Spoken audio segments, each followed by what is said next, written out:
Upon awakening to a world turned upside down, Wayne finds himself bestowed with a grand gift of transmigration, now embodying the role of a Gotham Street dog, a fallen noble.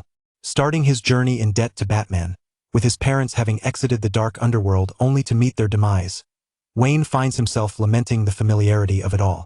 However, he soon discovers that by practicing medicine and saving lives, he can acquire items and skills. Armed with a purchased medical license, he embarks once more into the world of deception, embracing the life of a miraculous healer, saving those in dire straits. He cures Ishin Ashina of his herniated disc, earning the mastery of the Ashina swordsmanship. He alleviates the Flash's athlete's foot, gaining the power of superspeed. He remedies the Demon Lord's impotence, acquiring the strength of a demon host. He treats Superman's cancer, bestowing upon himself the fortitude of steel. He resolves Darkseid's lactation issue, receiving the Omega Beam. Chapter 1. If one desires an impromptu adventure, a stroll through Gotham at night is highly recommended, for the locals will eagerly assist in your departure. At least, that is what Wayne believes. Now, he is to be called Wayne Cross Elias, roused from slumber by the searing agony akin to a fiery throat. Upon awakening, he nearly retches at the foul stench that permeates the air. As his eyes flutter open, he observes a rat feasting on remnants of vomit, while cockroaches leisurely traverse a whiskey bottle. The noxious scent of cheap alcohol mingled with the metallic tang of blood ferments within the clinic, illuminated only by a flickering second-hand light bulb dangling from the ceiling. Good heavens, have I truly crossed over? Wayne groans, laboriously propping himself against an four stand as memories from the previous occupant flood his mind like a breached dam.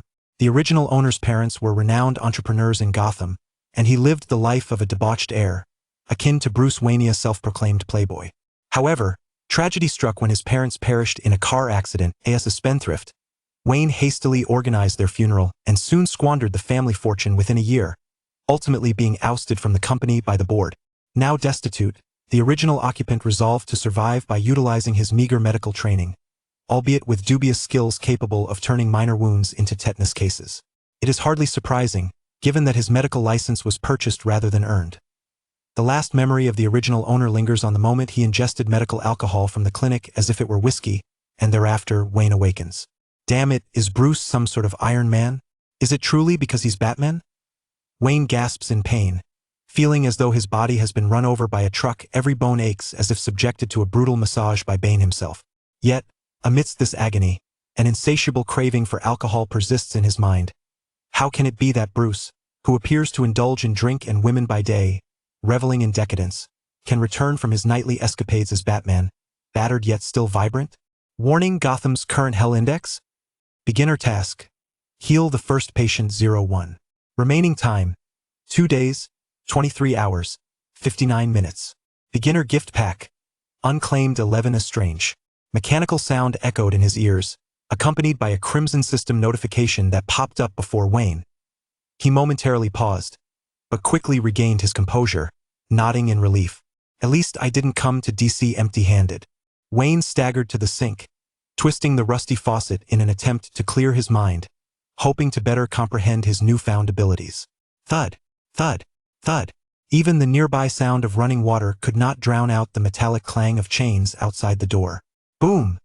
5 burly men, their heads shaved and faces marked with grotesque tattoos of blood-soaked bats, violently kicked open the door to the examination room, shattering Wayne's heart in the process. Fragments of memory flashed before him. The group before him was the debt collection squad under the black-masked enforcer, who had recently dismantled old Jack's auto repair shop for scrap, leaving the old man to fend for himself. Master Wayne, it's time to settle your debts in Gotham City. There were 2 playboys with similar names. The prominent one was Bruce Wayne, while the other, naturally, was the now bankrupt Wayne Cross Elias. The scar-faced leader twirled a baseball bat menacingly, his eyes glinting with malice. You have 2 choices. Repay us the $1 million you owe, with interest, or... At this point, his words faltered, initially intending to suggest that Wayne could pay with his own body parts. He reconsidered upon seeing Wayne's emaciated form, which seemed more like a specter than a man. Damn it, if I were to sell him, I'd probably end up losing money. However, the scar-faced man quickly resumed his sinister grin. Or you could offer your limbs as payment. I know a few wealthy collectors with a penchant for bone fetishism. Wayne felt exasperated. How was it that he had to confront the previous owner's mess the moment he arrived? He retreated slowly, a faint blue screen flickering before his eyes. Newbie package received.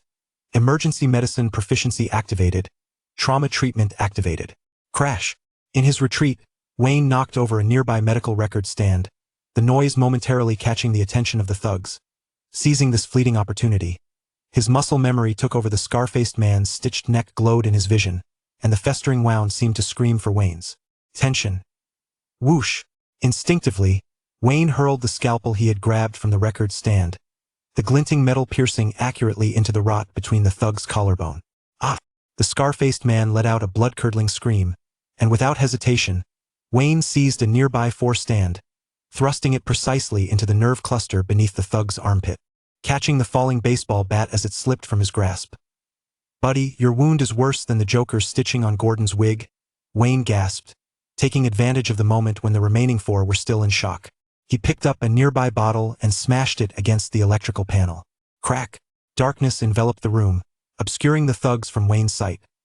The emergency knowledge imparted by the newbie package ignited within his mind, and this alcohol-soaked body suddenly rolled in an astonishing manner, the scalpel pulled from the scar-faced man plunging into the knee of the second thug. Left third rib fracture. Wayne's adrenaline surged as he roared, wielding a baseball bat against another thug.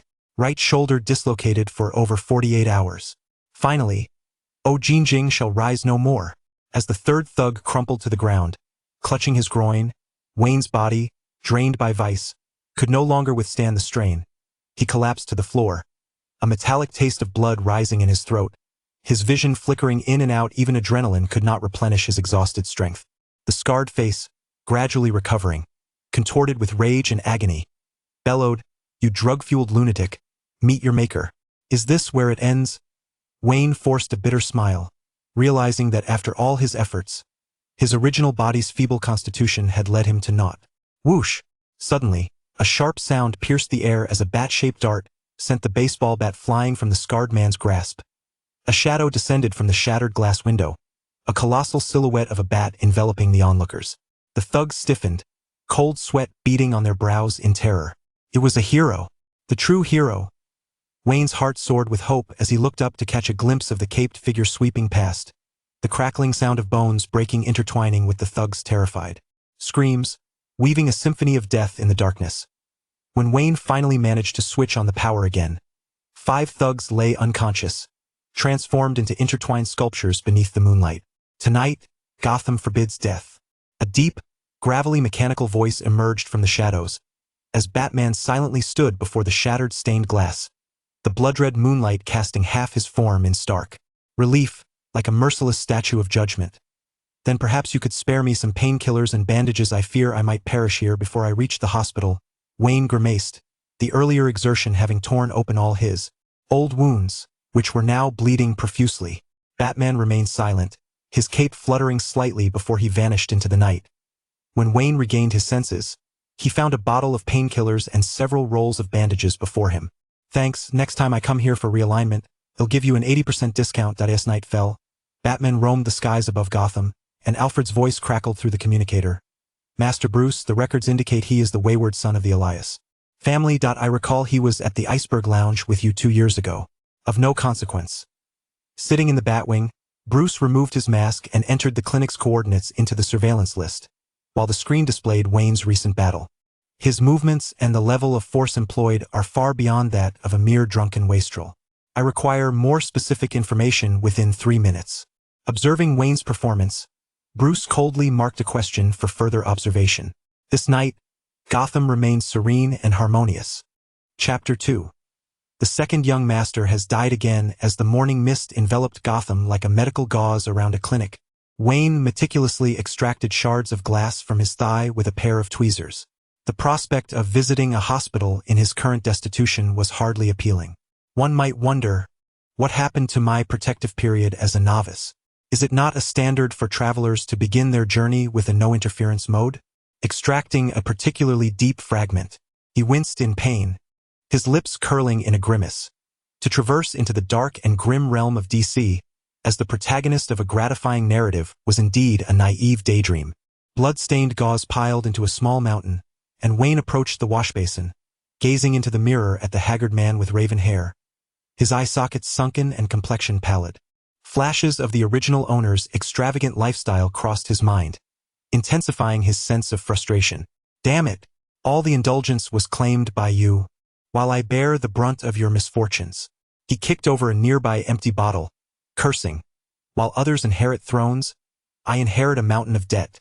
In a fit of rage, he struck the mirror once more, causing it to shudder, and a stack of IOUs tumbled out from the crack. The logo and signature of the Wayne Group stood out starkly against the white paper. Wayne exclaimed, "How much debt did you leave behind, Elias?" 2 days later, after what felt like an eternity, he finally succeeded in reheating a pizza in the microwave for lunch. The past couple of days had been grueling. He had thoroughly cleaned the clinic while battling the cravings of his alcohol addiction. During his cleaning, he stumbled upon items left behind by his late father in a safe. A coin intricately carved with an owl motif and a matching white mask. The Court of Owls. Upon discovering these artifacts, Wayne quickly associated them with the ancient organization that had persisted in Gotham for centuries. This clandestine group wielded power through economic and political means, their spies infiltrating the very fabric of the city, including law enforcement and government sectors, earning the title of one of Batman's most formidable foes. Of course, this was merely an observation. After all, Batman had far too many adversaries to contend with, both within Gotham and beyond its earthly confines. However, Wayne was not Batman and lacked the capability to confront such a multitude of foes. Given that his father had concealed these items and subsequently perished in an accident, it was reasonable to surmise that the incident had been transformed from mere misfortune into a calculated murder. From his father's occasional expressions of regret and confessions, Wayne deduced that the original owner must have experienced a pang of conscience, desiring to turn over a new leaf, only to be met with the swift retribution of the Court of Owls. With a heavy sigh, he acknowledged the inevitability of Gotham's treachery, further solidifying his resolve to acquire seed money for his escape. He would flee under the cover of night, knowing the court's nature. They would not hesitate to eliminate any threats. After a period of careful development, he would return to exact his vengeance. His destination was set, Metropolis. Although, according to his memories, Superman had yet to make his debut, he had researched online and discovered that the Daily Planet already featured Lois Lane, suggesting that Clark's arrival was not far off. Fortunately, the camaraderie of the Scarred Five has provided Wayne with the necessary funds to cover his utility bills, sparing him from the perilous endeavor of pilfering water and electricity. With the remaining money, he purchased some instant pizza and noodles to avoid starvation in his home. In a gesture of gratitude, before Commissioner Gordon's arrival in Gotham, Wayne stripped them bare to allow their wounds to breathe, preventing inflammation, while also taking the unnecessary skin from their bodies and grafting it onto the necrotic areas of their faces, thus preserving their appearances. Wayne was nearly moved to tears by his own selfless actions. He has a kind heart and cannot bear to see others suffer while he himself endures. Through his recent explorations, Wayne has come to understand his peculiar system, which he has dubbed the Great Benefactor System. This allows him to acquire a random item or ability from patients in exchange for healing their ailments. Indeed, saving lives and embodying the role of a white-clad angel aligns perfectly with his character. Additionally, the system includes a client-attracting feature that brings interdimensional patients to his clinic once a month, serving as a safety net to prevent his practice from collapsing. In these past few days, Wayne has endeavored to seek out business actively. He cannot afford to live on instant noodles any longer. Alas, the original owner of this body was notoriously incompetent as a healer, and no one in the Burnley district dared to test the extent of Wayne's ineptitude. On previous attempts to solicit clients, his mere appearance was enough to send potential customers fleeing in terror before he could even utter a word. After several unsuccessful attempts, Wayne decided to abandon this approach.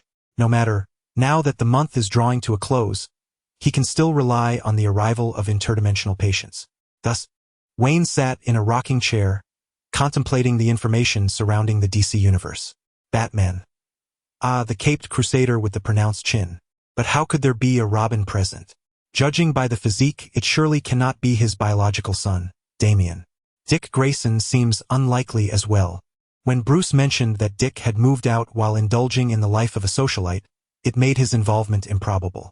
Considering Bruce's age, the third Robin, Tim, could also be ruled out. given these criteria and taking into account that Batman has recently operated without the presence of Robin. Could it be? The unfortunate second Robin, Jason Todd. How did the Joker manage to capture you so swiftly? No wonder Wayne remarked that Batman had been excessively brutal that day. The injuries sustained by those 5 men are likely still keeping them hanging on in the ICU. It appears that Gotham truly is a realm rife with turmoil, plagued by the likes of the Court of Owls and the Joker. Wayne observed a moment of silence for Jason Todd before picking up his phone to research information about other cities. Star City's speedy hero, Red Arrow, was absent. Philadelphia's dim-witted giant, the Shining Knight, was nowhere to be found. Beach City's green-capped Deadpool was missing too. Atlantis' Fast Furious 10 villain was untraceable. Cyborg was absent, and Green Arrow too. Wayne? Why is it that none of you have made your debuts? With the second Robin of the Bat family sidelined, and so many events having unfolded in the Batman saga, why are you all still hiding? The Amazonian warrior of Washington, endowed with a 36D stature, remains active due to the burdens borne by Diana as a demigod. She had been a prominent figure during World War II, and thus, her presence continues to resonate in the present. What manner of cursed timeline does this universe inhabit? Wayne's countenance turned ashen, feeling a sense of foreboding about the future. With only Batman and Wonder Woman as formidable allies, a sense of unease enveloped him. Should Batman's covert plan against Wonder Woman be inadvertently unveiled, leading to Diana's downfall, and should Darkseid seize that opportunity to strike, would Earth not be doomed? Suddenly, the system's alert interrupted Wayne's tumultuous thoughts, as if foretelling impending trouble. A deafening crash resonated above him.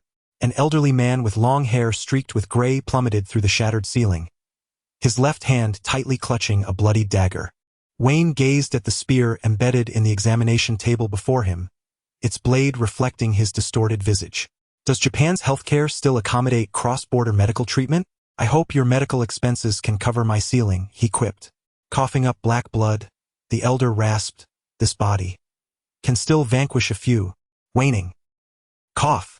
A flicker of blue light ignited in Wayne's eyes as he swiftly scanned the elder's form, courtesy of the system's medical assistants, which vividly displayed the patient's condition before him.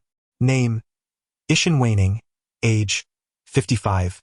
Condition: severe damage to multiple organs, poisoning, parasitic infection. Treatment plan: immediate emergency surgery required. A three-dimensional anatomical diagram materialized before Wayne, revealing 3 shattered shurikens lodged in the heart, shrapnel scattered throughout the lungs, and various burn injuries inflicted by explosives. Most alarming was the grotesque parasite residing in the spine. My word, old man, did you engage in combat with a tank? Wayne exclaimed in astonishment, hastily donning a bulletproof vest he had taken from a thug. Let it be known, this establishment does not extend credit. Chapter 3, Reality Exceeds the Absurdity of Comics. The Wayne Clinic was preparing for its inaugural surgery. The good news was that although Wayne's wallet was quite barren, it was equipped with all necessary medical facilities, including several advanced instruments rarely seen in the market, all thanks to Bruce Wallet Man Wayne. After the original owner faced bankruptcy and sought assistance from Bruce, it seemed to coincide with Batman's working hours. Preoccupied with his crusade against evil, Bruce was reluctant to engage in lengthy discussions with Wayne and casually scribbled a series of numbers on a check, delegating all loan matters to Alfred. However, it appeared that Bruce himself had forgotten about this transaction. The procedure was akin to defusing a ticking time bomb. Each time Wayne utilized the laser to incinerate parasites, Ishin Ashina would unwittingly swing his blade. Once again, a strike split the chair where Wayne had previously sat into a myriad of pieces. Stop! This is the 8th suture, Wayne exclaimed, lowering his head to evade the scattered sword energy. Though these strikes were not aimed at him, a careless encounter could result in grievous injuries. Damn it! If you keep moving, the wound will reopen. Is this how you Ashina warriors assist in treatment? With one final parasite burnt to a crisp, Wayne exhaled in relief and swiftly stitched up the remaining wounds. Hesitation will lead to defeat. In his days, Ishin Ashina inadvertently shattered a monitor. Good grief, that must cost several $1,000s. Wayne's heart ached, given his current financial predicament. Every piece of equipment mattered. With an impassive expression, Wayne retrieved adrenaline from the side and administered 3 injections to the elderly man before him. As the effects took hold and revived his heart, a gentle breeze swept through, and Ishin Ashina suddenly opened his eyes. In that instant, a flash of murderous intent coursed through the air, causing Wayne to stiffen, momentarily envisioning his own head rolling away. When he regained his senses, he found himself unscathed. With a swift motion, Ishin sheathed his weapon and sat upright on the operating table, laughing heartily. Such medical skill. How I wish that old fool Dogen could witness this. He would surely be filled with shame and humiliation. As Wayne observed the shimmering orbs of light that emerged from Ishin upon the conclusion of the treatment, he noted that he could select one. Each orb bore a label: Ashina Sword, Ashina Swordsmanship, including the Secret Series, Ashina 10-character gun, firearm. With a mere glance, Wayne immediately opted for the Ashina Swordsmanship, a technique created by the sword saint Ishin Ashina, which transcended rigid forms and schools, existing solely for the purpose of victory. In an instant, the skill was assimilated. Use this as payment. Ishin tossed a blood-stained Dogen's notes from his robe, which contained invaluable insights from the physician Dogen's lifetime of medical experience. Even a mediocre practitioner like Wayne recognized its worth, though its practical utility remained uncertain to him. After all, the game Sekiro carried a fantastical essence, yet its setting was firmly rooted in the era of the Japanese Sengoku. After several centuries, the advancement of medicine is immeasurable, especially in the realm of the technologically advanced DC universe. Can it truly exchange a whole bucket of KFC for itself? Wayne's expression fluctuated between hope and despair. The damn system only recruited individuals, neglecting subsequent matters. In other words, if a patient is unwilling to bear the medical expenses, it would ultimately depend on whose fists are mightier. Nevertheless, drawing from Wayne's profound understanding of the original narrative, he steeled himself to negotiate with the other party. As he turned, he caught sight of Ishin, who was slicing an apple retrieved from the refrigerator with a katana. Wayne face-bombed. That apple was a promotional gift from when he ordered pizza, intended for his evening snack. Unable to restrain himself, he remarked, "Old man, deduct the cost of the apple from your consultation fee. And don't forget to compensate for the ceiling renovation." With a swift motion, the blade gleamed, and the remaining apple core was accurately tossed into the trash bin. Ishin donned the white coat he had borrowed and chuckled. "Kid, with your medical skills, why not return with me to Iname? Let Dao Xian witness what it means to be a true healer. It's far more engaging than being shackled by mundane silver and gold." Wayne sighed in exasperation, picking up the severed electricity bill from the ground. "Old man, without money, I cannot afford even a meal. Furthermore, if I go to Iname, will I have social insurance? I wish to live a few more years. So let us leave it at that." To be frank, remaining in the DC universe was preferable. At least here he could find powerful allies and, in dire situations, rely on Flash to reset the universe. The circumstances in Iname could only be understood by those who truly grasped the situation. Moreover, he currently lacked the ability to traverse to the world of his patients. "Since you are unwilling, I shall not force you. It is a pity I cannot witness Dao Xian's astonished expression." Ishin mused, stroking his beard, aware of the towering structures around them, with his own thoughts firmly grounded. "Yet, young man, it appears you have been infiltrated by mice as well. Such clandestine observation techniques are against the code of the samurai. They must be severed." Suddenly, Ishin murmured, and his sheathed katana flashed once more. Sparks erupted from a corner of the clinic as a hidden camera plummeted to the ground, shattering into fragments. Wayne was momentarily taken aback, astonished not just by the revelation of the hidden camera, but by his ability to perceive Ishin's movement trajectory. The surveillance issue hardly seemed to faze him. After all, because he is Batman. This time, he genuinely witnessed Ishin's strike. Despite the blurred vision, his mind had already vividly simulated Ishin's actions from start to finish. Upon completing the task, Ishin retrieved a jade pendant engraved with a crescent moon and casually tossed it aside, saying generously, "If you ever find yourself in dire straits, take this pendant and come find me in Iname.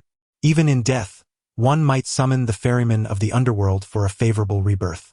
"Thank you, but here in hell, the ferryman drives a Batmobile," Wayne replied with a grin, accepting the pendant and scrutinizing its potential value.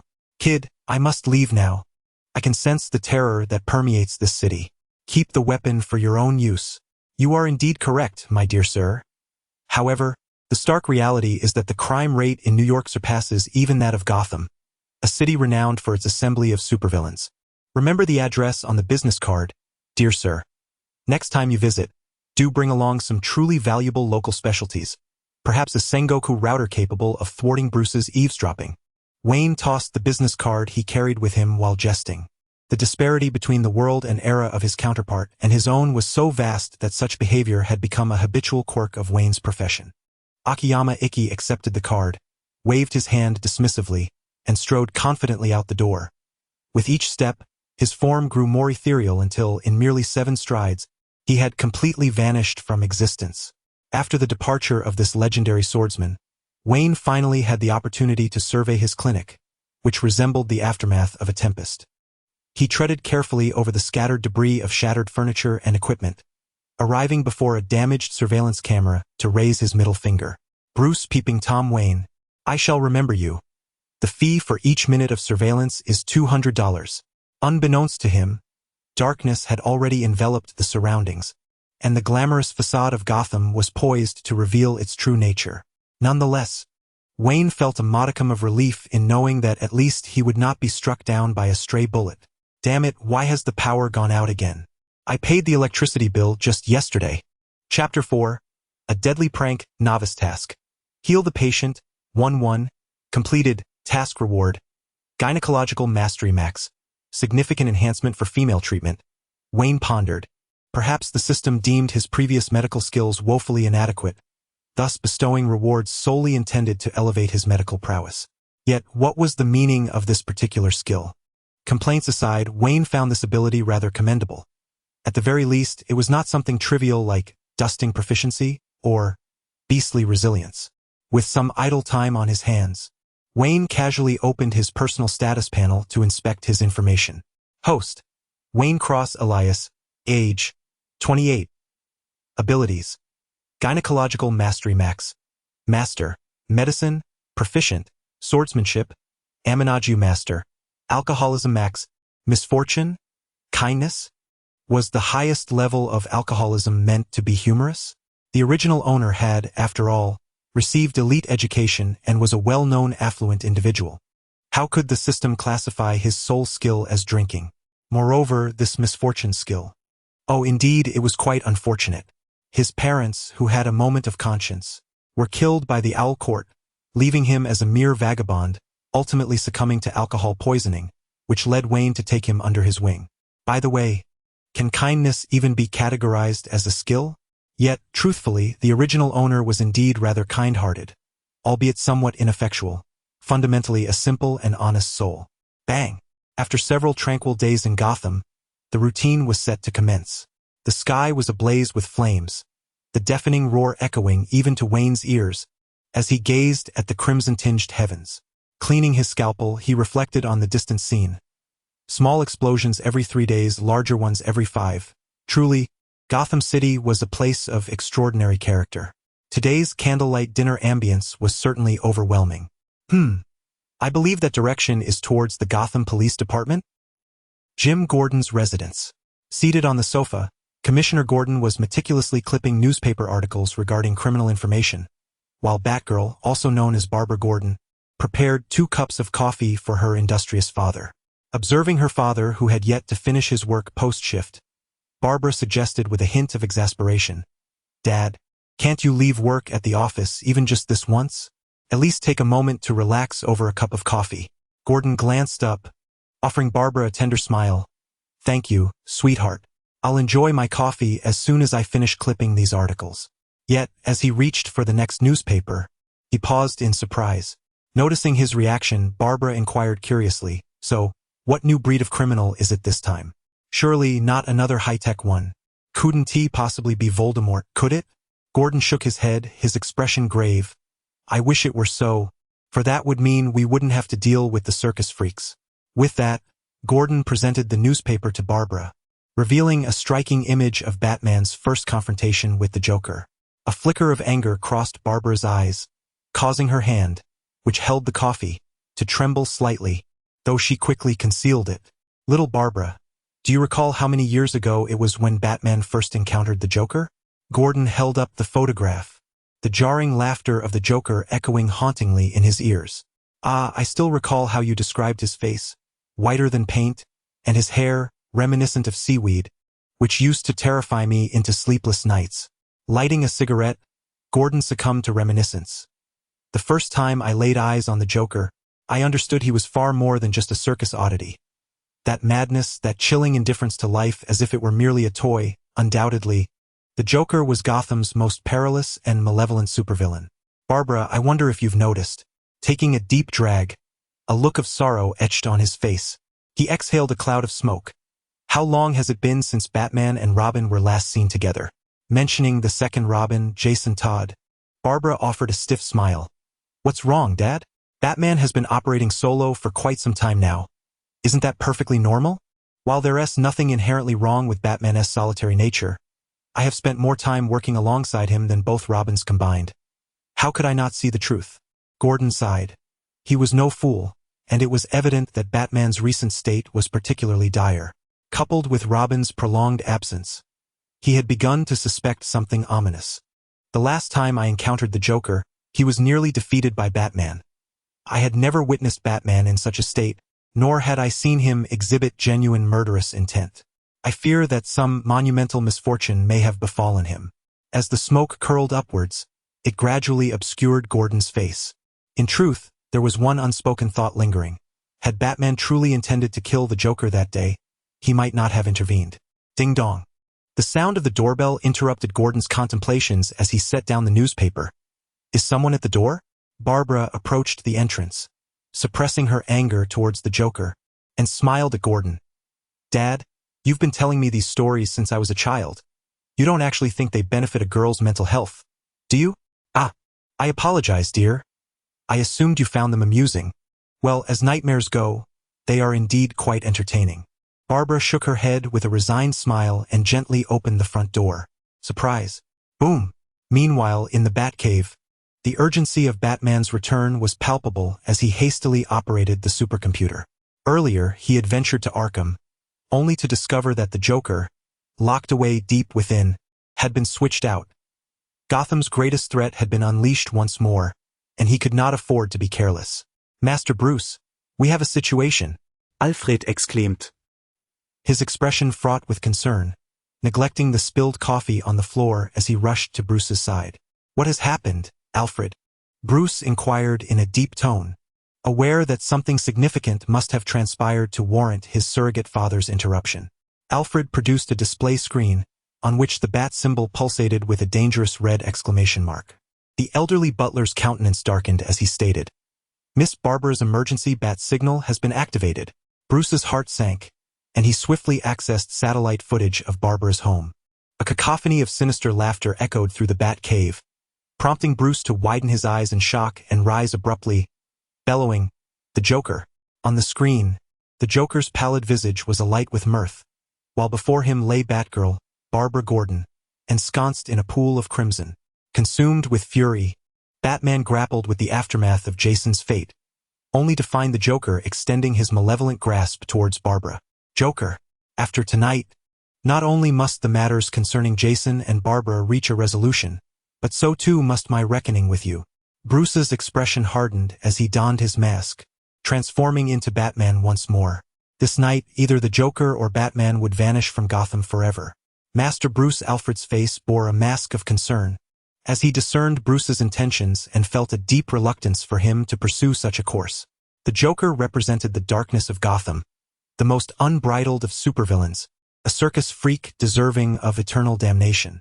Many would wish to see him dead, yet the task could fall to Alfred or Robin or Gordon, even a common thug on the street, but it must not be Bruce Wayne, the Batman.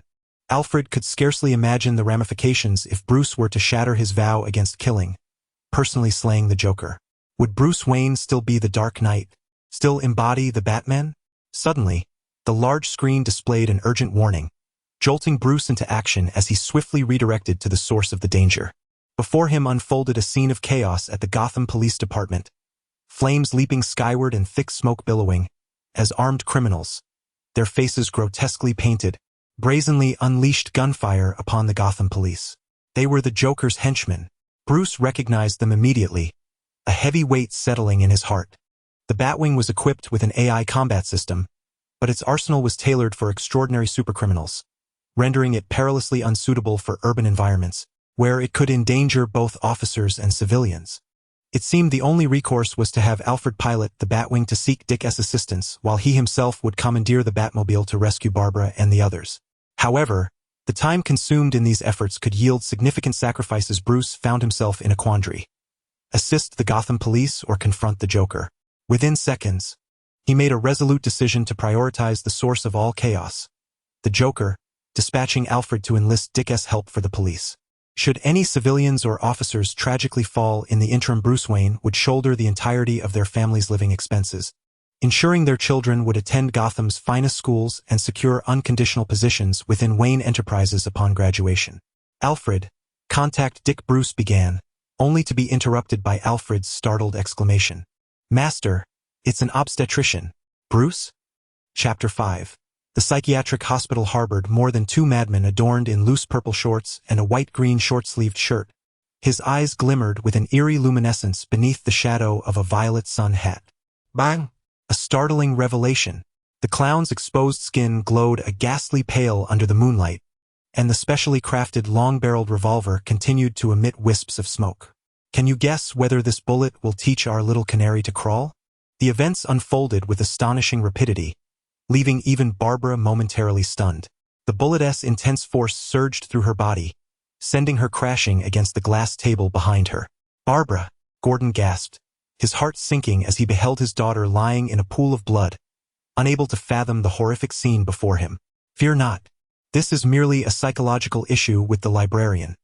She now believes herself to be a languid, deluxe-bound tome. The clown pranced into the living room with ludicrous dance steps, patting Gordon's shoulder with an air of nonchalance.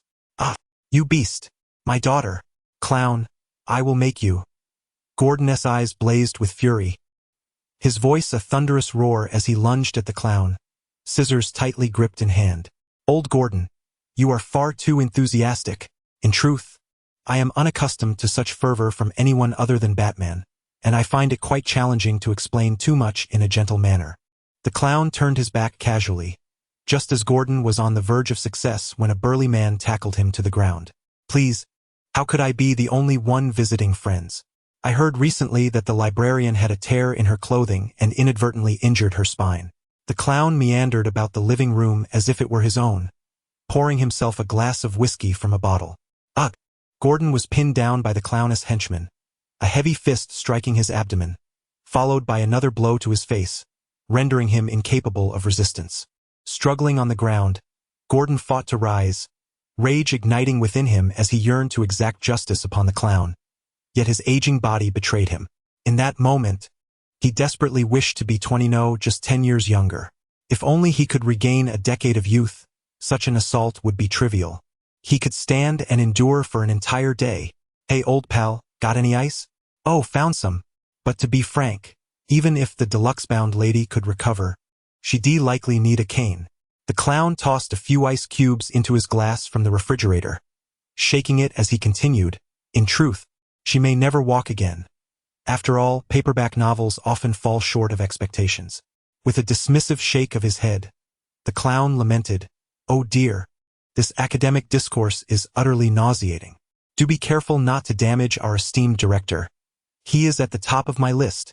Downing the whiskey in one gulp, the clown then exuberantly approached the barely conscious Barbara, camera in hand. The Joker, holding a camera and chuckling, remarked, "Do you know how unfortunate it is that you cannot attend your mother's debut? Alas, our venue is rather unaccommodating for the disabled. But fret not, old Gordon will still be able to attend your funeral, and perhaps he will receive some photographs as a prize." The Joker hummed a peculiar melody, one hand raised with the camera while the other slowly reached for Barbara's collar. You know, as a married man, it's rather shameful to raid the lonely old Gordon's home. Don't you think, Little Red Riding Hood? With a swift motion, a surgical knife pierced the throat of the burly man who was assaulting Gordon. The terrified brute instinctively clutched his throat, but the blood oozing from his neck surged forth, and soon he was spewing frothy blood from his mouth. Ultimately, he collapsed to the ground, convulsing violently before falling still. Batman, Gordon, bruised and battered, struggled to rise, his dizzy mind unable to discern the identity of his rescuer. The Joker paused momentarily, then, with keen interest, said, "Since when did Gotham have another flying Avenger? Or is it merely a little owl? Let it be known, I am not the Owlman, merely a passing obstetrician," Wayne declared, withdrawing the surgical knife from the fallen man, wiping it clean on the assailant's clothing before returning it to his possession, all while earnestly promoting our clinic promises. Spinal treatment comes with crutches, brain treatment with bullets. Gotham was particularly lively that night. The sounds of directed explosions were far louder than usual. Wayne speculated that the power outage at the clinic might be connected to these events, so to avoid being caught in a blast, he took a stroll. As he wandered, he heard gunfire accompanied by the Joker's piercing laughter. Stealthily, employing the agility of a shadow, Wayne concealed himself and witnessed the scene unfold. The more he observed, the more familiar it became. He suddenly realized that the Joker had interrupted Batgirl Barbara's spine, a scene reminiscent of The Killing Joke. The chaotic universe, the tumultuous timeline, and the disordered plot left Wayne speechless. Nevertheless, he did not linger in thought and took action to rescue Commissioner Gordon. It was one thing to overlook a situation, but witnessing it unfold before his eyes and not intervening would be a betrayal to his profession. After all, Wayne believed that, in this chaotic timeline, Barbara would not easily overcome this ordeal as she did in the original narrative.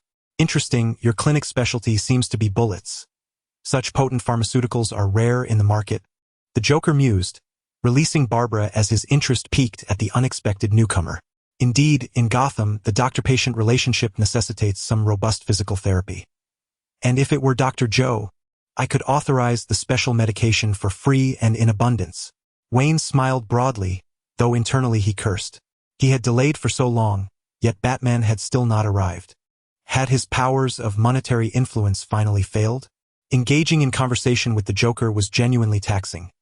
Unlike facing Bane, the Riddler, or the Clock King, who exerted physical or intellectual superiority, the Joker imposed a profound psychological and spiritual pressure.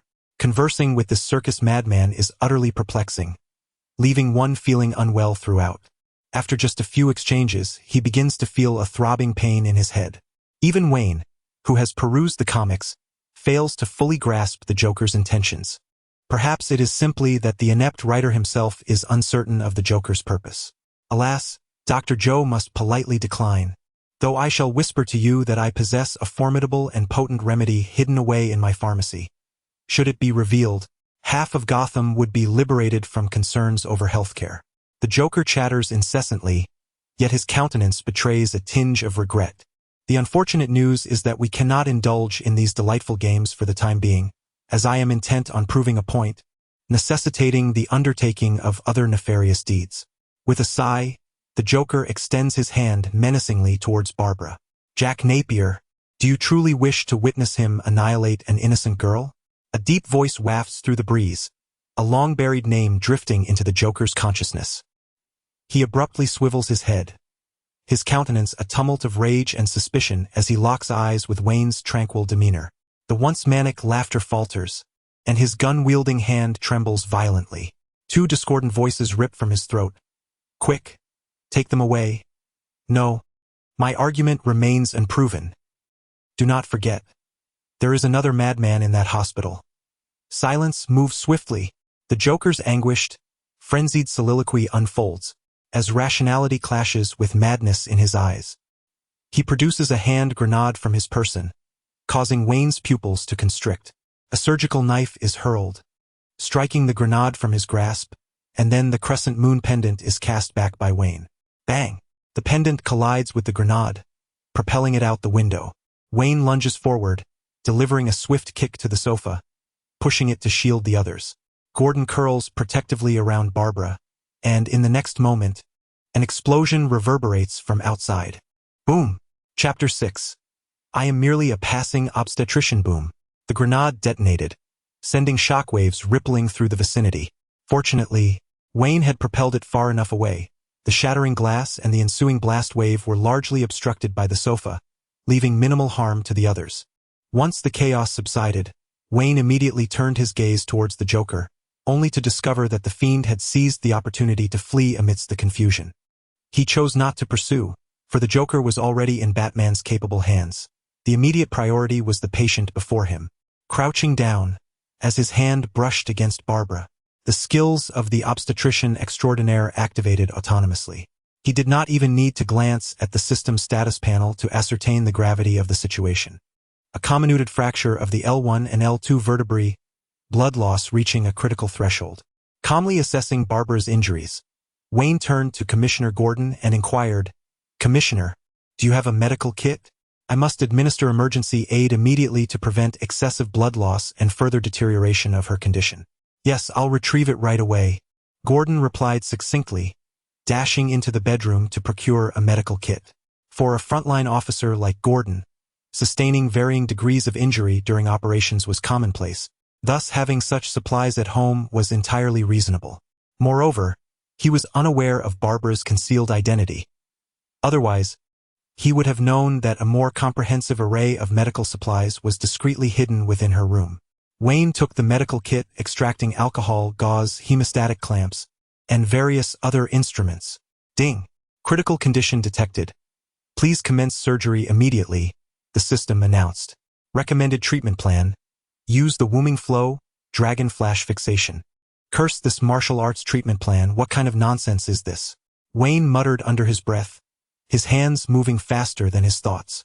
Without needing to examine the wound again, he wielded the hemostatic clamp like a sword, the metal jaws quivering as they penetrated the wound, deftly dislodging the bone fragments compressing the nerves. Let me test the limits of this skill. Wayne's hands transformed into a blur, various surgical instruments dancing across the young woman's back like silver serpents. The shrapnel was extracted, the fractured vertebrae meticulously reassembled and stabilized, and 37 blood vessels were reconnected in a mere 45 seconds, resulting only in a butterfly stitch mark on her lower back. Wayne held Barbara's wrist, confirming her pulse was gradually stabilizing before shaking off the slight tremor in his right hand. All right, her condition is temporarily stabilized. There are no severe issues. However, she has lost a considerable amount of blood and must be transported to the hospital for a transfusion. Pharmacological treatment and post-operative rehabilitation exercises are also essential. Gordon stood there, bewildered, glancing at the time on his watch with a look of disbelief directed at Wayne. He was a police officer, not a doctor, but that did not mean he was oblivious to the fact that a significant surgery typically took hours, if not half a day. How long had this masked man taken? Could it have even been 20 minutes? After a prolonged silence, Gordon finally managed to stammer out, "How are you and Batman both so extraordinary?" He felt as though he was not inhabiting the same city as these two masked individuals. His experiences working alongside Batman, whose uncanny deductive abilities could solve cases with just a glance, were already surreal enough. To my surprise, this owl doctor is quite a character, rivaling even Batman. If Batman is regarded as the world's foremost detective in Commissioner Gordon's eyes, then Wayne must be the preeminent physician of our time.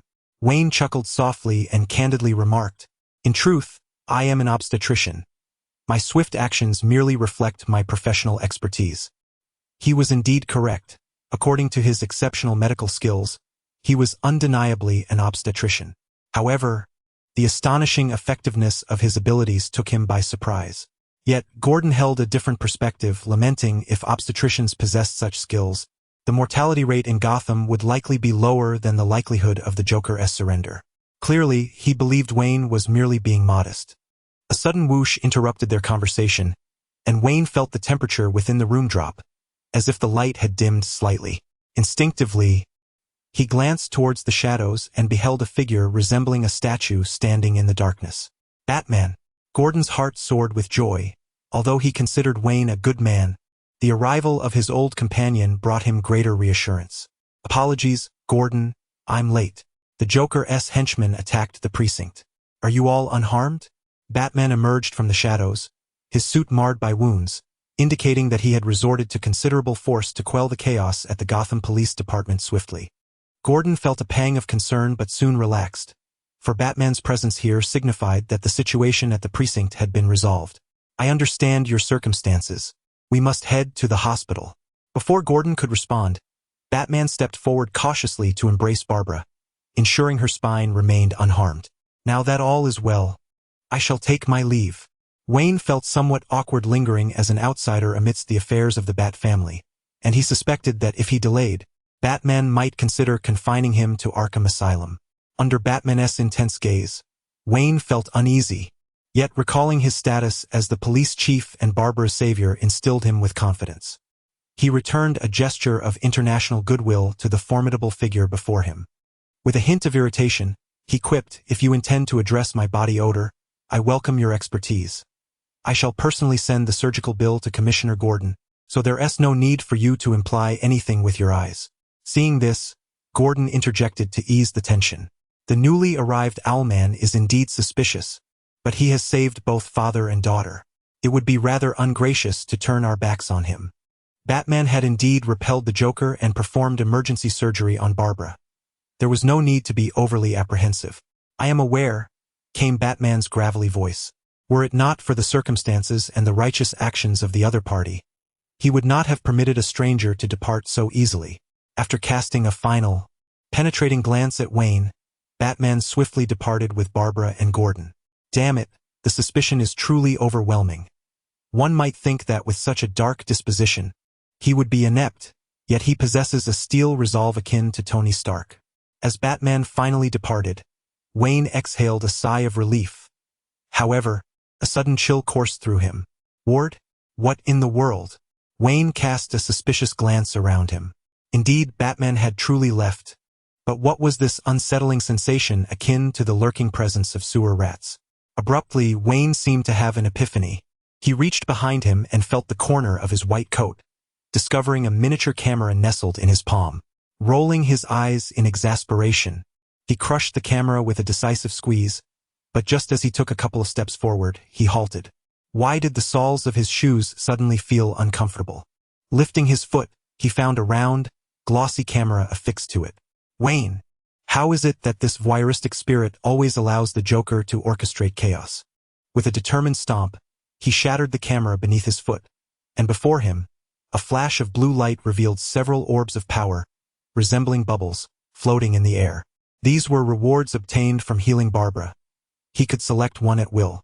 Yet at that moment, all he desired was to escape this tumultuous realm. Between the Joker and Batman, Wayne felt utterly nauseated. With a slight sway, he tapped his toes against the ground and vanished instantaneously. After escorting Barbara to the hospital, Batman sat within the Batmobile, repeatedly reviewing Wayne's extraordinary medical skills. After a long pause, he dialed a number. "Alfred, prepare the Titan missiles. Should we ready the laser cannon?" "No need, just bring 3 boxes of apples. Gotham has recently acquired a new obstetrician." Chapter 7. Bruce visits an old companion within the confines of the Batcave. Bruce inputted Wayne's height, weight, and shoe size, and under the scrutiny of the supercomputer, hundreds of potential matches emerged. Searching each one individually would undoubtedly consume a significant amount of time. However, Bruce remained unfazed. He retrieved a strand of hair, which he had painstakingly recovered from the scene after the fact. He placed it into the data analysis database, and soon Wayne's visage, age, name, blood type, address, and more were revealed in succession. Could it be him again? Bruce gazed at the familiar figure on the screen with a mixture of suspicion and disbelief. Wayne Cross Elias, an old acquaintance whose name he vaguely remembered due to its phonetic similarity to his own. In truth, his recollection was scant. If it had not been for Alfred's reminder a couple of days prior, coupled with his own thorough review of Wayne's records, Bruce might have entirely forgotten this individual. Furrowing his brow, Bruce noted the stark contrast between the description of Wayne in the files and the image displayed before him. His memories of Wayne were limited to his prodigious drinking and a remarkable knack for extravagance. Bruce's own indulgence was merely a fade, while Wayne's was an authenticity that Bruce could never replicate. At the very least, he could not emulate.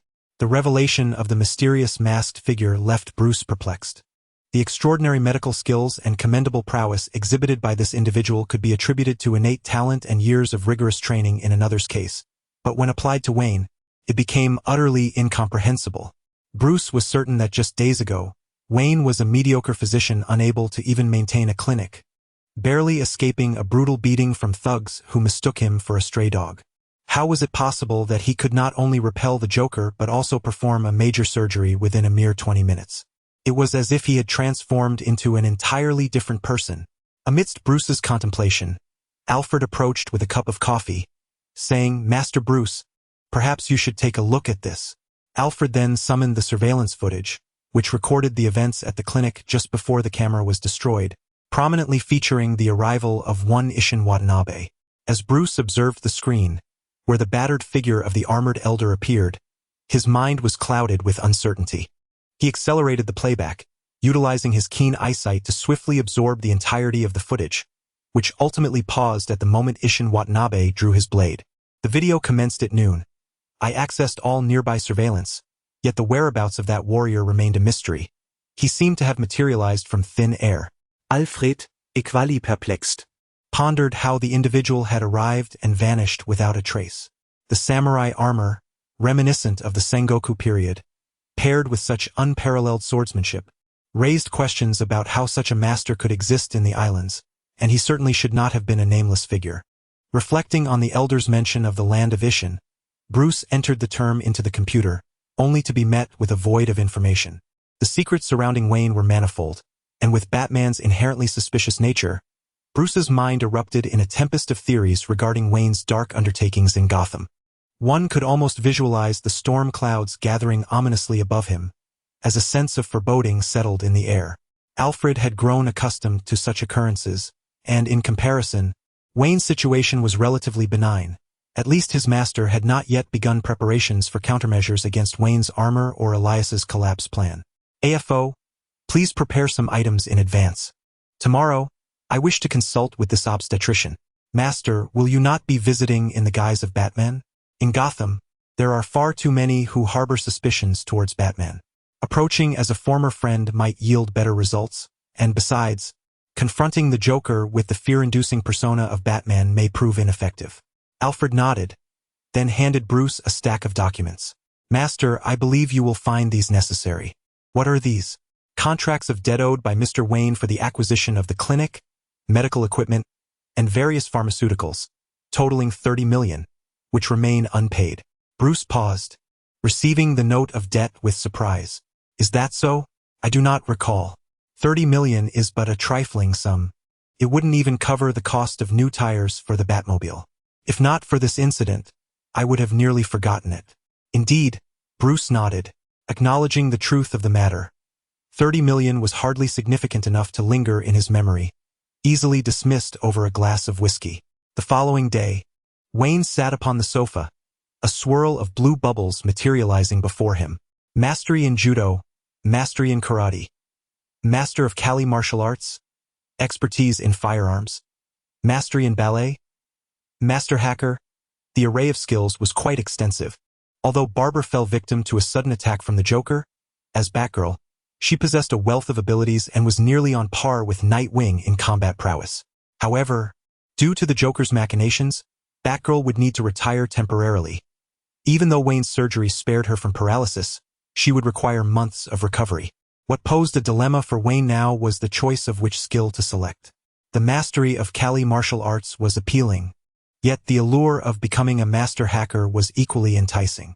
After contemplation, he ultimately decided upon the hacking skill.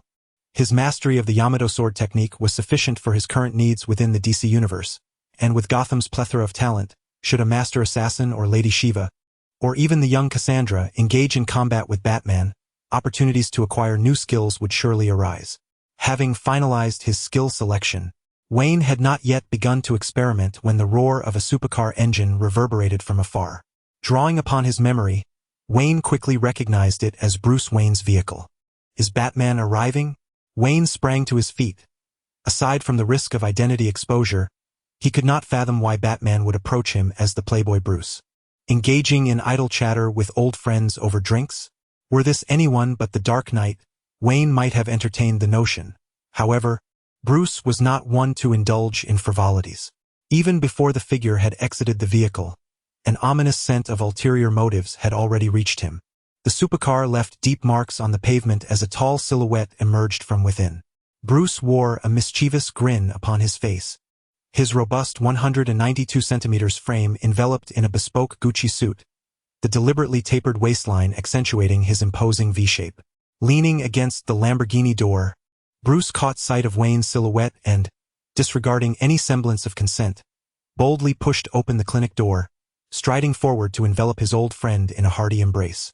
"Wayne, my old comrade, do enlighten me as to what has cast such a pall over your countenance," he exclaimed, as he raised his hand to pat Wayne on the back. It was as if he wished to convey the exhilaration of reuniting with a dear companion. Wayne rolled his eyes, evading Bruce's hand with a swift motion. Given his frail constitution, he feared that a mere slap might leave him coughing up blood. "Bruce, every time you come knocking at my door, it spells trouble. If you're here to address that foul odor of yours, then I welcome you with open arms," Wayne offered, showing no deference. A respectable citizen of Gotham, he would not be intimidated by such antics. Bruce chuckled lightly, for as Batman, he had witnessed far grander spectacles. Mere banter was trivial in comparison. Surveying the surroundings, he enthusiastically remarked, "Brother, with such a temperament, I heard you've mortgaged your ancestral home? I never thought it to be true. Had I known, I would have prepared a cozy spot for you in my abode. I even procured a handkerchief for you, meticulously cut from an Hermes dog mat, specifically for you to dry your tears." With a jovial pat on Wayne's shoulder, the diamond cufflinks glimmered in the sunlight, leaving Wayne momentarily blinded. Wayne remained silent. Chapter 8. Gotham jokes. Wayne was utterly exasperated. It was his own carelessness that led him to fall prey to Bruce's piercing gaze. Observing Bruce's typically taciturn demeanor as Batman, he erroneously assumed the man lacked eloquence. Little did he realize that Bruce possessed a surprisingly agile tongue. Upon further reflection, it wasn't all that surprising. To maintain his playboy facade, one must indeed master the art of charming banter. Furthermore, if Wayne recalled correctly, in order to better comprehend the criminal mind, this seasoned detective had even acquired degrees in criminology and psychology. How absurd! A lunatic proficient in the very science of the mind. If he were not engaged in treating ailments, he might as well hasten to attend the gathering of the Emperor's new clothes. Wayne's tone turned acerbic as he pondered the balance of their physical prowess, contemplating whether he might strip Bruce of his garments and cast him into the streets. After all, during daylight hours, Bruce was obliged to uphold the persona of Gotham's vacuous playboy, while simultaneously facing potential debuffs in battle. Perhaps it could indeed succeed.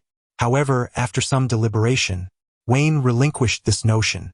The Bat family was formidable, and as a solitary figure without the ironclad frame or wings swifter than the Batplane, he feared he could not evade their relentless pursuit. "Buddy, I am only looking out for your best interests. Just take a look at your living conditions. By the way, Wayne Manor is currently in need of a restroom attendant. The hourly wage far exceeds the interest on your coffin's lid, and there is an abundance of leftover food.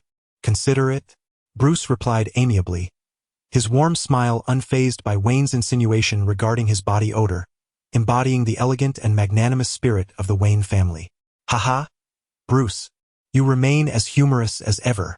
Just so happens I have a joke about Batman that I believe will pique your interest."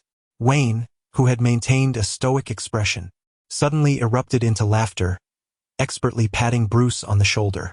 "Oh, I was never particularly interested in that masked oddity, but since it's you, my old friend, I must indulge." Bruce maintained his sunny disposition, his expression unwavering. Why does Batman always linger around the entrance of the Gotham Theater? Because he has waiting for his parents to finish the show. But he has been waiting for 30 years. Ha ha ha. Wayne chuckled, sharing a joke that only the two of them could truly understand. Wayne was inherently kind-hearted. Jokes of a darker nature bore too much weight, and he would not typically resort to such humor. However, he was no pushover, and given Bruce's pointed retort, he felt compelled to strike back with verve. Bruce remained silent, yet the slight shift at the corners of his mouth betrayed a deeper turmoil beneath the calm facade. "You know, the parenting guide from the Batman household is undoubtedly the most unique in Gotham. After all, it only took a crowbar and an explosion to teach a child independence. It is often said that Batman dons his mask not solely for his own protection, but to safeguard those around him. Yet, Bruce, consider what exactly he has managed to protect." "Elias!" Bruce's eyes blazed crimson. his fists clenched tightly, transforming him into a furious lion, his roar of anger cutting through Wayne's words. Well then, how do you feel about that joke concerning Batman? Wayne leisurely poured himself a glass of water. His silence did not imply inaction, for one cannot blame the road for its unevenness when one is unable to traverse it. Bruce inhaled deeply, suppressing the shock and fury that surged within him, swiftly regaining his composure. Although he was perplexed as to how Wayne had acquired such information, given that the other party intended to speak candidly, he saw no reason to maintain the pretense any longer. With an icy demeanor and a detached tone, Bruce inquired, "Should I address you as Wayne or Dr. L? Is this where we delve into the serious matters? I expected you to continue your probing." Wayne was somewhat taken aback. He had intended to share a few more hellish jokes. Batman remained silent, his gaze unwavering. "To be honest, I have yet to decide on a proper codename. My identity as the Owl is merely a temporary guise, as overuse could invite complications. You may continue to call me Wayne," he candidly explained. The machinations of the Court of Owls, he noted, could indeed breed enmity if overindulged. His involvement the previous day was merely a stopgap measure. "Wayne, what is your purpose in Gotham? Where did you acquire your medical expertise? Who was that elderly gentleman in your clinic yesterday? And who is Jack Napier?" Bruce queried coldly. The multitude of secrets surrounding Wayne was vast, with certain pieces of information eluding even him.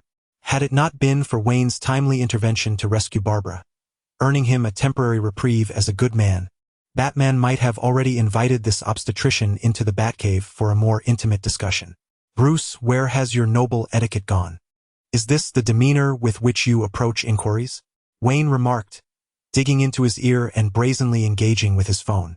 Seizing the opportunity amidst their banter, he discreetly employed his newly acquired hacking skills to plant some information in Commissioner Gordon's inbox.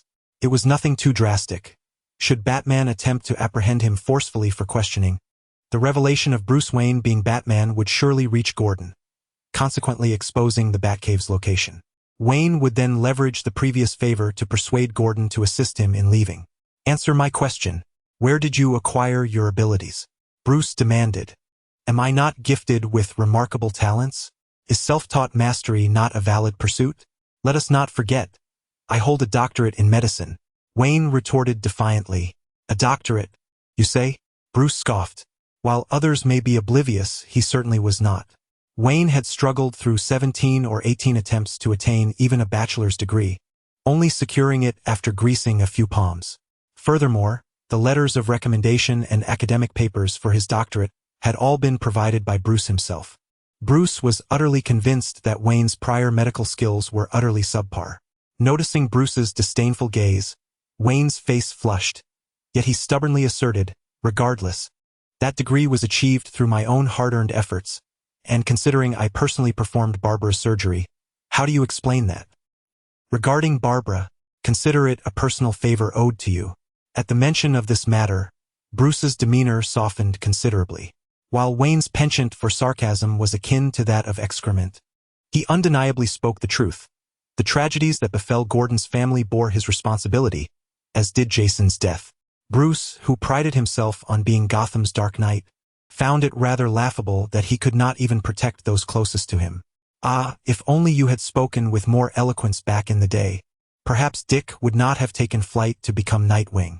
The atmosphere softened as Wayne discreetly exhaled a sigh of relief. It was unwise to clash with the progenitor of DC, especially amidst such a tumultuous timeline, where the significance of Batman became all the more pronounced. Approaching the consultation desk, Wayne rummaged through a dilapidated box, unearthing a substantial roll of promotional material, and cheerfully remarked, "Should you inscribe your name upon this, I might just recall those matters." Bruce accepted the banner, scrutinizing it intently. "Gotham Glory Miraculous Revival, a fusion of East and West exclusive Formula Medical Center Wayne Clinic. If I fail to cure you, the blame is mine. If you perish, it shall rest upon Batman.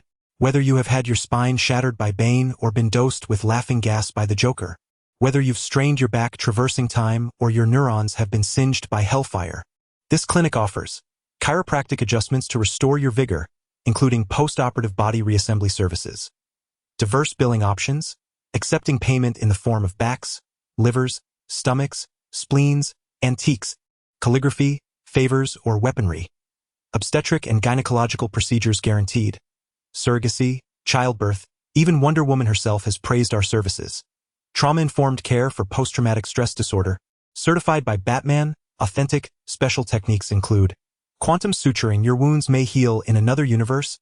Watanabe's vein disruption, 4 patients, resistant to physical persuasion. Top-tier women's treatment, 100% assurance of not causing fatalities. Today's special offer. Superhero patients are exempt from registration fees. After all, billing is charged by the minute. Treatment for supervillains comes with the complimentary Bat Family Group service. Remember our promise. A spinal adjustment comes with a jade pendant, and treating cerebral palsy earns you a bullet. After all, in Gotham, even doctors strive to survive. This advertisement is personally endorsed by Batman, with the heartfelt sponsorship of Bruce Wayne. The final interpretation rights belong to Dean Wayne Cross Elias. Autograph of the Dark Knight, Bruce Wayne. Signature of Bruce Wayne. Signature of the Dean Wayne Bruce. Chapter 9. The Wayne family's mission of expansion is complete impossible. Bruce, without a moment's hesitation, dismissed the absurd proposition. The promotional advertisement was preposterous and utterly unreliable. It would tarnish not only Batman's reputation but also Bruce Wayne's identity. Should he agree, it would not be long before Wayne paraded the advertisement through the streets. He was the Dark Knight of Gotham, not a mere charlatan on the corner. Hold on, Bruce, the doctor interjected. You've witnessed my medical prowess. As long as there is breath in my body, I can bring them back. Setting aside the criminals you've nearly incapacitated, consider the safety of your Bat family. Had I been by Jason's side, the outcome would have been different. Bruce fell into a contemplative silence. The recent events had instilled a profound sense of unease within him. He feared he could be next, but it must not be Dick nor Alfred. Yet, he could not guarantee that calamity would not strike. With Wayne's assistance, the safety of his family and the citizens of Gotham would be significantly assured. Wayne remained unperturbed, leisurely awaiting Bruce's decision. With his prowess in gynecology, he was not entirely boasting, perhaps only half of it. After a lengthy pause, Bruce lifted his head and coldly declared, "I agree in my capacity as Batman." Wayne beamed, but his smile was short-lived.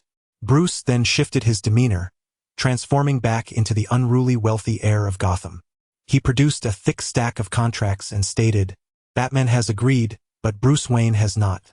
Now, let us discuss the clinic and the $30 million you owe me." The unexpected debt notice struck Wayne's face like a hammer, leaving it bruised. With a grim expression, Wayne stubbornly replied, "Commissioner Gordon still owes me for a surgical fee, which I shall use to offset the debt. I covered Gordon's portion. Let us consider it 10 million. You now owe a total of 120 million, and I shall waive my interest. Wait, after deductions, shouldn't it be 20 million? Is that sum plundered from your ancestors' graves?" Wayne's eyes widened in disbelief at Batman's apparent miscalculation. "Aside from me, you owe 34 others. Their principal and interest collectively amount to exactly $100 million. Merely pocket change. I can easily settle that for you. Ultimately, you have only one debtor, and that is me. Payment can be made via card, cash, or..." Bruce's demeanor shifted once more, adopting a darker aura as he coldly stated, "Or you may choose not to repay, in which case I will have Gotham's finest attorney serve you with a court summons. The clinic will be registered in my name, and you will either be apprehended or placed on a blacklist, forced to flee Gotham on foot." A mountain of debt notices sprang forth from Bruce's waist, scattering like petals in the wind across the clinic's corners, leaving Wayne with the sensation that the sky was collapsing around him. Wayne, his head heavy with despair, sighed helplessly. He understood that Batman, this old eccentric, had not yet fully placed his trust in him, prompting him to devise ways to extract something from the situation. "Having signed the documents and taken the promissory note, I shall impart to you a momentous revelation." Wayne waved his hand, conceding to you 10 pieces of intelligence. Bruce was taken aback. "The door is over there. Make haste, this business is not worth pursuing. If worst comes to worst, I shall flee to the metropolis. With my skills, I have no doubt I can thrive beyond Gotham." Wayne, seething with anger, pointed towards the exit, urging Bruce to leave swiftly. 8 pieces. Hello? Is this the Gotham Police Department? I wish to report the scoundrel Bruce Wayne for oppressing the innocent. At least 3, and once the task is accomplished, I shall arrange for the clinic to be refurbished, provided the intelligence is genuine and useful. Fine, 3 it is. Wayne hung up the phone, opting not to divulge information directly but instead posed a preliminary inquiry. Allow me to confirm something. If your words hold truth, then the intelligence shall remain secure. What is it? Bruce furrowed his brow, suspecting Wayne was about to spin some tall tale. Are you entangled with Talia al Ghul of the League of Assassins? Wayne was quite curious. Although the narrative of this universe is convoluted, Batman, as the progenitor of DC, continues to navigate through his significant story arcs, such as Death of the Family and The Killing Joke. Therefore, it is implausible for the fifth Robin to have simply vanished without explanation. Indeed, upon hearing this, Bruce's countenance stiffened. He had not anticipated that his indiscretions would be exposed. He inquired, somewhat stiffly, your sources possess knowledge of such information? The Dark Knight, throughout his illustrious existence, has one notable flaw, an excessive allure to women that has led to a lack of self-control. While it might be acceptable to indulge in his playboy persona, the gravest error was his inability to restrain himself while donning the cape, even allowing genuine feelings to emerge. Regardless of the reasons that led Bruce to reject Talia, the sense of regret and happiness is something he shall never forget. I possess unique sources of intelligence. Refrain from prying into business secrets, lest I vanish from Gotham at once. Wayne nodded in satisfaction, realizing that, irrespective of the universe, it seems destined that the Dark Knight cannot resist temptation. Clearing his throat, Wayne cheerfully remarked, after your rendezvous with Talia, whether it was a passionate encounter or a scientific endeavor, she bore your child, a son no less. Do not glare at me. I speak nothing but the truth, more genuine than anything else. By the way, his name is Damian Wayne, though he now goes by Damian Al Ghul. Remaining composed is a fundamental lesson for Batman. Yet even Bruce found himself momentarily bewildered. He had merely sought intelligence, and now he was presented with a son. Utter nonsense, Bruce thought fleetingly, dismissing the notion with a shake of his head. From their brief interaction, Bruce discerned that Wayne possessed a wealth of information, yet he was neither malevolent nor foolish. The League of Assassins is elusive, but as the world's foremost detective, Batman could undoubtedly uncover their whereabouts if he were willing to swallow his pride and seek out Talia. The veracity of the intelligence would soon become apparent. If it were indeed true, there would be no issue. However, should it prove false, it is likely that before Batman could arrive, the falsely accused League of Assassins would have already dismembered Wayne. After much ado, Bruce found himself entangled in a tedious fabrication, ultimately realizing that the supposed advantages were non-existent and that he had inadvertently dug a pit for himself. He concluded that Wayne would not engage in such a meaningless endeavor. Thus, after careful consideration, Bruce was astonished to discover that Wayne's words might indeed hold truth. He appeared to be an unwitting father. Having recently endured the grief of losing an adopted son, Bruce was now confronted with the revelation of a biological child, one who had been alive for several years. Unsure of how to articulate his emotions, he could only ask with a complex expression. Damian Wayne? That is a rather pleasant name. How has he been? Quite well, in fact. He is on track to surpass the Gotham Police Department's annual case resolution count in terms of his kills before he turns 10. Wayne shrugged, acknowledging that, as the most ruthless of all Robins, Damian had caused Bruce considerable distress. Upon hearing this, Bruce's countenance darkened, reminiscent of a charred pot bottom. The offspring of the Dark Knight, the heir to Wayne Enterprises, was, in fact, a cold-blooded harbinger of chaos, an absurdity that would invite ridicule if disclosed. He should have grasped the implication sooner. That damned League of Assassins was replete with reckless executioners, and with Talia and the Master Assassin's indoctrination, it was a miracle if Damian was not molded into a demon capable of devouring lives whole. Determined, Bruce resolved to select an auspicious day to enlist Dick's aid and, fully equipped, seize Damian while he was still young and not entirely lost to darkness. With guidance, perhaps the child could be steered back onto a virtuous path, ensuring that Batman would eventually have a worthy successor. By the way, should I inform Alfred? I imagine he would be overwhelmed with joy to learn that the Wayne legacy continues, Bruce mused. Absolutely not. Chapter 10. He attacked with a dollar bill. Please, no. Bruce hastily intervened to halt Wayne. The matter was of great significance, and he had yet to formulate an explanation. Alfred. Ever concerned about the next generation of the Wayne family, would likely rally the troops and confront the League of Assassins if he learned of Damien's predicament. Indeed, the affairs of your Bat family are quite perplexing. Wayne, however, was indifferent. He merely wished to witness Batman's discomfort. Speaking of which, he could certainly discuss matters regarding Jason Todd, but the timing of his arrival was rather awkward. The timeline of the Infinite Earths crisis was uncertain, and whether the multiverse's history had been utilized as a punching bag by the Supreme Superman remained unclear. Therefore, it would be prudent to refrain from mentioning Jason for the time being. Should the Red Hood emerge, Wayne could leverage the situation to extract some advantage from Bruce. Returning to the matter at hand, Bruce had somehow procured a chair and seated himself, an aura of familiar tension enveloping the room as his fingers drummed a somber rhythm upon the armrests, akin to the pendulum of an interrogation room's countdown clock. This psychological tactic could inadvertently heighten the pressure on his opponent, gradually eroding their psychological defenses and effortlessly revealing the desired clues. Wayne, however, stifled a yawn, for he had assimilated Elias's memories, and facing Bruce's visage inevitably led his thoughts to a lavish soiree where currency outweighed fabric, rendering him incapable of feeling fear. Furthermore, Batman's methods were effective against criminals, yet they elicited no response from someone as transparent as Wayne. What is your purpose in Gotham, Wayne?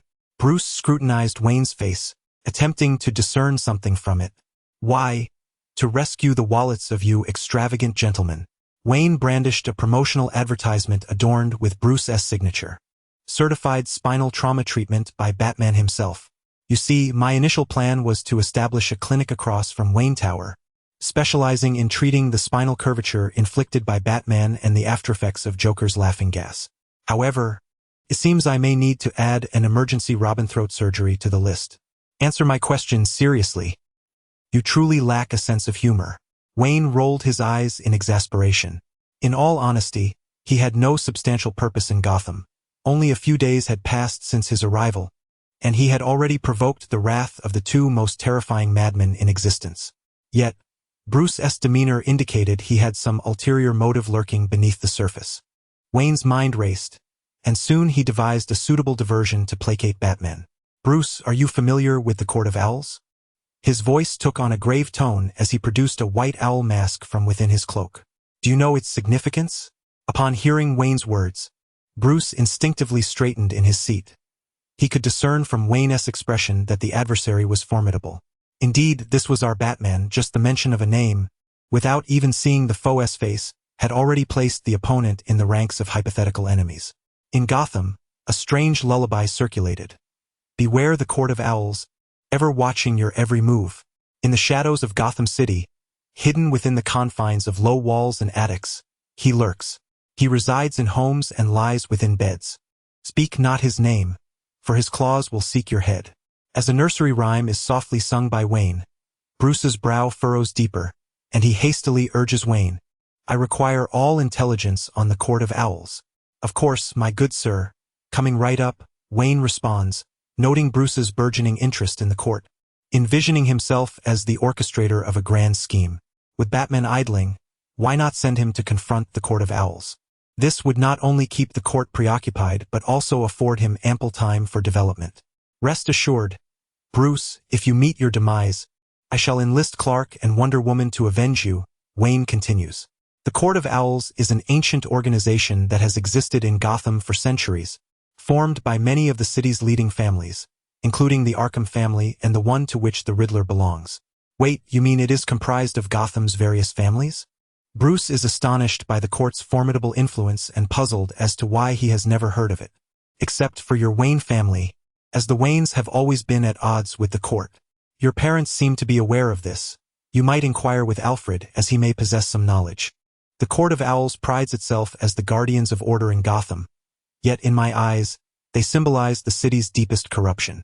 After all, their so-called maintenance of order is achieved through the assassination of dissenters, manipulation of the market economy, and the exploitation of the lower classes' blood to preserve their own power. When it comes to their methods of violence, one cannot overlook their elite assassins known as the Talons. The Talons gain regenerative abilities through an injection of a serum called amber gold, excel in the use of cold weaponry, and possess physical capabilities that transcend human limits. Though they can enter a state of dormancy in low temperatures, do not forget this when engaging them in battle. Each member of the court is marked by a mask and a coin as tokens. Should one expose themselves or betray the court, they will be eliminated by the Talons. Were your parents also members of the court? Bruce's eyes flash with insight, grasping a critical piece of information. Coupled with Wayne's connection to the court and the mysterious deaths of his parents, the answer becomes evident. Indeed, while the Elias family may be considered a second-rate family, they have established a long-standing presence in Gotham, nearly existing since the city's inception, thus qualifying them for membership in the Court of Owls. Wayne nods, clarifying, I should say my father and his contemporaries were once members, but later had a change of heart and withdrew. The outcome, as you know, is quite evident. Bruce comprehends. This elucidates Wayne's motives in Gotham. His parents' murder, coupled with Wayne's unique abilities allowing him to barely survive, positions him in Gotham to seek opportunities for revenge. While the purpose is now clear, the sheer volume of information is overwhelming, even for Batman's astute mind, which struggles to absorb the impact of these revelations. The supervillains of Gotham already pose a significant challenge, and now emerges a son in need of redemption and a dark organization lurking deep within the city. Bruce rubbed his throbbing temples and continued to pose his third question. Who is Jack Napier, and why does the Joker react so intensely upon hearing that name? The Pale Knight, Jack Napier, was merely a name Wayne had invoked to capture the Joker's attention. Yet he was astonished to discover that this universe indeed harbored such a figure, and that he could be awakened. This revelation far surpassed his expectations. As the Joker had remarked, there were once 2 patients in a lunatic asylum, but that was merely the surface. In the shadowy recesses lay a third presence, Jack Napier. He embodies the righteous persona of the Joker, or rather, the original owner of that body was Jack. Subsequently, the Joker was born, and the once righteous identity of Jack was imprisoned deep within consciousness. The last time he was inadvertently awakened by me, yet it is likely that the madman will soon return. Given that the Pale Knight has minimal background, Wayne succinctly elucidated the matter of Jack Napier in just a few sentences. Who is that elderly Japanese man? With 3 questions exhausted, the remaining queries eluded my understanding. 1 million. Bruce waved his hand dramatically, slamming a check worth $1 million onto the consultation table. Chapter 11. The hospital awaits your brain's hiss. Hiss. Hiss. Wayne inhaled sharply, feeling the radiant golden light emanating from Bruce, so bright that he could scarcely keep his eyes open. The overwhelming aura, devoid of humanity, bore the unmistakable scent of Franklin's wealth. Having once been a privileged heir himself, Wayne experienced for the first time the sensation of being stunned by someone else's financial clout. For an inconsequential piece of information, Batman had casually dispensed millions of dollars, truly a display of monetary prowess that left even Superman astounded. If he wished to know, then so be it. Wayne was unperturbed by the potential troubles that might arise from revealing the identity of Ra's al Ghul. If Batman had the audacity to construct a dimensional travel device to seek out the old man in another realm, then so be it. Wayne would not hinder him. He grinned as he tucked the check away, surprised at how swiftly the funds for his escape from Gotham had materialized. He had already begun contemplating which day to venture to Metropolis to search for a new residence. The elder's name was Ra's al Ghul. Without a hint of hesitation, Wayne divulged the information regarding the old sword saint, though he refrained from disclosing how he had come by it. The former was tied to the system, his greatest secret, while the latter remained a mystery to him regarding how the interdimensional patient had arrived. Bruce meticulously noted each utterance, while simultaneously recording the conversation with a device, ensuring that every detail was meticulously cataloged in the Batman database for him to ponder later. Before departing, Bruce felt compelled to issue a warning to Wayne. Gotham welcomes superheroes with exceptional medical skills, but should you dare to disrupt the city's tranquility with them, Batman would ensure you found yourself residing alongside the Joker in Arkham. Wayne dismissed him with a wave, already eager to indulge in a lavish meal. He was utterly tired of frozen pizzas and instant noodles. Seeing that Wayne was entirely oblivious to his presence, Bruce stood up, shaking his head in disbelief as he swiftly made his way toward the exit. He had gathered an abundance of information today, and he needed to return to the Batcave to digest it thoroughly. The roar of a supercar echoed, and as the sound gradually faded away, Wayne finally snatched up the check and began rummaging through his belongings, both on his person and on the ground. Despite Batman's seemingly honest dialogue, he suspected that the Dark Knight had likely left behind a memento in the clinic. After a painstaking hour of searching, drenched in sweat, Wayne found not a trace of evidence. How peculiar. Had Batman truly altered his nature? With a frown, Wayne released the chair that Bruce had occupied, struggling to fathom such unexpected candor. Suddenly, a thought struck him. He retrieved the check from his pocket and scrutinized it intently. Finally, he took a scalpel and gently prodded the decimal point, revealing an identical point hidden beneath it. "Tomorrow I shall move." Wayne defiantly gestured a middle finger at the camera, shattering it with a swift thrust of his blade. Nightfall, the dazzling, harmonious facade of Gotham City, shed its skin, transforming into a voracious abyss, its chilling winds instilling dread in the hearts of unwelcome visitors. Towering Gothic edifices stand resolutely in this desolate landscape, where the inhabitants seem akin to lambs awaiting slaughter within the jaws of a demon, or perhaps like those lying in exquisitely adorned coffins, yearning for the dawn of a new day.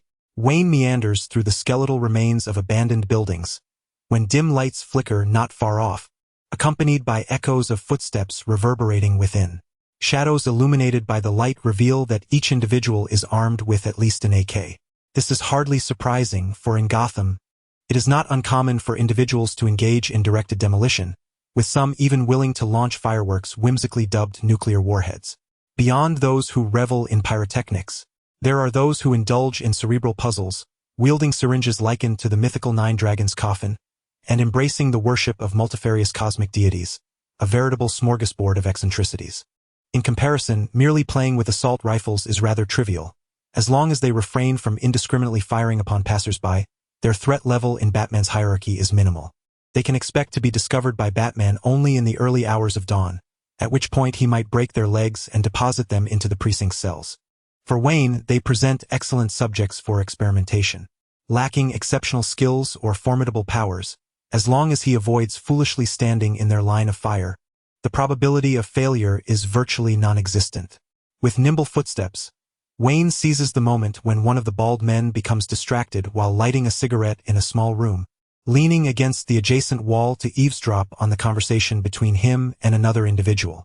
In such a scene, within such an atmosphere, even if Gordon were to claim they were merely enjoying a midnight barbecue while watching a film, Wayne would not be convinced. After listening for a while, Wayne starts to piece together the situation. Two rival factions have arranged a transaction for today, exchanging goods for payment, but upon arrival, a dispute arises. The buyer deems the seller's wares to be of inferior quality and lacking in purity, feeling that the deal is heavily skewed against them, and demands a price reduction of 40%. Upon hearing this, the seller's leader's eyes widen, his expression darkening more than the bottom of a pot, and he becomes enraged. Recently, Batman has been patrolling diligently, his efficiency remarkable, and his methods increasingly ruthless. One of his trusted subordinates was apprehended and suffered catastrophic injuries, ultimately being rammed into Gordon's office by the Batmobile. The commissioner grimaces at the thought. Now reduced to a semi-conscious state, even if he were to awaken, he would be a lifelong inmate, rendered a mere shell of his former self. Taking the risk of meeting a similar fate as his subordinate, the seller produced this batch of goods for trade, only to be met with immediate financial slashing, without so much as a word of condolence. "I see your product's quality. Did you think I didn't notice your euphoric expression upon inspecting it?" Consequently, the leaders of both factions are locked in a stalemate, hurling insults at one another. Just as the bald men continue to exhale plumes of smoke, a faint voice calls out, "Hey buddy, could you spare a light?" As one bald man reaches for his lighter, he suddenly realizes the utter absence of anyone else around. Startled, he instinctively raises his AK, but the moment he does, a glint of cold steel flashes, and blood erupts from his wrist. Before he can utter a sound, a sharp pain seizes his neck, plunging him into unconsciousness. Meanwhile, his companion is struck in the temple by a swift elbow jab, collapsing without having even had the chance to draw his weapon. Wayan cautiously placed the two burly men flat on the ground, taking care to avoid making any noise. After completing this task, he retrieved a lighter from the bald man and proceeded to disinfect his scalpel. He then extracted a medical kit from the system space and began the surgical procedure on the bald man lying on the ground.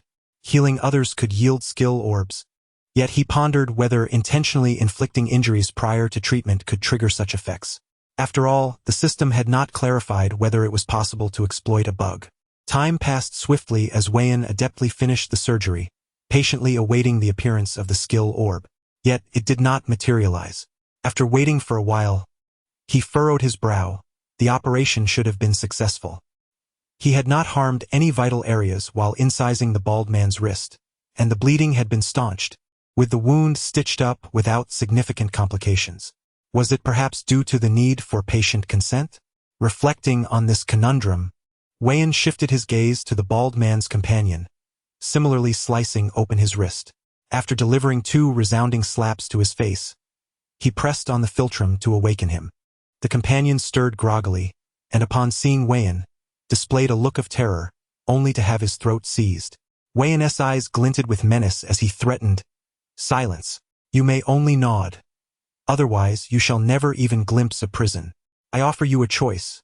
Your wrist is gradually losing blood. I can perform surgery to halt the bleeding, provided you consent. Otherwise, I shall carve a cut upon your throat." The bald man's companion nodded frantically, realizing he had no grounds for dissent.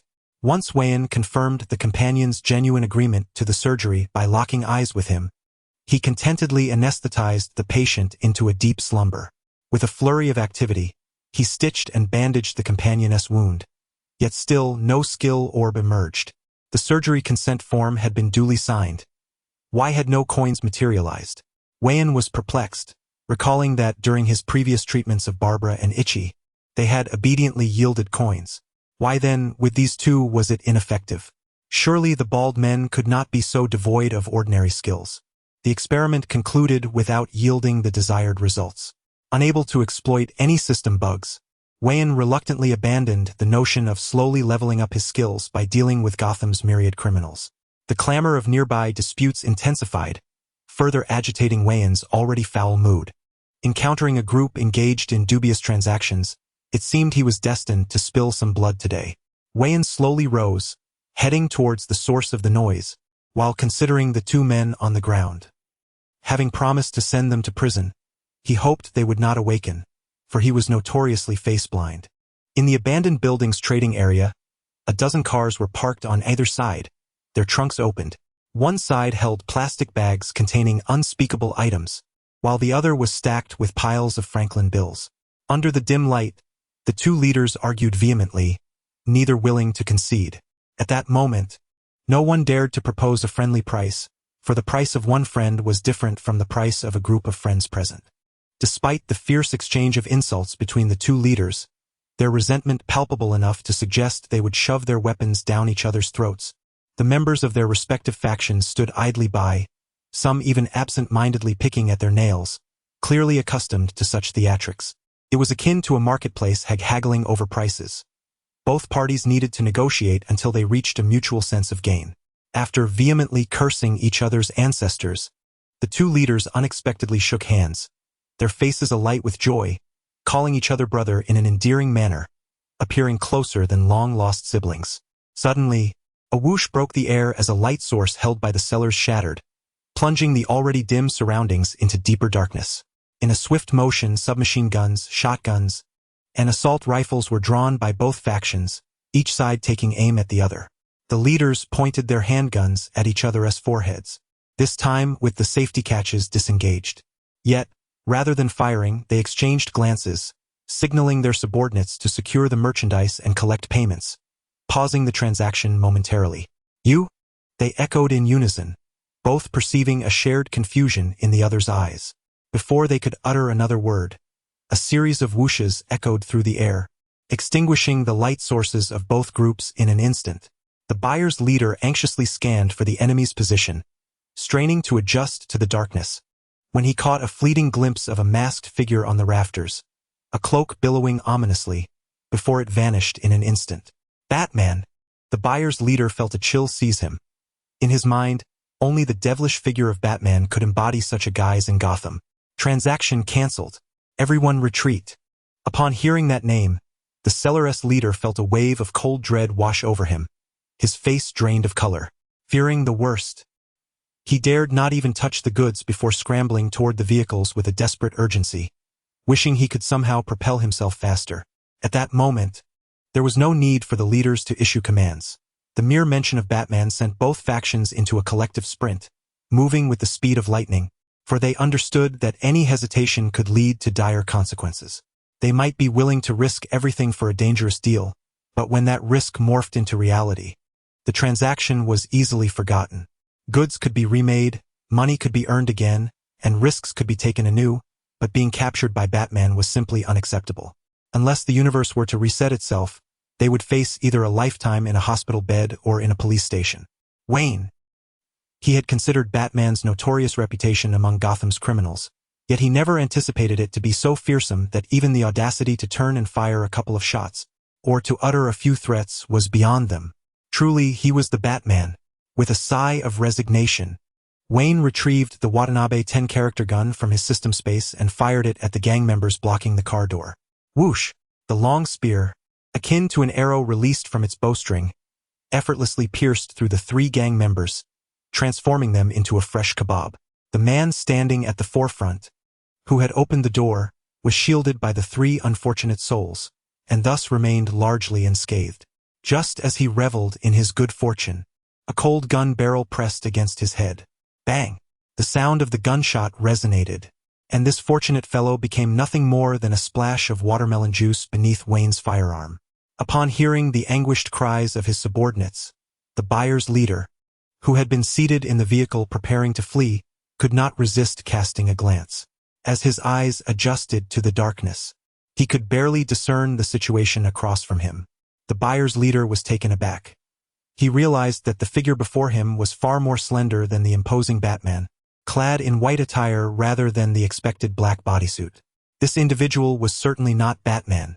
Upon this realization, the buyer's leader was consumed by rage. How could they have been so easily deceived by a fool who had seemingly emerged from nowhere? It was a profound humiliation, and he vowed to dismember this scoundrel. Thus, he bellowed furiously, "You bunch of worthless fools! Open your eyes! He is not Batman!" His voice echoed within the desolate building, and the gang members, upon hearing his words, froze momentarily, glancing back in confusion. Upon closer inspection, they confirmed that he was indeed not Batman. Consequently, one by one, the gang members armed themselves, emerging from the vehicle with sinister grins, eager to teach their uninvited guest a lesson. "Wayne, I sincerely apologize for not being Batman. It seems I must add another acquaintance to Gotham's roster. You wretches, I hope to donate your brains in their entirety to the Medical Academy." Chapter 12. DC also has its own American booty. The words of the buyer's leader irked Wayne immensely. Just because he wasn't Batman, did that mean he could be underestimated as a newcomer? Such disdainful arrogance. Suddenly, the 8 thugs, upon realizing the truth, unhesitatingly drew their weapons and opened fire simultaneously. Wayne swiftly turned and took cover behind a load-bearing pillar. Drawing 2 long knives, he placed them aside and produced 2 grenades, pulling the pins and tossing them back into the darkness. A resounding boom. In the dim light, the 8 thugs barely had time to hear the metallic clatter of their impending doom before being engulfed by the explosive flames. As the saying goes, hesitation leads to defeat. Wayne emerged from behind the wall, wielding his dual blades. Unlike the rigid techniques of the Inamari style, he existed solely for victory. If only he had been born in a later era, perhaps he could have acquired the skill of mastery of firearms from the Inamari lineage. His former identity as a reckless rich heir had its advantages. He managed to procure some formidable firearms through old connections. The leaders of the 2 gangs took refuge behind the same vehicle, fortunate to escape the blast, yet they were now burdened by the loss of 8 men. The illumination from the grenades lit up the surroundings, granting them clearer visibility amidst the chaos. Seeing Wayne foolishly step into the open, the buyer's leader rejoiced, hastily instructing his remaining lackeys, "Quickly, fire at that lunatic." Don't let him hide and throw grenades. No sooner had he spoken than the remaining thugs aimed their weapons at Wayne, eager to turn him into a sieve. Wayne stood firm, his dual blades gleaming ominously in the firelight, slicing through the air with such speed that his hands appeared as mere blurs. The clang of metal rang out as the blades met bullets, their sharp edges effortlessly cutting through the onslaught. As the two factions exhausted their magazines, Wayne stood amidst a field of spent shells, unscathed. He shook his slightly sore arms and mused, should I have chosen to act in daylight? I seem to be lacking in calcium. Perhaps I need to exercise in the sun for my health. Was this the Ninja Turtles crossing over? The buyer's leader trembled, his eyes wide with fear, witnessing the surreal spectacle of someone bathing in a hail of bullets. Meanwhile, the seller's leader, silent as a grave, had met his end, struck down by a ricochet that pierced his brow, now condemned to the infernal depths. Who dares to call me a green turtle? Wayne thought.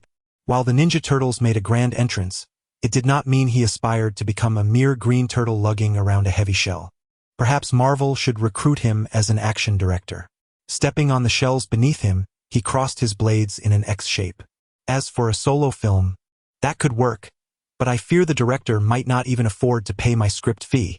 With a swift flick, a surgical knife was hurled, slicing through an AK barrel while simultaneously dispatching a thug attempting to ambush him. Gotham, indeed, is the domain of the Bat. Yet Wayne is also a native of this city. Furthermore, he is not a member of the Bat family, so he is not bound to adhere to Bruce's principle of non-lethality. Wayne does not wish to elaborate on Batman's no-kill rule. After all, Bruce is genuinely working for Gotham and playing a constructive role, as long as he does not impose his ideology upon Wayne. In truth, even if Bruce were to approach Wayne to discuss this matter, Wayne would feign ignorance, quickly forgetting it. Moreover, once Damian arrives, some of the older gentlemen will surely have headaches of their own, leaving them little time to amend their actions. Returning to the scene, Wayne observes that the nearby thugs still glare menacingly. Those with magazines are reloading, while others discard their firearms, drawing knives and advancing slowly. How much are you risking your lives for your boss? This is bewildering to Wayne, he muses. Logically, having demonstrated the capability to turn a hail of bullets into roses, one would expect villains from any other realm to either bow in submission or at the very least retreat upon witnessing Wayne's formidable prowess. Yet, the criminals before him seem to believe they can close the distance and counterattack. It evokes memories of Wayne watching a certain character from Naruto wielding kunai against Susanoo. After much contemplation, Wayne concludes that the simplicity of American comics prevails, whether in DC or Marvel.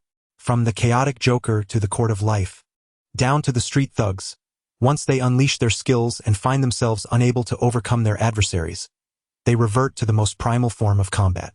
In a fleeting moment, Wayne perceives that this group of thugs is chanting something akin to Tatakai, as one of them charges at him.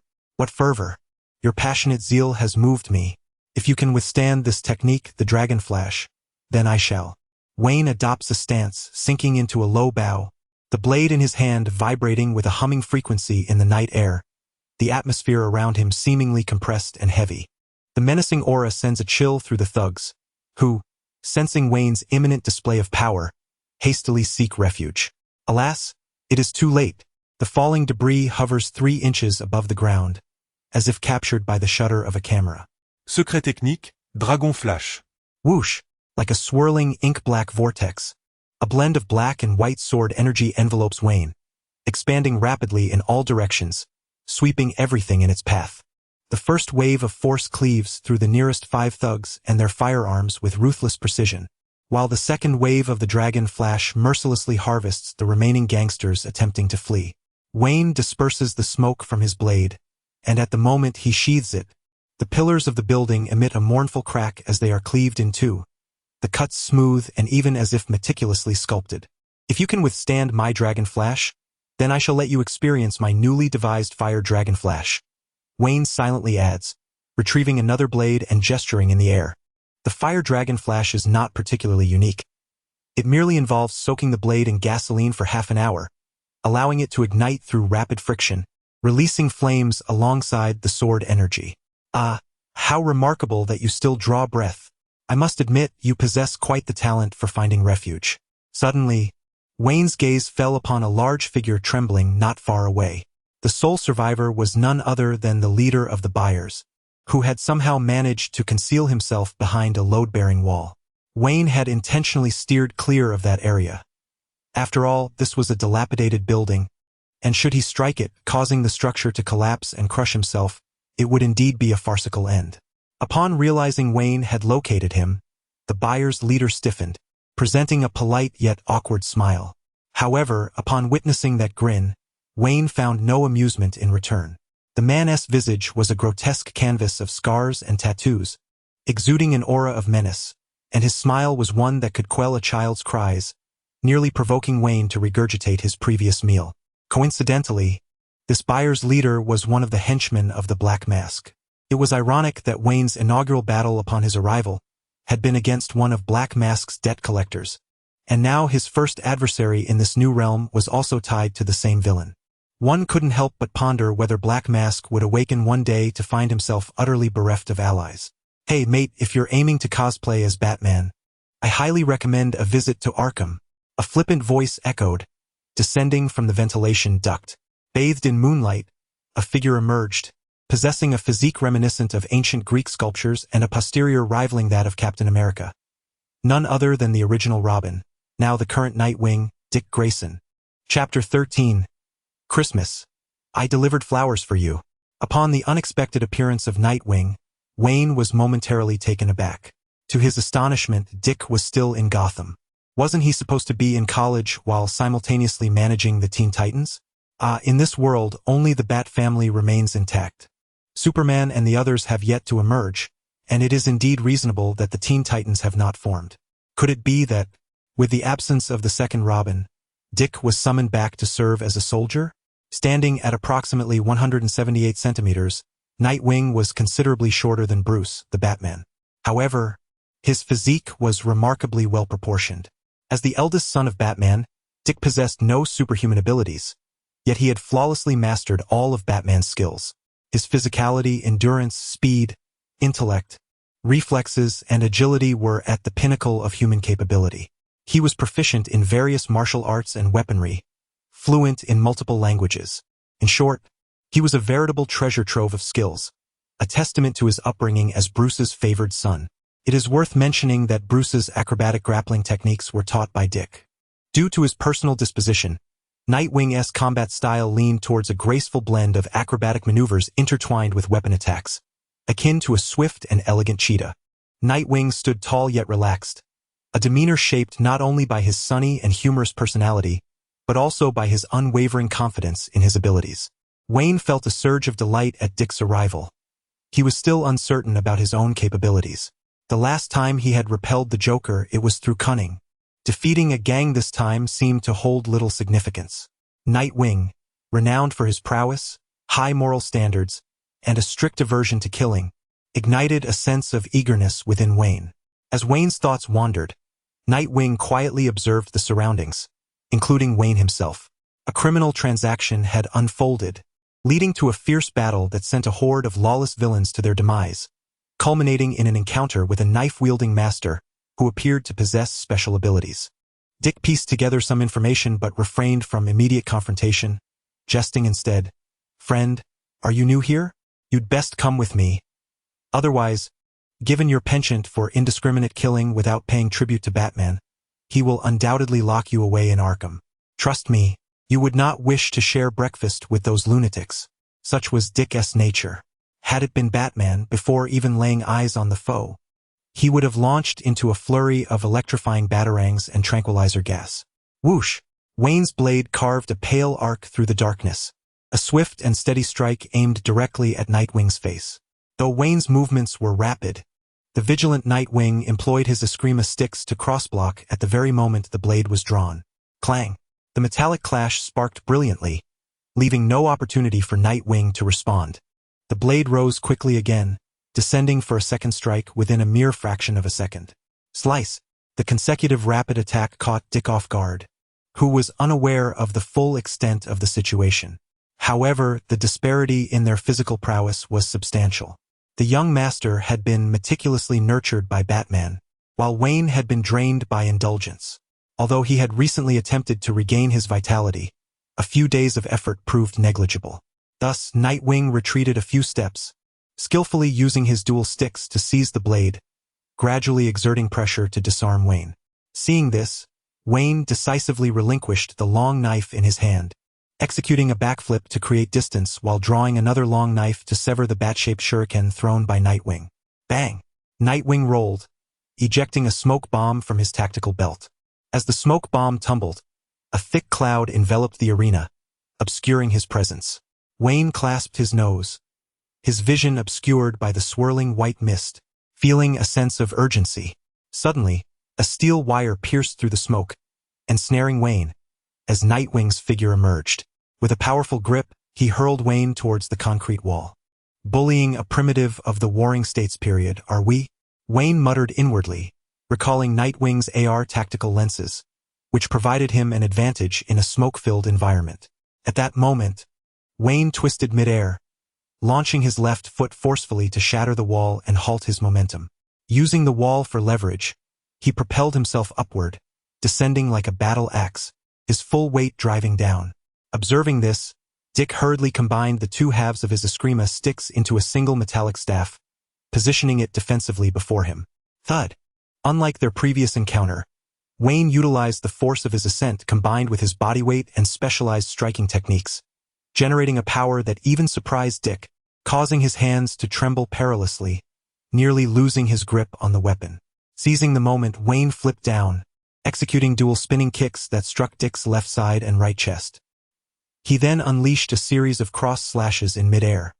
Sensing imminent danger, Dick hurriedly defended himself, unaware that the true assault was yet to come. After delivering the cross slashes, Wayne used the momentum of his body to execute a final downward kick. With no time for defense, Dick could only yield to the direction of the blow, attempting to mitigate the damage. With a grunt, Dick felt a sharp pain on the right side of his face as he was sent crashing to the ground.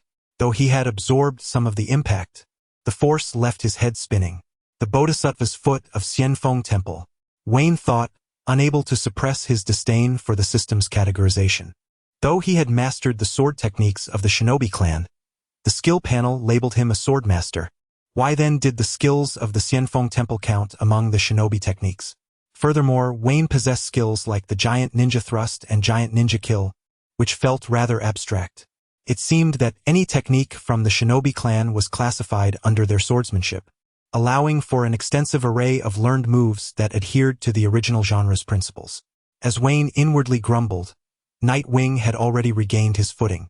Apart from a trickle of blood from his mouth and slight swelling on his right cheek, he appeared relatively unscathed. Wayne could not help but admire the remarkable resilience of the Bat family. They could trade blows with Darkseid when in prime condition, yet when weakened, a mere adjustment by Bane could leave them incapacitated, while a casual pebble thrown by Damian could send them spiraling into oblivion. Impressive skills, my friend. I underestimated you thinking you were merely a newcomer. That was my oversight. However, this time I shall take you seriously. Dick wiped the blood from his lip, adopting a combat stance, eager for the next round. In contrast, Wayne shook his head. His bout with Dick had reaffirmed his condition, and the need for further combat had dissipated. It is certainly not due to the exhaustion from utilizing the Dragon Flash and Bodhisattva's foot that I have begun to feel a weakness in my kidneys, nor am I afraid of being pummeled into a state resembling that of a pig by Nightwing. I shall cease this, if your household's expressionless face discovers that I have taken to bullying children. There is no doubt that there will be a disturbance in Gotham come nightfall. Wayne waved his hand dismissively and removed the mask he was wearing. What? You? Dick was taken aback, clearly not anticipating that the other party would unmask himself. Wayne's subsequent words tightened Dick's chest. Do not feign ignorance. I know it is you, Dick. Have you not enrolled in university? What brings you back to Gotham? Who are you? Wayne's inquiry put Dick on high alert. He sensed a familiarity in Wayne's demeanor, yet it remained somewhat elusive. It was I who delivered roses to you that Christmas, aiding you in your successful transformation from the ranks of boys. I still recall the delight you exhibited at that moment. Wayne chuckled at the memory of their first encounter, when he had facilitated Dick's metamorphosis. Wah! What? You were that peeing horse, Wayne? Dick's face flushed crimson, and his expression shifted as he recalled Wayne's true identity. The once jovial countenance of Wayne darkened immediately upon hearing the nickname. Peeing Horse Wayne? Who was the fool that bestowed such a moniker upon him? Chapter 14. Please call me Moonlight Knight. Upon noticing Wayne's unfriendly gaze, Dick awkwardly cleared his throat and swiftly changed the subject, saying, Well, it's been a while, Wayne. By the way, what brings you here? And your swordsmanship, oh dear, it seems to have faded. Ah, Dick, you used to call me Uncle Wayne. Now that your uncle has fallen from grace, you've opted to simply call me Wayne.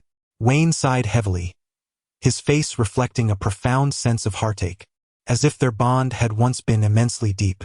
Dick, visibly frustrated, retorted, I am quite certain I have never referred to you as uncle in the past or present, and I absolutely never will. Such bravado.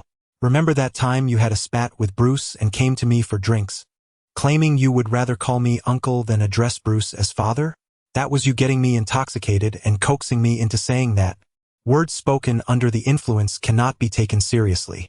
Dick gritted his teeth, recalling that moment when he had sought an outlet for his frustrations after a disagreement with Bruce.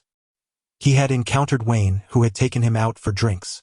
At the time, as Robin, he prided himself on his strength and specialized training, believing he could easily handle a drinking contest. However, he had ended up so inebriated that he had stripped off his shirt and jumped onto the stage, dancing wildly. In hindsight, he wished he could shove Wayne into the jaws of Killer Croc. Wayne, however, vividly remembered that incident, particularly because when Bruce arrived to fetch Dick, he happened upon his eldest son entwined with a hefty black gentleman, dancing to the rhythm of a small electric pony. Bruce said nothing at the time. Instead, he discreetly tossed a handful of cash to divert the bystanders' attention and carried Dick away, his gaze towards Wayne more affectionate than that reserved for the Joker. That night, Batman had come knocking, taking Wayne to Arkham for an overnight stay before releasing him.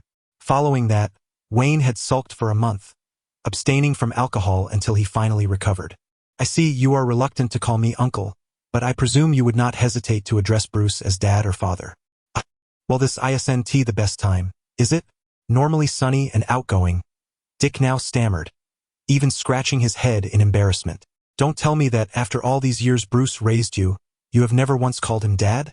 Seeing Dick's awkward expression, Wayne felt an uncomfortable itch within him. While watching comics and animated films, he had always found Batman and Dick's relationship to be exceedingly awkward. Bruce's stubborn nature prevented him from calling his son by name unless absolutely necessary. Jason, being prideful and having an extreme personality post-resurrection, never called him that, which was understandable. Tim regarded Bruce as family, but with two parents intact, it was entirely normal for him not to address Bruce as father.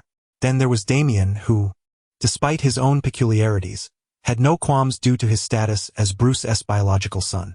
Yet the crux of the matter lay with Dick, who, as the eldest and having spent the most time with Bruce, and possessing the most amiable personality, turned out to be the one who felt too bashful to utter such a term. Dick turned his head slightly, feeling a twinge of shame. After the passing of his parents, Bruce and Alfred had become his family, and he regarded Bruce as a father, yet he had never once voiced this sentiment as a son. Nightwing, do not allow Wayne's frivolities to cloud your judgment. Batman's icy voice emanated from the tactical earpiece, pulling Dick's thoughts back to the present. Shaking his head to regain focus, Dick sheepishly asked, Sorry, Batman, did you catch what I just said? This patrol time. I do not concern myself with matters unrelated to Gotham's safety.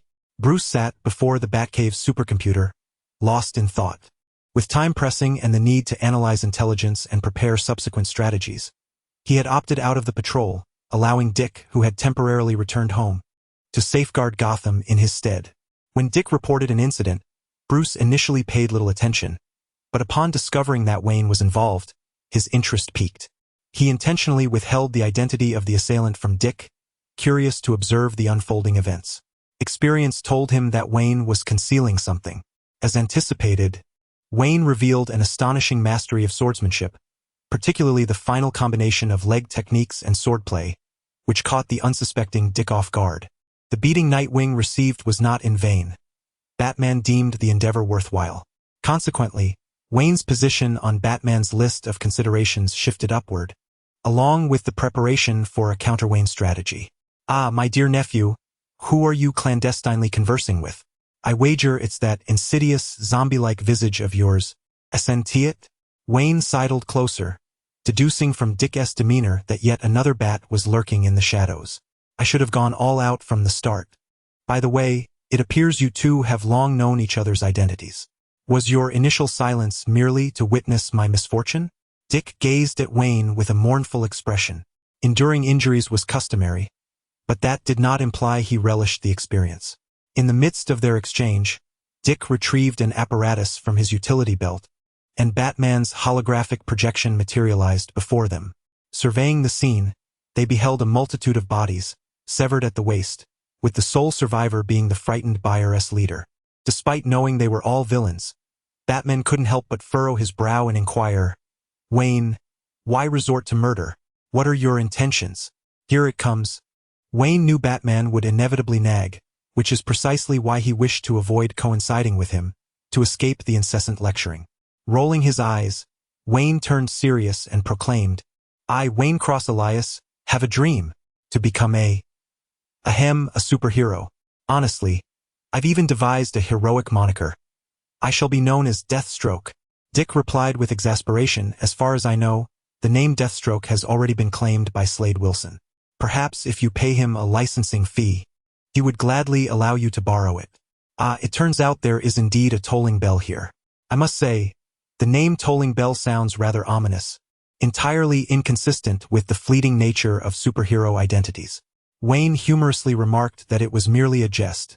He had already conceived a new moniker.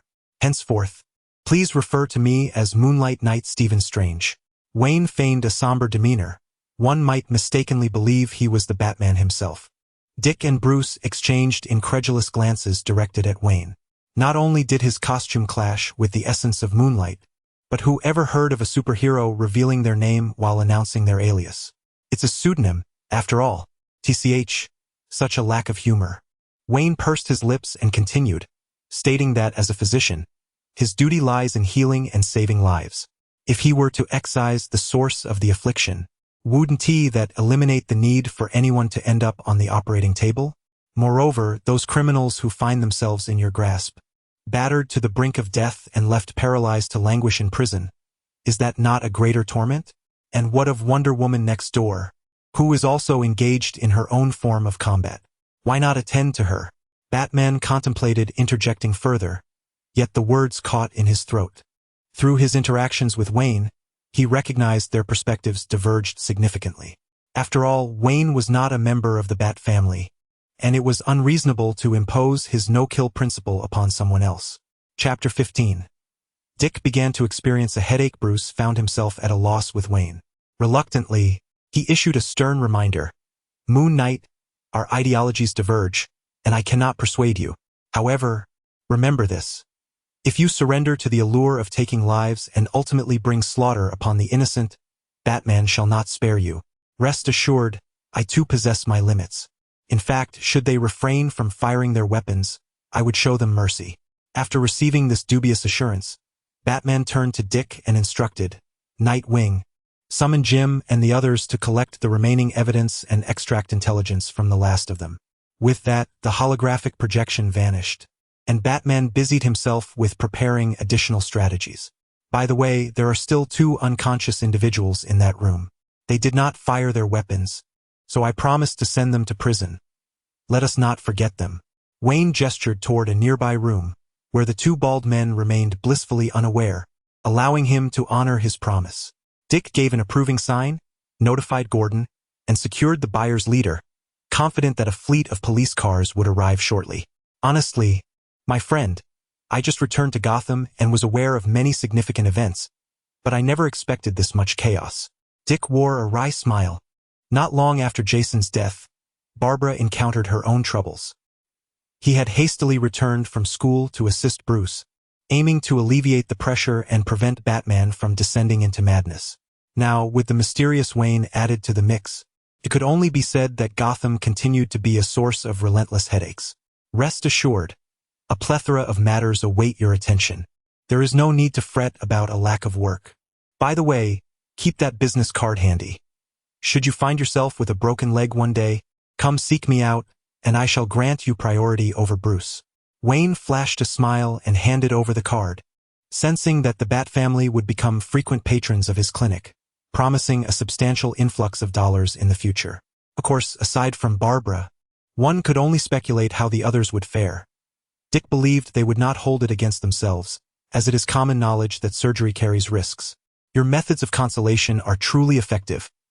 Honestly, thank you for saving little Barbara. Dick expressed his heartfelt gratitude to Wayne. He genuinely meant it. During Barbara's most perilous moments, he had not been by her side. Should an unfortunate event have transpired, Dick would never forgive himself. You truly are a romantic. I fear you may one day find yourself in a situation akin to Bruce, celebrating with a drink, while your son remains oblivious at 8 years of age. Although their personalities were vastly different, Dick, too, enjoyed a considerable charm with women that would incite envy. Leaving aside the fleeting encounters with nameless women, he had wooed several renowned female superheroes, yet in the end he still married Barbara. Wait, what does this have to do with Bruce? Dick's face was a mask of confusion. Upon hearing Wayne's words, he instinctively wondered if Bruce was once again seeking to adopt a child. Could it be that Bruce is looking for a third Robin? A third Robin? Perhaps. But this time it will be different. The soon-to-be third Robin will likely bear the name Damian Wayne. Wayne was filled with malice. Indeed, he had not disclosed this to Alfred. However, whether Dick would inform the butler was uncertain. Surely, Bruce must be eagerly anticipating the lengthy admonishments stemming from the Alfred lineage. Damian Wayne? Are you certain it isn't Wayne? Dick widened his eyes, staring incredulously at Wayne. What are you thinking? When Damian was born, I was merely a child, and I must have been out of my mind to entrust my son to Batman as Robin. Indeed, it is Wayne, your stoic-faced progeny, born of Talia, the daughter of the master assassin. Oh God, can the occurrences in Gotham be any more absurd? Dick was left speechless.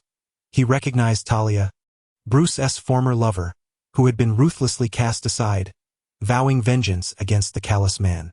He never imagined she would seek revenge in such a manner. Recently, the Bat family had been utterly bewildering. Frankly, he still found it hard to believe that Batman could father a child. Wayne shrugged and explained, primarily, your father was entranced by a beautiful woman, and after being drugged by Talia, he easily obtained the seed. I suspect that soon Bruce will summon you to join him in the League of Assassins to reclaim the young master. Continuing, Wayne advised, when your younger brother arrives, you must take care of him. What does that have to do with me?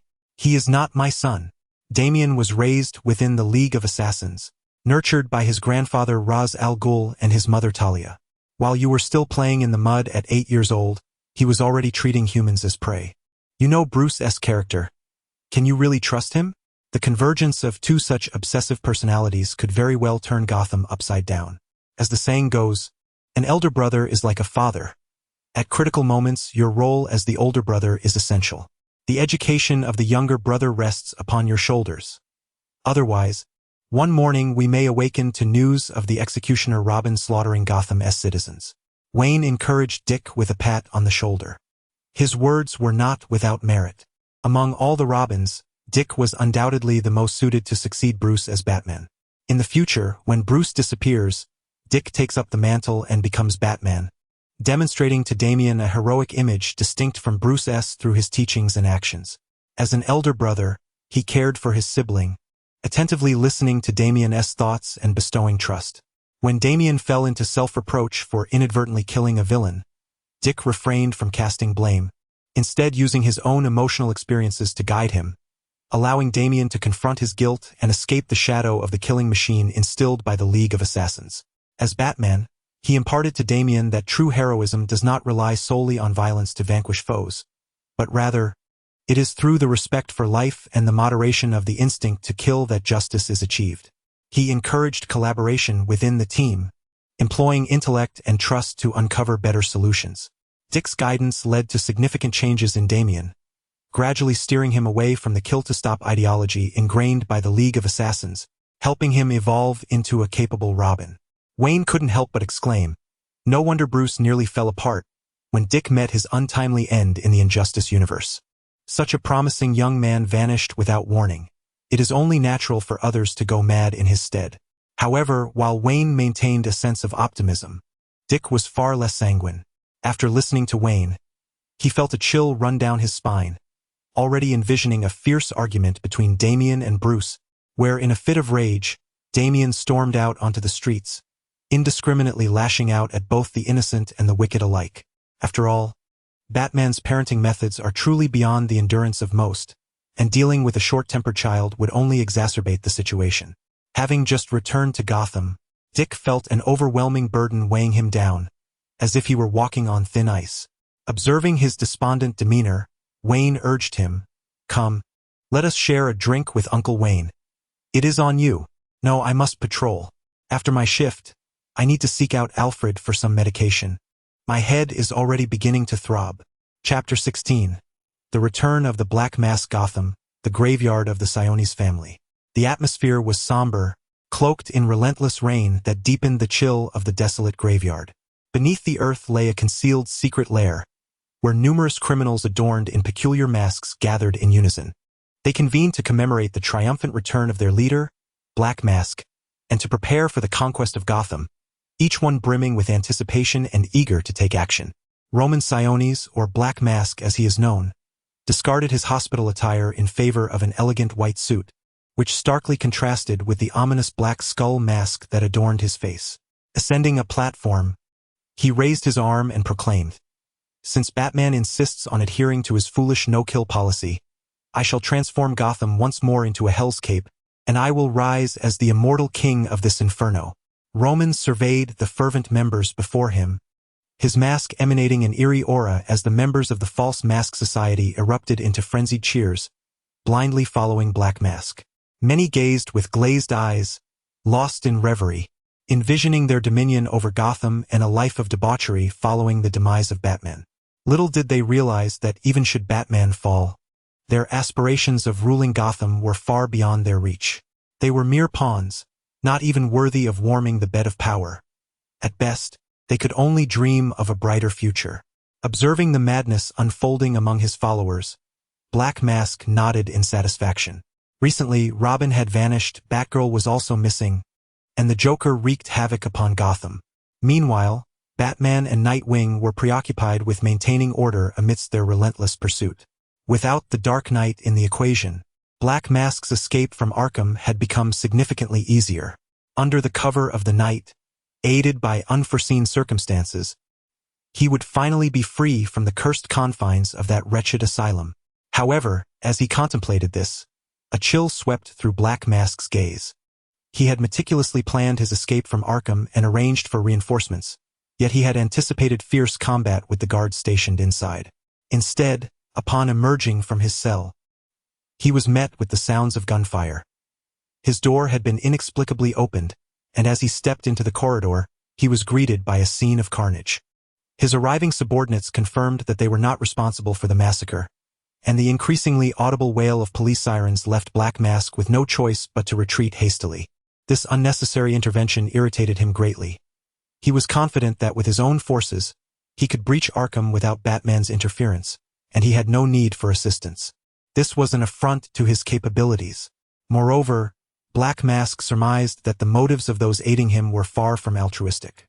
Arkham housed the very supervillains that Batman had personally incarcerated, and their release was likely intended to ensnare Batman in a trap, leaving the orchestrator to reap the rewards of their mutual destruction.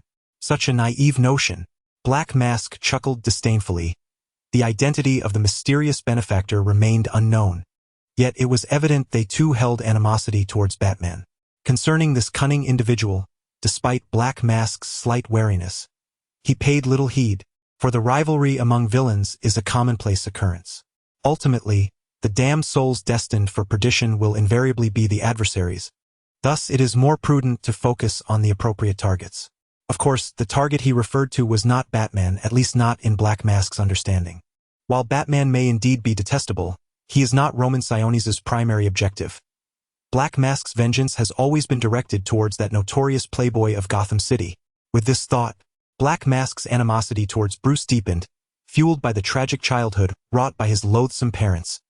the public scorn following a botched cosmetics venture, the corporate takeover, and the humiliation of a public breakup with his girlfriend. Every misfortune he attributed to Bruce. Black Mask vowed to incinerate Bruce Wayne along with the accursed Arkham. Should Batman attempt to thwart him, it would matter not.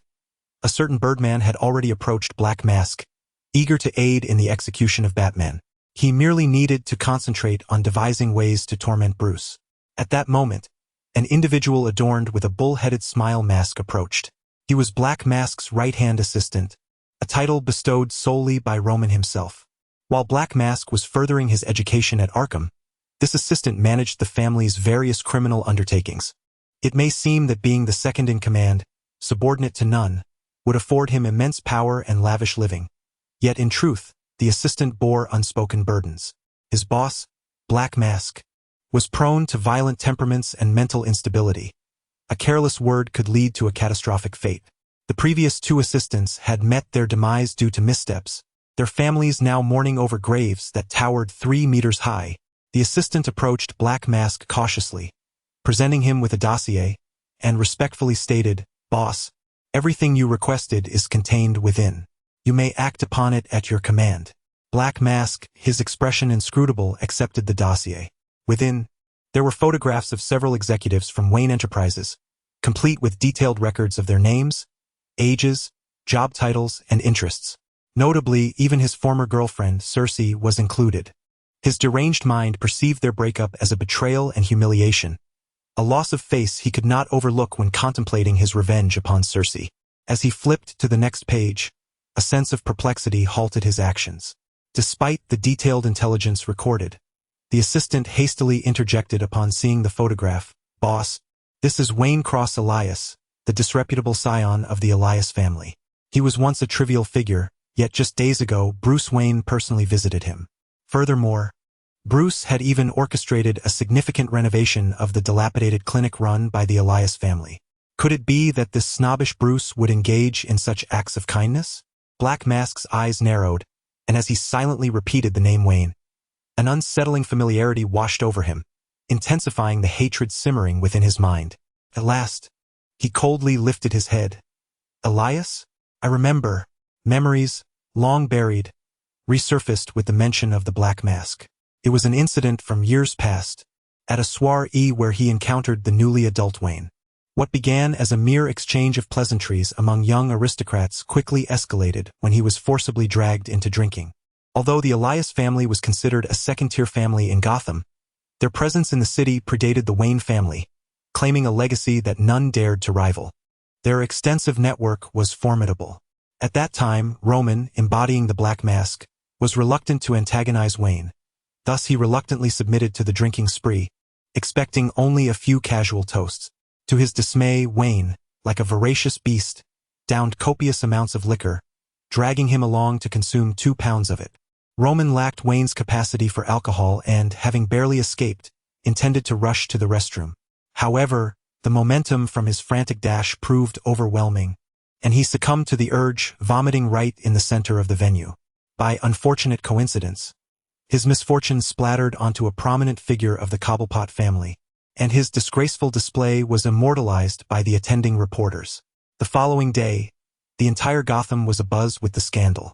Consequently, he endured 3 days of relentless punishment from his father and was forcibly compelled to bow his head and apologize to the Cobblepot representative. This painful memory was one he wished to forget, and he sought ways to bury it in the past. Yet, today, transformed into the Black Mask, he once again beheld that infuriating visage, now intertwined with his most detested adversary, Bruce.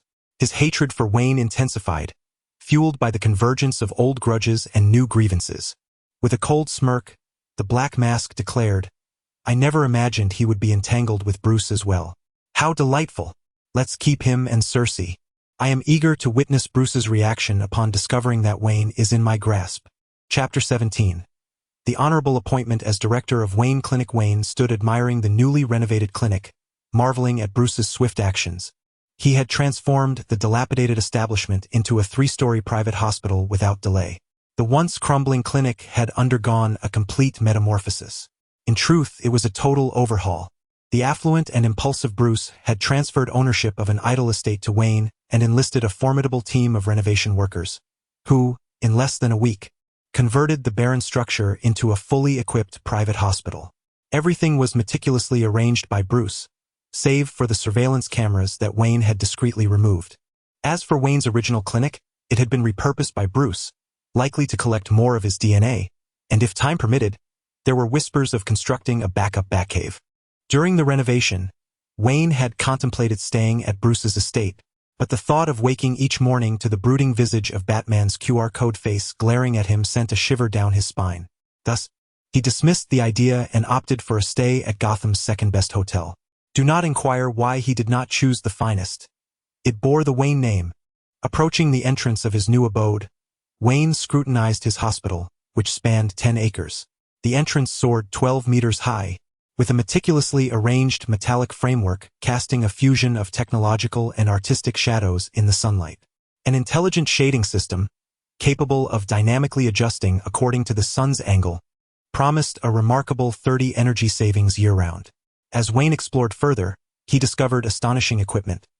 Heavy ion circular therapy chambers, advanced vacuum steam sterilizers, smart hospital beds equipped with sacred object sensors, and various AI robots.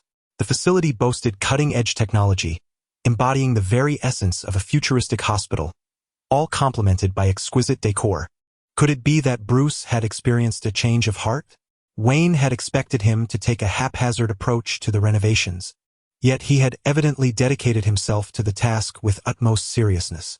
Wayne was left in awe of Bruce's generosity. As a former noble, he calculated that any aspirations of acquiring units worth a few $100,000 would now be out of reach. Bruce's lavishness left Wayne feeling somewhat embarrassed, especially as he had been contemplating ways to further torment Batman. He recalled Bruce mentioning that he had initially intended to allocate 100 acres to him, but, fearing Wayne's inability to manage it, decided to start him off with a mere 10. If 100 acres were beyond his capacity, would he not simply lease it out? Wayne sighed, giving Batman a silent thumbs up, and casually activated the hospital's promotional slogan, crafted through holographic projection. Even the advertisements were executed with such care. Wait a moment, why did the name seem to have elongated? Wayne's words of praise caught in his throat as he gazed in astonishment at the enormous virtual lettering above. Arkham Asylum Elias Branch?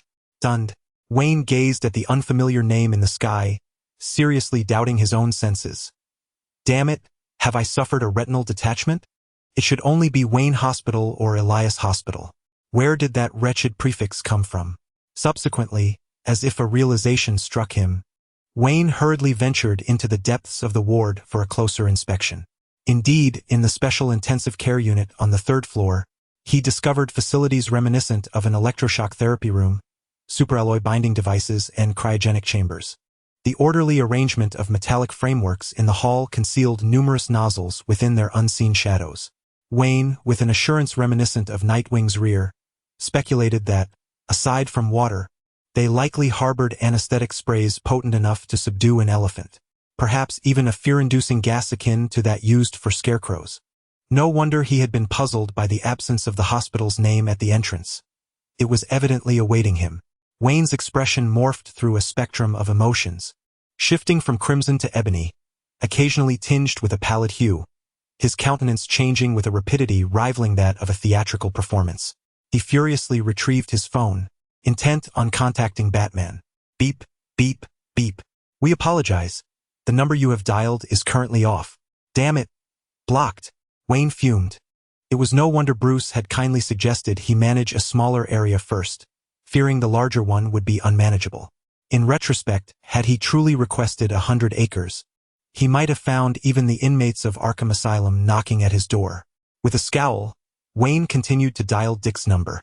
Fortunately, his dear nephew remained steadfast, having not fallen prey to the dark, brooding demeanor of his counterpart. The call connected without issue. Hello, this is Dick Grayson. How may I assist you? Dick's voice, warm and courteous, resonated from the other end, exuding an air of nobility. Hey, my dear nephew, it's me. I'm looking for your brooding counterpart. In the hospital, as he tended to Barbara, Dick paused, puzzled. Wayne, how do you have my number? You told me when you were inebriated, and I'm glad you haven't changed your number or blocked me. Now I need to reach Bruce. I presume you can contact him, right? Bruce should be at the office at this hour. He doesn't have any appointments today. All right, I'll transfer your call to him. Dick connected their lines, allowing them to converse directly. Though curious about Wayne's desire to speak with Bruce, his primary focus remained on caring for Barbara. Beep, beep, beep. After a brief wait, thankfully free from that exasperating "please call back later," Bruce's calm voice emerged. Dick, is there an issue? Wayne's eloquent tirade erupted immediately, and Bruce instinctively pulled the phone away. After a moment, once Wayne had finished venting, Bruce leisurely resumed the conversation. It seems you are quite taken with the new hospital environment. Wayne fell silent. Truthfully, he was tempted to share a hellish jest. Immediately, Wayne began to express his grievances. I am certainly pleased with the new hospital. However, my satisfaction would be greatly enhanced if the name Arkham Asylum were to be removed. Did you not assert that as a doctor one must eradicate the source of illness? Yet, when the source is presented, you appear displeased. Wayne, perplexed, wondered from whence Batman had acquired such twisted reasoning, especially since he had never imparted it. I have conferred with the director of Arkham, and he too believes this is a splendid idea. Thus, in my capacity as chairman of Wayne Enterprises, I have funded the construction of this hospital. Patients require a fresh environment, and you are in need of clientele. Henceforth, you shall be the director of the Arkham branch. Reflecting on how Bruce had brought an unfamiliar elderly gentleman a few days prior, it dawned on him that the man was indeed the director of Arkham. Upon uttering this revelation, Bruce ended the call, a barely perceptible smile gracing his face. Arkham housed far too many vicious and brutal criminals.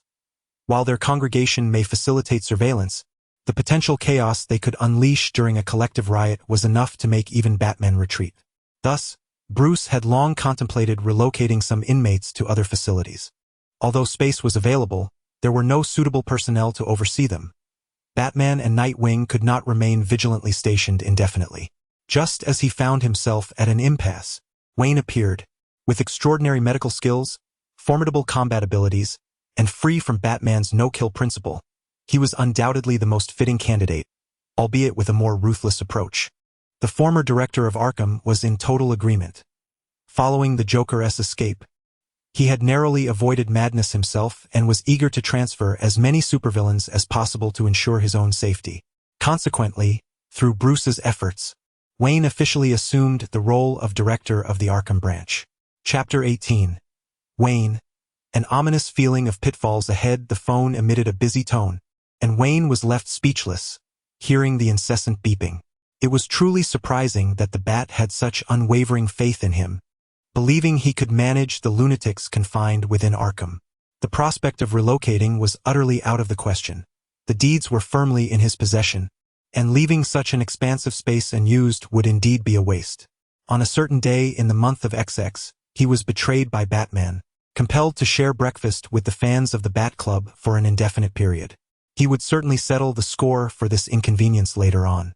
Wayne took out his notebook and inscribed the name of the first glorious member. Acceptance was one thing, but this bitter pill was one he could not swallow alone. He was not without Alfred's contact.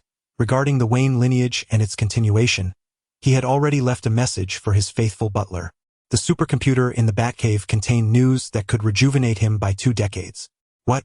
You say the Batcave is heavily fortified, and that any unauthorized access would trigger alarms? Fear not, for Alfred possesses the highest level of clearance, surpassing even Dick's. Laugh all you want, Bruce. Cherish this time, for when Damian arrives, we shall see if your laughter endures.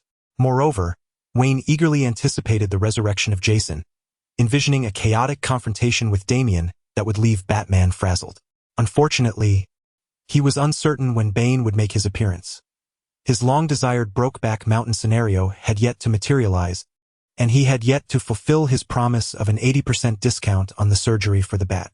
After the tumultuous escapades at the asylum, Wayne turned his attention to the system.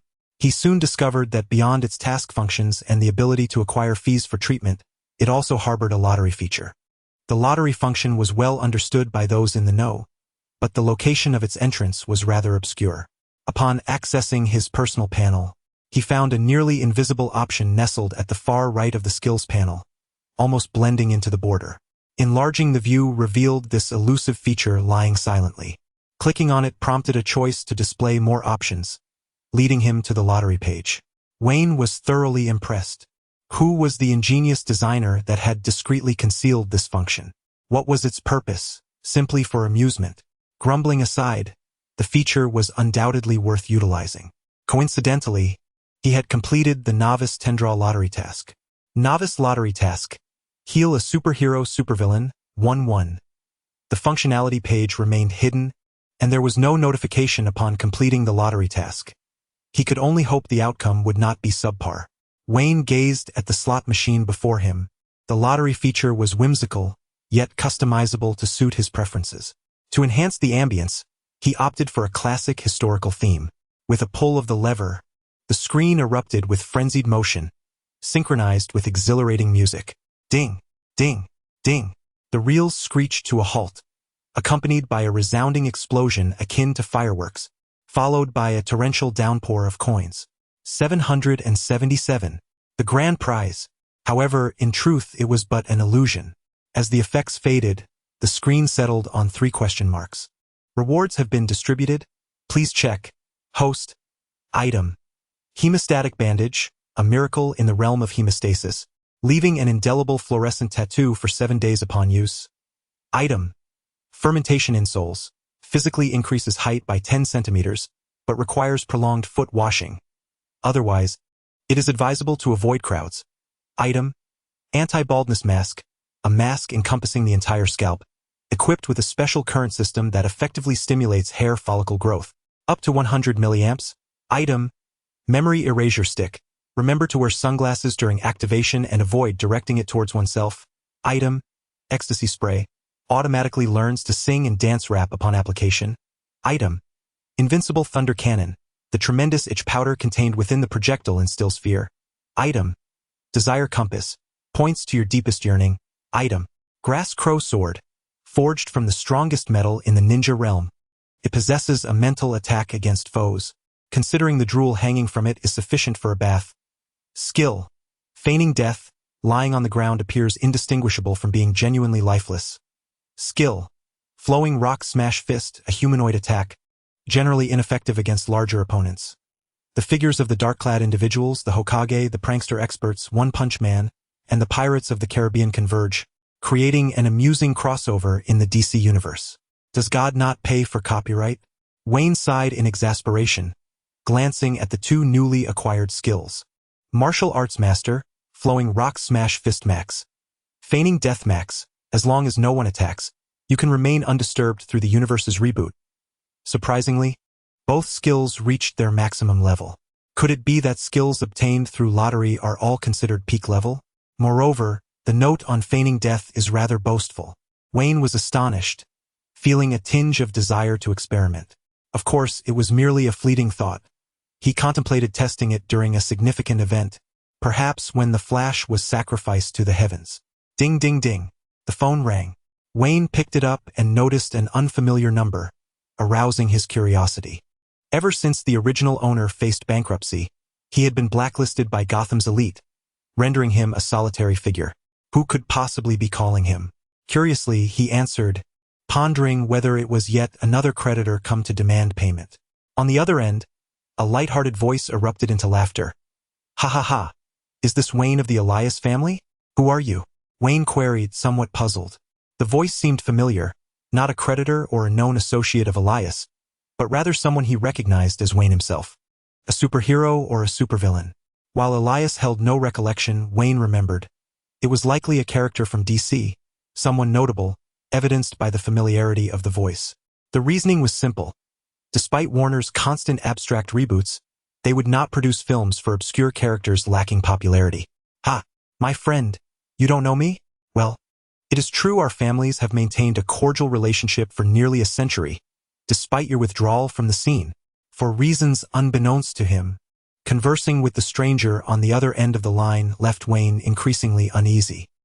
He felt as though a malevolent aura, rivaling that of Batman, enveloped him, as if a thick shroud of ominous clouds were draped over his brow. Good heavens! Why did it seem as though a bottomless pit had suddenly appeared beneath his feet? Listen closely, my friend. I shall introduce myself just once. My name is Y. Suddenly, the line was cut off, replaced by the sound of a busy signal, and the screen displayed a lack of signal connection. With a shiver of trepidation, Wayne let out a sigh of relief. Had the call not been abruptly severed, he would have felt compelled to hang up himself. His uncanny sixth sense warned him that continuing the conversation would lead him straight into an abyss of despair. Disregarding the identity of the caller, Wayne promptly blocked the number and decided that he could no longer keep the phone, believing it had been tainted by misfortune during that call. Perhaps he should relinquish it to Batman? Wayne mused that it was a reasonable notion, recalling his father's words about using magic to defeat magic. Surely, mere bad luck could not hope to triumph over the progenitor of DC. Suddenly, the roar of engines filled the air. Wayne initially thought it was the delivery team from Arkham, but to his astonishment, he realized they were barreling forward at full speed without any intention of slowing down. Crash! Dozens of vehicles shattered the glass doors of the hospital, and a cadre of suit-clad thugs wearing various bizarre masks emerged from the wreckage. Wayne's expression turned grim. Had he unwittingly disturbed a den of masked marauders? How could it possibly be the Black Mask's gang once more?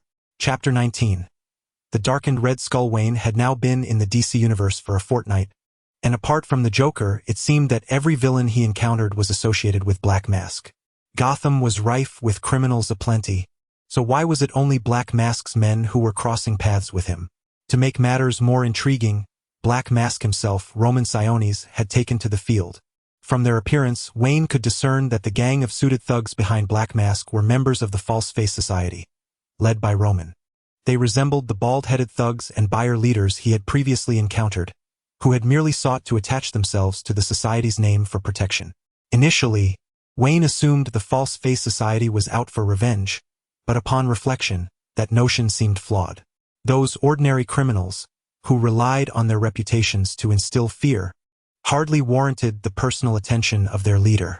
Their status was that of the lowest of the low, and it was likely that Black Mask was even unaware of their existence, let alone seeking vengeance on their behalf. Could it be that Bruce was once again the catalyst behind all this? Black Mask and Hush were polar opposites. The latter was an ultimate sycophant, willing to undergo surgery to resemble his idol, believing that only he could vanquish Batman and reveal his true identity. The pure-hearted Hush even went so far as to extract Catwoman's heart to gain Batman's affection. It is worth noting that, after being captured in Vietnam, he was delivered to the recovered Catwoman, receiving a rather unfortunate whip treatment before being confined by Nightwing and Robin to a specialized cell within Wayne Tower. In this timeline, Hush existed as well, albeit with a twist. Unlike in the comics, he did not vanish into the Gotham River after being shot by a rogue Two-Face, but was instead rescued by Bruce. With Wayne's unexpected presence, it was likely that Hush's special cell would be relocated from Wayne Tower to the Wayne subsidiary. As for Black Mask, his circumstances were altogether different. Roman harbored a profound hatred for Bruce, unlike Hush, whose twisted obsession had led him to become a supervillain while still yearning to be Bruce. Black Mask, on the other hand, was the type to blame all misfortune on Bruce, a pitiful soul who was both inept and vociferous. Black Mask lamented, "Is it not at least partially your responsibility that I have fallen to this state, reduced to a wretched, homeless dog?" Given Black Mask's equal disdain for anyone associated with Bruce, Wayne surmised that it was not surprising for him to have escaped from Arkham with the intent to torment the stoic face of his adversary. Tragically, the grim visage of the Skull would find himself being readmitted to Arkham shortly after his release. Wayne recalled from the comics that aside from his mask, which possessed mind-controlling abilities, Black Mask's other attributes were merely at the level of an average human. His innate capabilities were rather mediocre, yet his status as a Batman villain endowed him with a notable intellect, albeit primarily in the realm of criminality. Black Mask was a master strategist of crime, an expert in torture, a skilled impersonator, and an adept marksman. In the comics, he had briefly ruled over Gotham, positioning himself as a mid-tier contender within the ranks of Batman's adversaries. The renowned achievements include the defeat and capture of the fourth Robin, Stephanie Brown, who was dismissed by Batman. After enduring a harrowing ordeal, Stephanie succumbed to her grievous injuries, only for DC to execute a classic maneuver, claiming she faked her death to escape abroad. Without delving into Batman's eventual forgiveness and acknowledgement of Stephanie's identity as Robin, one must ponder why she would still choose to flee. It is worth noting that prior to the universe's reboot, Stephanie appeared twice in the form of a soul entity, only for subsequent retcons to declare her survival. What, then, is the nature of that soul entity? It bore a striking resemblance to an overly ambitious ghostly bystander. Did it not? Overall, this inconsistency stems from varying editorial directions across different comic issues, leading to a perplexing dichotomy within DC's narrative. Apart from the saga of the fourth Robin, what remains etched in Wayne's memory is the incident involving Black Mask, who captured and tortured Catwoman's sister, Maggie, brutally slaying her husband before her eyes and forcing her to consume her husband's eyeball.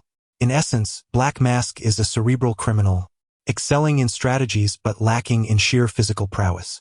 His victory over Stephanie was a mere act of preying on her inexperience and catching her off guard. Not long ago, he fell into the clutches of an enraged Bruce, who, still reeling from Jason's recent demise, found Black Mask throwing a masquerade ball at Gotham Police headquarters. Upon receiving this news, Bruce donned his Batman persona with a cordial demeanor, eagerly attending Black Mask's soiree and subsequently dragging him back to his suburban abode, Arkham, in the Batmobile. It is said that Black Mask was so moved by this encounter that he remained bedridden for a month. To be fair, in the months leading up to Wayne's return, Black Mask was not the only villain to receive such special treatment. Silence, the Riddler, Scarecrow, Two-Face, the Penguin, Clayface, and Killer Croc all found themselves in Batman's crosshairs, each named and targeted during his unyielding pursuit. Two-Face, having undergone reconstructive surgery thanks to Silence, reverted to the righteous prosecutor Harvey Dent. However, unable to cope with the memories of his time as Two-Face, he opted to return to Arkham. The Penguin, on the other hand, remained vigilant and cautious, recognizing Batman's recent ruthlessness, which spared him from dire consequences, ultimately leading to a harmless drop from the Batplane, allowing him to return unscathed to his ice-themed lair. Not all were so fortunate, particularly Clayface and Killer Croc, who had long since severed ties with their humanity. Batman relished confronting such formidable foes, employing an arsenal of aircraft, artillery, searing flames, freezing temperatures, and corrosive biochemicals against them. In the end, Batman escorted two barely breathing victims, Mosaic, to Arkham's intensive care unit. Wayne, old friend, it's been a while, he mused, even as the Elias family crumbled into insignificance. Yet it appeared that you, ever the sycophant to Bruce, were faring quite well. The reverie was abruptly interrupted as Black Mask began to circulate within the hospital. The Black Mask, clad in an exquisite suit, surveyed the hospital's beautiful surroundings with his obsidian head. A low, gravelly chuckle escaped him, his face adorned with an enigmatic expression that left much to ponder. Wayne, admittedly perplexed, could discern only the dazzling set of teeth that Roman possessed, a stark contrast to the charred visage left by his father's coffin. If he were to provide an overall assessment, he might liken Roman to a beggar's version of a darkened red skull. The thought made Wayne stifle a laugh, and out of respect for an old friend, he took the initiative to speak. Roman, my dear old friend, it is truly uplifting to see you still among the living, not having succumbed to despair at the hands of Batman. I mean, how invigorating it is. The Black Mask was taken aback, having only just met Wayne when he discerned his true identity. Curiosity piqued, he inquired, Wayne, has it been nearly a decade? You still recognize me? Well, it's fortunate you are a second-tier villain. Were your notoriety any lesser, I might indeed have forgotten your identity, Wayne thought to himself while feigning seriousness. Roman, what you say is quite the contrary. While one's appearance may alter over time, their character, tone, and habits remain constant. Besides, how could I ever forget an old friend? Wayne suspected that the Black Mask harbored ulterior motives. To discern the true nature of his intentions, he resolved to refrain from making any aggressive moves. Upon hearing Wayne's words, the Black Mask felt a swell of emotion. Even Batman required considerable time to deduce his true identity, yet Wayne had recognized him solely through his loyalty and affection. Originally intending to deliver a severe beating to Wayne, he reconsidered, finding delight in the idea of tormenting him slowly before Bruce. Chapter 20. smile at the great black rod. Perhaps it was the overwhelming confidence that accompanied his newfound abilities that led to Wayne's inflated sense of self. In a rather unceremonious manner, the Black Mask politely escorted him away, completely oblivious to the limitations of his inebriated physique, which hindered his martial prowess from reaching its zenith. To illustrate, the formidable Bane, known as Silver Fang, could withstand a brutal exchange with the devastating armored wolf, capable of annihilating nations, thanks to his honed and resilient body. Likewise, the legendary Ishin Agami bore countless hidden wounds, outlasting them through sheer will and fortitude until the end of his days. Wayne found himself in a rather precarious situation. Constrained by his own physical condition, he was unable to unleash his most ferocious techniques, or rather, any attempts to do so would result in his bones giving way first. Nevertheless, with the characteristics of his two primary skills, he could still achieve superhuman statistics, albeit in an extreme high-attack, low-defense capacity. In terms of offensive capabilities, Wayne could unleash a flurry of combos that even Bane would hesitate to endure. However, defensively speaking, he would struggle to withstand even a common person's strike. A mere blow could leave him incapacitated for days. Such scenarios were not uncommon in the chaotic realm of DC, albeit with certain exceptions. For instance, in a particular room, the Black Mask sat directly across from Wayne, a mere 2 meters separating them. Wayne felt confident that, before the other members could draw their weapons, he could swiftly snap Roman's neck. The demise of the supercriminal leader would render the remaining onlookers significantly less intimidating. In truth, within such a confined space, their presence was largely inconsequential. In Wayne's eyes, they were merely mascots. Though his physique had diminished, his hands remained deftly agile. Ahem, I digress. In reality, Wayne was maintaining a facade of compliance solely to eavesdrop on Black Mask's plans for retribution against Bruce. Clearly, he perceived Wayne as nothing more than the drunken wastrel who clung to Bruce's coattails, completely underestimating him as he candidly laid out his schemes. Bruce Wayne, that treacherous scoundrel, he has robbed me of my wealth, my company, and my parents. At the mere mention of the bat, Black Mask's already frayed nerves erupted. His face flushed, or rather, darkened, as he recounted Bruce's alleged transgressions. He lamented how his cosmetics company had been sabotaged by Bruce, who had insidiously infused it with a secret poison. Moreover, his girlfriend had fallen ill during a gala, leaving prematurely, only to later be discovered in the company of a notorious playboy in a compromising situation. Wayne listened intently, discerning that Black Mask's overwhelming envy towards Bruce's seemingly perfect life had evolved into outright hatred. Roman, weren't your parents said to have perished in an accident? How can you claim Bruce was responsible? Wayne inquired, feigning confusion. Did they not fall victim to your underhanded schemes that led to their fiery demise? Humph. It was all part of the Wayne family's deceit. Black Mask spat venomously. When Bruce invested in Theo's enterprises, he had already concocted this plan. While I was away, that arrogant fool stealthily infiltrated my home, setting fire to it and taking my parents' lives. Wayne, by the chronicles of time, I never imagined you possessed the ability to fabricate such absurdities. Were it not for my prior acquaintance with the comic and the news from yesteryears, I might have been deceived. Was Bruce's investment in your company not intended to stave off its demise? Moreover, had not your parents passed away some time before that investment was made? How can one alter history so? Furthermore, how can one quell the public's outrage without expelling a calamity such as yourself from the company? The comic did mention that this fellow suffered a cranial injury at birth, resulting in mental impairments, and subsequently contracted rabies from a bite by Rocket of the Guardians of the Galaxy. How enlightening! My furrowed brow suddenly relaxed. The combination of a cerebral palsy supervillain seems to elucidate the nonsensical ramblings of Black Mask. Wayne, would you assist me? As the fervor of his speech reached its zenith, Black Mask abruptly halted, raising his gaze to Wayne, his eyes profound, emanating an intangible aura from his visage. Wayne, momentarily disoriented, felt a fleeting haze envelop his mind, but soon it dissipated. He recognized this as Black Mask's mental manipulation. Curious. Is this truly its extent? It was said that even supervillains could be influenced. Yet here it felt less effective than waking from a slumber, groggy and nauseous.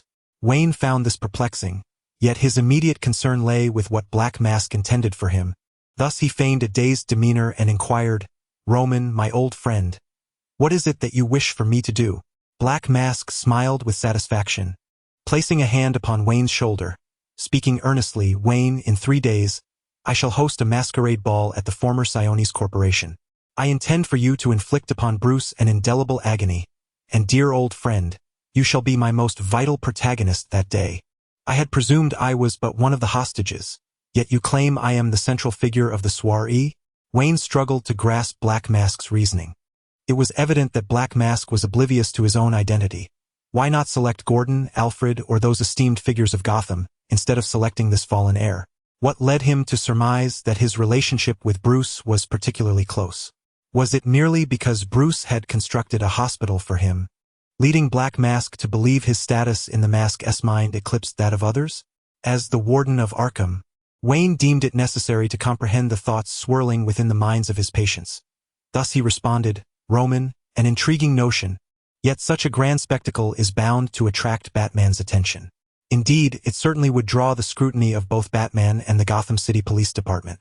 Fear not, for the Masquerade Company is never comprised of a singular individual. Batman shall have others to contend with. As for those officers, I procured a few trinkets from Scarecrow that I believe they will find quite delightful." Black Mask revealed a cruel smile, brandishing 2 vials of fear toxin before Wayne. Perhaps confinement within Arkham had driven him to madness. Black Mask's psyche appeared increasingly unstable, having concealed his plans but not entirely. At the very least, Wayne grasped the general outline of the scheme. Black Mask mentioned someone would deal with Batman, prompting Wayne to mentally traverse the rogues still lurking in Gotham. Most of the infamous figures are confined within Arkham, and it seems that the only one outside capable of thwarting Batman is the Joker. The emergence of Bane, although yet to be seen, is not entirely improbable. However, it is evident that these two would not collaborate with Black Mask. It appears that yet another villain from the Batman universe is poised to make an entrance. Once again, it is a first encounter fraught with danger, and Wayne can almost envision the scenario of his alter ego facing defeat. The thought of Bruce enduring such a beating brings an involuntary chuckle to Wayne's lips. "What are you laughing at?" The previously impassioned Black Mask's countenance darkens upon hearing the laughter. Despite being under mental control, does he still dare to mock me? "Elias, you are as despicable as ever." "It's nothing, Roman. I merely find joy at the prospect of Bruce falling into your clutches," Wayne retorts earnestly, placing a hand upon Black Mask's shoulder.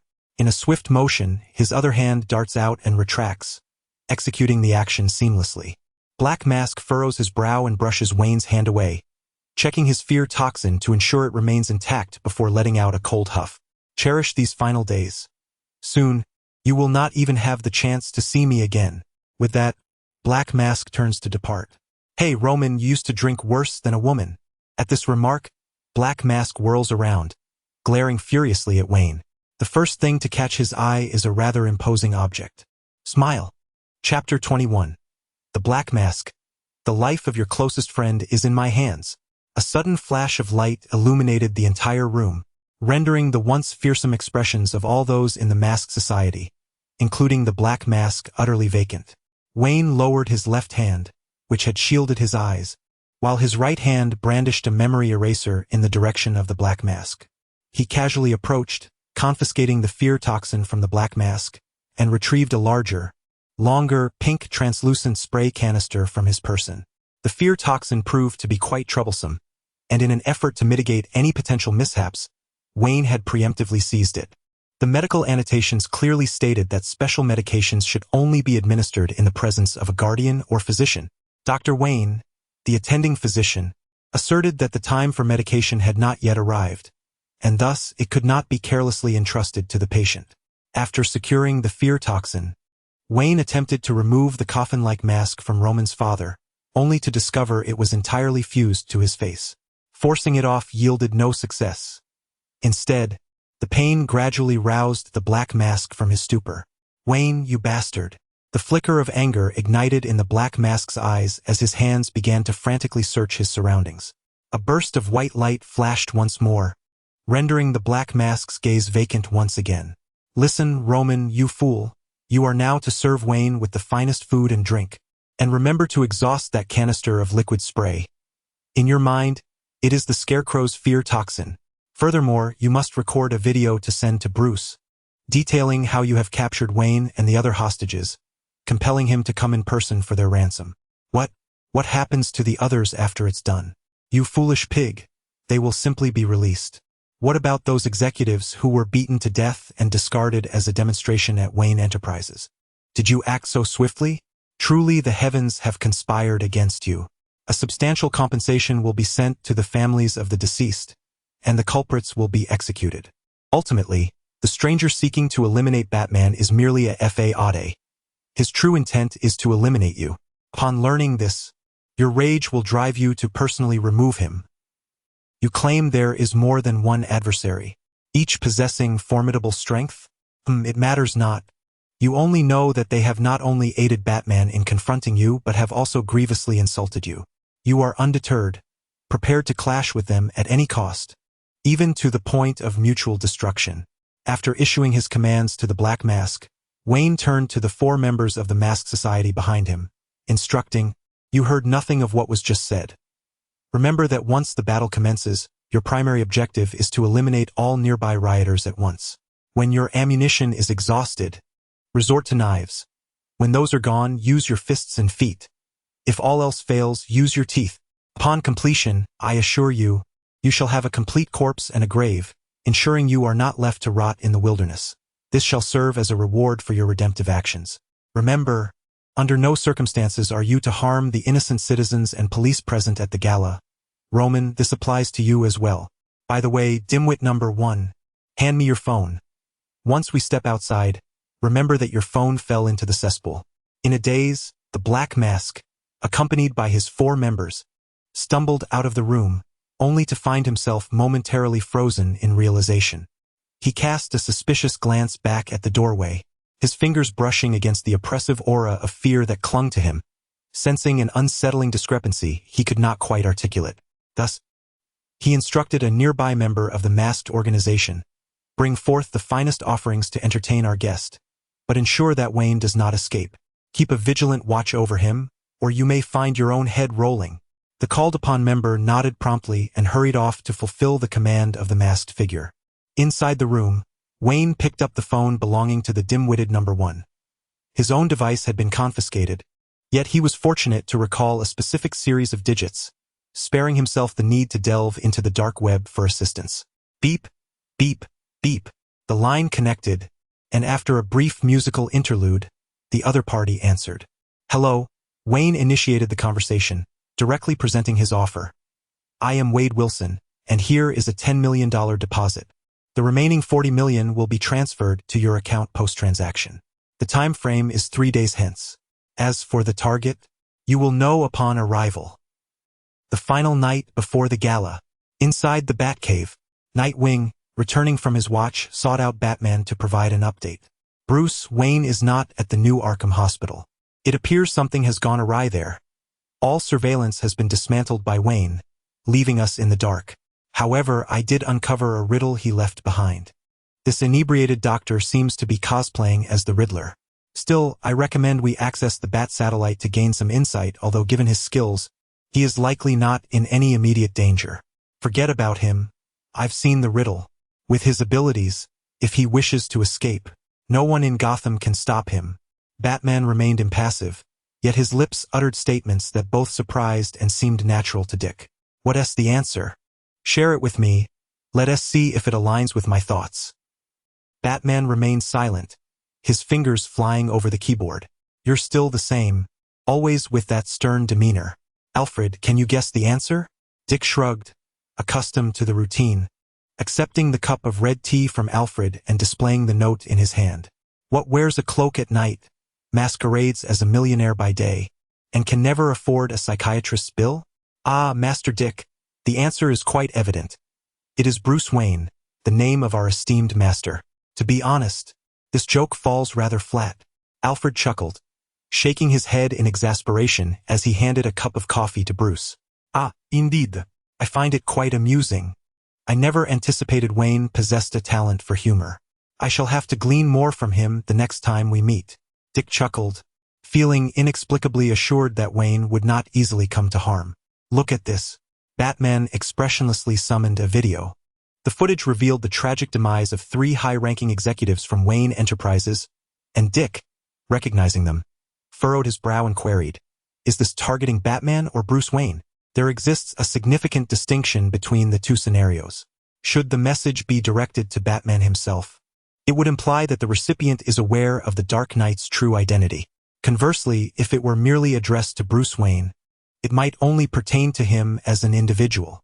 After all, the persona of Gotham's affluent socialite could easily offend numerous formidable adversaries. The message is indeed intended for Bruce, and there is more to follow. Bruce, maintaining his composure, proceeds to access the subsequent video. Black Mask? So it is he. Remarkably, he has resurfaced so swiftly after escaping Arkham. It seems he remains quite infatuated with you. Upon seeing Roman Siones on the screen, Dick reveals a look of relief. It would not be surprising if this were his doing. The video depicts Black Mask wearing a sinister grin as he declares, "Long time no see, Bruce. I have returned from the depths of hell. To be brief, tomorrow I shall host a masquerade ball at Siones' company, and I hope you will grace us with your presence. Otherwise, I cannot guarantee their safety." As he speaks, the video shifts, revealing several executives from Wayne Enterprises who have mysteriously vanished. Each face is marred by terror, appearing uninjured yet adorned with explosives. Black Mask's voice resonates. "Just a reminder, the bombs on them are interconnected. Remove one, and the others will follow suit." Bruce and Dick's expressions darken, knowing that tomorrow's endeavor will not be straightforward. Do not expect Batman to come to your aid. The lives of your closest companions are in my hands. Black Mask's voice echoes once more, leaving Bruce momentarily stunned by his words. My closest companion? Who could that be? Bruce ponders, perplexed, as none of his publicly known friends have been reported missing or kidnapped. Who, then, is Black Mask referring to? The scene transitions to an elegantly set dining table where Wayne is bound to a chair, yet he savors red wine and relishes a steak with poise. Bruce. Chapter 22. The masquerade ball, what is he doing? Batman's expression was grim, and the appearance of Wayne only exacerbated his already foul mood. From my observations, he was savoring a steak, a prime cut, and he seemed to relish every bite. Dick was equally baffled, scratching his head and awkwardly chuckling beside him. Batman remained silent, employing his ultimate weapon, the death glare, directed at Dick. Ahem. Why is Wayne here and why has he been captured? Though judging by his demeanor, he appeared more like he was on vacation. Surely he wouldn't be collaborating with Black Mask? Bruce shook his head, dismissing the notion. It is impossible for a partnership to exist. Years ago, at a certain gala, Wayne had thoroughly humiliated him. Given Roman's vengeful nature, he would not easily let bygones be bygones. Currently, it can only be inferred that Black Mask is unaware of Wayne's true capabilities and has inadvertently allowed him to infiltrate using some means. Observing Wayne, unscathed and leisurely enjoying his steak on the screen, Dick quipped, "Can we then assume that our Moonlight Knight has the situation well in hand, and there is no need for Batman to make an appearance to perform? No, the performance continues unabated. Pay close attention, Dick. I have taught you that one must not merely scratch the surface. Look again at this." With that, Bruce pulled up another video, the content identical to the original, except the segment featuring Wayne was missing. Upon receiving the video, I intended to trace it back to its source, but I discovered it in the company's database. This edited footage was poised to appear on every screen in Wayne Enterprises. To avert unnecessary panic, I intercepted it. What do you think its significance is? Faced with Batman's scrutiny, Dick retracted his light-hearted demeanor and spoke earnestly. I believe our Dr. Friend is conveying a message. Proceed.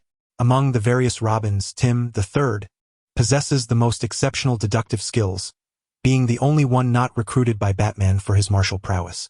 However, this does not imply that the other Robins lack detective abilities, especially Dick, the original Robin. Dick adeptly engaged in deduction. At that moment, he resembled a different incarnation of Batman. Wayne has a penchant for feigned seriousness, or perhaps he simply enjoys amusing himself. Clearly, in the footage, he was employing some tactic to toy with Black Mask, yet knowing Wayne's character, If innocence were to be harmed before his eyes, he would never turn a blind eye. Much like with Barbara, he could have easily pretended that nothing was amiss and passed by quietly. However, he did not. Instead, he faced the potential wrath of the Joker's future retaliation, driving back the circus freaks to save Barbara's life, which was hanging by a thread. Thus, the incidents involving those executives must surely be unrelated to Wayne.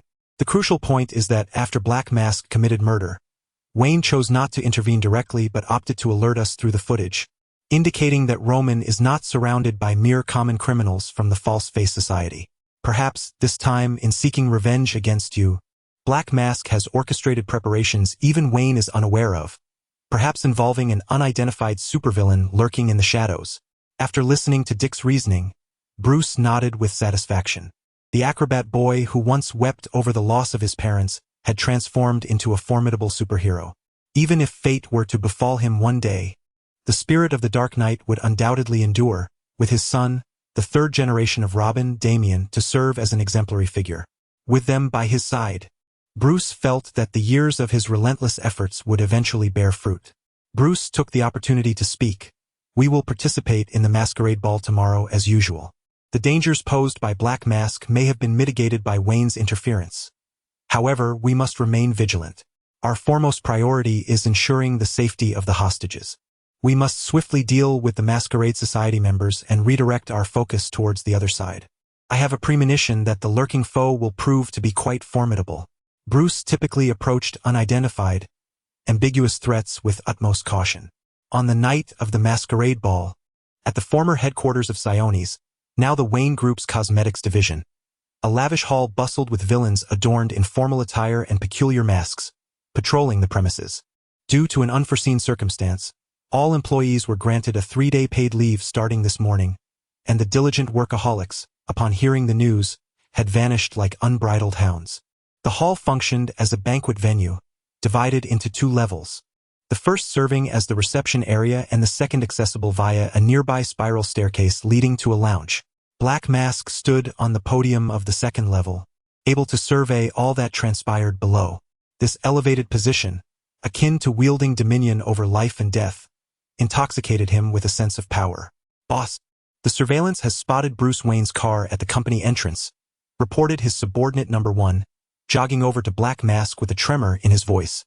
Our esteemed guest has finally arrived. A fleeting glimmer of delight crossed Black Mask's eyes, quickly replaced by a frown. Number 1, what is wrong with your voice? Cough cough, boss. I meant to say I've caught a cold and have a headache. My voice is hoarse. We should focus on how to entertain our guests. As the Gotham police are lurking nearby, the assistant, donning a crow mask, appeared rather comical with feathers painted in a variety of colors.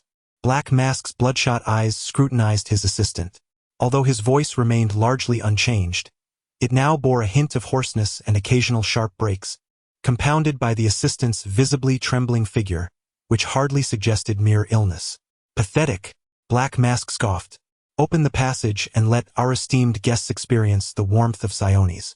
Observing the transformed facilities within the hall, Roman wore a cold smile, unconsciously tracing his fingers over an empty canister that had once contained fear toxin, now pumped through the building's water system to fill various sprayers.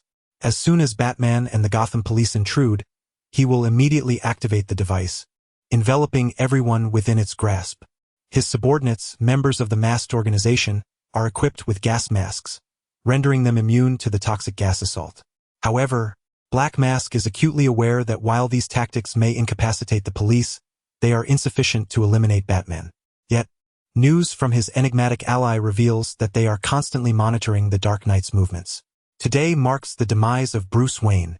At the mere mention of Wayne's name, Black Mask's pupils constrict unnaturally. A fleeting image of the adversary wielding a large, dark baton flashes in his mind. A sharp pain radiates from his temple, prompting Roman to abruptly shake his head, dispelling the absurd sensation. Frustrated, Black Mask resolves to make further preparations. As a supervillain, one cannot solely rely on that so-called ally. For no particular reason, one could simply assert that it is because he is Batman. Once Black Mask departs, the assistant, who had been bowing and keeping a low profile nearby, suppresses their excitement with a firm hand, letting out a chilling, sinister laugh. It's almost time. The delightful game is about to unfold once more, now with the addition of a Dr. S role, introducing an exhilarating twist. Chapter 23. Upholding the Wayne family's tradition of courteousness. Ding ding ding.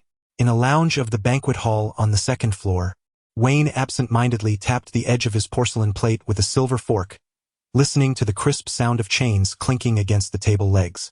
Of course, he was not the one shackled. His own bonds had long been removed through some arcane means. The executive of the Wayne Group, bound opposite him, trembled visibly, his gaze fixated on the foie gras on Wayne's plate, as if it were more terrifying than a bomb. Not only he, but the other executives also fixated on the dish, their expressions revealing a mix of apprehension and unspoken dread. "Mr. Lawrence," Wayne remarked, dabbing his mouth with a napkin, a hint of exasperation in his voice. "I specifically asked you not to stare at my face, and now you've turned your attention to my dinner. Do you require me to feed you a bite?" Lawrence, the highest-ranking executive present, spoke with evident trepidation. "Mr. Wayne, it's not that I lack faith in you, but can we truly exit safely? After all, we are adorned with this contraption." He cautiously glanced down at the bomb strapped to his chest, the crimson numbers ticking away, ominously reminiscent of a countdown to a hellish fate. Everyone present, including Wayne, was similarly bound. The masked figure had informed them that the bombs were interconnected. Should one be disarmed, the others would detonate simultaneously. Despite their status as social elites, the task of dismantling the explosive devices affixed to them was clearly beyond their capabilities. Lawrence and his colleagues could only place their hopes in Wayne, for it was evident to all that this man was extraordinary. Despite sharing the same predicament, the treatment they received was starkly different. Wayne dined on lavish feasts, sipping wine worth thousands of dollars per bottle, and even enjoyed the luxury of a plush bed for repose. In stark contrast, they remained bound, subsisting on nothing but a moldy piece of bread each day. Were it not for Wayne providing them with occasional water, many would likely have perished by now. Even their ability to relieve themselves outside was a courtesy granted by Wayne, leaving them with no choice but to pray for his guidance in their escape. "Oh, you're concerned about that? No need to fret, Lawrence.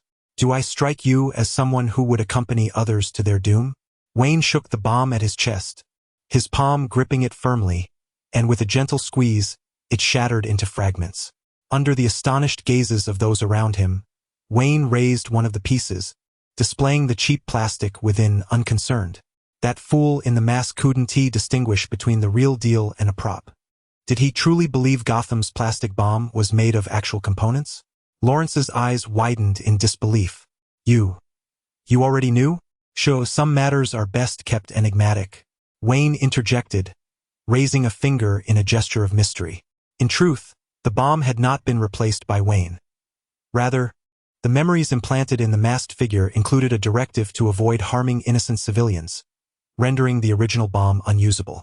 In order to compel Bruce to arrive, it became necessary to execute a menacing act that jeopardized the safety of hostages, thus transforming into a plastic bomb within a children's toy store. As for why a group of corporate executives failed to perceive this. In the past few days, plagued by sleepless nights and poor nourishment, and ensnared in an environment where death lurked at every corner, they had long since lost the energy to discern the authenticity of the bomb. Upon hearing this, all those tormented and on the verge of mental collapse instantaneously revitalized, each one infused with an energy akin to being invigorated by a potent elixir. Lawrence, initially inclined to unleash a furious outcry, restrained himself for fear of attracting the nearby guards, and instead, in a hushed yet fervent tone, queried, "Mr. Wayne, shall we make our escape at once?" He hastily tore off the wretched toy bomb, eager to pull Wayne along, not entirely out of altruism. For having reached such a position, he was evidently no benevolent soul. Firstly, they had just been rescued from peril, and his remaining conscience would not permit him to abandon Wayne. Secondly, having witnessed Wayne's mysterious prowess, the rationale was simple. They had indeed evaded the fate of being blown to bits, yet countless suited thugs still roamed outside. If they could depart in Wayne's company, their safety would undoubtedly be considerably enhanced. Wayne waved his hand dismissively, remarking, "No, look at the time. Batman, who is attending the gala, should be arriving soon. The hall will surely be bustling with activity, and guests will rush to greet him. If anyone wishes to leave now to be escorted away by the staff, so be it.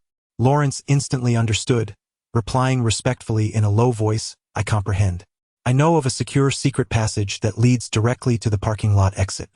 Once the festivities commence outside, I shall escort them out. Also, Mr. Wayne, here is my business card and a token of my appreciation. I implore you to accept it. Lawrence presented a business card along with a check that he had instinctively prepared upon his escape. Wayne chuckled, casting a knowing look of approval, and accepted Lawrence's gesture without hesitation, subsequently offering his own card in return. A passing doctor, should you have any physical ailments, feel free to seek my assistance. Now, I must take my leave. Lawrence accepted the card, which bore a name and phone number, yet lacked an address. Before Lawrence could utter another word, Wayne had already exited through the door, the black mask implanted with the memory of allowing the hostages to depart, resulting in no guard stationed at the entrance. Thus he strolled nonchalantly down the corridor. Upon returning to the banquet hall, lyrical music began to play, awaiting the arrival of esteemed guests. Bruce entered through the grand doors with a frivolous smile adorning his face, meandering leisurely. His expensive shoes crushed the red carpet beneath, while the crystal chandelier cast fragmented reflections upon his sunglasses. A nearby attendant offered him a glass of champagne, which Bruce declined, choosing instead to stand still, and when all eyes were fixed upon him, he boisterously declared, Roman, I know it is you. There is no need to hide. No one had to inform me. The moment I entered, the overpowering stench of your shoddily crafted cosmetics nearly overwhelmed me. That odor is even more repugnant than your accursed body odor, and is quite comparable to the excrement you sport on your face.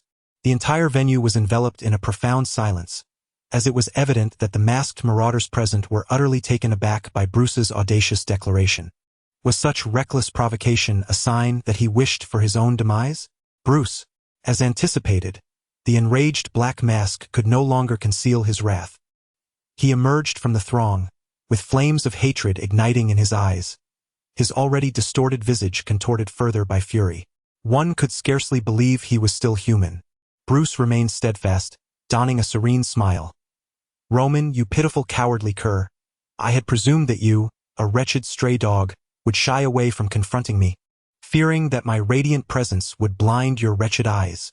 Undeterred by Black Mask's murderous glare, Bruce maintained his composure, embodying the refined and gracious legacy of the Wayne family. Ah, dear old friend, it seems before we engage in a meaningful discussion, I must first rend that wretched mouth of yours. Black Mask, suppressing the urge to execute Bruce on the spot, understood that while he could spare him from death, the torment of living would be inescapable. With a mere gesture from Black Mask, 12 masked subordinates encircling the vicinity suddenly closed in, their black gun barrels emerging from beneath their tuxedos, all aimed squarely at Bruce. However, Black Mask had no intention of taking Bruce's life. Rather, he sought to incapacitate him, laying the groundwork for a thorough interrogation and torment. Chapter 24. If I were to apologize, would it ease your troubled heart? What troubles you, Roman? Has my words wounded your sorrowful soul? It is peculiar, for I recall that a simple-minded individual such as yourself would not harbor such emotions. Apologies, I ask again. If I were to express regret, would it bring you solace? It was evident to all that something was amiss. Bruce's provocation was as blatant as a sign that red come and strike me emblazoned across his cheeks. Even the Black Mask recognized Bruce's taunting tactic. Yet, instinct propelled the body into action faster than the mind could comprehend. By the time the Black Mask discerned the threat, his finger had already pulled the trigger. Bang! The lethal bullet, accompanied by a piercing sound, mercilessly pierced Bruce's form. However, the anticipated splatter of blood and his agonized cries were conspicuously absent. After a pair of sizzling sounds, the figure flickered momentarily before his seemingly corporeal body transformed into a translucent apparition, leaving behind a mocking smile on Bruce's face before he vanished completely. On the ground, a luminous and intricate device gradually dimmed. A holographic projection. The Black Mask's pupils constricted sharply as he gritted his teeth and crushed the projector beneath his foot. Whoosh! A flurry of rapidly spinning shadows lunged forth, striking the ornate chandelier's glass, resulting in a resounding shatter that plunged the hall into darkness. Damn that Batman! Cursed Bruce, for choosing to collaborate with him. Observing the familiar tactics, the Black Mask inferred that it was yet another scheme orchestrated by Batman. Thud, thud, thud. Almost as the hall was engulfed in darkness, Commissioner Gordon, accompanied by a fully armed cadre of Gotham police, stormed in without negotiations or attempts at de-escalation. Upon discovering the masked gang, they unhesitatingly raised their weapons and fired. This criminal organization, under the aegis of a supervillain, was comprised entirely of desperate rogues. Should anyone dare to engage in dialogue, they would be met with praises of bravery, only to be swiftly expelled from the ranks of law enforcement. Good heavens, do you wish to gamble with your life when they value theirs? Are you made of steel or blessed with immortality? To contemplate diplomacy in such dire circumstances is indeed audacious. Fortunately, the raiding team dispatched for the mission was devoid of such folly. However, they were unprepared for the unforeseen. Just as they charged in to mount their assault, others acted even more swiftly. Amidst the bewildered expressions of the Gotham officers, four armed thugs from the masked gang suddenly erupted in a collective roar, as though possessed, turning their rifles upon their own comrades. The intensity of their actions suggested a desire to obliterate even their teammates' ancestral graves. What does this mean, an undercover operation? The chief did not mention this. Sheriff Harvey turned to Gordon, seemingly inquiring if he had orchestrated this. Gordon shook his head, commanding the team to press on with their offensive, undeterred by the chaos. Utilizing the cover of night for their ambush, they managed to have the number of villains before the opposition could mount a counterattack. The Black Mask's expression darkened as he swiftly eliminated the deranged subordinates, then abruptly turned to disarm another officer attempting to surprise him. Subsequently, he was knocked to the ground with a few punches and kicks from Black Mask, who then viciously stomped on his chest, rendering him immobile. It is quite remarkable. These supervillains of Gotham, despite often being ambushed and taken down by weapons, even by Batman himself, seem to possess an uncanny ability to evade harm in the midst of chaotic gunfire.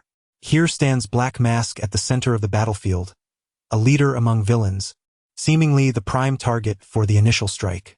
Indeed, the police aimed to fulfill this role, yet it felt as if they were confronting a ghost. No matter how they shot, as Black Mask took a few steps or executed a roll, the bullets merely grazed his attire, missing him entirely. Did they truly believe that they could ambush him under the cover of night, with a band of inept officers like them? What a delusion! I hope you carry this farce with you to the depths of hell. Black Mask raised his pistol, aiming it at a terrified officer, and pulled the trigger. Bang! He somehow missed. A look of disbelief crossed his face. He was capable of matching the skills of Deadshot, and at less than a meter apart, he could easily deliver a fatal shot. Yet, he had made a blunder. What an international joke! Roman, with a grim expression, fired several more shots until the shells littered the ground, a thick scent of gunpowder wafting from the barrel before he finally ceased fire. The outcome? Still no hits. What in the world was happening? Black Mask fumed with rage, realizing that each time he pulled the trigger, he subconsciously shifted the barrel away. No matter how he aimed, he could not strike his targets. He had made no mistakes when aiming at his frenzied henchmen, but whenever he turned his sights on the officers, a memory would surface, a reminder that he could not harm the police, leading him to miss each time. For supervillains, their understanding of harm diverges from that of ordinary folk. To them, sending an opponent to hell constitutes true injury, while throwing a few punches is hardly significant. As for Roman's attempts to shoot Bruce, he did not belong to Roman's list of innocents, nor did he fit the category of civilian officers. Meanwhile, the officer, who had narrowly escaped death, was nearly dozing off.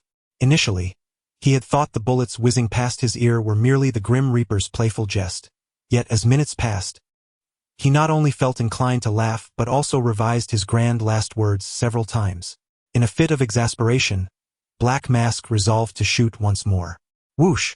A batarang accurately struck Black Mask's pistol, and Dick gracefully soared through the air, shifting his form like an acrobat, ultimately landing elegantly and delivering a swift kick that sent Black Mask reeling.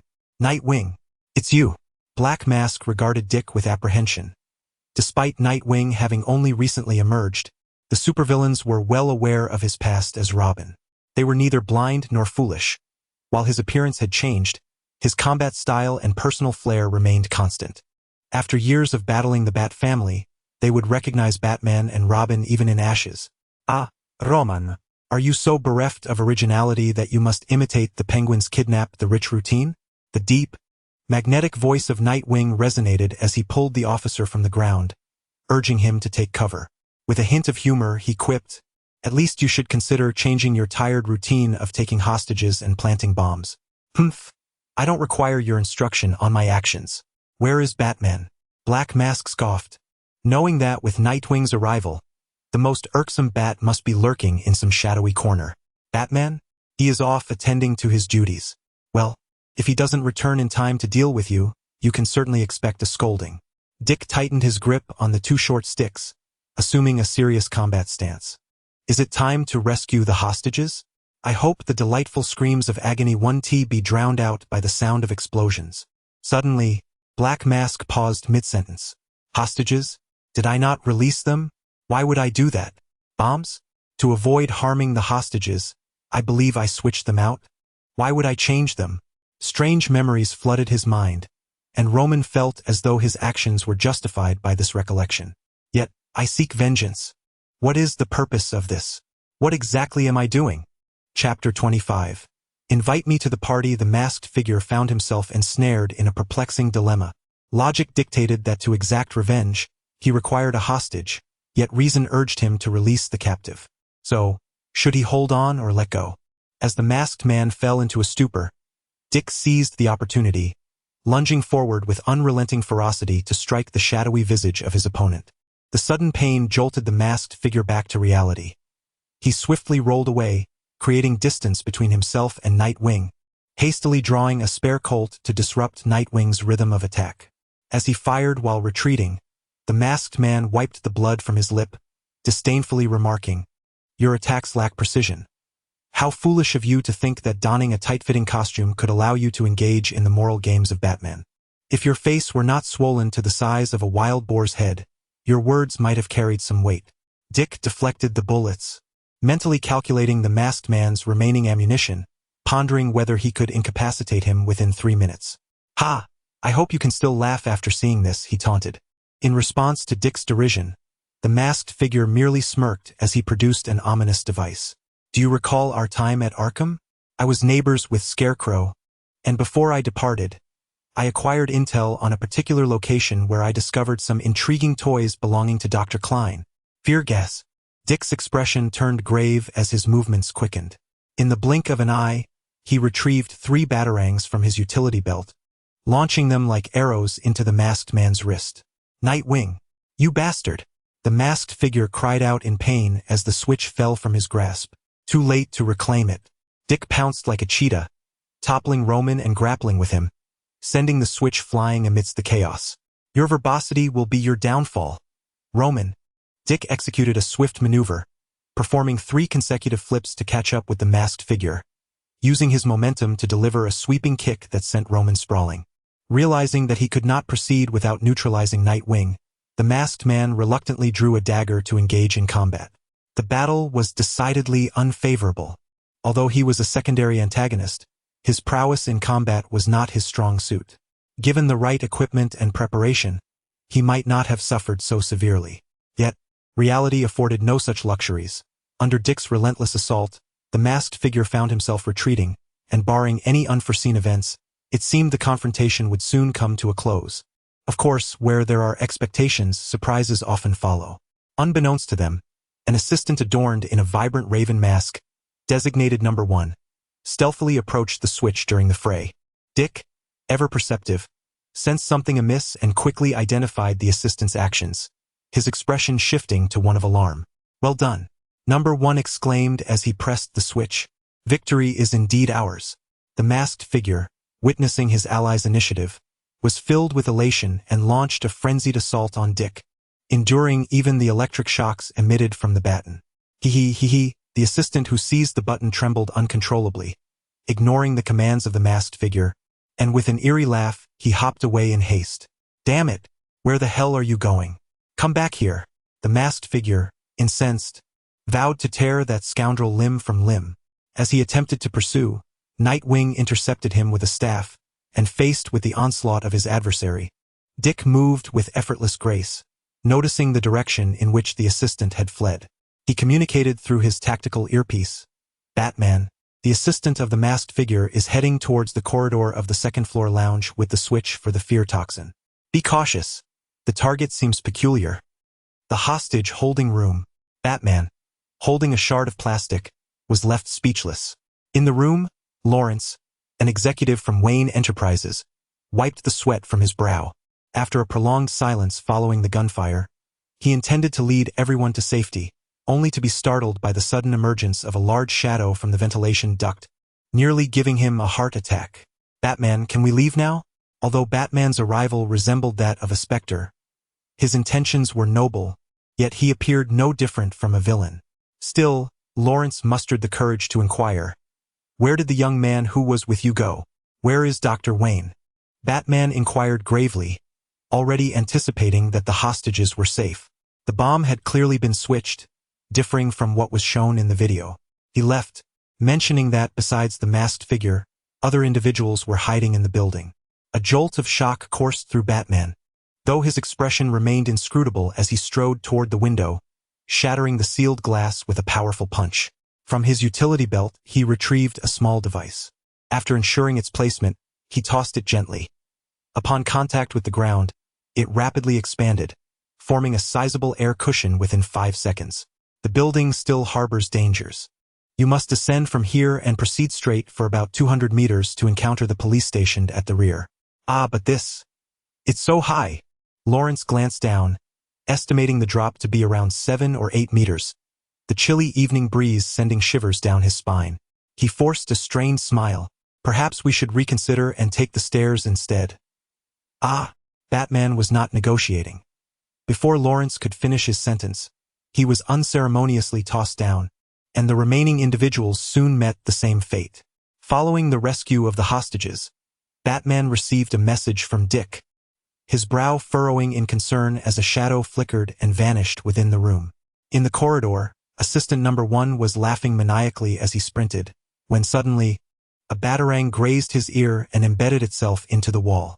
The assistant halted, only to be met by a ferocious, descending kick from Batman. However, to Batman's astonishment, the strike was deftly evaded.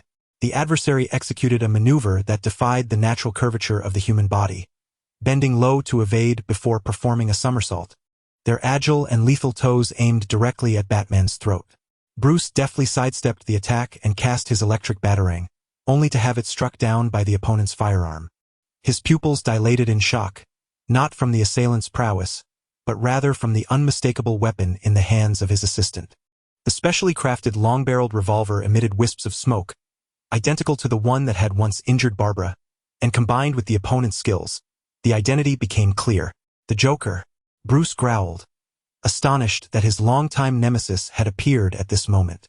"Ah, Mr. Bat, you've finally noticed me," the imposter exclaimed, removing the raven mask to reveal seaweed-like green hair shimmering under the light. "I had intended to play Guess Who I Am with you, but you kicked me in the backside 7 times. How terribly unrefined." His countenance remained as pale as a corpse, adorned with a terrifying grin that stretched to his earlobes. The Joker shed his tightly wrapped black suit to reveal a checkered shirt beneath. "I know it must be that my outfit tonight is simply dreadful, affecting your mood. My sincerest apologies. By the way, I came to join the party, and I assume you're particularly thrilled." The Joker whimsically concocted excuses for Batman while energetically trampling on the coat lying on the ground. "Indeed, that fool Roman had such atrocious taste that it made me nauseous. Yet he always managed to procure amusing little trinkets for me. Just take a look." After thoroughly ravaging the attire, the Joker finally wiped non-existent sweat from his brow, as if by magic revealing a silver device in his palm.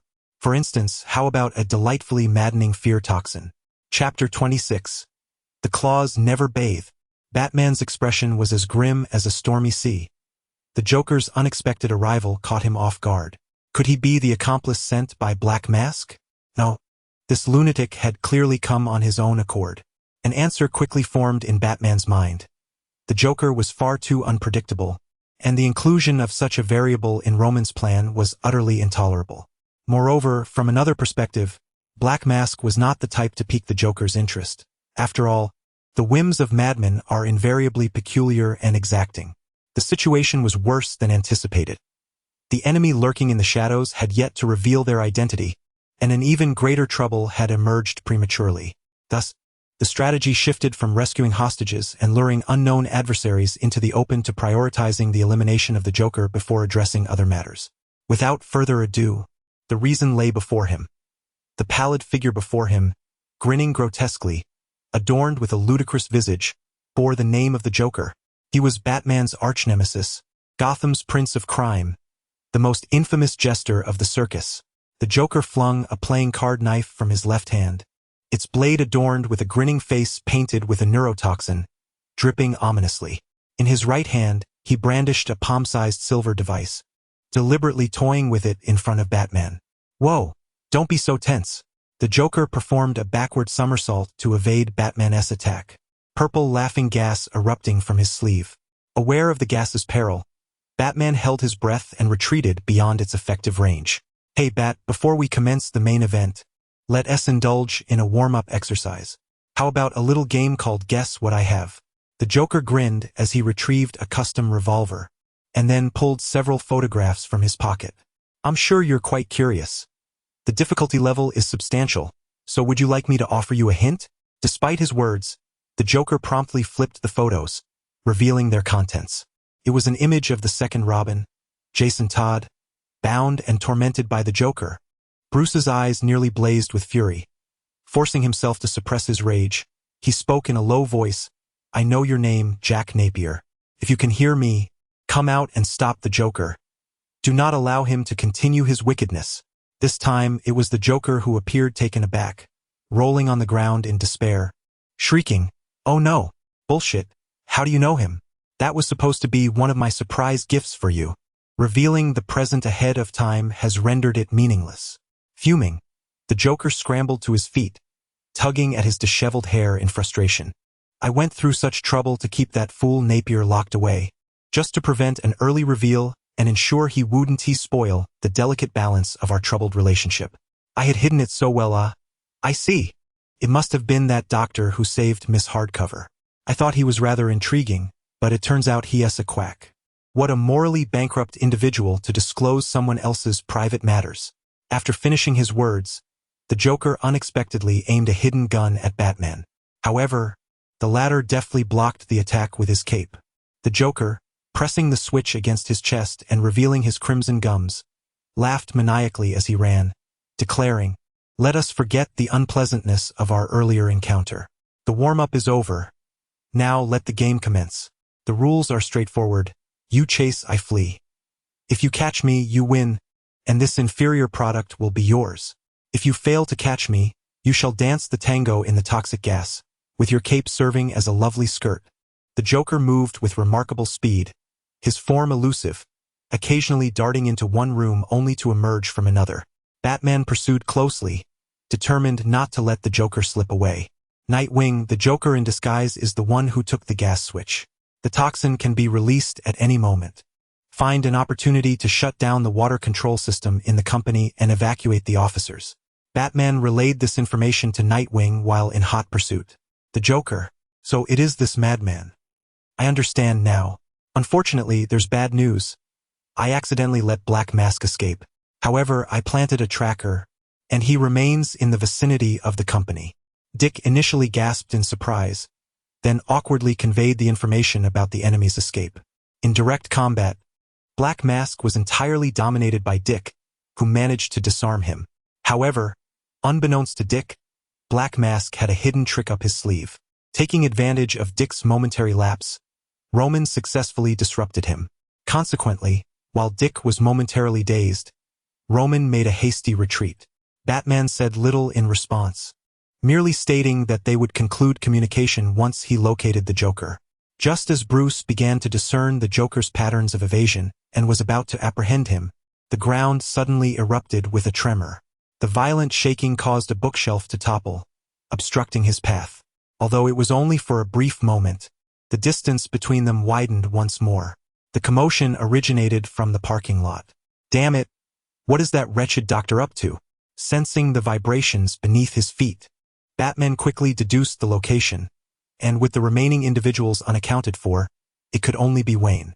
Meanwhile, in the underground parking lot of the company, Wayne pried open the door of a high-ranking executive's car with a scalpel, reclining in the spacious passenger seat while employing the skill, feigning death. His breath dissipated at an observable rate. His once rosy complexion turned ghostly pale. His body temperature gradually lowered, and even his heart ceased to beat. His eyes, staring vacantly out the window, resembled a corpse long deceased in a freezer. It was a peculiar sensation. From a modern medical perspective, with no heartbeat and brainwaves ceased, he was undoubtedly dead. Yet, to Wayne, everything around him felt clearer than ever. Whenever he desired, Wayne could awaken from this state without any side effects. A remarkably powerful concealment skill. He mused, contemplating that perhaps one day, should the universe reset, he might survive by virtue of it. To speak candidly, ever since he arrived in the DC universe, he has consistently found himself entangled in misfortunes that elude the average person. The misfortunes embedded within his skills seem akin to a sixth sense, an extraordinary ability that awakens unpredictably. A mere stroll led him to cross paths with the Joker, while a casual exploration of a gangster's rendezvous spot resulted in being found with alarming ease. Hence, Wayne opted for a shadowy underground parking lot, seeking the unexpected fortune that might await him within his vehicle. Indeed, what was destined to occur would inevitably come to pass. Within the parking structure of the building, a multitude of eerie figures descended silently, their presence so discreet that not even a whisper of wind accompanied them. The manner in which they emerged from the ventilation shafts, without a trace of dust upon them, attested to their exceptional skills. Clad in dark, form-fitting combat attire complemented by metallic armor, their faces obscured by ominous owl masks, they projected a chilling, hollow gaze from their eye sockets. Their claws gleamed with an icy menace, and two long blades crossed upon their backs, moving with a grace that revealed no flaws in their execution. The claws of the Court of Owls. A wave of astonishment washed over Wayne. He had not anticipated that the allies of the masked figure would be them.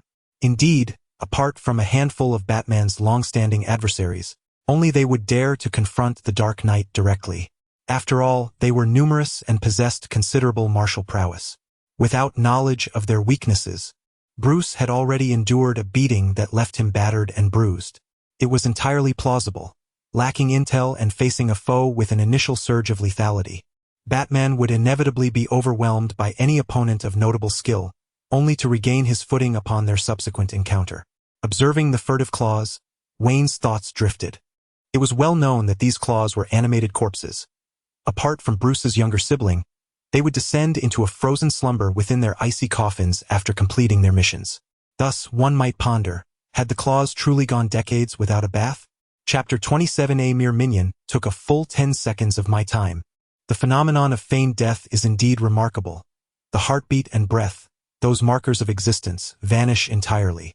This extraordinary ability lends itself to an unimaginable prowess in covert surveillance. However, as formidable as it may be, the crux lies in the art of concealment. Without proper hiding, it serves no purpose whatsoever. The Wayne Group's cosmetic department building boasts opulent renovations, as befitting its status. Even the underground parking lot is illuminated with clarity. The claws of the adversaries are not blind. A mere shift in perspective reveals Wayne's figure with stark clarity. As expected, one of the claws halted in its tracks upon passing a vehicle, scrutinizing the interior where Wayne lay. After a meticulous examination, he confirmed the undeniable presence of a corpse within. The sight of a body is hardly shocking to them. They encounter death routinely, and they themselves exist as animated corpses. Yet, the appearance of an unblemished male body in this locale piqued curiosity. Without a moment's hesitation, the claw unsheathed dual blades and lunged at the corpse. To ascertain whether the individual was truly dead, dismemberment would reveal the truth. Crash! The car window shattered, and Wayne remained unharmed within. Instead, the opposing claw was pierced through the chest by an extending sword, crashing into the concrete wall behind. This claw, despite frantically hacking away with its talons and fruitlessly attempting to withdraw the blade, succumbed to stillness as its head tilted to one side. Swish, swish, swish. The claws converged around the vehicle, the narrow metallic rings over their eyes emitting a sound reminiscent of grinding gears, while their circular lenses radiated an eerie yellow glow, an ominous prelude to the hunt. All maintained the same stance, staring vacantly at the rodent within the car. Bang! Wayne closed the car door, retracting the grass pheasant sword to its normal length, shaking off the blood from the blade. Even under the claw's assault, there was not a single mark of damage. How fortunate that it was not of original make. Wayne truly feared that drawing it forth would reveal it smeared with the viscous bodily fluids of Uncle Snake, a rather unsavory thought. I remember you, traitor of the court, the illegitimate son of the Raincross Elias lineage. The leading claw spoke first, its voice a rasping, decayed sound that grated on the nerves. Rain was Wayne's unworthy father, a man who had once been exceedingly devoted to his family. Yet in the DC universe, such virtuous fathers often meet grim fates. Take Batman, for instance. Bruce. And then there's Superman. Clark. Buddy, is your menstrual flow dwindling because you can't stomach the hot, steaming excrement? No, wait, you were already a foul pile of dog waste. How could you even claim to be unable to tolerate the warmth?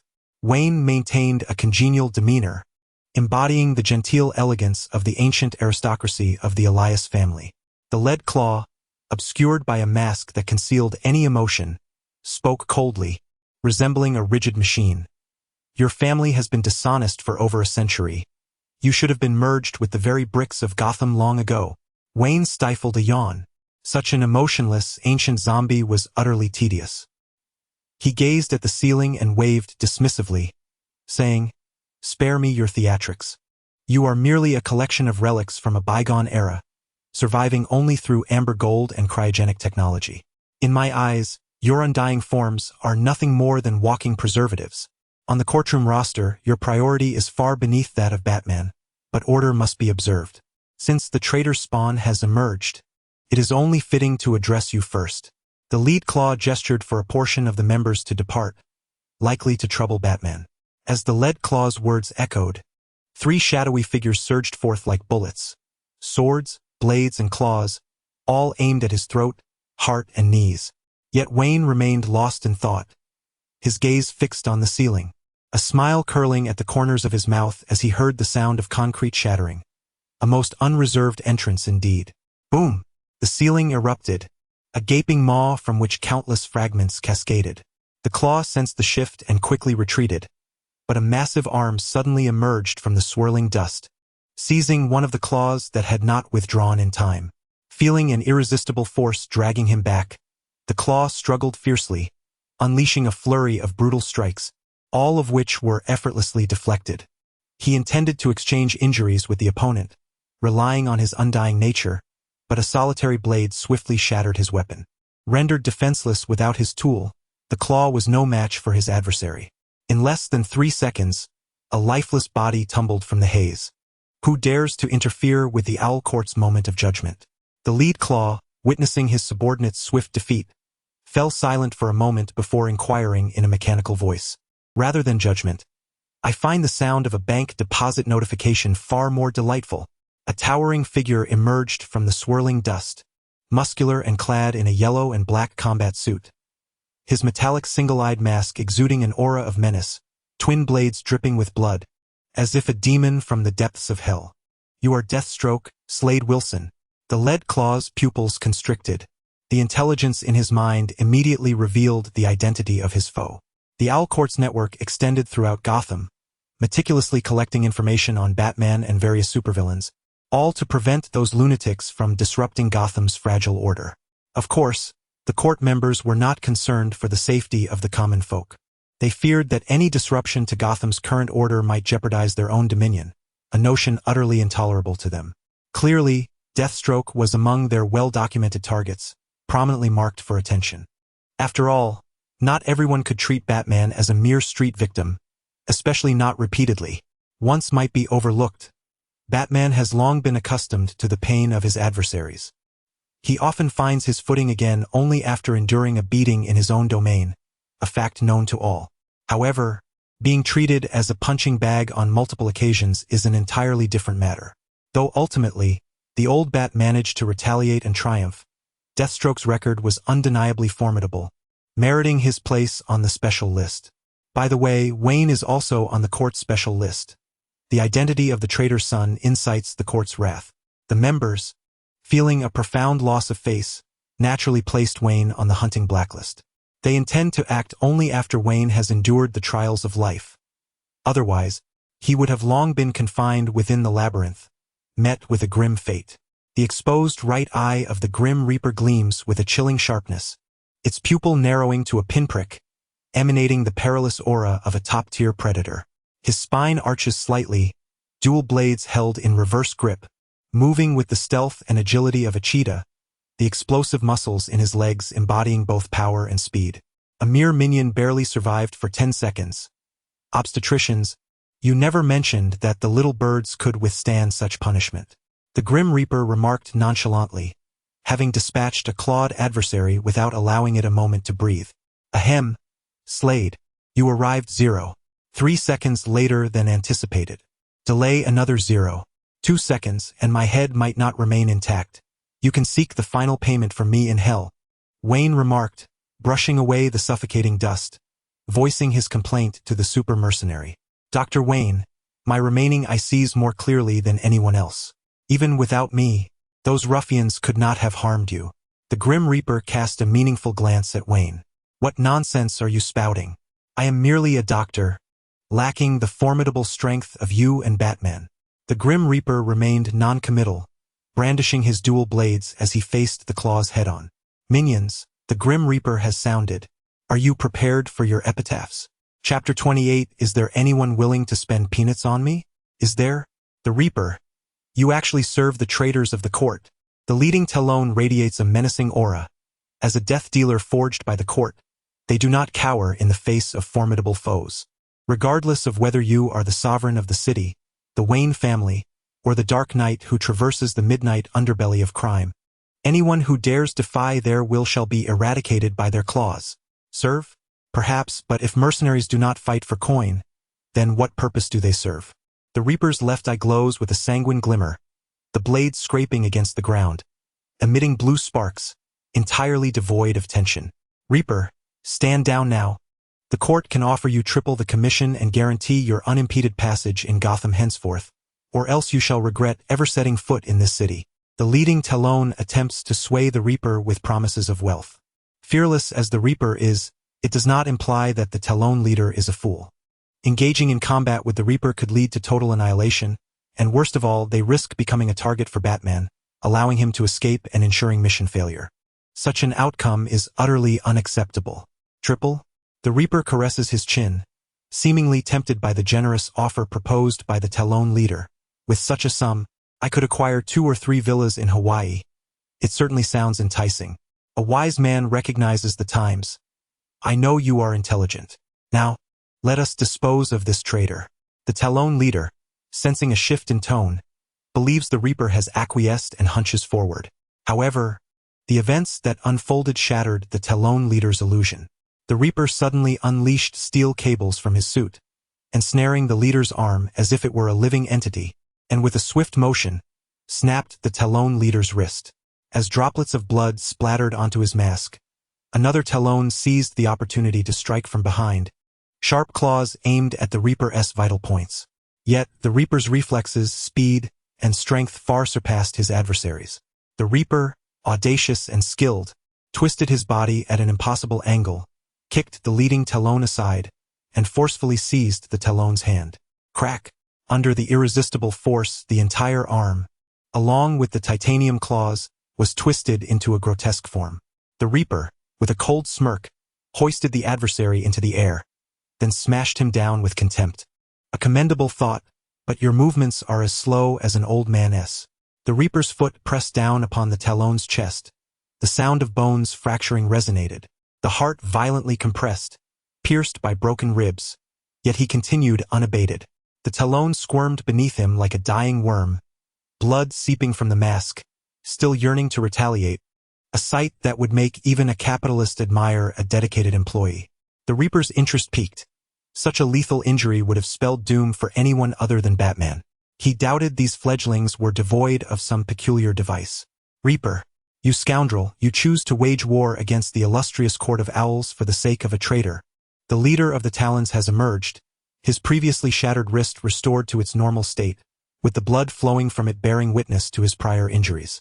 Initially indifferent to the words of the Chief Talon, Deathstroke pondered the implications of remaining silent. The potential impact on his reputation and standing compelled him to speak. Unfortunately, this business was introduced to me by a family member, and since my employer has not yet breached our contract, attempting to bribe me would be a futile endeavor. However, once the task is concluded, engaging me to eliminate Dr. Wayne could be considered. As long as the price you offer is sufficient barring Batman. Of course, given that your threats have irked me, the commission for this transaction will increase by 20%. Wayne observed intently, only to be met with Deathstroke's remark that left him in disbelief, prompting him to retort. Why is Batman off limits? Are you really treating this differently? No one could afford the price, and even if they could, I would not accept the assignment. Killing Batman would be a regrettable loss, and I have no desire to retire prematurely. Deathstroke understood the numerous similarities he shared with Batman and recognized the Dark Knight's formidable nature, especially given his adherence to those foolish principles. Doctor, enlighten me about the peculiarities of this flock of little birds. I presume you are well informed about their intelligence. Deathstroke seized the Talon by the throat, lifting him effortlessly with one hand before snapping his neck. The Talons in the courtroom were infused with a serum known as amber gold, which endowed them with extraordinary regenerative abilities. Piercing their hearts or breaking their necks would not be enough to kill them. Damn it, you've managed to gain an advantage here. I sold this information to Batman for 10 million. Ignoring the Chief Talon's grim countenance, Deathstroke spoke freely, revealing every piece of intelligence he had concerning the Talons, concluding with a look of regret for not having collected payment. Unkillable? In my lexicon, the term unkillable does not exist. Deathstroke sneered, discarding the remnants of his prey to the ground, then stepping forward with his right foot like a hammer. Boom! The Talon's head burst like a watermelon, splattering everywhere, while the Chief Talon could only watch helplessly as his comrade was reduced to mere pieces. The disparity in strength was too great. After all, it was not his life on the line, so there was no need to risk himself. Boom! Boom! Boom! I wonder if one can be resurrected without a head. Could dismembering the body and tossing it into a blender allow it to rise again? Come now, it has been ages since I encountered such a plaything to toy with. Let me relish this moment. Blood flew as the Talon's corpses were cleaved into fresh, zombie-like rib cuts beneath the sharp blade, and Deathstroke resembled a demon from the depths of hell. The time for entertainment had ended. Now it was time to get serious. Wayne quietly observed the elite fighters of the Bat family. Even the Talons, in Deathstroke's eyes, seemed no different from chopping vegetables. Super strength, regenerative abilities, mastery of weapons, tactical genius, a brain development rate of 90%. He could easily overpower Nightwing and Batman through sheer physical combat. To summarize Deathstroke's prowess, it was utterly terrifying. A character of great charm, who ultimately redeems himself and transitions into an anti-hero, finds himself in a rather unfortunate position, as he is perpetually overshadowed by the popularity of his beloved younger counterpart. While the latter has successfully launched 3 solo films, each shattering the box office records for R-rated movies, our protagonist remains in a state of limbo, unable to secure a personal film and relegated to merely existing within the realm of television series. Of course, as an archetype, he cannot compete with mere imitation. It's quite common to find characters that draw inspiration from one another. Let us not ignore Darkseid. I am indeed addressing you. Meanwhile, your neighboring counterpart has taken on the role of the ultimate antagonist in 2 films, making countless guest appearances, while you languish on Apocalypse. With DC's recent reboot, do you not realize that your chances of gracing the silver screen have slipped away once more? Uncle Dan. The Flash. What the? The Flash. Deadshot. So, is anyone willing to buy me some peanuts? Chapter 29. A mighty thunderous blow straying off course. The treatment that Deathstroke received pales in comparison to that of Deadpool, and thus Wayne could only spare 3 seconds of sympathy for the fallen assassin. Hey, Slade. Your employer is about to be taken out. Aren't you going to intervene? Wayne glanced at the lifeless body nearby. It was the first claw to have fallen victim to Deathstroke, who, due to incomplete intelligence, had failed to deliver a conclusive blow. Now, the claw's fingers twitched slightly, indicating that his healing process was nearly complete. Dr. Wayne, to eliminate a target twice incurs an additional fee.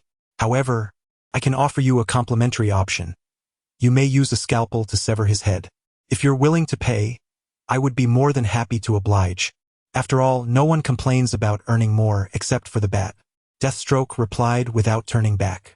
Truly obsessed with money. As for this one, I intend to leave the body intact, as I have long been intrigued by the amber gold within them. The remaining ones are your responsibility. I shall wander about and will see you on the rooftop after the deed is done. Rest assured, the final payment will be substantially increased upon witnessing the evidence. To prevent the patient from awakening abruptly and causing a commotion that might disrupt the burial proceedings, Wayne decided to administer a special sedative. He deftly rummaged through his garments, swiftly producing a syringe the length of an arm, filled with enough anesthetic to tranquilize an elephant. A special thanks is owed to the anonymous wealthy heir, Wayne, for the hidden chamber behind the bookshelf in the director's office of Wayne's new hospital, stocked with an array of wondrous gadgets, including a plethora of anesthetics, typically prepared to quell any potential uprisings from nefarious individuals. In an unusual twist, these were specifically reserved for Wayne's own use, quite literally. With an ample supply at his disposal, Wayne paid little heed to the injection site and aimed directly for the heart, administering the entire contents in an instant. Gurgle, gurgle. Perhaps it was an illusion, but Wayne felt as though the claw had grown in stature, particularly the intimidating bulge of his pectorals, an effect reminiscent of the legendary 9 dragons carrying the coffin. Even Arnold from Changshu would have to bow down. An unidentifiable sound effect followed, carrying grim tidings from the bodybuilding realm. Ahem. In any case, after ensuring the patient's tranquility, Wayne swaggered into the elevator, brandishing his katana. Ironically, the claw should be grateful to him. Had Wayne not spoken up, the claw would soon have been reduced to a pile of minced meat. As the saying goes, saving a life is worth more than building a 7-tier pagoda. He was nearly moved to tears by his own benevolence. As for the remaining claws, they could only stare in disbelief. No, they couldn't even manage that, for Deathstroke was already charging towards them, daggers in hand. On the 69th floor, Black Mask, battered and bruised, had managed to escape to this haven. Luckily, he found temporary safety here. Nightwing, believing himself to have stealthily planted a tracker, was unaware that his old rival was fully aware of his antics. He understood the old tricks well. The younger generation was likely no different. With this in mind, Roman deliberately stripped down in the lounge on the 2nd floor, changing into a backup outfit. That way, should Nightwing find him, he would be left with no choice but to confront him head-on. The plan has once again met with failure, yet the Black Mask remains surprisingly unperturbed. After all, the Infernal Bat family has long been a thorn in the side of criminals, sabotaging their schemes for quite some time. Initially, he was furious to the point of feeling defeated, but now he simply sighs in resignation. He has grown accustomed to it. Roman's lack of anger over the failed plan does not extend to all matters. It is entirely normal for Nightwing and Batman to meddle in affairs that do not concern them. However, what truly vexes him today is the bizarre turn of events that transpired. To achieve a staggering 0-11 score in combat, he inadvertently allowed an important hostage to slip away, and the Joker's antics led to him receiving a brutal beating. His assistant, designated number 1, has gone mad, absconding with the gas switch and vanishing without a trace. This is nothing short of surreal. He had meticulously consulted the almanac before stepping out today. With a simmering frustration and no outlet for his ire, the Black Mask finds himself grappling with the foolishness of his own actions. One must swallow the bitter pill of one's own mistakes. Fortunately, he has a contingency plan to activate. The rooftop of the 70th floor serves as his escape route, where he has prepared a helicopter for a swift getaway. As the saying goes, while the Green Mountains remain, there is no fear of a lack of firewood. If his underlings fall, so be it. As long as the Black Mask endures, the false-face society shall inevitably rise again. He intends to bide his time before returning to exact vengeance upon Bruce, reclaiming his honor from Batman and Nightwing. Lay low and do not be reckless. Just then, the elevator chimed, signaling someone's arrival on the 69th floor. Wayne's figure emerged, causing the Black Mask to pause in surprise. A sudden jolt struck his mind, akin to a heavy hammer or a silver needle piercing his thoughts, as memories flashed before him upon seeing Wayne. Fragments of commands. Do not harm the hostage. Do not harm the police. Treat so and so like royalty. Flooded his consciousness.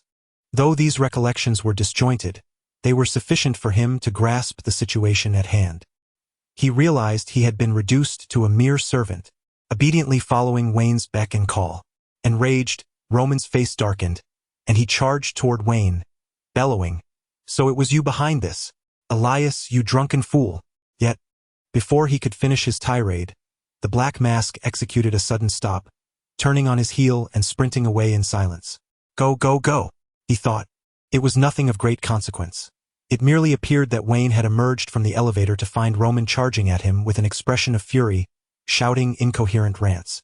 As a professional physician, Wayne understood that prolonged anger could lead to numerous health hazards, including an increased risk of heart disease, hormonal imbalances, gastroenteritis, cognitive decline, and the ever-common malady known as UU syndrome.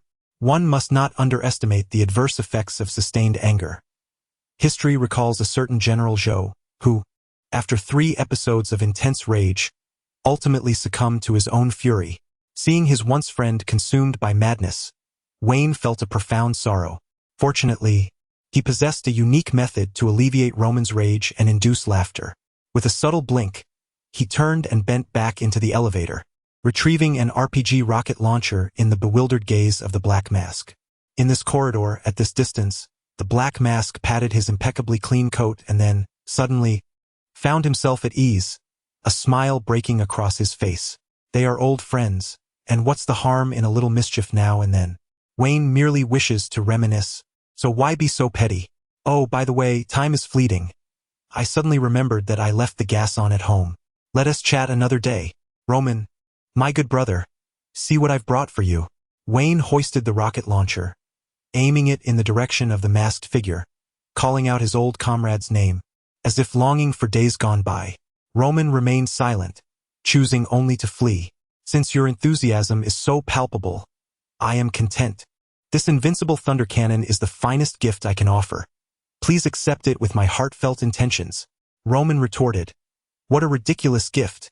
You should keep it for yourself or perhaps give it to Bruce. I'm sure such an unexpected gesture would delight him. Don't run, Roman. Face it head on.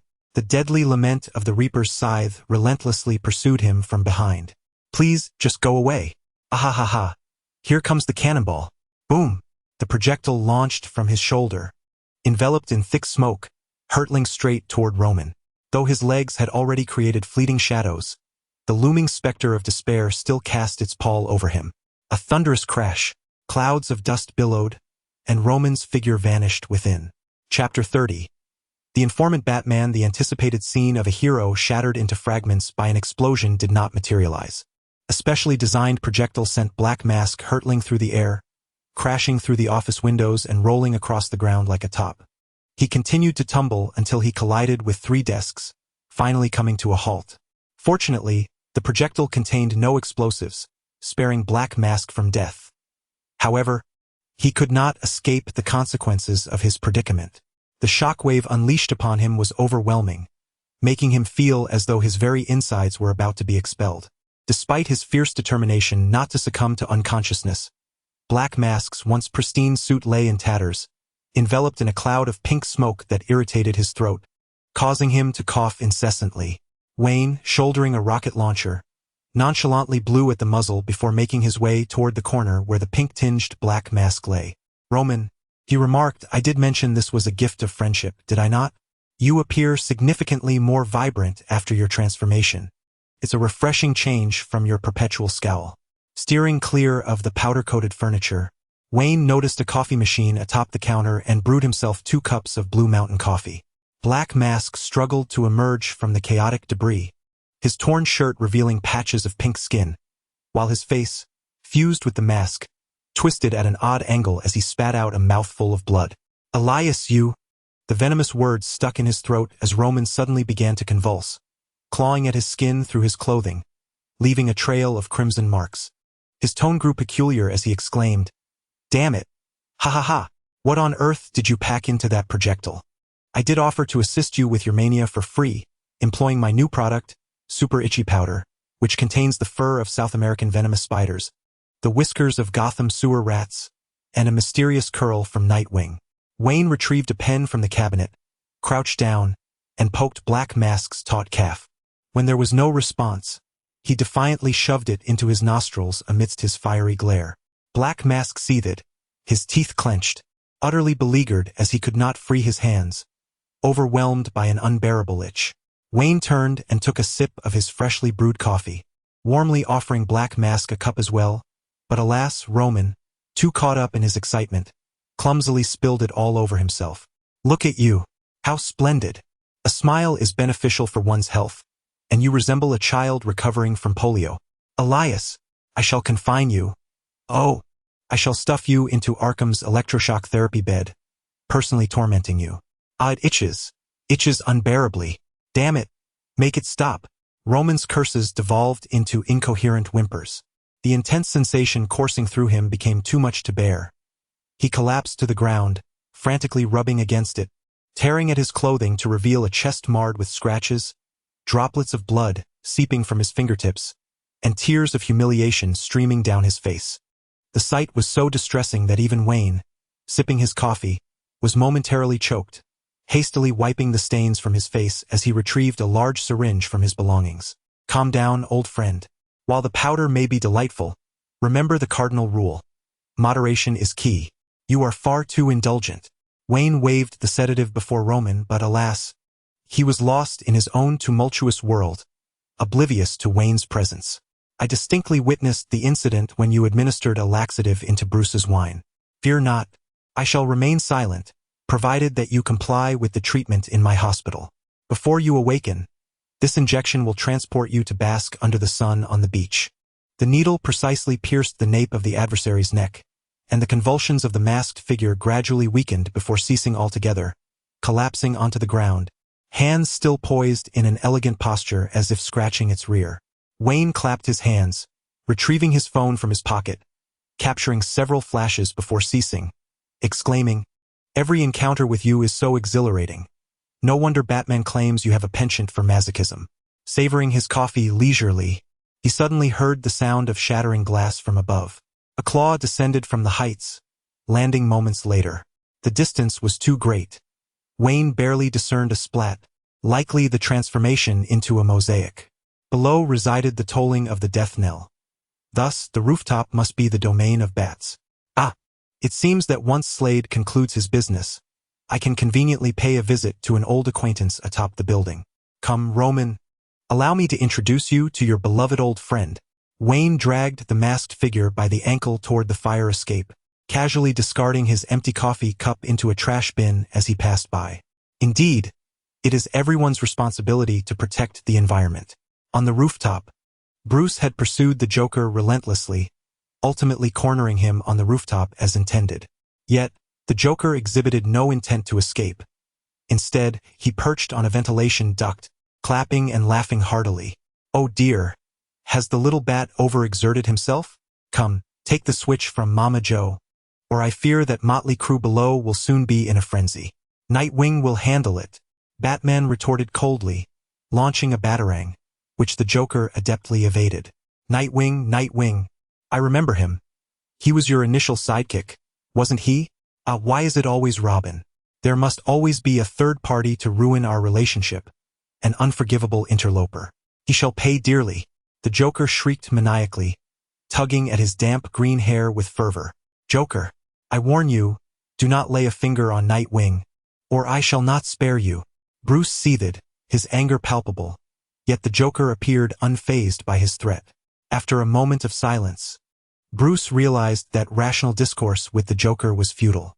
For Dick's safety, he altered his approach to mimic Wayne's manner of speaking. Bruce maintained his impassive demeanor, yet his words evidently unsettled the Joker. Joker, should you dare to harm Nightwing, I would rather unmask myself, renounce being Batman, and sever all ties with you. Under normal circumstances, Bruce could never utter such words of relinquishment regarding the Dark Knight, but Jason's tragic demise had inflicted profound wounds upon him. He could not risk the possibility of Dick facing peril and his own psyche fracturing under the strain. Upon hearing this declaration, the Joker's eyes widened in disbelief, unable to comprehend the horrific implications of what he had just heard. "What did you say?" "I declared that I would no longer concern myself with you. Seek whomever you wish, as if I had never crossed paths with you." "No." The Joker's eyes burned with rage as he cried out, torn apart by despair. Why? How could you stoop so low for a vile and shameless interloper, when I was the one who arrived first?" Batman remained silent, his gaze fixed on the Joker. Very well. This household has always been governed by your whims. It has been so in the past and continues to be so now. My opinions have never held any weight in your eyes." The Joker lay despondently upon the pipe, a solitary tear escaping the corner of his eye, as if he had lost all strength and means. Batman felt a sense of relief within. Regardless of the veracity of the Joker's words, he could at least seize the opportunity to retrieve the gas switch. Furthermore, he would not utter such words a second time. Under the moonlight, as Batman took a half-step forward, his body's instincts reached his nerves before his conscious mind, muscles tensing once more, the soles of his shoes sparking against the rough ground. Bruce abruptly rolled to the side. Whoosh! The glinting claws sliced through the pipe, the deadly ambush failing. Their figures now laid bare before Batman's eyes. Their overly conspicuous attire allowed the informed Batman to instantly deduce their identities. The claws of the Court of Owls. It turned out that Roman Sionis's accomplices were among them. Faced with the encroaching claws, Batman remained unfazed. For today he was armed with intelligence, free from the debilitating effects of ignorance. Chapter 31.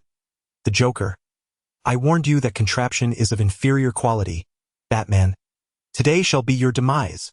Beneath the moonlight, the claws exhibited an eerie demeanor, their limbs rigid movements betraying a deviation from the ordinary. Indeed, death awaits us all, yet it shall not be today, nor shall it be at the hands of Gotham's pervasive corruption. Batman's piercing gaze swept over each claw, imparting an icy dread akin to that of a walking corpse. "The Court of Owls has sentenced you to death. This very night shall mark your end." The claw responded stiffly, slowly drawing twin blades from its back. Voice analysis initiated. Searching. Voice analysis result. Search failed. No such individual found. "Sir, it appears Master Wayne's intelligence holds merit. The traces of the claws have been meticulously erased by the court. Perhaps the individual before you could be considered my elder." Alfred's gentle voice resonated from the mask, as the Batcave's supercomputer displayed the failure of the search, delivering the grim news to Bruce. Wayne spoke of the court's deep entanglement with our family. "It seems my ancestors may possess knowledge of significance.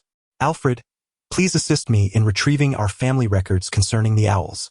Batman implored Alfred softly, inspired by Wayne's words, believing that relics of the past might conceal the information he sought. For instance, the old Wayne Tower, constructed by my great-great-grandfather, contains non-existent floors, with a false level ensnaring the ominous number 13 between the 12th and 14th floors.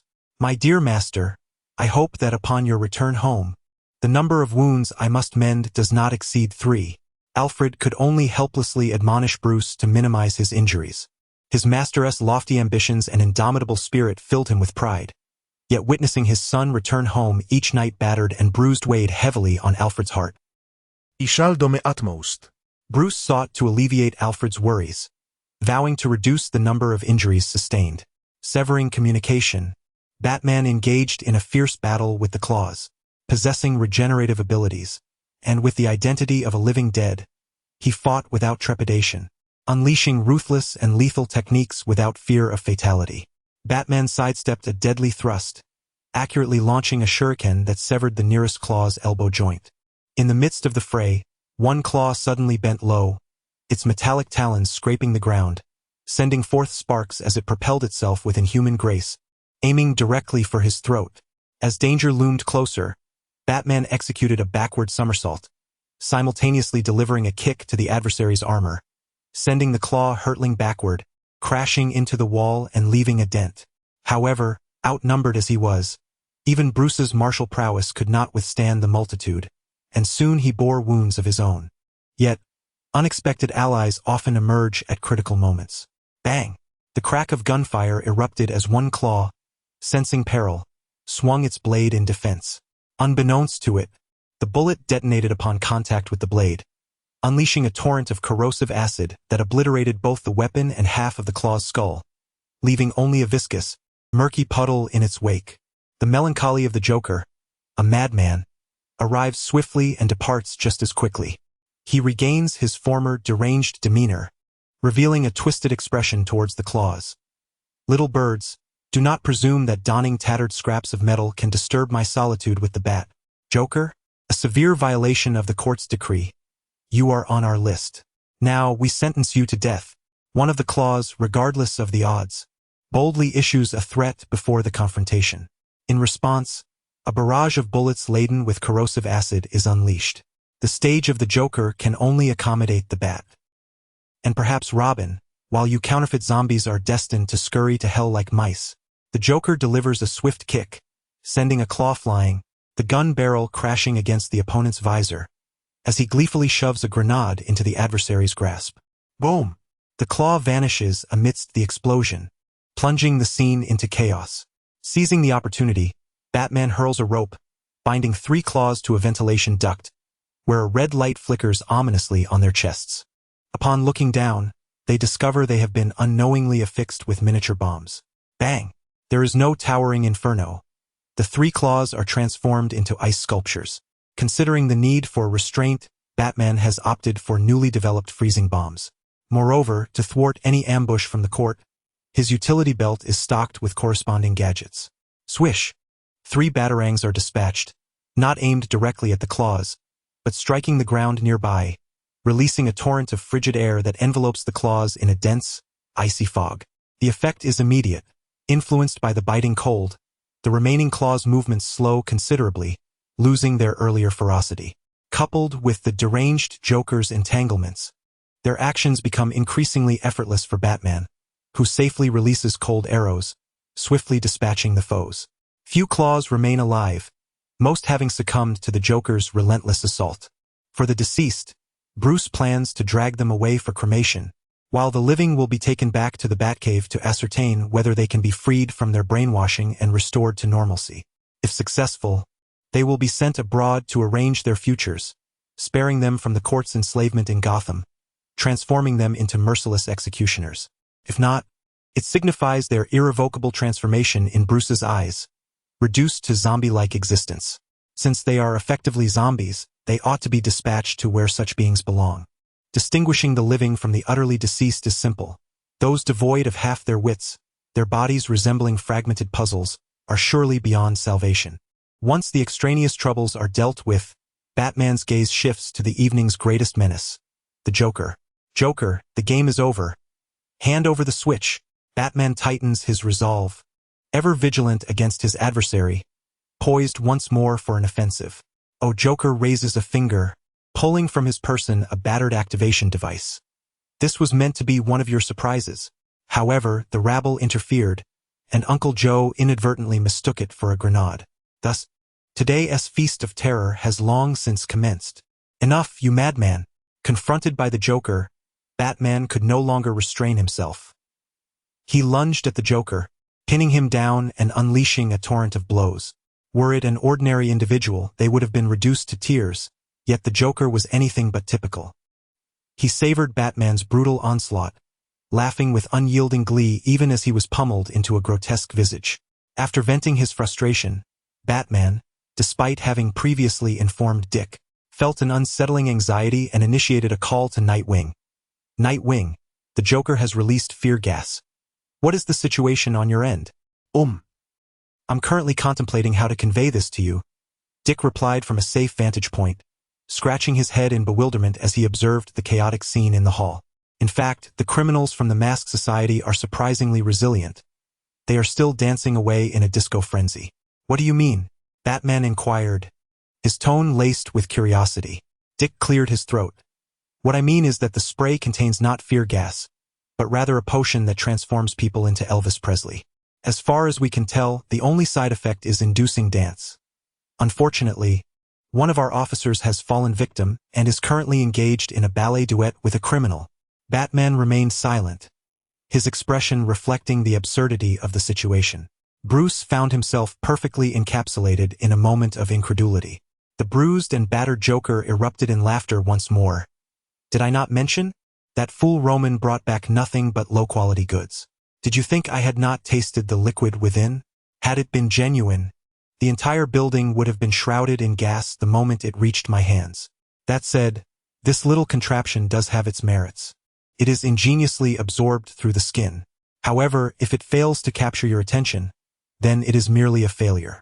So, all of Black Mask's peculiar antics were orchestrated by you?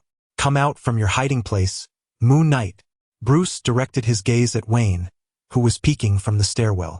A gathering of 3 old friends should not be marked by tears. A bit of dance seems rather fitting, does it not? Wayne dragged the unconscious Roman from the scene, his phone aimed at Batman, capturing the moment. Regrettably, he had forgotten to record the explosive action.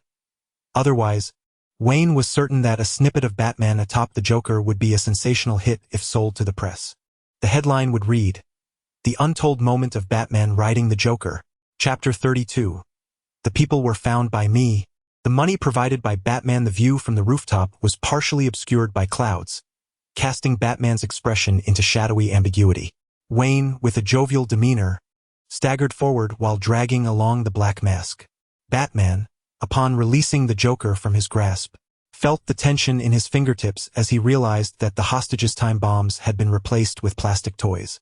It should have dawned on him that this Gotham Quack could brazenly let the hostages go, as more menacing threats like fear toxin had undoubtedly been dealt with. So how did you manage to transform the Black Mask's fear bomb scheme into mere children's party props? Batman rose, his expression laden with inquiry, deliberately positioning his body to obstruct the Joker's line of sight to Wayne. The gas canisters were filled with a mysterious elixir that compelled one to dance, and the countdown on the bombs was merely a cheap digital timer. Was the arrival of the Talons also part of your design? Batman gazed at the multitude of lifeless bodies scattered around, igniting a storm of thoughts in his mind. Hey, that's not how you should phrase it. My codename is Dr. Strange, not some prophet or oracle. I simply excel at gathering intelligence.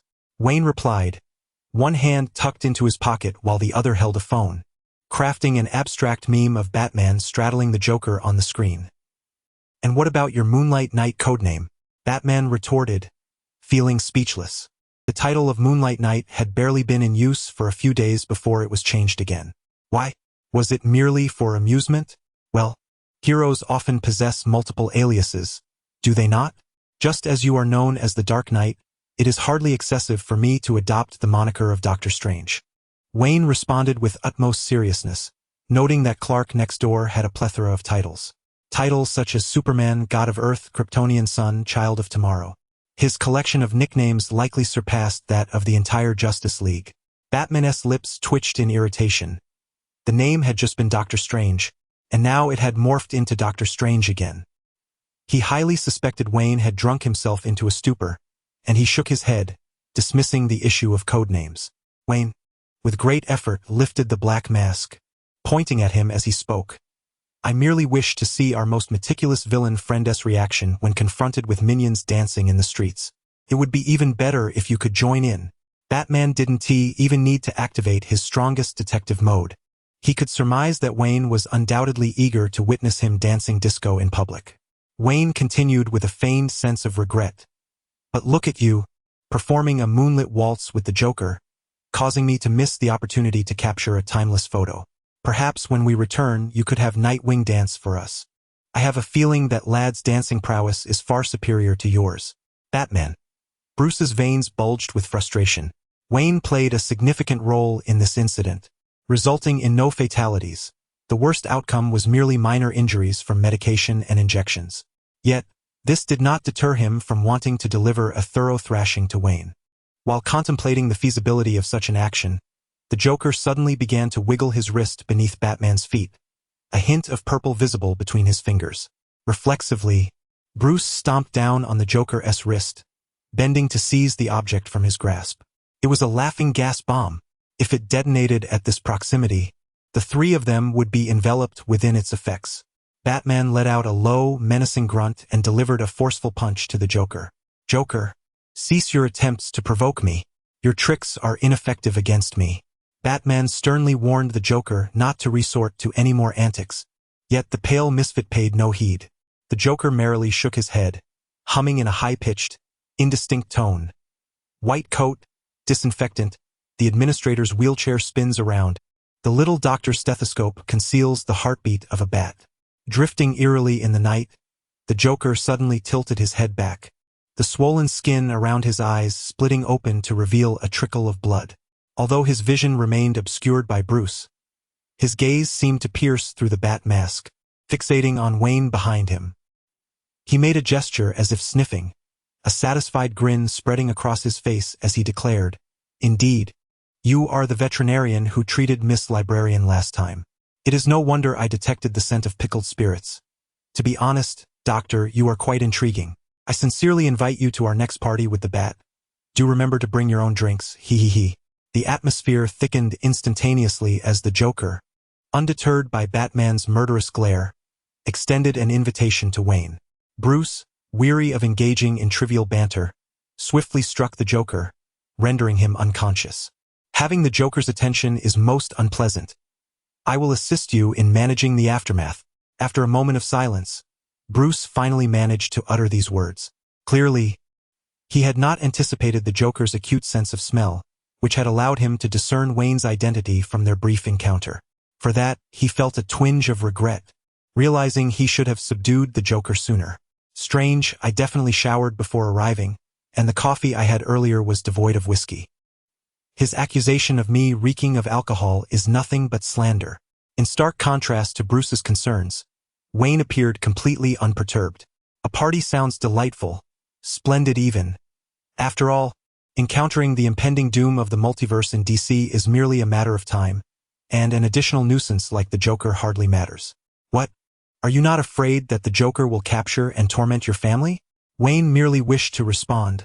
Let us not dwell on the hypothetical. There is nothing to worry about. Nothing at all. Seeing Wayne's nonchalant demeanor, Bruce felt a surge of frustration, a myriad of thoughts bubbling within him, almost beyond restraint. Yet perhaps due to the peculiar nature of the Dark Knight's persona, he ultimately refrained from voicing his discontent, though it could also be attributed to the arrival of a new member carrying the body of a clawed victim to the rooftop. Footsteps echoed from the stairway, accompanied by the sound of heavy objects clattering against the ground. Emerging from the shadows was a tall figure, shouldering the lifeless body, with a blood-dripped shotgun hanging at his waist. Deathstroke, Slade Wilson, approached, gently tapping his watch with the barrel of his gun. "Dr. Wayne," Deathstroke's voice resonated. "The transaction is complete. It is time for the final payment." Deathstroke. Batman's pupils dilated sharply, his cape billowing as his fingers silently gripped his utility belt. The resurgence of a former adversary in Gotham made it exceedingly difficult for Batman, plagued by severe paranoia, to dismiss the notion that Deathstroke harbored some sinister secret. Without raising an eyelid, Deathstroke nonchalantly removed the obstructive claws from the ground and replied, "Do not be alarmed, Bat. I am not here to trouble you this time. My physician friend has employed me to address some issues concerning the little birds. Now that the job is complete, I have come to settle the outstanding payment."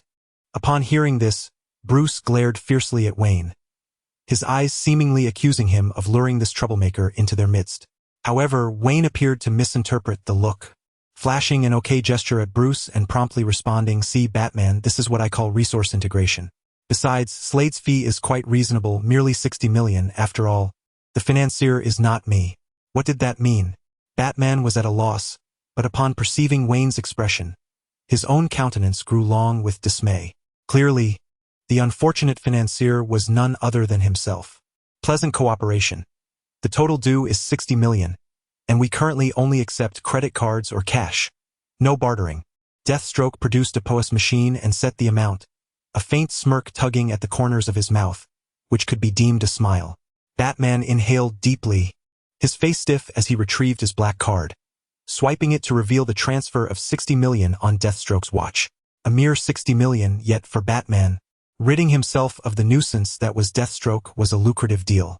Subsequently, Batman observed Wayne making exaggerated gestures at Deathstroke, producing another POS machine, approaching him openly and unabashedly stating that 20 million shall be split evenly between us. See, Slade, I mentioned that the final payment would not be less. Batman. Deathstroke shrugged, regarding Batman's glum expression, and did not decline Wayne's offer to share the spoils. After all, merely coming here had already made the old Bat thoroughly uncomfortable, thus ensuring he had recouped his losses. Chapter 33. The pants will be lost if you jump again on the rooftop. Batman secured the Joker, summoning Nightwing to assist in disposing of the corpses of the Talons, casting them into the Batjet that had been called forth. According to intelligence, the court's influence permeated Gotham, and there were certainly moles embedded within the police force. Recklessly handing over the bodies to Gordon would only result in their retrieval and repurposing. He planned to store the remains in the Batcave, facilitating the study of adversaries in preparation for forthcoming strategies. Wayne and Deathstroke stood nearby, cheerfully dividing the spoils, each taking what they needed, while only Batman bore the weight of a wounded world. Dr. Wayne, do reach out again when the need arises. By the way, I am quite curious about how you came to know my cousin. Deathstroke inquired, thoroughly pleased with the transaction, for Wayne had adhered to the spirit of the contract. Lately, there had been a surfeit of employers attempting to engage in underhanded dealings, necessitating Slade to intervene in numerous matters. Business had become exceedingly difficult. How did we meet? Wayne pondered before explaining to Deathstroke. To put it bluntly, I once shared a love for comics and films with him. That fool always rambles on about how my cousin's popularity pales in comparison to his. Ah, indeed, that is his style. That imbecile perpetually spews nonsensical drivel. Deathstroke sighed, envisioning his cousin, the insufferable Deadpool, spewing forth his typical absurdities. For clarification, Deathstroke's cousin is none other than Wade Wilson, the Marvel counterpart who infamously spoke truths that led to Captain America's demise. No, wait, it was the Human Torch. No, that's not right either. In summary, it was a fiery Captain America who fell victim to Deadpool's candid remarks. Having tidied up his equipment, Deathstroke turned and strode towards the edge of the rooftop, leaping off into the night. In the next moment, a helicopter emblazoned with a skull insignia ascended into the air, Slade grasping the lowered safety ladder and swiftly vanishing into the clouded night. Dick, assisting Batman in clearing the battlefield, was taken aback at Wayne's decision to summon Deathstroke. It was truly unexpected. Just moments ago, he had presumed Slade had come to wreak havoc in Gotham once more. As he wiped away blood from the ground, he remarked to Bruce, next time, do inform me, or I might have thought Batman was collaborating with Deathstroke and the Joker for friends reunited. Bullets and explosions resound in Gotham. To reiterate, this is called rational resource utilization. Tonight, Old Bat did not end up in a state of utter disarray, all thanks to my timely support. Wayne mused as he counted an additional 10 million, marveling at the profitability of DC. Ha! Rational resource utilization makes sense. Dick chuckled, unable to suppress a laugh, whistling playfully. However, the argument would carry even more weight if it weren't funded by Batman. Batman maintained his stoic demeanor, silent throughout. Observing this, Wayne placed an arm around his shoulder, stating, do not be so grim, Bruce. Look, the rooftop is now spotless. The hostages are safe, and even the Joker has been apprehended. It is a cause for celebration. As he spoke, he showed Bruce a meme on his phone, exclaiming, look at this. Your pose with the Joker earlier was akin to dancing the Gotham Midnight Tango. Oh, and I sent it to Dick so he can save it as an album for you. Dick's laughter echoed once more, a clear indication that the situation was far from what Wayne had described. Unfortunately, the malicious framing of the photograph made it appear as though there was some truth to his claims. Both of you, be quiet. Bruce could no longer tolerate Wayne buzzing around him like a bothersome fly. He yanked a metallic mask from his belt and tossed it to Wayne, its matte black silhouette resembling a soaring night owl. If you're not planning to leave, do not bring that face with you. Wayne caught the mask and, upon examining its exquisite craftsmanship, exclaimed, well, Bruce, I never thought you were capable of gifting. I assumed such gestures were the exclusive privilege of the ladies in the gossip columns. By the way, this mask wasn't pilfered from some villain's lair, was it? The moonlight knight hardly seems the type to don all black. Just then, as he spoke, Wayne inadvertently caught sight of Batman turning, the cape momentarily suspended in midair, revealing a gaping hole clawed through, exposing half of Bruce's backside. Quick-witted, Wayne snapped a photo but decided to wait until Damian arrived to present it, lest Batman succumb to an immediate rage. In the lobby on the first floor, the awkward dance gas had completely dissipated, yet the effects lingered. Members of the masquerade and several unfortunate officers had transitioned from disco to ballet and now to jazz, with a possibility of breaking into a square dance soon. Following a fierce battle, Jim Gordon's uniform appeared crumpled as if it had been trampled like a sandwich. The bizarre circumstances before him, even with Gordon's extensive experience, left him perplexed. While he had witnessed the effects of Joker's laughing gas and Scarecrow's fear toxin, this sudden onset of awkward dancing was unprecedented. Strangely, the released mist bore no adverse effects. Rather, it inexplicably endowed its victims with an innate ability to learn various dance styles. Now, having completed jazz, they had shifted to square dancing, prompting Gordon to ponder whether he should provide them with some music, as merely watching was growing rather tedious. "Jim," a low, raspy voice called out, causing Gordon to fumble the cigarette in his hand, dropping it to the floor. Resigned, he turned around. After all these years, he still could not acclimate to the villainous manner of Batman's entrances, which always startled him half to death. At the very least, he could modify the habit of speaking suddenly from the shadows. "Batman," Gordon began, only to pause, for aside from Batman and Nightwing, an unfamiliar figure was also present. Judging by the stranger's attire and age, it was unlikely they belonged to the third generation of Robins, and Gordon's instinct told him this individual was not a member of the Bat family. He cast a puzzled glance, but before Batman could speak, Wayne interjected. "It's been a while, Director Gordon. You may call me the Moonlight Knight, a humble obstetrician."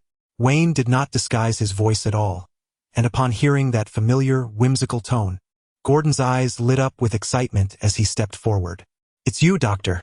I didn't expect you to be here this time. We truly owe you for little Barbara's situation. Our family thanks you." Recalling the scene from earlier, Gordon felt a profound sense of dread, coupled with immense gratitude towards Wayne. This debt of gratitude would forever be etched in the annals of the Gordon family. He solemnly bowed to Wayne. The sheriff responded graciously, stating that in comparison to the selfless contributions of your family to Gotham, my assistance was but a trifling matter. Here is my business card. Although Miss Barbara underwent my procedure beforehand, I would like to arrange a follow-up examination to ensure that no latent issues remain within her body. At the moment Gordon bent forward, Wayne promptly halted him, asserting that the accomplishments of Gotham's lone combatant are beyond reproach.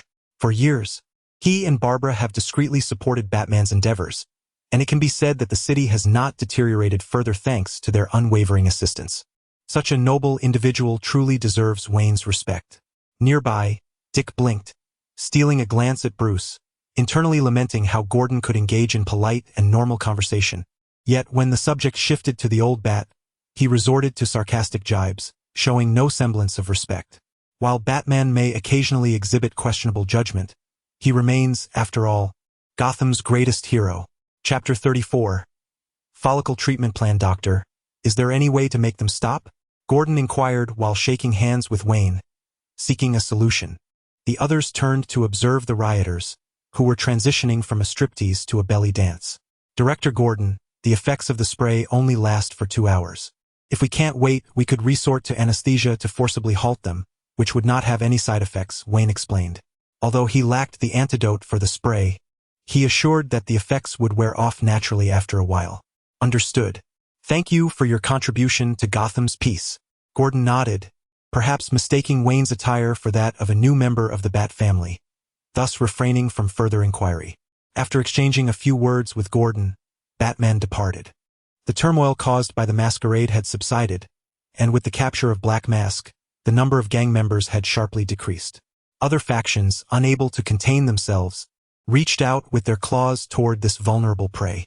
Conflicts erupted among various forces, resulting in casualties, though not severe, as the gang leaders were adept at discerning the gravity of the situation. The larger factions were no longer a consideration. With the Penguin now reigning supreme, the remaining smaller factions lacked the resolve to fight desperately. In essence, those in need of territory either purchased it from those who did not or exchanged goods. Dealing with the remnants of the masquerade required time, leading to a recent lull in criminal activities.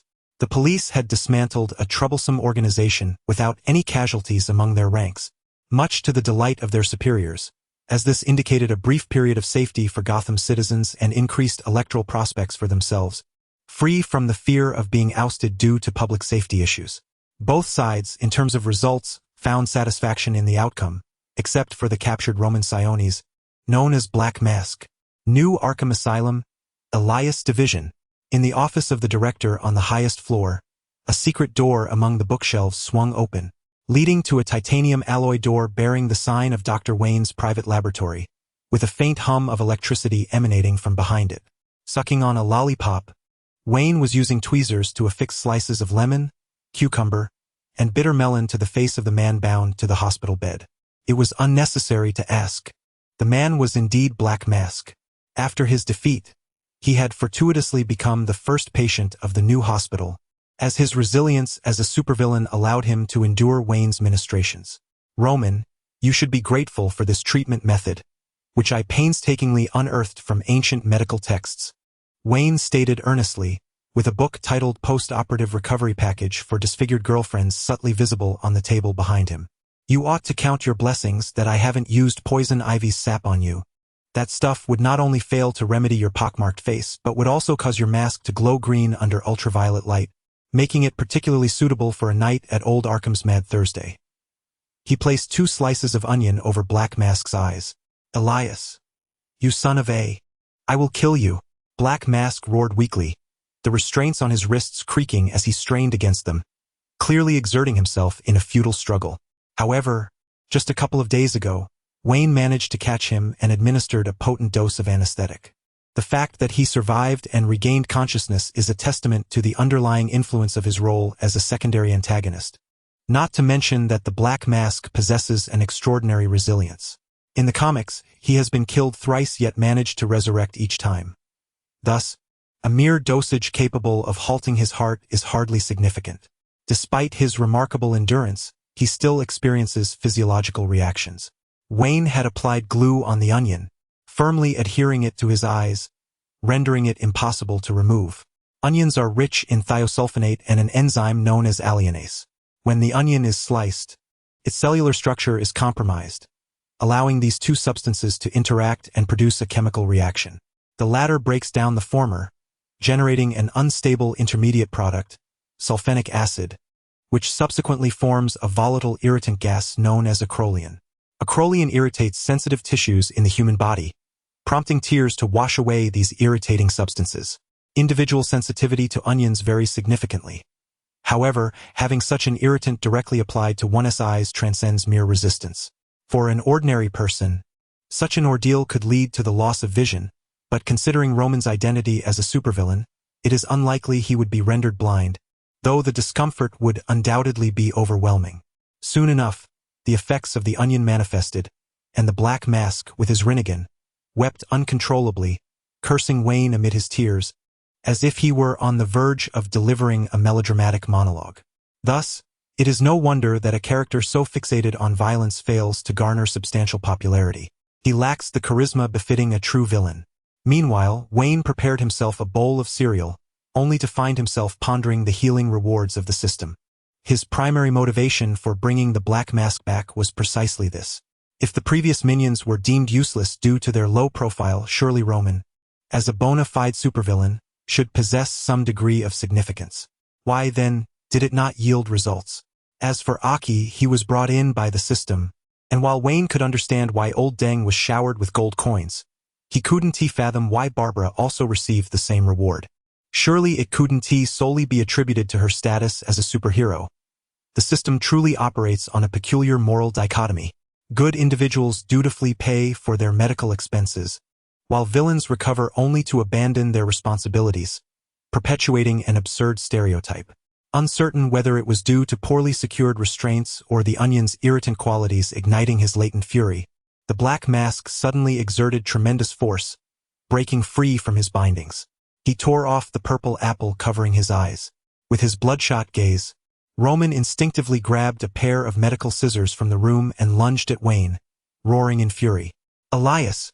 The singular thought coursing through Roman's mind was to eliminate the insufferable Wayne, then escape to regain his strength for future retribution. At such close range, even if Wayne possessed a firearm, the Black Mask was confident that, in his agitated state, he could insert the scissors into Wayne's temple before he could draw his weapon. Oh no, the patient is about to become violent. Wayne paused, staring blankly as Roman charged toward him. The masked figure revealed a sinister grin. Perceiving that Wayne had been rendered utterly dazed, forgetting even how to retaliate, victory seemed assured. However, scarcely had this thought crossed his mind when he felt the world spin violently. Upon regaining his senses, he found himself sprawled on the ground, a sharp pain radiating from his jaw, and a metallic taste in his throat as he spat out several bloodied teeth. Gazing at the unfamiliar ceiling, the masked man was utterly bewildered. What had transpired? How could he have been bested by Wayne? Why was a mere doctor so formidable? Wayne, having regained his composure, placed the scissors he had retrieved into a sterilizing solution. Employing a strategy of defense to facilitate his offense, he remained poised for a counterattack. However, this did not signify a lack of initiative. Since the masked figure had chosen to strike first, the ensuing consequences of his assault would naturally be borne by him. I warned you not to recklessly engage in combat within a doctor's office. Every instrument here is worth no less than 6 figures. Should you damage anything, you may as well head to the BL bar to earn money for your debts. By the way, I've just invented a hair follicle regeneration technique. Before you encounter Lex Luthor, Roman, you might want to be the first to test its efficacy. Before the masked man could comprehend the situation, Wayne had already affixed a cap designed to combat baldness onto his face. An ominous buzzing emanated from above, and a sense of foreboding enveloped him, as his bloodshot eyes fixated menacingly on that detestable quack of a doctor. With a crackle and a pop, arcs of electricity danced above the masked man's head, causing him to convulse violently on the ground like a shrimp out of water. The effect was palpable, and Wayne watched with satisfaction as newly born hair follicles began to emerge triumphantly. Chapter 35. The essentials of fruits and milk for hospital visits. The following morning, Wayne, in a state of discontent, practiced his flowing rock-smashing fist at the door. As he moved with fluidity, the litter on the ground was swept into the trash bin. Despite the apparent success of yesterday's electrolysis follicle treatment, it unexpectedly bore significant side effects. The moment the treatment concluded, a burnt odor emanated from the black masked head. The newly sprouted fuzz, overwhelmed by excessive heat, succumbed collectively. Even worse, the ramifications extended throughout the body, as an indistinguishable charred scent arose from the lower half of the black mask. A multitude of curled remnants trembled and fell from the pant legs, leaving Wayne utterly disgusted. He spent 2 hours thoroughly cleaning the laboratory before delivering a kick that sent the black mask back to his specially designed infirmary. For Roman, however, there was a sliver of good news.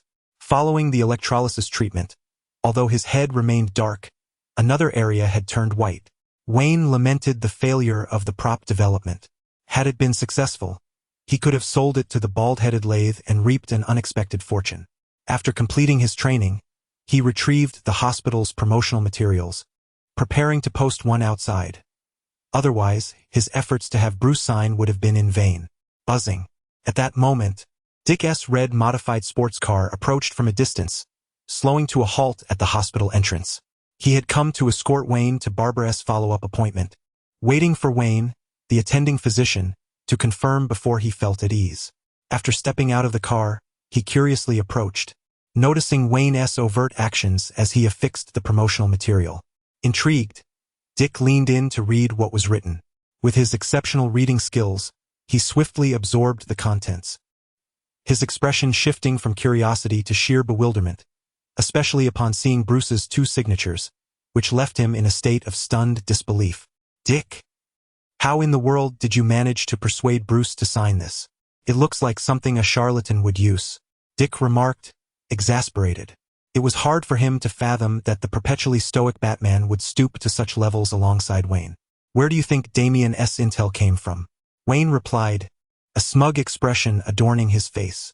He recalled how the Dark Knight of Gotham had trembled when signing such documents. You truly have a knack for tormenting him, Dick commented.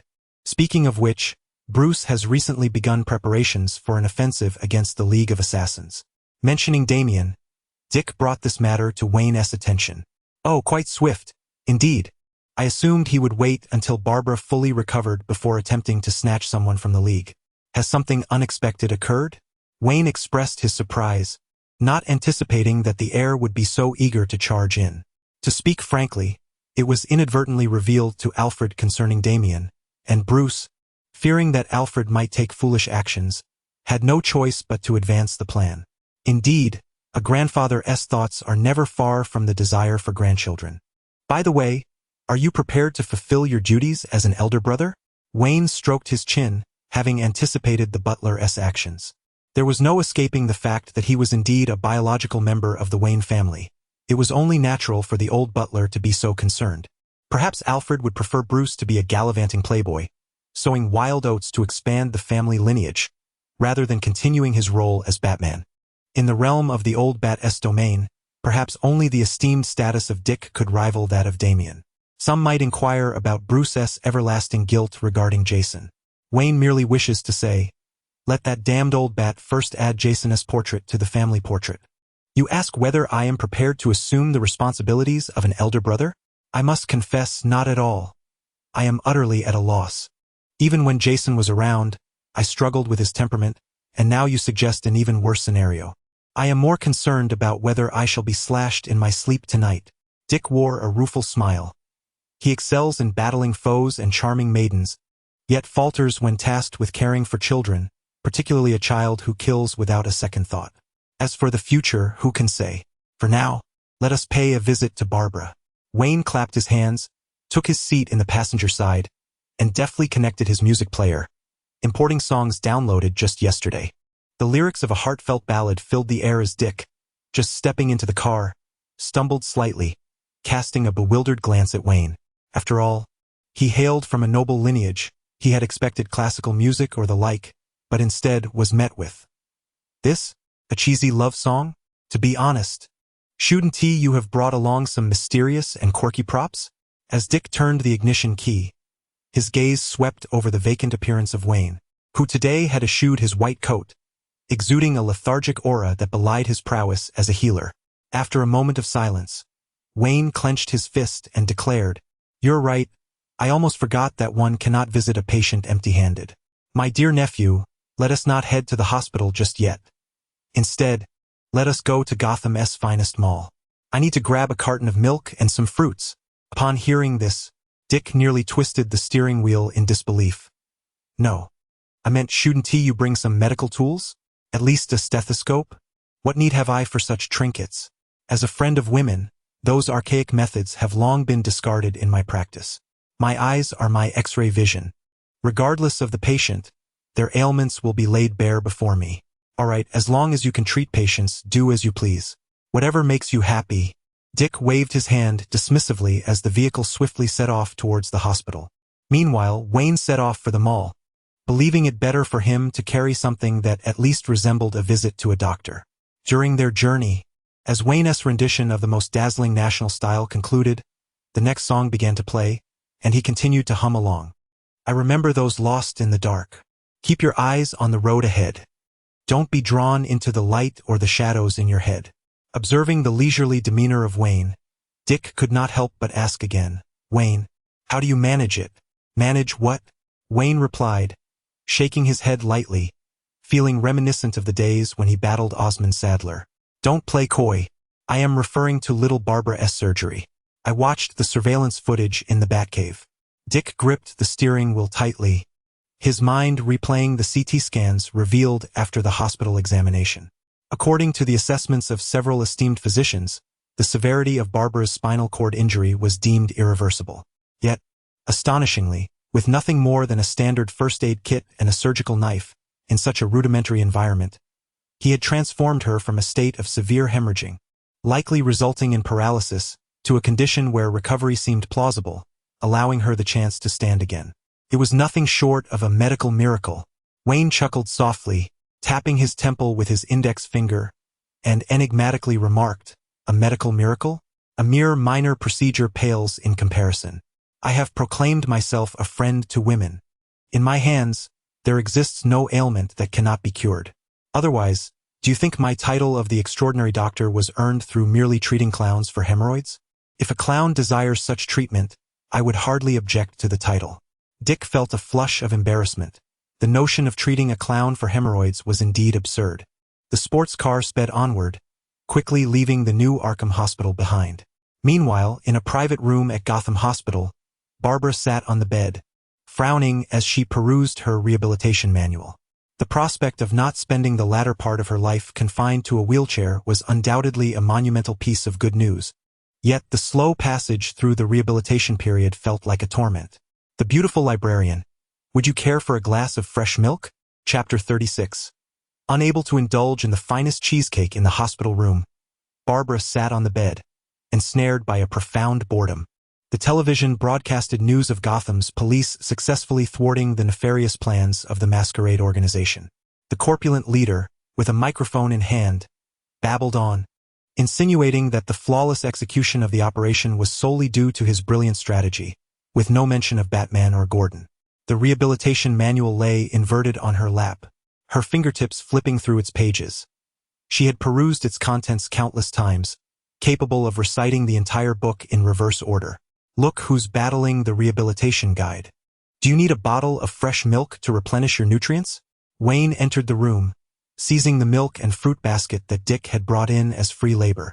Are you, Dr. Owl? Upon seeing the unfamiliar man enter, Barbara furrowed her brow momentarily, only to be illuminated by recognition, eagerly inquiring of Wayne. As Batgirl, Barbara's observational skills were undoubtedly top-notch. Despite her hazy recollections, she had vaguely remembered the mysterious doctor's features. Wayne's voice and physique had remained unchanged, and if she could not recognize him now, she might as well retire altogether. Wayne placed the milk and fruit basket onto the table in the room, snapping his fingers and taking a sip of the milk himself.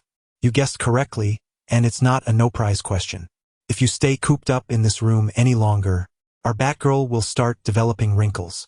I cannot allow such a fate to befall her. The librarian's beauty is a cultural heritage of Gotham.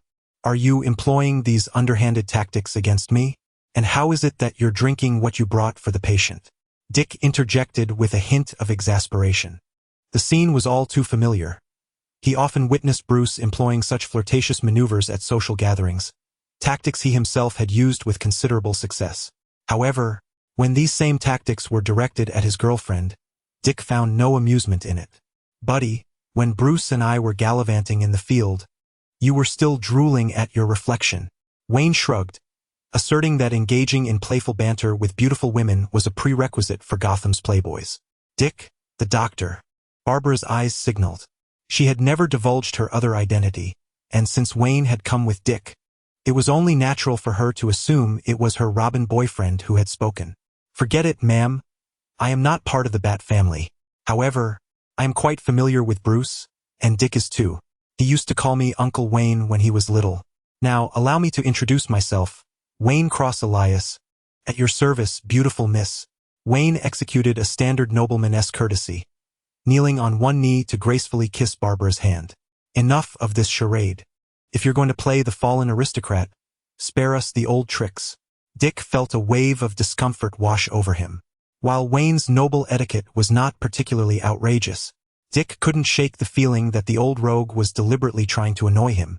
Typically, Wayne did not engage in such theatrics, but upon encountering Barbara, he transformed entirely, leaving Dick to ponder whether Wayne was attempting to steal his thunder. Waving Wayne away, Dick sat down in the accompanying chair, his gaze sweeping over the thin blanket draped across Barbara's legs.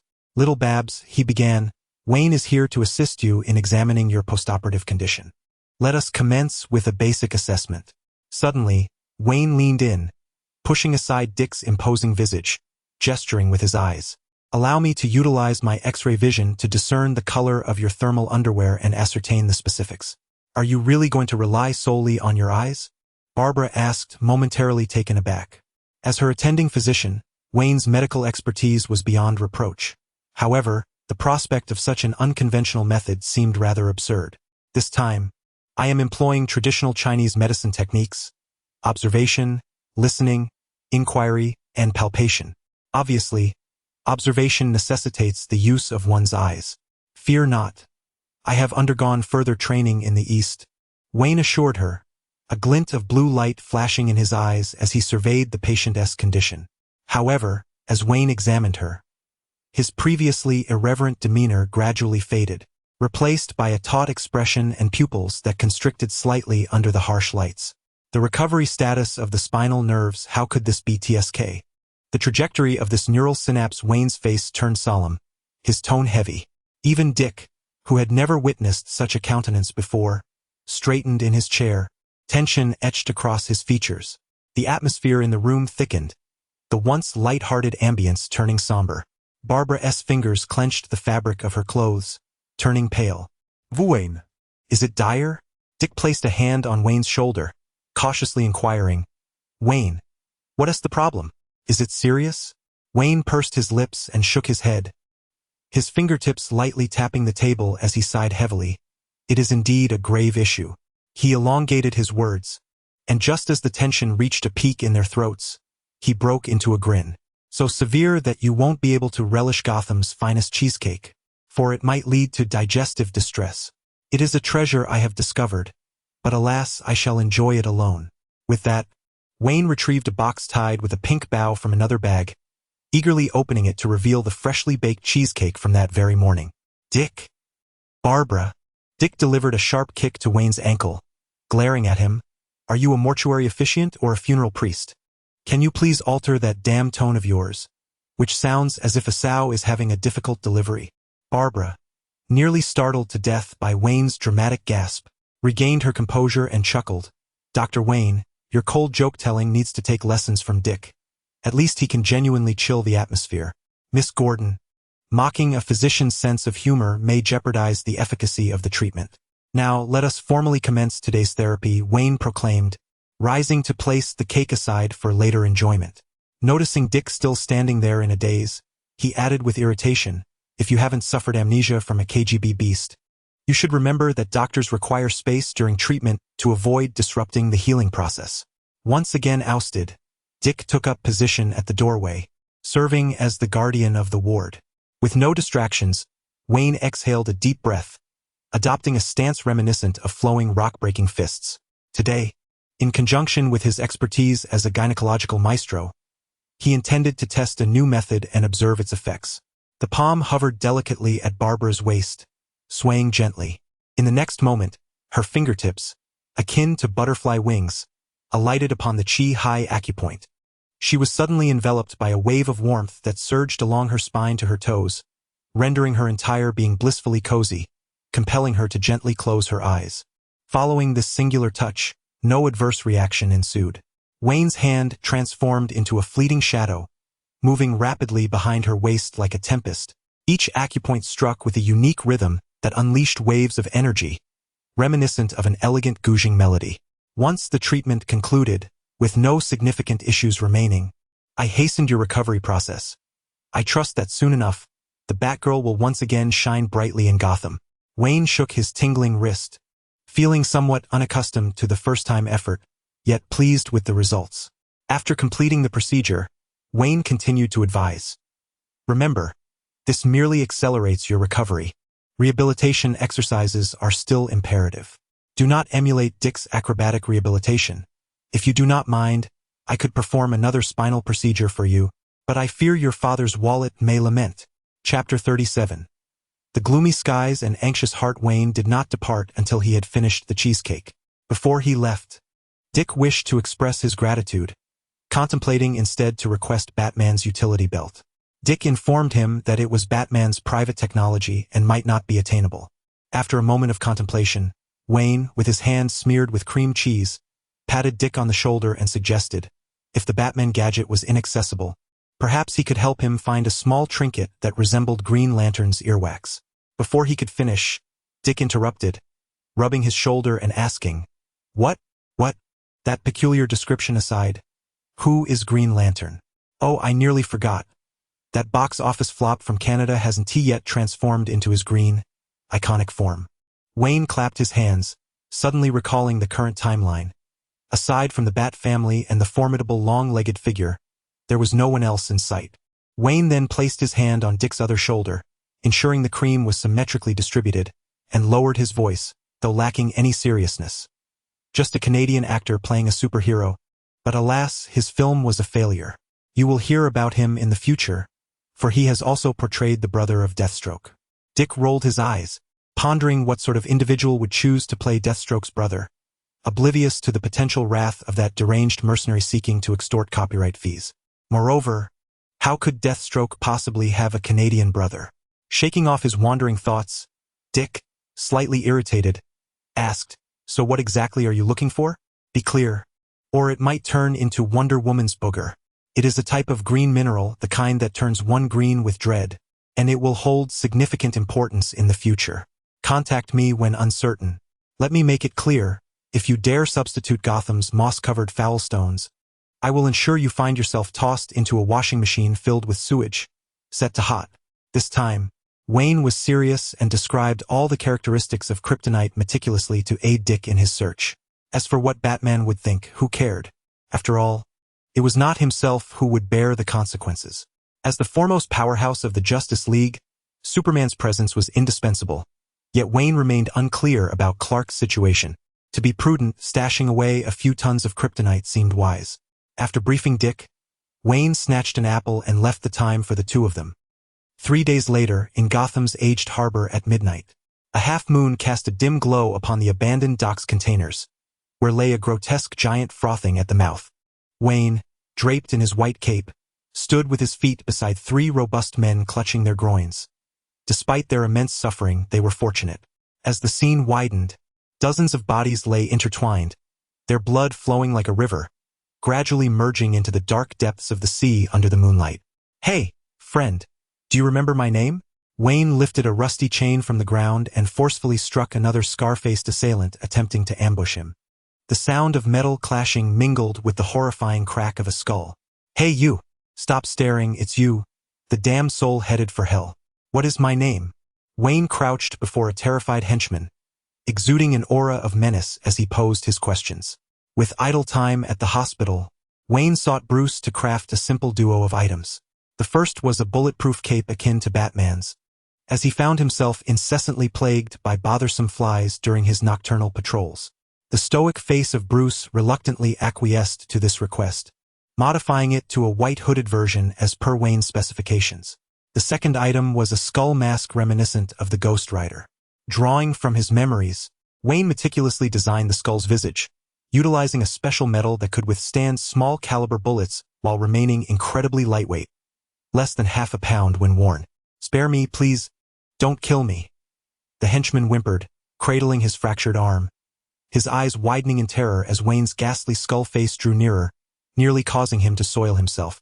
Wayne, gripping the henchman's head, spoke with an unervingly pleasant demeanor amidst the henchman's trembling. "My friend, did your gang not see the announcement during the meeting? When the bat signal illuminated the sky 2 nights ago, did I not distribute flyers and post notices at your gang's various haunts? We thought it was a prank." The boss was furious, vowing to track down the perpetrator and give them a severe reprimand. The henchman inwardly cursed his leader for being so foolish, clearly ignoring the public warnings. Damn it, now we're facing annihilation with both the second and third in command turned into a stew. Are you satisfied now? Indeed. A mere flyer campaign paled in comparison to broadcasting a bat signal visible throughout the city. Wayne mused over the miserly nature of that detestable Batman, who wouldn't he even grant them a custom spotlight. Batman. If I were to offer one today, by tomorrow, the news of Bruce Wayne being Batman would be all over town. Remember this well, scum. Under the newly introduced Midnight Wellness package by the Moonlight Knight, when you venture out at night seeking a meal, do not let me catch sight of any packaged snack powders. As a doctor, I, Dr. Strange, abhor the sight of people consuming junk food. Of course, if they must indulge, let it be skewered delicacies or charcoal-grilled treats, just like your boss. Wayne then forcefully knocked the henchman unconscious, recognizing the need for someone to help promote his burgeoning reputation. Leaping over a shipping container, his cape billowed in the night breeze. It was still early, and he could still make it to the next soiree. In the following days, Through Wayne's relentless promotional efforts, whispers of his exploits began to spread throughout Gotham's underbelly. Everyone became aware of the emergence of a new entity, one more ruthless and merciless than Batman. However, despite the knowledge, Wayne remained a newcomer. The psychological scars inflicted by Batman did not guarantee fear towards a cosplay version of the Dark Knight emerging from the shadows. Not to mention this newcomer's costume was fundamentally flawed. Damn that foul bat for not donning a white ensemble. Thus, following the disruption of a transaction, several mid-tier gangs conspired to eliminate this oddity. Subsequently, Wayne received intelligence from Nightwing and promptly visited each gang with an offer of goodwill. In a single night, their organizations underwent a complete rebranding.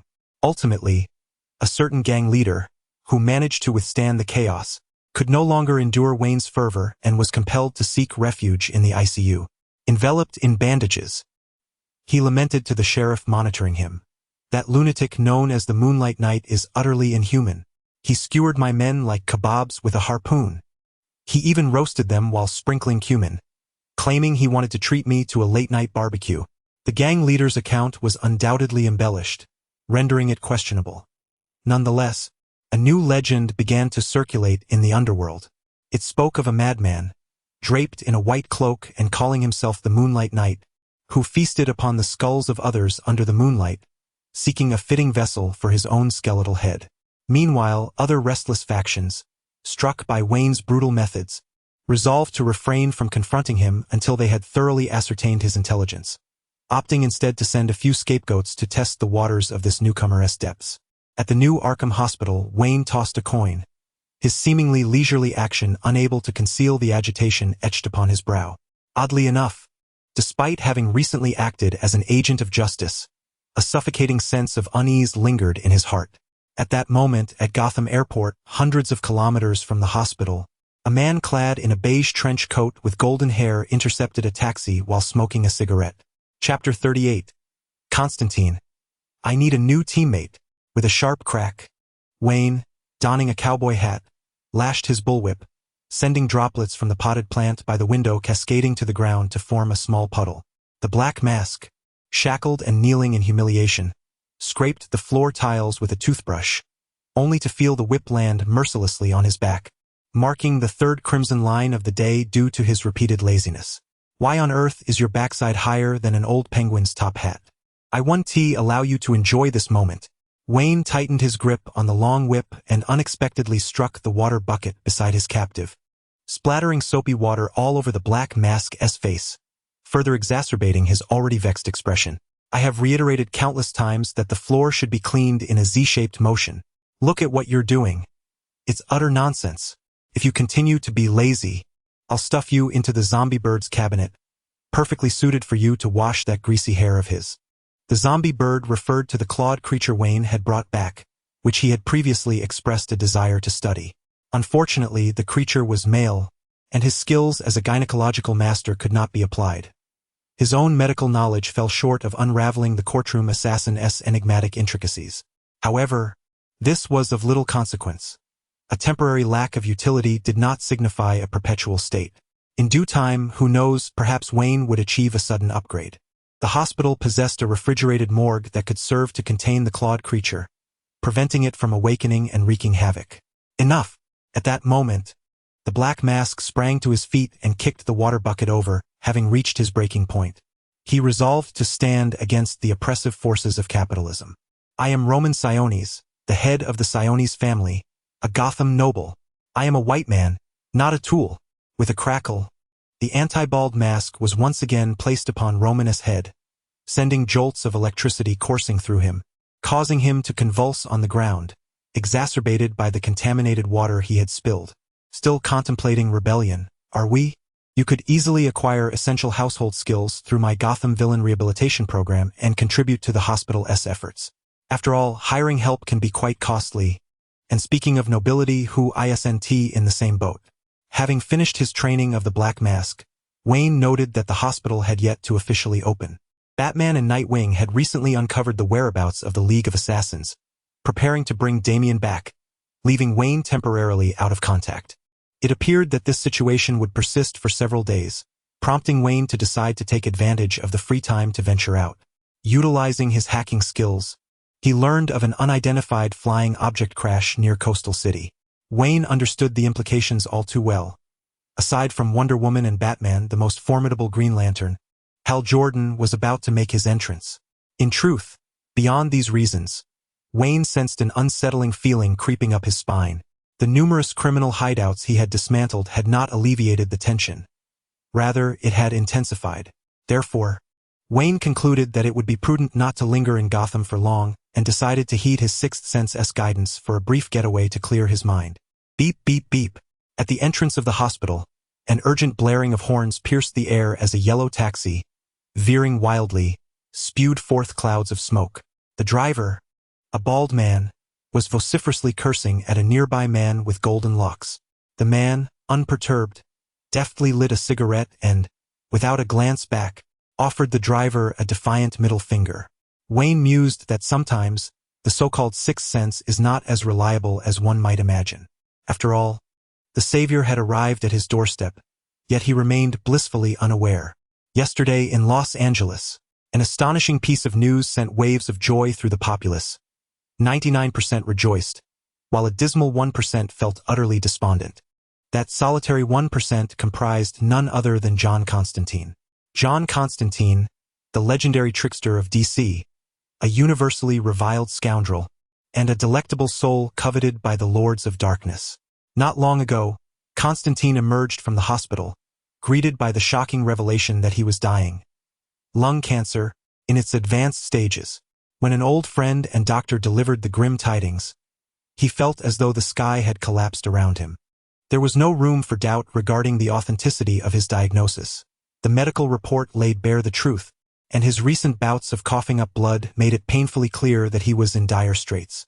Death was indeed a harrowing prospect, but what loomed even larger was the unsettling realization that he had caught the attention of a formidable figure from hell, one among many who coveted his soul.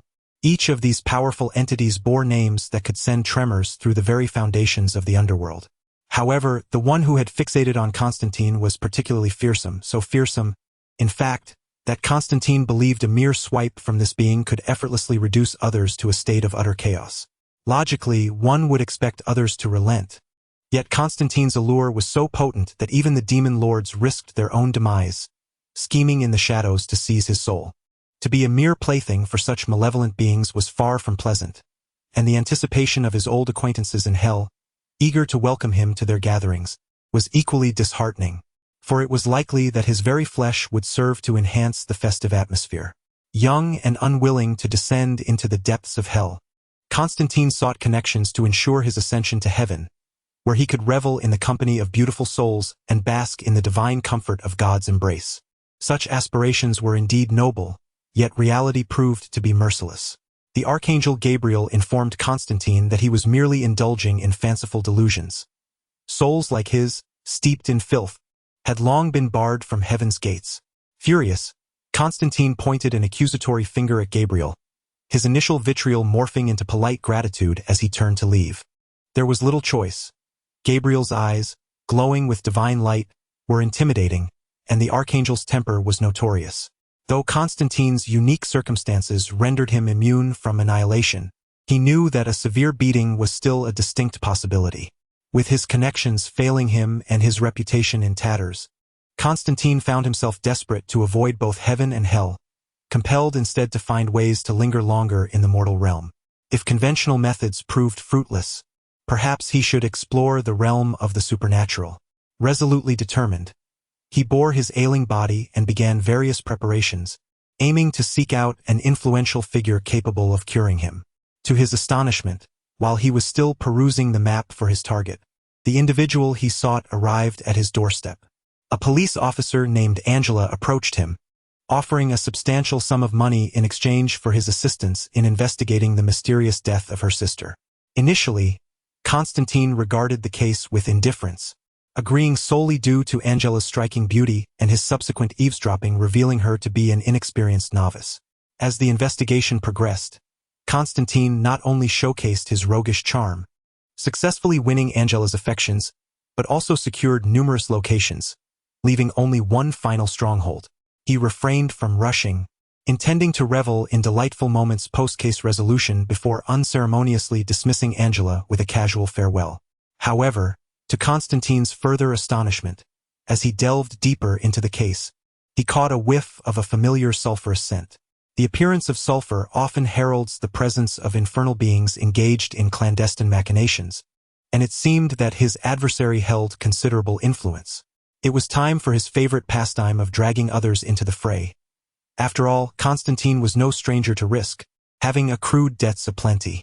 Perhaps by stirring the pot, he could negotiate yet another pact with a demon to cure his lung cancer, allowing him to indulge in decades more of smoking.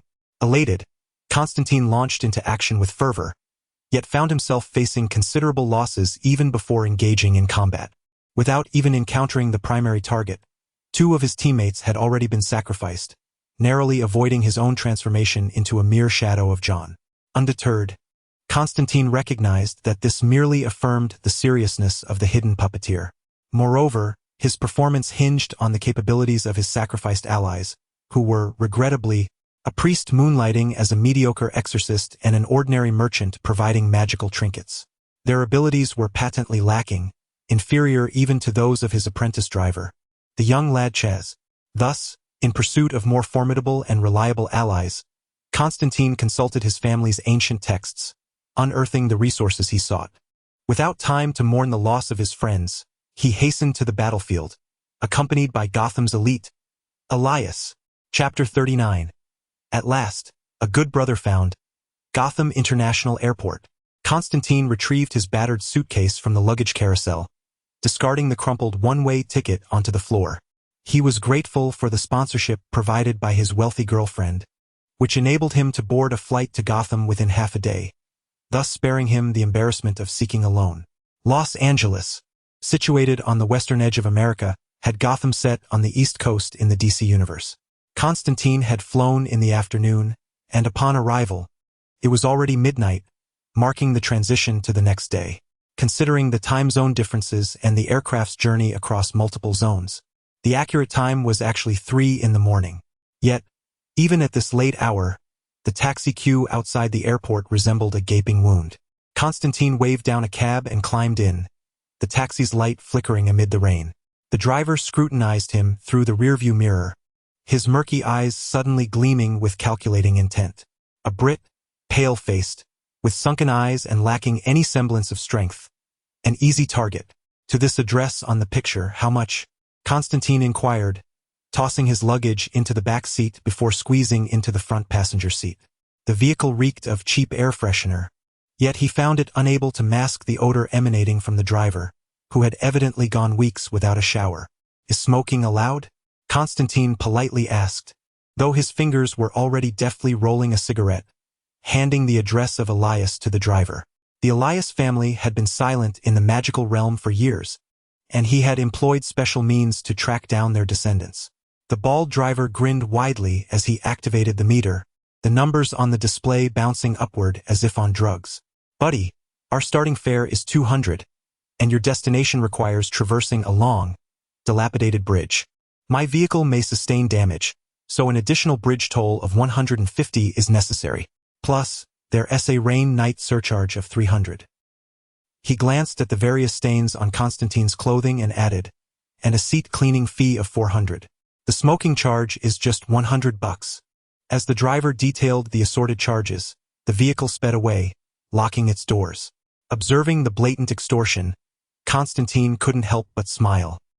He had heard tales of Gotham's unique charm, and indeed, experiencing it firsthand was far more enlightening. Who would have thought that hailing a cab upon arrival would be a complimentary affair? Constantine fished 3 rusted coins from the pocket of his trench coat, idly flipping them over his wrist. The driver, noting nothing of particular interest, dismissed it and contemplated where to indulge in a drink after this lucrative job.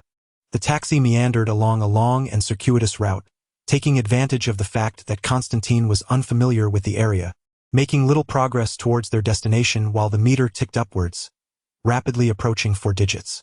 After a grueling 6 or 7 hours, during which even the driver began to doze off, they finally reached their destination.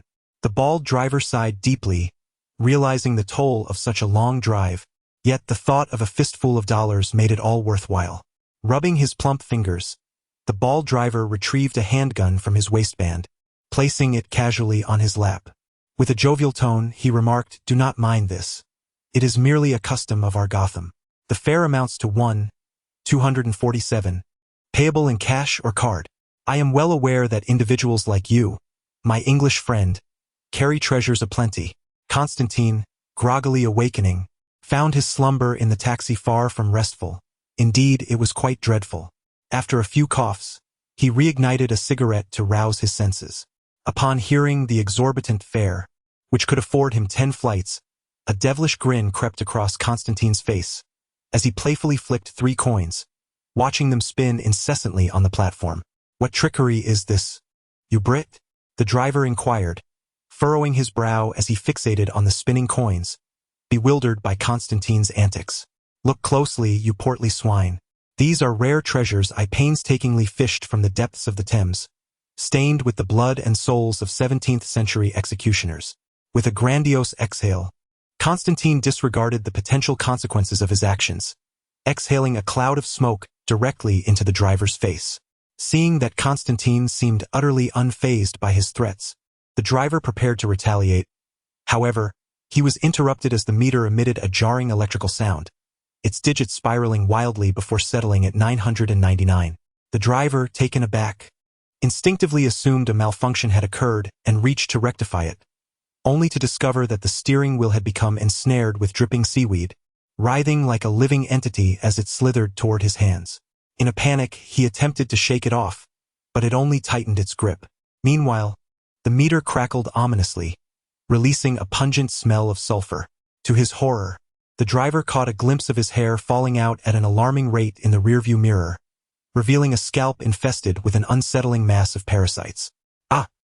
he yelped, dropping the handgun and frantically scratching at his scalp, his sparse black curls falling away to reveal a swarm of leeches greedily siphoning his blood. "Get them off! Remove them!" he cried, thrashing his arms wildly, tossing leeches in every direction. Constantine, observing with amusement, picked up a leech and waved it before the driver. "Bald donkey, plump swine, are you certain you do not want this leech?" To him, there was no repulsive leech, only bundles of Franklin bills scattered within the cab. "Take them away. Just take them all. I will give you whatever you desire." The driver, now as pale as a ghost, could scarcely attend to the leeches, for he realized that the seaweed had morphed into 2 serpents, constricting around his throat, suffocating him. Gothamites are exceedingly generous. Who claims this place is undesirable? It is splendid indeed. Constantine, leisurely puffing on his cigarette, collected the Franklin bills one by one, stuffing them into his pockets. Afterward, he pocketed the coins, discreetly pilfering the driver's handgun as well. "Consider this a form of insurance for your hair loss. Next time you venture out to drive, remember to shower and don a fresh shirt. Avoid wearing that tired old one." The car door clicked open, and Constantine dragged his suitcase out, turning back only to ensure the door was closed securely behind him. The taxi, having lost control, suddenly lurched forward and crashed into the trunk of a grand tree. Inside, the driver, regaining a flicker of consciousness, rolled down the window and hurled curses at Constantine, whose lineage had evidently stirred the ire of the deceased. However, upon realizing his handgun had been taken, he dared not confront him in a physical altercation, resorting instead to revving the smoke-emitting vehicle and threatening him with vague promises of retribution before speeding away in haste. Constantine shrugged, acutely aware that his ancestors' graves had been relocated numerous times, and he estimated that in the future, there would be at least another 100 relocations. He hoped for the driver's longevity. Otherwise, he might never witness the day of reckoning. As Constantine jogged towards the hospital, he marveled at the opulent decor, silently expressing his astonishment. He had not anticipated that the Elias family would thrive so remarkably after withdrawing from this line of work. Their deep-rooted legacy truly set them apart. Without comparison, there could be no pain, and as he reflected on his own life, he felt a pang of frustration. Nevertheless, it was imperative to strategize on how to rally powerful allies for his cause. Spotting a dear friend in the distance, Constantine's expression brightened, and he hurriedly approached, exclaiming, "My good brother, I have sought you with great difficulty. Chapter 40. The sacrifice has yet to be made, yet retribution arrives first? It has come to pass. Indeed it has. Upon seeing the man with golden hair before him, Wayne's countenance darkened considerably, yet deep within, he harbored a faint, unrealistic hope. With a grave expression, he inquired, "My friend, do introduce yourself, so that I may ponder whether to transform you into a pig's head or a locomotive." Constantine, disregarding the latter threat, offered a cigarette and introduced himself. "It's me, brother, the one you spoke to over the phone last time.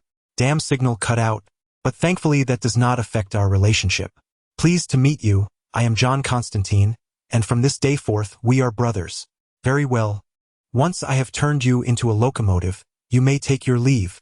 Disappointment washed over Wayne as he rolled up his sleeves, preparing to initiate his second plan.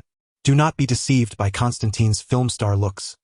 His golden locks, flippant tone, and the stench of malevolence surrounding him betrayed his scoundrel nature. As Gotham's moonlight night, Wayne deemed it necessary to expel him before he summoned forth an army of demons. "Brother, let us remain calm." A bead of cold sweat trickled down Constantine's forehead as he instinctively stepped back, his intuition warning him that despite Elias's feeble appearance, should a confrontation arise, he would be unable to draw even a small weapon at such close quarters and would be left battered and broken. "If this is your final farewell, rest assured you may depart in peace." With a stoic expression, Wayne seized Constantine, preparing to deliver his favorite slap. "Wait, Elias has actually come to request your assistance. My brother has encountered some troubles recently." Seeing his handsome visage on the brink of being struck, Constantine hastily divulged the purpose of his visit. "Request my assistance? What concern is that of mine? And how did you come to know my identity?" Wayne, perplexed, questioned how a mere commoner entangled in the affairs of Batman could possibly be connected to a sorcerous scoundrel like Constantine. Moreover, if he were to seek someone in Gotham, it would undoubtedly be Batman. Besides, Elias, in his memories, had no acquaintance with Constantine. Seizing the moment while Wayne was momentarily distracted, Constantine deftly extricated himself, dusting off his soiled coat, and began to elaborate on the troubles he had recently encountered. Setting aside Constantine's tales of romantic escapades, Wayne finally grasped the gravity of the situation. Hellblazer. Upon beholding Constantine's strikingly handsome visage, Wayne should have surmised the seriousness of the matter. It was indeed graver than Constantine had anticipated. The tale unfolded of the hellspawn Mammon and the winged archmage conspiring to obliterate the mortal realm, only to be met with a brutal, unorthodox summoning by Constantine. Were this the original Constantine from the film, Wayne would undoubtedly refrain from engaging in such reckless behavior. However, faced with the golden-haired Constantine before him, he found himself hesitating. The conclusion, which culminates in a happy end, reveals that the character Jaime Okong embraced the notion of mutual destruction, ultimately leading to his self-sacrifice. His altruistic act, wherein he selflessly devoted his life for others, granted him the grace to ascend to paradise, giving birth to the iconic scene featuring the cancer-stricken saint. While Jaime Okang's fate unfolds with surprising ease, the same cannot be said for the character Huang Mao Constantine, whose duplicitous demeanor suggests a far more precarious outcome. It is evident that persuading him to selflessly offer his life is a task more challenging than convincing an elderly man to believe in the reformation of a jester. Having conveyed this, Elias, I trust you now comprehend the gravity of the situation. I require your assistance to avert the malevolent forces from encroaching upon our world. Constantine, his throat parched and words tumbling forth in urgency, noticed a coffee machine on the counter and prepared himself a latte. The rich flavor, complemented by a freshly lit cigarette, proved to be immensely refreshing. Vane's expression fluctuated between uncertainty and resolve. He pondered the efficacy of his own abilities, contemplating the slim chances of success and the looming risk of being ensnared by Constantine's treachery. Yet, failing to act would undoubtedly lead to catastrophic consequences, perhaps awakening to find the earth transformed into a hellscape of molten lava and sulfur. Faced with peril on both fronts, Vane hesitated, deliberating whether to unleash his ultimate gambit inscribed in his little notebook. It was a simple plan: to eliminate the jester, unleashing his lifeblood and laughing gas upon Batman, crafting an enticing trap for the Dark Knight. In contemplating the contest between the Dark Dragon and the Son of Hell, alongside the Archangel, he was uncertain of who would emerge victorious, yet he knew death awaited them all, rendering any notion of triumph futile. However, after a brief moment of contemplation, Vane discarded this absurd idea. The situation had not yet escalated to a point of desperation. Furthermore, his rationale rested upon the belief that the universe would reboot, allowing everyone to resurrect anew. This notion appeared to promise a harmonious resolution. However, a rather vexing consideration lingered. Perhaps Vane himself would not be among those resurrected. The drawback of not possessing an original soul lay in the fact that while others could rise again, Vane, being only half a local, dared not gamble on whether he belonged to the reanimated.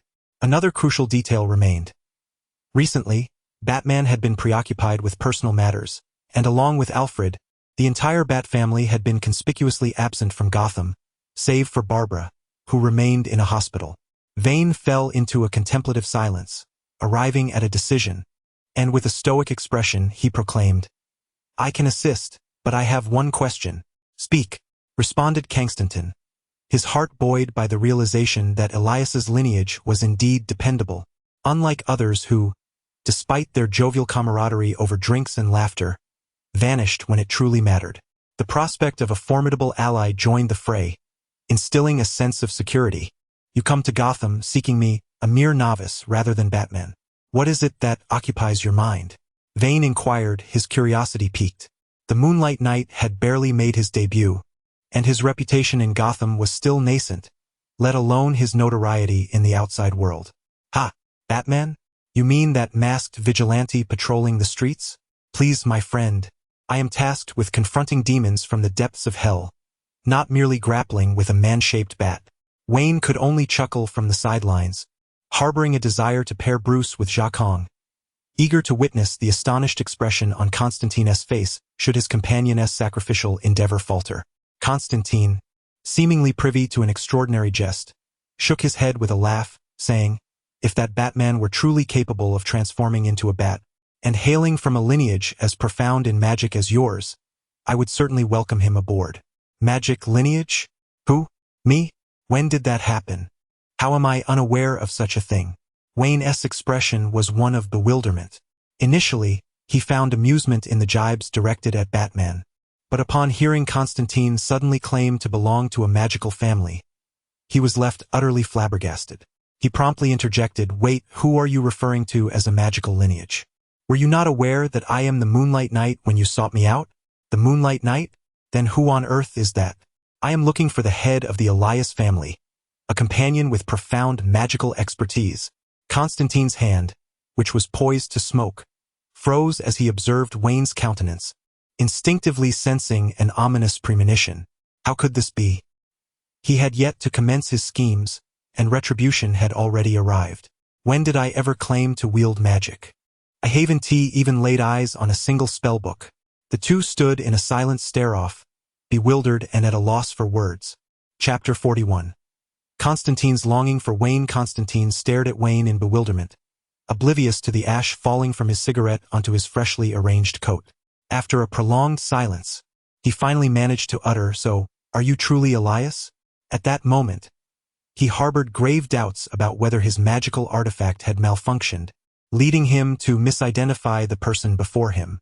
"If you are referring to the downtrodden noble Elias, pursued by the mob for debts and having mortgaged his ancestral home to the bank, then indeed that is I," Wayne replied, his lips twitching in disbelief.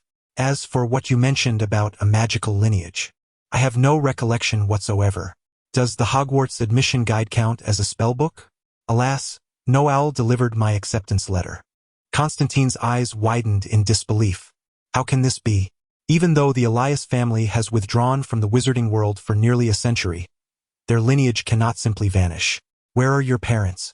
They must have knowledge of something, and how do you, not being from around here, know of me? Immediately after introducing himself, the expression on the young scion of the Elias family had shifted, evidently having heard of his notorious reputation. "My parents?"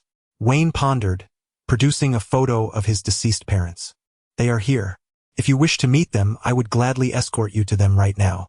"Do not be modest. Constantine, you are infamous," And it is not surprising that even outsiders are aware of your name. Constantine conceded, it seems you have a point. As for his parents, perhaps they had finally experienced a pang of conscience, but that could not absolve them of the heinous acts committed as members of the Owl Court. Wayne surmised that the elderly couple had likely taken a direct route to hell, seeking the devil's assistance for a comfortable afterlife. Did they not leave behind any possessions of value? Constantine inquired, observing Wayne's genuine demeanor. Taking a deep breath, he reassured himself, do not panic. There is still hope. Magic, while powerful and capable of achieving feats beyond mortal imagination, exacts a terrible price in return. This was the very reason Constantine, a master of spells, refrained from their use. He preferred to resolve difficulties through trickery and magical artifacts. Otherwise, should he misuse magic recklessly, it would not be long before he faced the dire consequences, potentially meeting his demise long before any ailments could take their toll. Fortunately, the Elias family possessed many potent artifacts, which, if wielded wisely, could sufficiently allow him to contend with the enigmatic puppet master behind this affair. Inheritance? The money is gone. The company has vanished. What inheritance remains? Not the kind of worthless currency.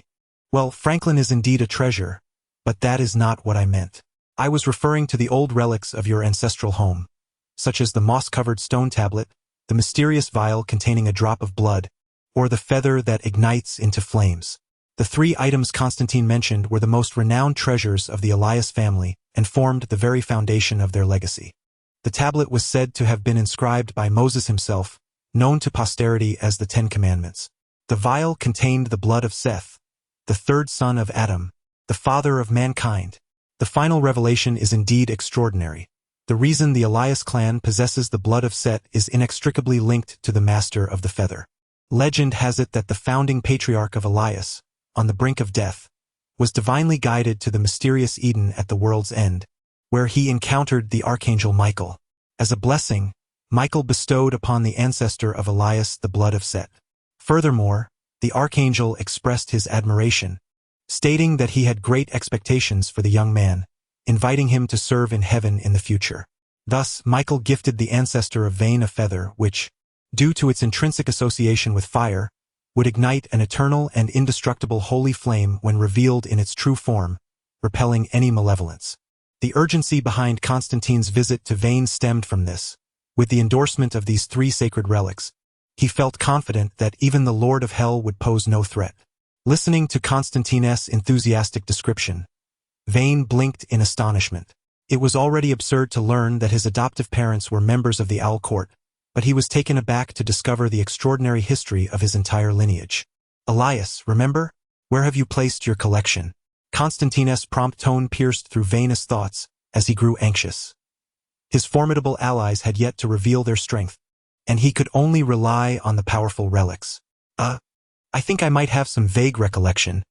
Vane chuckled awkwardly, as Constantine's vivid portrayal gradually sharpened his memories. Constantine, invigorated, lit a cigarette for Vane, exclaiming eagerly, "What are we waiting for? Let us retrieve the relics and save the world." Well, Moses tablets were sold as scrap 2 years ago. That's all right, we still have Michael's feather. It was kicked around as a feathered shuttlecock and swept away by the wind. What about the holy blood of Set? I mistook it for candy and mixed it into my cereal.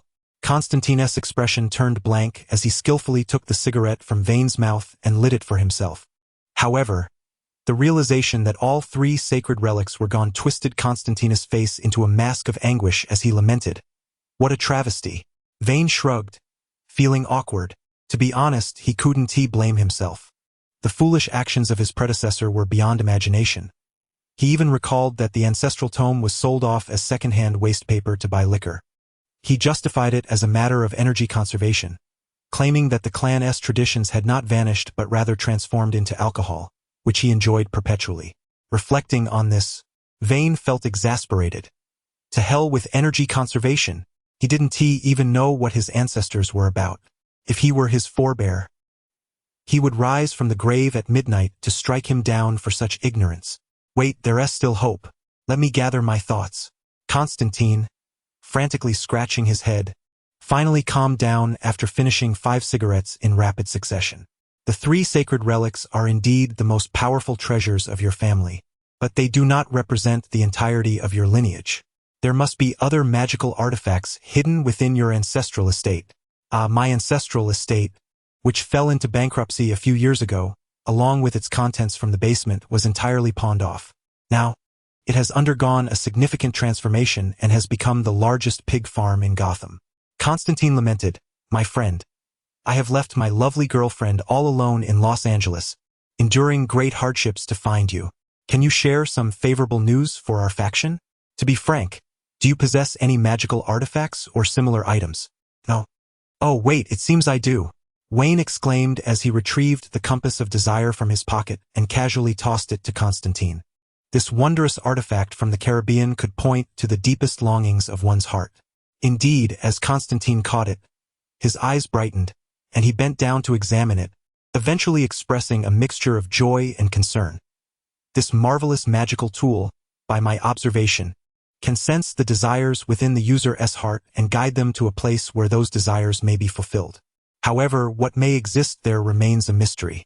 The compass held immense potential. Constantine was excited that it might assist him in overcoming his predicament, yet he was troubled by the urgency of their situation. They could not venture too far, and the thought of being directed to the moon was rather laughable. If one were to consider what Constantine typically yearned for, the list would be extensive, but in this moment, his greatest desire was undoubtedly something to resolve his current troubles. Following the direction indicated by the needle, Constantine decided to proceed with it for now, hoping that fortune might smile upon him once more. As the needle came to a halt, Constantine was astonished to find that it pointed directly at Wayne. Noticing Constantine's unwavering gaze upon him, Wayne was perplexed but suddenly recalled the character's portrayal in the comics, sending a shiver down his spine. Goodness, could the scoundrel be longing for me? Chapter 42. The sacred blood wine felt a chill run down his spine as he caught Constantine's piercing gaze, instinctively taking a step back. The unsettling glimmer in Constantine's eyes compelled him to retaliate. Without hesitation, he drew out a half-finished bottle of chili spray from his system space and unleashed a torrent upon Constantine's face. The concoction was still a work in progress, lacking the crucial kryptonite powder that would have given it a vibrant green hue, rendering it merely a prototype. "Ah, what the hell? This burns!" Constantine exclaimed, tears streaming down his cheeks as he clasped his head in agony. Wine, observing the scene with a sense of satisfaction, preemptively rebuked him.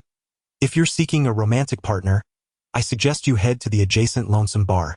I cannot endure the predatory glint in your eyes, and I harbor no interest in men, especially not in someone like you. An old scoundrel with a smoky visage who defiles the streets."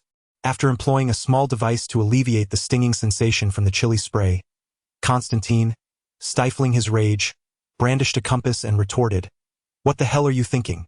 The compass points to you because you possess something I desire. And don't glare at me like that. I have a girlfriend, and our relationship is splendid. I would never harm a woman." Wine could not contain his laughter, bursting forth with amusement. "I apologize. That's one of the funniest jokes I've heard this year, rivaling the time I told Batman a hellish joke that left him utterly defenseless." Constantine's expression darkened, and just as he was about to retort with a sharp tongue, a sudden realization struck him. He recalled Wine's previous remarks about the invincible squanderer and the drop of blood he mistakenly believed to be a fruit candy, which he had unwittingly consumed with his cereal. The pieces fell into place. The sacred blood within him was akin to a fusion with Wine's mortal form. Perhaps, at that very moment, Elias's veins coursed with a power surpassing that of any sacred artifact. After all, as Set, the third son bestowed upon Adam by God, his blood could indeed be considered a gift. "I understand now," Constantine exclaimed, invigorated as he tapped his forehead and brushed off the ashes from his clothes. "The blood of Set has merged with your body. You are now equivalent to Adam's third son. No wonder the compass points to you. It recognizes that the true power resides within you." Wine stood beside him, utterly bewildered, trying to grasp the convoluted references to Adam's third son and the so-called true power within him. What on earth was he rambling about? Noticing Wine's perplexed expression, Constantine cleared his throat and endeavored to clarify. "In simpler terms, hear us how it is. Blah blah blah. Macabaka yo si yo si. After Constantine's elaboration, Wayne began to comprehend the situation. Yet the fervor in Constantine's eyes sent shivers down his spine. He remained skeptical, questioning, I see that you are not coveting my body. However, are you certain that Set's blood is genuinely effective? I don't feel particularly robust. Wayne harbored considerable skepticism towards Constantine's assertions regarding divine gifts and claims of being the third son of Adam, the progenitor of mankind. Such lofty proclamations sounded grandiose, yet the pressing question remained. If these concepts bore any true significance, why then did the predecessor succumb to intoxication?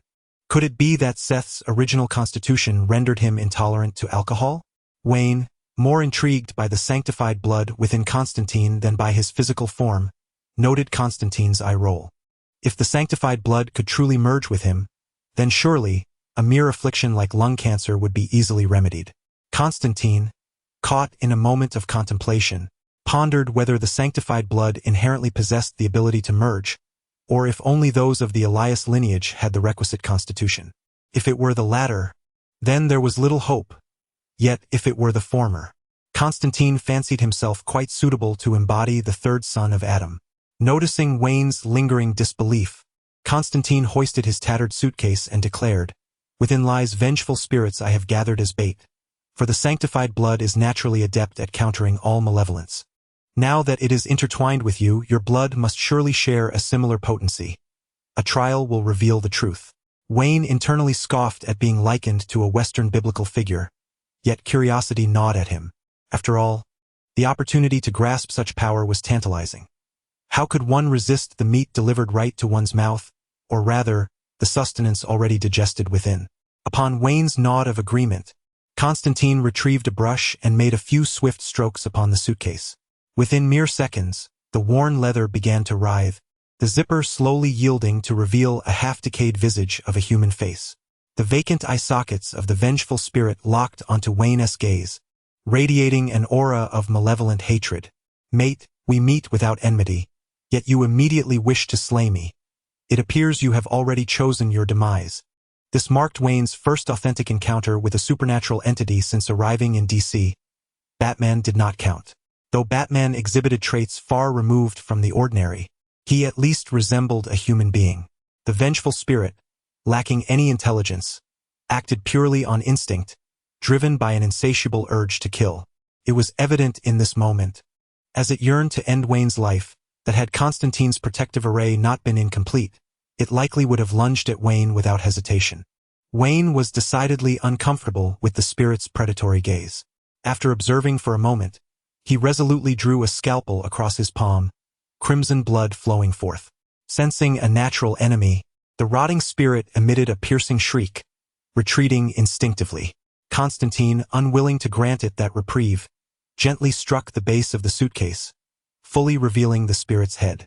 Seizing the opportunity, Wayne enveloped its head with his hand. A radiant golden light erupted from Wayne's palm. In an instant, the entire hospital was bathed in an ethereal glow, blinding both men momentarily. When their vision cleared, the unfortunate spirit had been utterly purified, unable even to emit a final wail. By the heavens, a single drop of blood can yield such power? Wayne marveled, momentarily awestruck. The sheer magnitude of this phenomenon aside, the spectacle was undeniably grand.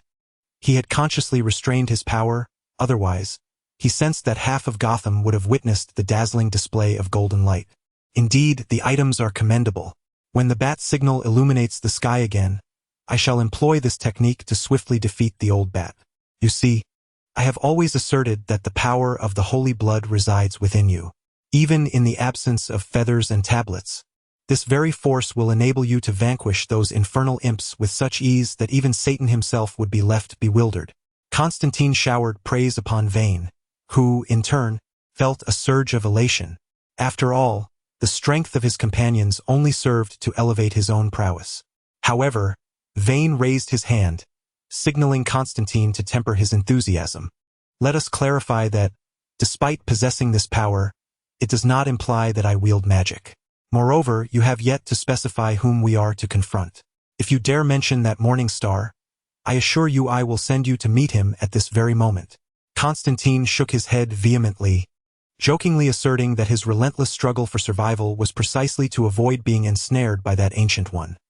He would never willingly seek him out, even in a state of madness. Chapter 43. Regardless of life or death, I will pay $10 million. Constantine sought to recruit allies to thwart the impending doom of hell upon earth. Yet the scant information he possessed was woefully inadequate. He remained oblivious to the identity of the antagonist, the number of adversaries, and the timing of their malevolent actions. Thus, when Wayne inquired about the identity of their foe, Constantine solemnly replied that it was a formidable demon from hell, likely a renowned figure, though his name eluded him for the moment. Wayne rolled his eyes. He was well aware of the narrative. The primary antagonist was none other than Mammon, the son of hell, alongside the supreme mage, Gabriel. While he understood the plot, he dared not speak it aloud. Both sides, above and below, surely had eyes on them. Wayne knew that revealing such information could lead to a swift and brutal reckoning, so he opted to provide subtle hints, allowing Constantine to unravel the mystery more swiftly. If, in the end, Constantine managed to survive without sacrifice, it would pose no issue. After all, he was merely a bystander. Should Constantine lack the resolve to act, Wayne certainly possessed the audacity. Naturally inclined to assist, Wayne envisioned a scenario where he could sacrifice Constantine, using his delectable soul to summon Lucifer. With a little luck, the Old One would be pleased, and both Mammon and Gabriel would face their demise. What concern would there be for the safety of Earth? This plan, indeed, was a trifecta of benefits. Lucifer would be gratified, Earth would be saved, Wayne would rejoice, and a malevolent force would be removed from existence, a most favorable outcome for all. Constantine, however, was less than enthused. I find that notion rather unappealing. Time was of the essence, and there was no need for Wayne to possess any magical prowess. Constantine seamlessly stowed the compass in his pocket, asserting, "As long as you accompany me back to Los Angeles, I shall handle the rest. I have a very good old friend whose collection can maximize your effectiveness as a human exorcist." Wayne pondered for a moment. "Very well, but I must first make some preparations." Before he could voice further inquiries, a fist the size of a sandbag came hurtling toward him, landing squarely on Constantine's impeccably handsome face with a resounding thud. With fighting skills and physical prowess akin to a novice, Constantine was predictably knocked out by the single blow. Wayne, having delivered the strike, felt a sense of satisfaction as he admired his own handiwork. Retrieving the compass from Constantine's pocket, Wayne produced a memory eraser, donning his sunglasses as he aimed it at Constantine. In an instant, Constantine's gaze turned hazy as Wayne implanted new memories. "The bruise on your face is a result of a skirmish with a demon. I must attend to some preparations now. You shall remain here and wait patiently." With that, Wayne ascended the stairs with hurried footsteps, leaving a trail of rapid sounds in his wake. The device was indeed useful, yet its function was limited to erasing and implanting false memories. The inherent instincts of a person could not be altered. Prolonged imposition of memories that contradicted an individual's innate character would inevitably reveal flaws, particularly when dealing with highly intelligent individuals. The last time he had implanted a memory in the masked figure, one that forbade him from killing, it had soon been discovered by Roman as time wore on. Despite the absence of memory restoration, his demeanor gradually reverted to its original state. Unfortunately, he encountered Wayne, and after a thorough session of popular agricultural tool training, he now found himself diligently pulling weeds in the garden. For someone like Constantine, who had malice instilled deep within his soul and possessed an indomitable will, the effectiveness of the large black rod seemed negligible. It was conceivable that, after merely instilling a set of noble and virtuous memories, he could revert back to his former wretched self before even boarding the plane. Moreover, the act of extensively altering memories poses a significant risk to the mind. Wayne was skeptical that Constantine had not left some form of safeguard within his brain to prevent such an occurrence. Thus, Wayne opted to allow him to forget this trivial and harmless fragment of memory. As Wayne ascended the stairs, the clarity returned to Constantine's gaze. Struggling to rise from the ground, he touched the dark circles under his left eye, the pain prompting him to grimace. The most recent memory informed Constantine that the injuries on his face were the result of a battle with demons. However, another archived memory reminded him that after he had stealthily taken Wayne's compass, He had received a severe beating, culminating in a new memory appearing after Wayne brandished a large black rod at him. Constantine rummaged through the counter to find a first aid kit, extracting iodine and medical cotton swabs, while muttering, "Damn, he looks even worse than I do, yet possesses such strength. Speaking of which, has the Elias family abandoned magic for technology?" After applying the iodine, Constantine brewed himself another cup of coffee, using it as a lozenge for his throat. After finishing his 10th cigarette in the hospital lobby and crumpling the now empty pack to toss aside, Constantine spent 10 minutes adjusting his trench coat in front of the gleaming glass. He waited for a whole hour, yet there was still no movement from upstairs. His efficiency was slower than his girlfriend Angela's makeup routine, which left him utterly speechless. Growing impatient, he called out loudly towards the staircase, "Bastard! Are you up there having a pool party with the psychiatric ward's hefty ladies?" In response, he heard the sudden sound of the top door slamming shut. Then, instead of taking the elevator, Wayne descended while humming a tune, carrying a brand new canvas bag. "What on earth have you been doing?" Constantine regarded the sweat on Wayne's forehead with a deadpan expression, contemplating whether he was leaving a legacy for his family in case he never returned. Wayne grinned. "I placed an order, buying magical artifacts. It seems you're quite supportive of online shopping these days." No, ipurchaza abuni. Wayne waved his phone, showcasing the successful order page. "I set a 7-day countdown, provided the Earth is still intact. If I do not cancel the order or return to Gotham alive within 7 days, various assassin organizations will receive your bounty. Alive, it's 10 million. Dead, also 10 million. A high-definition photo of you smoking has been attached as well. Just a friendly reminder, those reckless assassins, mercenaries, and hitmen could very well come armed with planes and tanks." Constantine's smile instantly froze, and he failed to notice the coffee spilling onto his trousers as he stared in disbelief. "What the hell, mate, are you out of your mind? You come out of nowhere, asking me to join you in saving the world. Let's put aside whether it's true or not. I agreed for the sake of Earth's safety. Because regardless of whether you label me as a member of some magical lineage or the blessed third child, if the Earth becomes a hellscape, I won't survive either way. Defending our planet and combating the forces of hell is indeed a noble and commendable endeavor, one that could etch my name in history. Yet, the moment I consider you as my teammate, the prospect becomes utterly disheartening." Wayne patted Constantine on the shoulder, a knowing smile playing on his lips. "After all, you are John Constantine. Legends say you've betrayed more allies than you've vanquished demons. Just standing here, I feel as though I'm teetering on the edge of a pitfall. I hope that while we're thwarting the schemes of hell, I won't be used as bait for the demon lord. Otherwise, you might find yourself spending the latter half of your life evading assassination attempts." Constantine remained silent. Wayne whistled nonchalantly, oblivious to the fact that Constantine's face had turned an ashen hue. In reality, he had not only placed a bounty but had also compiled all information regarding Constantine and deposited it into Batman's private inbox. Trusting in Batman's prowess, he thought that should any treachery befall him, the unscrupulous Constantine would be sent to Arkham to share a cozy slumber with the Joker. After all, if he possesses holy blood, he surely must contribute to the greater good of humanity. Chapter 44. The leader of the Pajama Alliance. Constantine squinted at the high-definition close-up of himself on the phone screen, a cigarette dangling from his lips, his mouth twitching in irritation. Moreover, the bounty included a description of him as a British scoundrel adept at nicotine poisoning his own lungs. This characterization was not only fitting but so precise that it could earn the endorsement of Hell's overlord on the spot. However, the troubling question lingered. How did Elias know about his health when he had never disclosed such information? "Clearly, you have not conducted a CT scan on me, so how could you possibly know?" It was evident, after all, he was a doctor. His pallid complexion, the beads of sweat forming on his brow, coupled with the fact that he had smoked nearly 20 cigarettes in less than 2 hours since arriving, suggested that if his lungs were unscathed, he would willingly sell his soul to Satan right then and there. Moreover, he suspected he was already in the late stages of lung cancer, unlikely to survive beyond 6 months. Wayne, while packing his tools, delivered this grim prognosis without even glancing back at Constantine. "Ah, the miraculous physician. Dr. Elias, do you believe I still stand a chance? Late-stage lung cancer? With my head on the line." Wayne had stated it plainly, Yet there were indeed technological means available.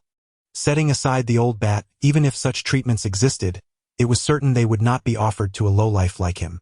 Wayne was not inclined to engage in such thankless endeavors. Regardless, even if the earth were to explode, this fellow would somehow manage to survive. Sighing, Constantine shrugged in resignation. Though he had not held much hope in his casual inquiry, he could not help but feel disappointment when Elias uttered that there was no solution. Just as his spirits were sinking, he noticed a corner of the canvas bag that Wayne was organizing, revealing the compass that had just been retrieved, now nestled amid a collection of peculiar trinkets. If Constantine was not mistaken, the 3 items to the left were high-explosive grenades, while to the right lay a Desert Eagle pistol. The object atop the compass was either a smoke grenade or a flashbang. Are you preparing for a confrontation with your teammates or warding off demons? At this rate, I might be turned into mincemeat by your grenades before lung cancer claims me. Constantine tugged at the collar of his trench coat, attempting to obscure his darkening eye circles. The evident distrust from his teammate pained him deeply. Why not simply attach a GPS to my neck, so you can stop worrying that I'll sell you to the devil as a sacrifice? Constantine suggested. Elias, these devices inflict negligible harm on demons, and can you even ensure they will pass through airport security? I say, you have persistently called me Elias, yet you do not even know my full name. As a teammate, how can I feel secure? Wayne rolled his eyes. Constantine, who frequently boasted of their family's deep ties, clearly demonstrated his unreliability by being oblivious to the name of the only living member of the Elias lineage. Well, it's never too late to learn. After all, your clan is shrouded in mystery. Constantine, unperturbed, seized the opportunity to inquire about Wayne's name. Wayne had just equipped himself with pepper spray when he glanced up at him, noticing the asymmetry in his complexion. Frowning, he remarked, Wayne Cross Elias, I didn't notice it before, but now that I look closely, your face is a perplexing contrast of black and white, making it quite difficult for someone like me who appreciates symmetry. Huh? Constantine, caught off guard, suddenly perceived a shadow rushing towards him with a sound like breaking air. Instinctively, he attempted to evade, yet in a flurry of clumsy movements, he transformed what should have been a graceful roll into an awkward tilt of the head. His right eye socket received a solid punch, and the absurdity of his actions made it appear as though he deliberately offered his face for the impact. Once again, he found himself humiliated by a knockout, lying dazed on the ground with his eyes closed and mouth agape. Much more pleasing to the eye, Wayne mused, shaking his hand and slipping it into his pocket. He retrieved a memory eraser from his system space, gesturing as if to shoot. What just occurred was merely you tussling with a wild dog in the parking lot over a piece of refuse, resulting in your unfortunate collision with the curb. A few moments later, Constantine, still disoriented, managed to prop himself against the wall and gasped for breath. Hearing the sound of dripping water, he instinctively looked down, only to discover blood trickling from his nose, a consequence of his earlier fall. At that moment, memories flooded back to him. Images of a half-eaten sausage in his mouth, grinning in front of a dumpster, and confronting 3 ferocious dogs by the roadside. The bizarre scene sent a chill down Constantine's spine, prompting him to mutter, "Damn it, how did Elias's family develop such sinister tricks? What on earth did Michael see in this fellow's ancestor? Perfect score," Wayne exclaimed, observing his own performance with satisfaction as he waved his fist and stowed away his tools. "What are you mumbling about? If we dawdle any longer, the bounty order will synchronize with the Justice League database." "What league?" "Nothing of consequence. Merely an eccentric organization for enthusiasts of flamboyant attire that will be established in the future. Let me guess, the leader of that so-called Pajama League 1T happen to be you, will it?" "Ah, that is indeed a possibility." The two hailed a taxi at the hospital entrance using a ride-hailing app. Do not inquire as to why Wayne lacked a vehicle. He had initially intended to exploit the old bat's resources, but that cunning old man had recently caught on to his schemes. He feigned ignorance, insisting he knew nothing, and absurdly claimed that if he were aware of anything, it must have been due to the benevolence of someone providing him with information he had failed to gather. Disheartened by the unlikelihood of acquiring his coveted modified Hellraiser, Wayne had resigned himself to taking the bus to the city each morning and returning home by taxi each evening, momentarily forgetting the notion of purchasing a car altogether. 5 minutes later, The taxi halted in front of them. Constantine stuffed his luggage into the trunk and, upon entering the vehicle, noticed the driver peering at them through the rearview mirror. The gaze was eerily familiar, one that regarded them as unsuspecting prey. However, that alone did not raise too much concern. He could dismiss it as just another opportunistic soul. What truly unsettled Constantine was the peculiar red glint shimmering in the driver's greedy eyes. It was unmistakably the gaze of a demon from hell. To his astonishment, he found himself in Gotham. Initially intending to offer a word of caution, Constantine noticed Wayne's expression and realized he had likely perceived the situation as well. Observing from the back seat for a moment, he discerned that it was not those vile demons, but rather a hapless soul possessed. As he contemplated which tool to employ for its expulsion, he witnessed Wayne grasp the driver's balding head and murmuring a prayer. "Saint Michael, chief of the heavenly host, defend us in battle. Assist us against the wickedness and snares of the devil. Cast into hell the spirits that wander the world for the ruin of souls. Amen." As the incantation concluded, to Constantine's bewilderment, smoke began to emanate from the driver's head, accompanied by a wretched scream, while a spectral form of the demon gradually materialized, evaporating in the sunlight. Was this an exorcism rite? Wayne's recitation was not only dry but also lacked finesse. Yet Constantine recognized it nonetheless. He remained perplexed, having previously confirmed that Wayne was a novice in the arcane arts, utterly devoid of skill. Otherwise, this impromptu exorcism would not have relied on such a rite. But the pressing question remained: why was the effect so pronounced despite his lack of proficiency and the absence of accompanying exorcism tools? Furthermore, where had he learned this exorcism rite? Constantine found it hard to believe that someone who had squandered their inheritance could be a devout follower of God. As if sensing Constantine's skepticism, Wayne turned, revealing a small blood scab on his palm, and pointed to his phone, stating, "The sulfuric stench of the demon was too palpable. I thought, since I had some idle time, I might as well search for an exorcism rite on my phone and give it a try."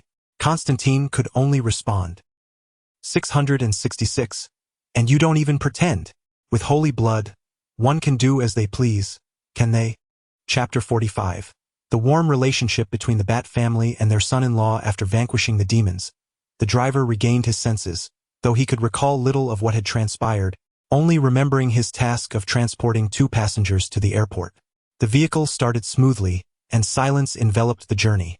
The driver was not particularly loquacious, and both Wayne and Constantine, each preoccupied with their own thoughts, opted to rest their eyes. Approximately 2 hours later, they successfully arrived at Gotham International Airport.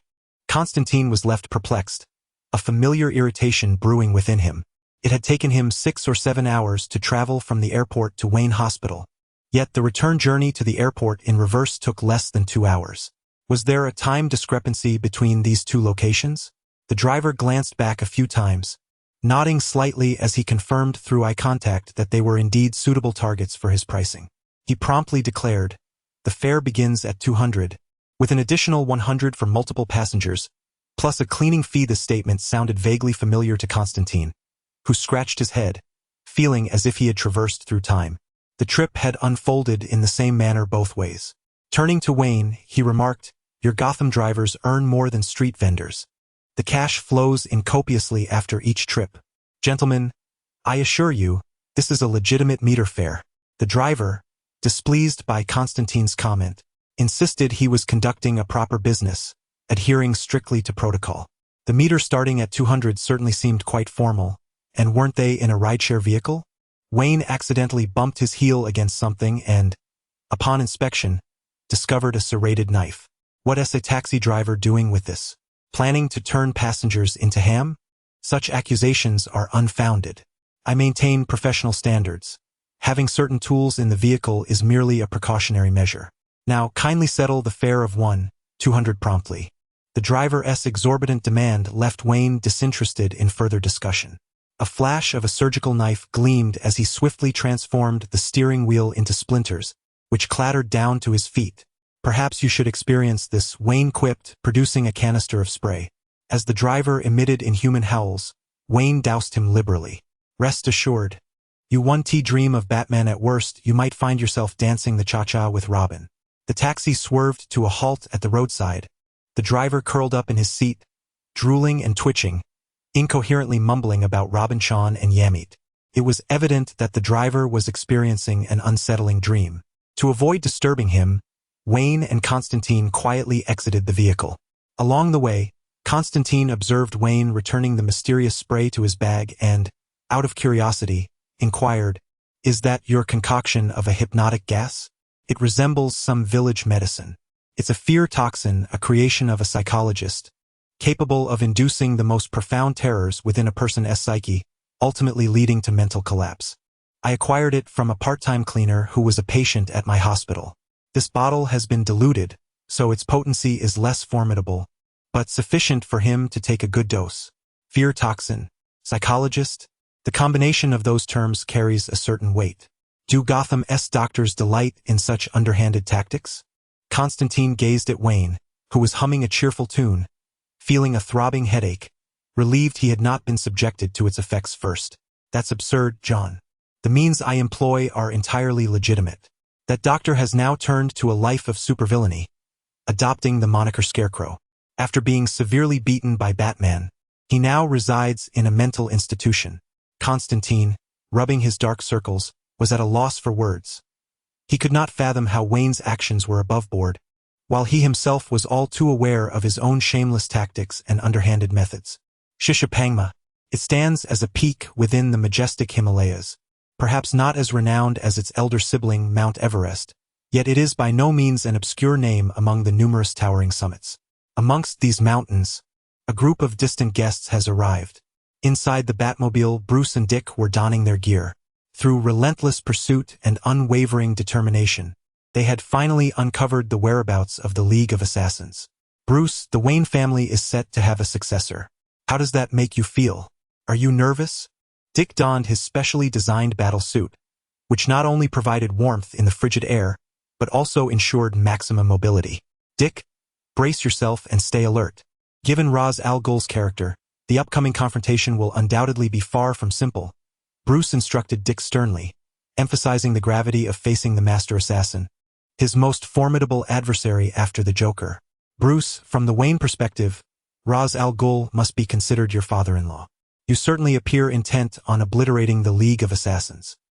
I can see the tension in your relationship." Dick shrugged, teasing Bruce. Each encounter with his father-in-law seemed to escalate into a fierce contest, with weapons flying in a chaotic display of might. This time, they were arriving in a superfighter jet to seek his son, wielding weaponry reminiscent of a galactic war. Surely, there was no other like it in the world. Bruce fixed Dick with a steely gaze and replied coldly, "If you continue to follow Wayne's example, you will inevitably become the next fool." Sighing, he added, "With your approach to parenting, I hope Damien possesses enough resilience to withstand the ridicule of Wayne's failed education." Seeing his father devoid of any sense of humor, Dick shook his head in disinterest, silently hoping that in the future, when the two Waynes convened, he would experience a more pleasant existence. The thought of being mocked by Wayne caused Bruce's expression to darken. Truth be told, despite having raised 2 generations of Robins, his parenting skills were far from exemplary. Many matters could easily be resolved with a few words, yet his temperament sometimes exacerbated situations. Even the usually patient Dick found himself exasperated at times, and for the more volatile Damien, it was impossible for Bruce not to feel a twinge of anxiety. Yet, this only fueled his resolve. Bruce clenched his fists, vowing to nurture Damien properly, instilling the spirit of the Dark Knight to ensure Gotham's legacy continued. For the mere thought of Wayne's uproarious laughter made Bruce's blood pressure soar. Furthermore, he was not alone. He had the ever-reliable Alfred by his side. As if summoned by fate, Alfred, piloting the Batplane, engaged the autopilot and turned to Bruce, saying, "Gentlemen, I have a letter from Master Wayne." Bruce furrowed his brow as he activated the virtual screen, harboring a suspicion that it was likely a prank. Nevertheless, he proceeded with caution, aware that there existed a minuscule chance, perhaps a mere 0.00001, that it could contain an urgent message regarding Gotham's peril. To his expectation, it was not a distress signal, but rather information about a stranger. Maintaining his composure, Bruce continued his investigation. Constantine, a Briton. He swiftly perused the basic details such as name and age, but upon seeing the photograph, a sense of unease gripped him. Instinctively, he sensed that this man named John Constantine was no ordinary individual. Given Wayne's character, it was unlikely that a common person would catch his interest. Even before their first encounter, Bruce had already relegated Constantine to the second tier of his mental hierarchy. At the pinnacle resided the Joker, the Grim Reaper, Ra's al Ghul, and the Waynes themselves. Silently, he reserved a spot in his ledger for Constantine. Just as he contemplated further investigation, the voice of the old butler echoed once more. "Master Bruce, Master Dick, we have arrived." At this, Bruce hastily set aside the documents. They could wait. More pressing matters awaited him. After many years, he was to reunite with Ra's al Ghul and Talia once again. Chapter 46. My limits are boundless. Gotham International Airport. The Boeing 787 ascended into the heights, its engines resonating a rhythmic roar amidst the clouds. Wayne sat by the window, idly perusing the magazines on his seat, filled with trivial gossip. The latest headline featured the chairman of Wayne Enterprises attending a gala with a renowned supermodel, among other such frivolities. Constantine lounged in the adjacent seat, his trench coat draped over his face, his fingers incessantly rubbing together. The half-smoked cigarette confiscated by the flight attendant, along with his remaining stash forcibly surrendered to Wayne, left the seasoned smoker in utter despair. Now, he was nasal-voicedly crooning a discordant rendition of London Bridge is Falling Down, lamenting the decision to accompany Wayne. Not only was his cigarette taken, but the fare for the ticket was also footed by him. Truly a dismal day.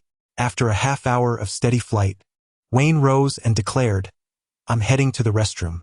Constantine, peering from the gap in his coat, begrudgingly lifted his legs from the aisle armrest, knowing full well that if he resisted, Wayne would unceremoniously shove him aside.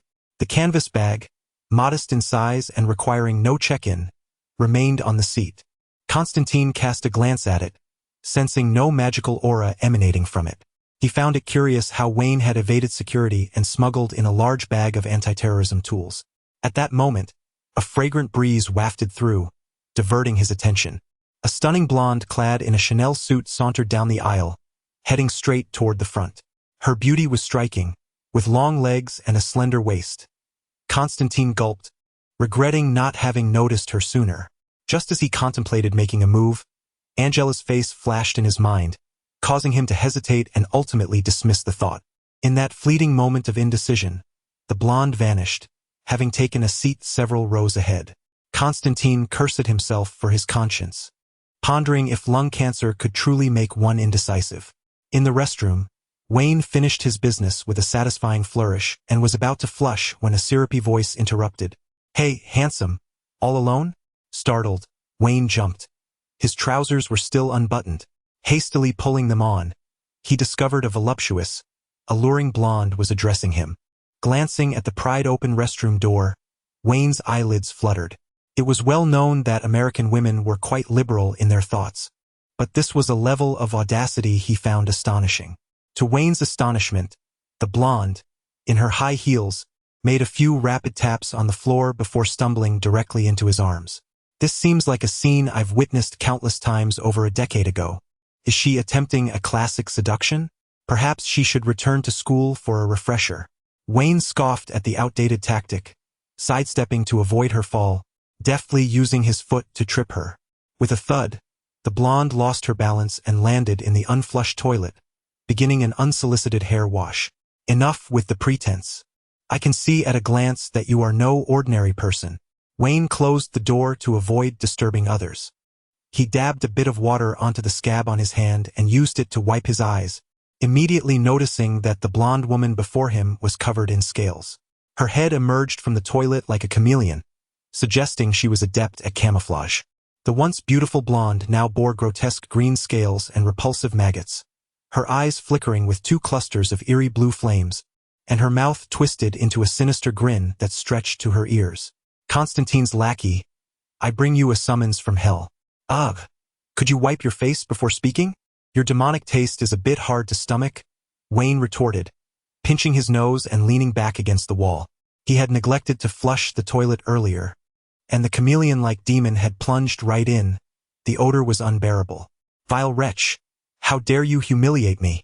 The chameleon demon bellowed, lunging forward only for silence to ensue. Due to the terrifying nature of the biochemical weapon, Wayne had no desire to become contaminated. He wielded a scalpel, unleashing a blade of energy that shattered the chameleon's body. The hybrid demon's formidable vitality prevented it from perishing, yet it could not recover immediately and was swept into the toilet by Wayne. "You will regret your actions today," Wayne stated, firmly pressing the flush button, the swirling vortex of water causing the chameleon demon to gulp down greedily. Regret washed over him for not bringing mint-scented toilet cleaner. Wayne tore off a paper towel to dry his hands, but the demon was too large to be washed away, instead clogging the toilet. No matter, he had already found a laborer to access the restroom for free. Returning to his previous spot, he exaggeratedly complained to Constantine, "This is utterly outrageous. The people going to Los Angeles truly lack any semblance of civility." "Oh, how so?" Constantine inquired, setting down his newspaper and leaning in with curiosity. "A blonde with big waves just asked me for a cigarette. I told her smoking isn't allowed on the plane, and she angrily tried to punch me. When she missed, she attempted to spit at me, so I kicked her into the restroom." Upon finishing, Wayne wore a look of apprehension, thankful for his quick escape. Constantine's brow twitched, his deadpan eyes locking onto Wayne in disbelief, as though he were meeting him for the first time, which indeed he was. However, this did not prevent him from gazing at Wayne with astonishment.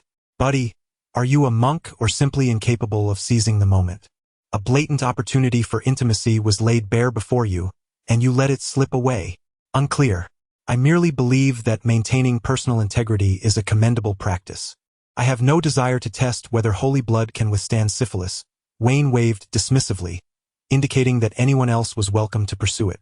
"She's still in the restroom, right? I kicked her pretty hard. She shouldn't have recovered yet." Suddenly, a sharp pain gripped his stomach. "I'll return in an hour." 15 minutes later, a loud crash echoed from the airplane lavatory as the toilet seat slammed to the ground, drawing the attention of many. Constantine returned with a scowl, his trench coat dripping with water, and raised both hands to display an extraordinarily friendly gesture.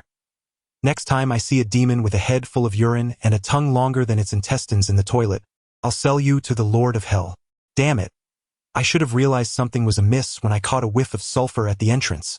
Wayne returned a friendly gesture, suppressing his laughter as he inquired, "To be honest, with that demoness tongue being so elongated, you ought to find a way to take advantage of it." Constantine, visibly indignant, retorted, "That guy wanting to bite off my manhood is one thing, but what I absolutely cannot tolerate is the fact that her tongue is smeared with your urine, reeking too heavily for any practical use."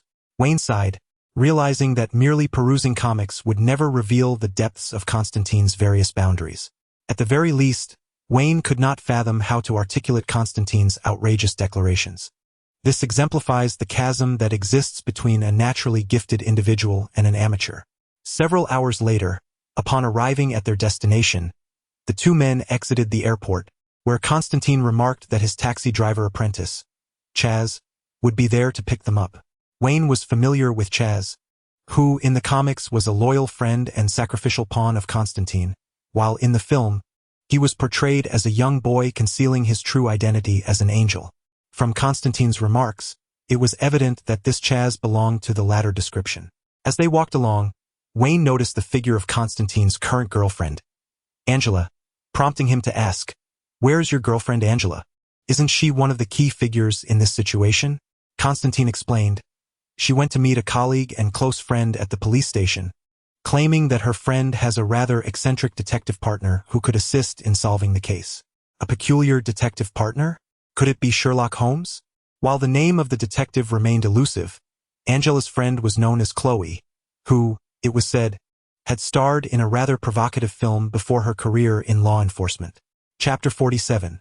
The collective countenance of criticism. Constantine's current girlfriend, Angela, had been glimpsed in a film, and not long ago, Constantine had proudly displayed her photograph for him to peruse once more. This scoundrel, Constantine, possesses an inexplicable charm. Despite the blatant signs of unreliability etched across his visage, he is perpetually surrounded by a multitude of beautiful women. Among them, the most renowned is Zatanna, likely due to her intriguing connection with his grandfather. In this universe's timeline, however, it appears that his grandfather has not entangled himself with Zatanna. It remains uncertain whether this world simply lacks her or if she has yet to be ensnared by the nefarious charms of Constantine's grandfather. As for his current partner, Angela, well, she is undeniably attractive, particularly in a manner that invites endless jest.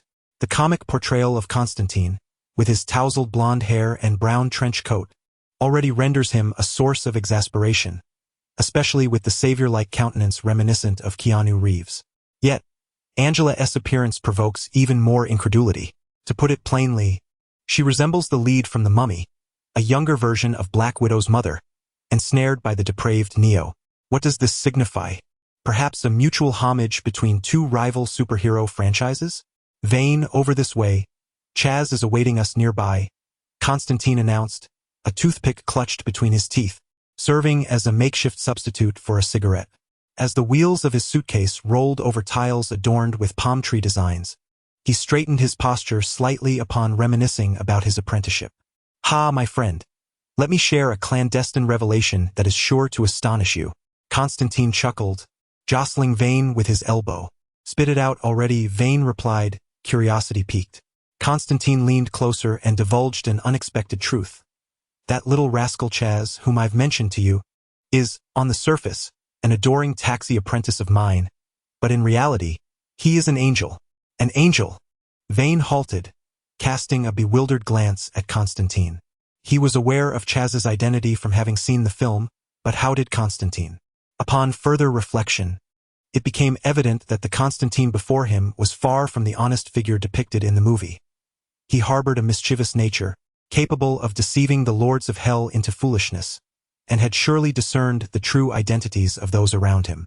But then again, Chaz had a penchant for battling alongside Bumblebee and the Autobots, a detail unknown to Constantine. "Indeed, it is true. I am not exaggerating." Constantine beamed with pride, undeterred by the murky circumstances that surrounded him.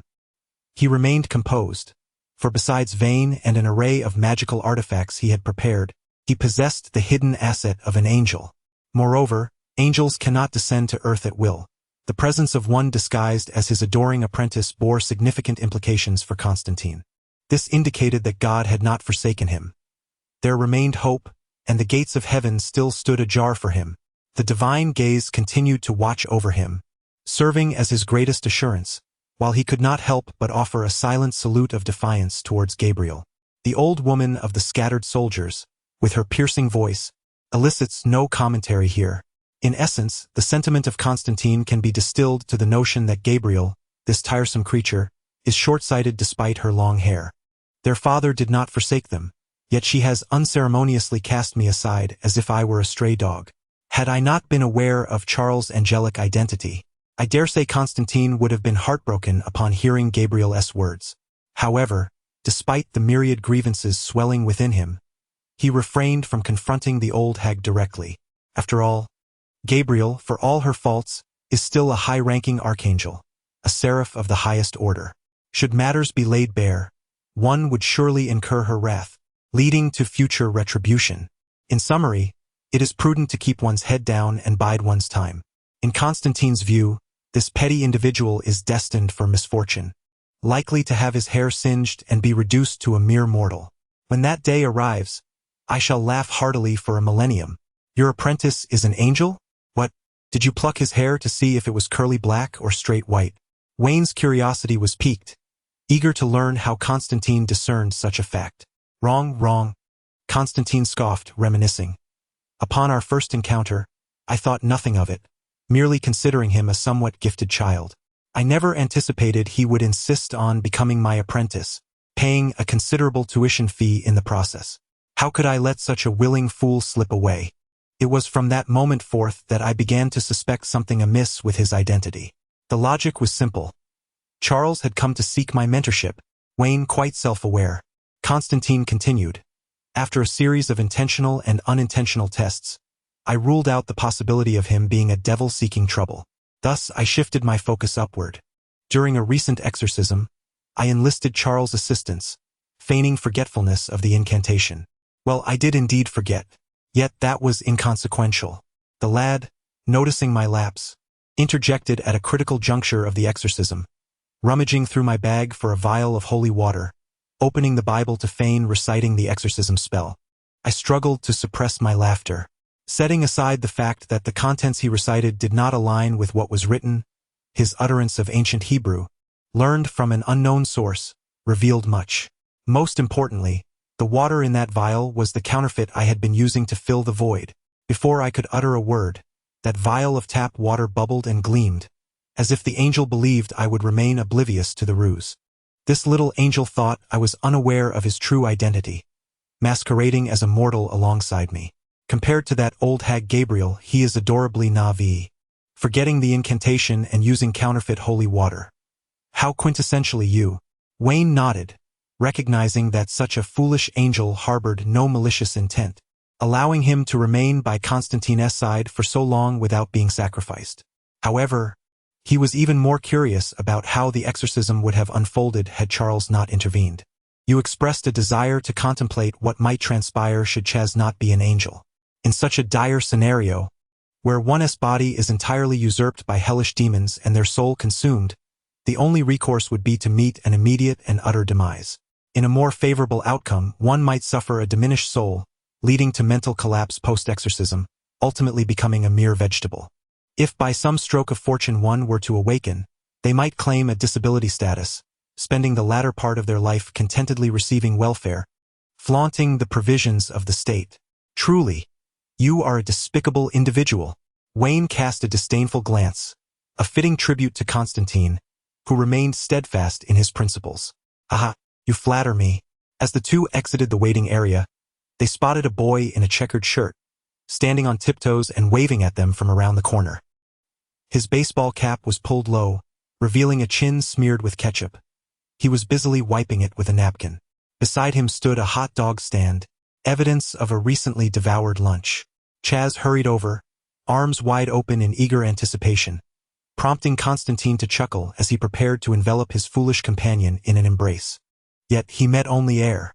Constantine stood awkwardly, having encountered such scenarios too frequently to be bothered, instinctively smoothing back his hair with both hands before casually turning away with a composed smile. Chaz offered Wayne a mint, shyly stating, "Mr. Wayne, it's a pleasure to meet you. Please have a candy." "Thank you, I shall not refuse," Wayne replied, accepting the candy from Chaz. It is indeed rare to encounter a polite angel, and one must cherish such moments. Constantine interjected, "And what of me? Where is my candy?" Chapter 48. The Slave Master. Chaz, this is Wayne, a formidable exorcist and my dearest brother. I have only just managed to coax him out of retirement. Constantine introduced the stranger to Chaz. "Mr. Constantine, I am aware of him. He is the illustrious Elias." Chaz shook Wayne's hand, his eyes brimming with curiosity. "Oh, how did you know?" Constantine, with a sardonic smile, fixed his gaze on Chaz, who had unwittingly blurted out the information before he even had a chance to speak. Furthermore, Chaz mentioned seeking reinforcements without specifying whom he was referring to, and given that the Elias family had long withdrawn from the limelight, it was unlikely that an ordinary person would even consider them. Yet, Chaz had directly revealed Wayne's family name, eliminating the possibility of clandestine surveillance, clearly indicating that he had been aware of the Elias family's circumstances for quite some time. What a mystery, who could be watching from above? Cough, cough. I gleaned this from ancient tomes documenting the lineage of sorcerers. By the way, Mr. Constantine, were you taking a bath on the way here? Your clothes are soaked at the edges.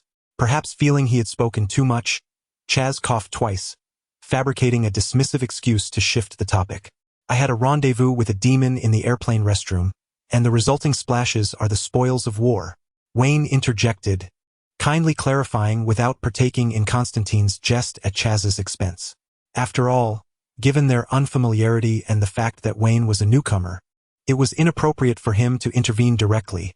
It was better to let Constantine take the brunt of the situation. "Ah, I see. That certainly aligns with Mr. Constantine's style." Chaz nodded earnestly, now understanding the sulfurous scent he had detected. Observing Chaz's genuine belief, Constantine shook his head in exasperation, admonishing, "What do children know? Don't ask too many questions. Let's drive." He tossed his luggage to Chaz and proceeded toward the taxi stand. Upon exiting the airport, a wave of Los Angeles heat enveloped them, the taxi emanating a scent of gasoline, while the interior was stifling. As the saying goes, a dead pig fears no boiling water. Constantine's audacity was unmatched, and the oppressive atmosphere within the vehicle did not faze him in the least. The most pressing matter was to indulge in a cigarette. As the taxi cruised smoothly along the road, devoid of the unscrupulous driver intent on exploiting Wayne and the others, Constantine reclined comfortably in the back seat, his legs crossed, leisurely exhaling smoke. "Constantine, we have arrived in Los Angeles. Do you have any targets in mind?" He straightened up, flicking away the ash as he divulged, "I have a suspect.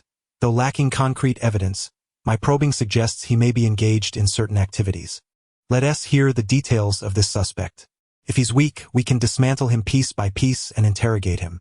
If he's strong, I can serve as bait while you lie in wait for a surprise attack." Ignoring Wayne's self-sacrificial suggestion, Constantine furrowed his brow and replied, "The individual in question is named Baldassar, a half-breed demon. Do not let his mixed heritage deceive you. He commands a legion of formidable creatures that are fiercely loyal to him. His own strength is significant, and in a direct confrontation I would not stand a chance." "When have you ever triumphed in a direct confrontation?" Constantine turned away, feigning ignorance. While the rationale was sound, he could at least refrain from such loud declarations. He, too, possessed a sense of pride. Wayne was not at all surprised by Constantine's defeat in open combat. This wretched fellow bore a resemblance to Batman, as both were prone to faltering spectacularly when facing formidable adversaries for the first time, often left disoriented and overwhelmed. After experiencing a setback, both relied on their cunning intellect, resorting to a myriad of underhanded tactics to vanquish their foes. The distinction lay in Batman enduring a near-fatal beating, only to recover and retaliate fiercely with his financial prowess, reclaiming his honor. Conversely, Constantine witnessed his ally fall completely, managing to escape with his life, subsequently uncovering weaknesses in his formidable opponent and executing a remarkable counterattack. "Wow, John earned the MVP. His teammates are merely along for the ride," remarked Constantine. "What the hell?" his companion muttered. Wayne then inquired, "Where is Baldassar now?" "Uncertain. The Devil's Trail is elusive. I failed to deploy a tracking spell the last time I encountered him," Constantine replied, a wicked grin spreading across his face. "Perfect. We can settle old scores and new ones alike. That bastard Baldassar tore apart my exorcism talisman when I ran into him at the casino. Ha! That scoundrel thinks he can hide in Los Angeles and evade me." Constantine produced a map, his finger tapping on a red dot in the city center. "I have a friend, an African-American, who owns a bar in Los Angeles. It's a veritable melting pot, and his network of information is more comprehensive than that of Hollywood's paparazzi. The bar's proprietor is undoubtedly formidable. Indeed, how do you always manage to guess correctly?" "I would assume you possess some form of telepathy protection magic," came the retort. "Whether genuine friends or mere acquaintances, if one has survived this long with you, barring any unsavory factors, I'm skeptical they lack any remarkable abilities. Mate, while your words ring true, do you not think your malice towards me is excessive? We are, after all, teammates." He chuckled. Midnight Bar.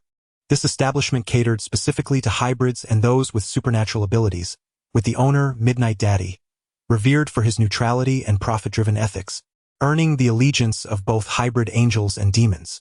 At this juncture, Wayne couldn't help but scoff. While the presence of hybrid demons was understandable given the frequent entanglements between humans and demons in the DC universe, he found the multitude of hybrid angels perplexing. Logically, angels should face greater difficulty descending to Earth than demons, especially if their purpose was to engage in affairs with mortals. For heaven's sake, while one might overlook reproductive isolation among mythical beings, could they not avoid birthing offspring into single-parent households? The bar was shrouded in magic. Only those brought inside or possessing special abilities could remain unaffected. Upon entry, the group encountered the bouncer, marking the true test of their resolve. The examination was straightforward. Revealing the concealed symbols on their magical cards was the key to passage. Constantine effortlessly passed through, while Wayne, possessing holy blood, was essentially a novice in magic, having barely experienced a day of it, and had yet to lay eyes on a single grimoire, let alone penetrate the illusions cloaked by magical concealment. However, lacking magical prowess, he resorted to scientific methods to succeed. With lightning speed, Wayne seized the guard's attention, and in the midst of the guard's bewilderment, the dark rod flashed before him, rendering his gaze momentarily dazed. Wayne then implanted a memory of having successfully passed the test into the guard's mind. Upon witnessing the memory eraser, Constantine instinctively closed his eyes and turned aside to avoid any repercussions. Chaz, being an angel, was impervious to the influence of the dark rod. However, as the implanted memory solely pertained to Wayne's success, he too found himself barred from entry. Constantine adeptly guided Wayne through the bar, disregarding any formality as he swung open the door to the bar owner's office without even a knock. Inside sat a black man, the Midnight Father, the proprietor of the establishment. At this point, Wayne could no longer suppress his urge to voice a critique. In the narrative, the Midnight Father is characterized as a voodoo sorcerer from the Mediterranean, playing the role of both a mage and a merchant, and most astonishingly, he was also a slave owner. Viewed separately, there is no issue with the terms black and slave owner, but when conjoined, one cannot help but question the appropriateness of this portrayal. Chapter 49. When feeling down, think of joyful moments. The attire of Midnight Papa consists of a scarf, a suit, a top hat, a cigar, and a prominent gold chain adorning his neck. Perhaps it is the prejudice within him that leads Wayne to find the dual identity of Midnight Papa as both a slave owner and a shaman rather amusing. Blame it on his previous life, having watched too many hellish joke videos. The combination of a black man and a slave owner conjures images of farm tools below, with the slave owner, a white man, brandishing a whip above. John Constantine, with a seemingly jovial demeanor, must be contemplating the sale of some exquisite magical artifact once again. Midnight, who was initially savoring his whiskey, felt his mood plummet the moment he saw Constantine at his doorstep. Reluctantly extinguishing his cigar in the crystal ashtray, he brusquely demanded, "Since you're here, perhaps you could elucidate why the last 2 pages of the Seal of Solomon scroll were mere photocopies from Harry Potter rather than your family lineage?" Midnight, it has been a while. Shouldn't one greet an old friend with a hug? Constantine deftly ignored Midnight's biting sarcasm, swaggering over to casually swipe a cigar from the other man's table. With a distinct smack, it was evident that Constantine's attempt to ingratiate himself had failed, and he sheepishly retracted his reddened hand, donning a cheerful grin. "Come now, old chap, let us not harbor such ire. Shall we ponder over something joyous? Something joyous?" Midnight chuckled coldly as he scrutinized Constantine, easily discerning the dire state of his health. "Terminal lung cancer, he wouldn't last 6 months. Damn, that cigar should be handed over to Constantine. It might just deprive that scoundrel of a few more days of life." "You are correct. I have indeed thought of something joyful. Just the notion that you might not live beyond 100 days fills me with such exhilaration that I have resolved to celebrate all night. I eagerly anticipate the dawn star coming to claim your soul, and the thought of you being tormented by the Lord of Hell for an eternity brings me immense delight."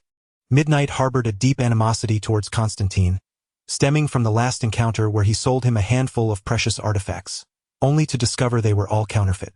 Knowing Constantine's dubious character, he had foolishly accepted them without question, resulting in a significant financial loss. Upon realizing the deceit, Midnight had nearly lost his temper, vowing to personally send that scoundrel to hell had Constantine not escaped swiftly. However, time has passed since that incident, and Midnight's anger had dissipated considerably. Upon meeting Constantine again and witnessing his grave illness, he found himself reveling in the situation, dismissing the matter of the artifacts entirely.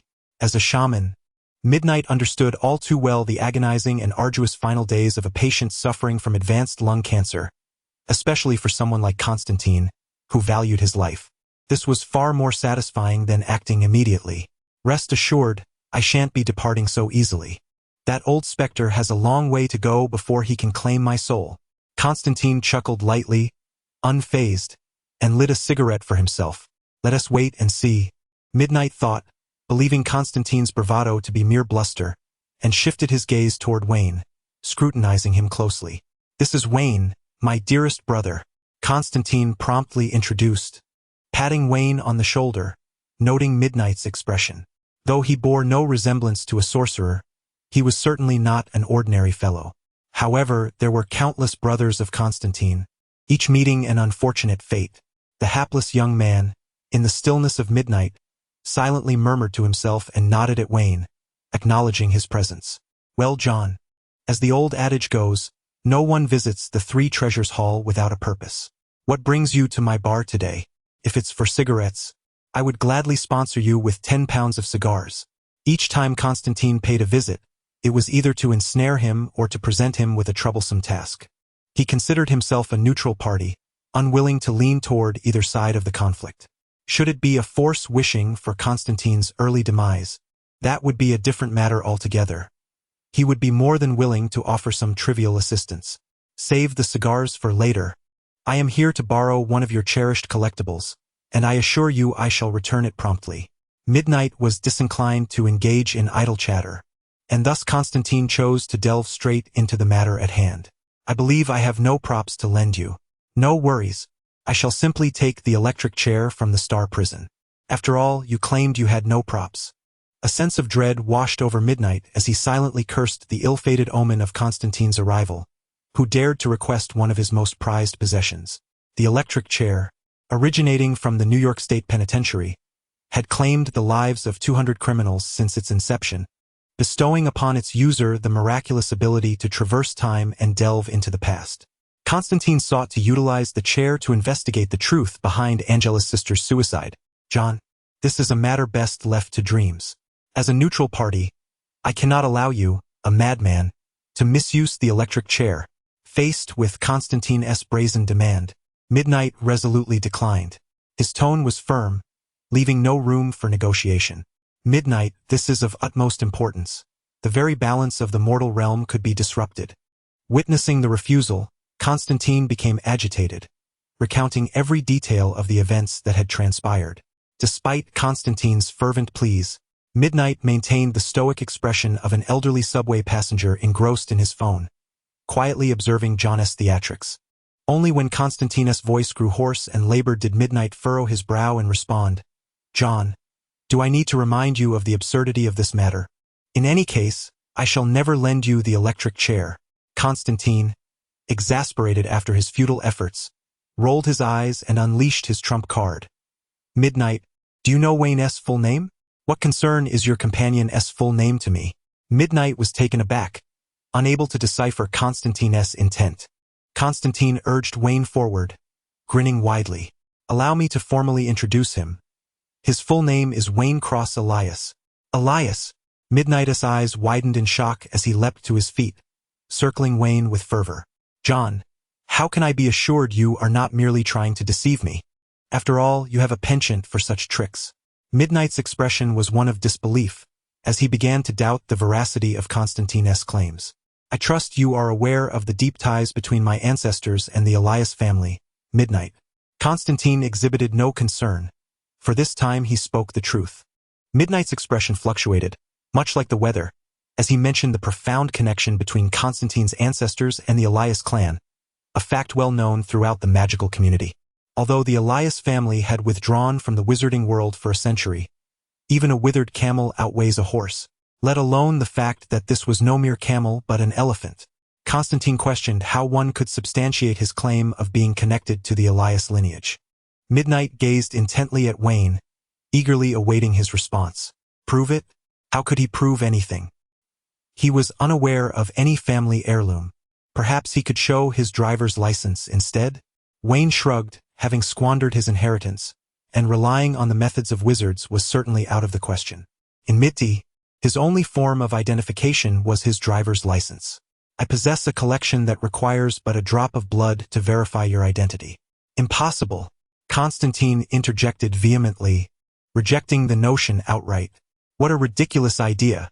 Wayne's blood was now a treasure. He had yet to use it himself, so how could he allow another to benefit? Chapter 50. The devil at the door. John, are you feeling guilty? Midnight's eyes narrowed into slits, revealing a dangerous glint. Those who have nothing to hide fear not the knock of a ghost. I have no guilt. I simply wish to protect my companions from your harm. Constantine exuded a righteous demeanor, his expression convincing enough to deceive outsiders. The potent exorcistic power coursing through Wayne's veins was best kept secret, known to as few as possible. Ideally just him alone. However, it was evident that Midnight was not swayed by Constantine's facade. Unaware of the sanctified blood within Wayne, he assumed Constantine was up to some nefarious scheme. A cold smile curled upon his thick lips. John Constantine, do you truly care for the blood of your allies? I recall the last time you traded the eyeball of a Mexican sorcerer for a handsome sum, only to squander it on horse racing. Now you pretend to be a saint. The smoke rings from his cigar billowed towards Constantine's face as Midnight, his countenance dark, continued, or perhaps this lad is not even of the Elias lineage, and you are trying to deceive me with a counterfeit? Just as Midnight was about to unleash his wrath, a long sword pressed against his chest, severing the gold chain he wore and drawing blood from the wound. Wayne elbowed Constantine and interjected, "Feel free to insult Constantine. You may even find it futile to do so. I can assist you in that endeavor, but let's refrain from violence until the matter is resolved. Let us not make this unnecessarily difficult." Regarding the blood issue, Wayne shared Constantine's perspective. Unless he possessed the strength to single-handedly vanquish Kryptonians, it was wise for fewer people to know. Midnight frowned, weighing the pros and cons, and reluctantly dismissed the sword from his chest, nodding begrudgingly. "Very well, we can forego the blood, but I will require your hair. If that is unacceptable, then we have nothing further to discuss." "Not a problem," Wayne replied readily, tugging a lock of his hair and handing it to Midnight. "Inspect it, but let me be clear. If your talisman fails to function, and you cannot extract the truth, I shall not offer a second chance." Midnight regarded Wayne with a knowing glance. His instincts told him that both Constantine and Wayne were concealing something, and the matter of the blood was likely far more intricate than it appeared. However, Wayne's willingness to provide his hair temporarily quelled his suspicions. He retrieved a silver plate embedded with fragments of unknown biological matter, placing the hair in the center. As Midnight murmured incantations, dark purple symbols began to writhe and twist as if alive. Wayne, unable to comprehend the unfolding events, observed as Midnight and Constantine engaged in a cryptic ritual, their expressions shifting in response to the magic at play. Having only recently encountered the DC magical realm, he found himself venturing into unfamiliar territory. After 3 breaths, the silver plate erupted with a brilliance akin to the sun, and a sacred feather, the emblem of the Elias family, materialized in mid-air. Due to his lack of knowledge, Wayne failed to recognize its significance, but Midnight and Constantine understood the weight of the feather's representation. Unbelievable. Midnight took a step back in shock, his hefty hand pressing against the desk as he incredulously addressed Wayne. "You are indeed a member of the Elias family. It is said that they have long ceased to involve themselves in our circles. May I now borrow the electric chair?" Constantine seized the opportunity, puffing on a purloined cigar with an air of triumph. "If you doubt me, surely you can trust the reputation of the Elias family." Reputation? The Elias family is indeed trustworthy. However, Midnight adjusted his attire, regaining the shrewdness of a businessman. A cryptic smile filled with calculation gracing his lips. "You are well aware of my principles. This is merely a test to determine if you are worthy of a transaction. Only upon passing this test can a deal be made. The electric chair may be borrowed, but you must offer a suitable artifact in exchange. I have heard you possess a relic, a fragment of the garments worn by Moses when he ascended Mount Sinai. It would suffice." "To hell with that. To borrow a mere chair, I must part with a relic." Constantine slammed his palm on the desk, producing a thunderous sound, and after a deep breath, he cursed. "Why not just let me bring you the stone tablets inscribed with the 10 Commandments? If you truly could procure them, I would gladly gift you both the electric chair and this bar. After all, my dealings are always fair." Midnight interlocked his fingers, displaying an expression of indifference as if to say, "Take it or leave it." Constantine, eager to haggle, realized time was not on his side and glared fiercely at Midnight. "Deal, but we must use the electric chair first. To be frank, with all these demands for the transaction, have you been bribed?" Having relished the rare opportunity to outmaneuver Constantine, Midnight was willing to overlook the matter of borrowing before payment. But just as he was about to speak, the office door was pushed open once more. The newcomer, clad in a tailored suit, looked every bit the successful young aristocrat. But in the eyes of Constantine and his companions, he appeared quite different. A sinister red glimmer shone in his gaze, and under the harsh lighting, grotesque forms resembling a fusion of human and insect lurked behind him, exuding the unmistakable scent of sulfur that is unique to hell. Constantine, even before arriving, I could hear your irritating voice. Why couldn't you descend to hell sooner? The visitor elegantly swirled a glass of red wine, consuming the viscous liquid in one gulp. Balthasar. Wayne instantly recognized the devil's identity, his appearance reminiscent of a character from the movies, now unexpectedly presenting himself. Balthasar, knowing I was searching for you, you have graciously come to help me save on expenses. How dutiful of you, Constantine beamed, having recently fretted over the matter of the relic. Now finding that a good child had come forth to assist him. Constantine, it seems you are eager to descend to hell ahead of schedule. A flash of red light flickered in Balthasar's eyes as his wine glass melted, his cold voice threatening. I wonder if the taste of your heart is as sweet as your words? Oh dear, how frightful. Constantine chuckled mockingly, swaggering towards Balthasar with an audacious demeanor. He even loosened his shirt, pointing to his heart. It is right here, offered freely to you. Go on. Take a bite if you dare. Why not? Is it not to your liking? Baldash's countenance darkened with rage, a fervent desire surging within him to shatter Constantine's skull, to drink his blood and consume his innards. Yet, such thoughts remained mere fantasies. The soul of Constantine was regarded as a prized possession by the infernal overlord, and the ramifications of slaying him were unimaginable. His intervention was solely to prevent Constantine from wielding the electric chair, thereby averting the revelation of the true conspiracy, which could jeopardize the execution of their plans. Though he was ostensibly the executor of the scheme, he was ultimately just a beleaguered laborer, striving for survival. Before the plan could reach fruition, he needed to identify all individuals investigating the truth. Ironically, the one conducting the investigation was none other than Constantine himself. To spare him would undoubtedly risk the disruption of their plans due to Constantine's capabilities. Conversely, should he choose to eliminate him, the consequences would be even graver. The very act of Constantine's demise would trigger a chain of disastrous events. With Constantine's death, his fragrant soul would lure forth the lord of the underworld, leading to an immediate conclusion of this affair. Given that being's powers, it was likely that upon emergence, he would achieve a fourfold kill, binding him, Constantine, and the two shadowy figures to the cross. In such a scenario, they would experience a relentless cycle of death and rebirth, an endless torment in myriad forms.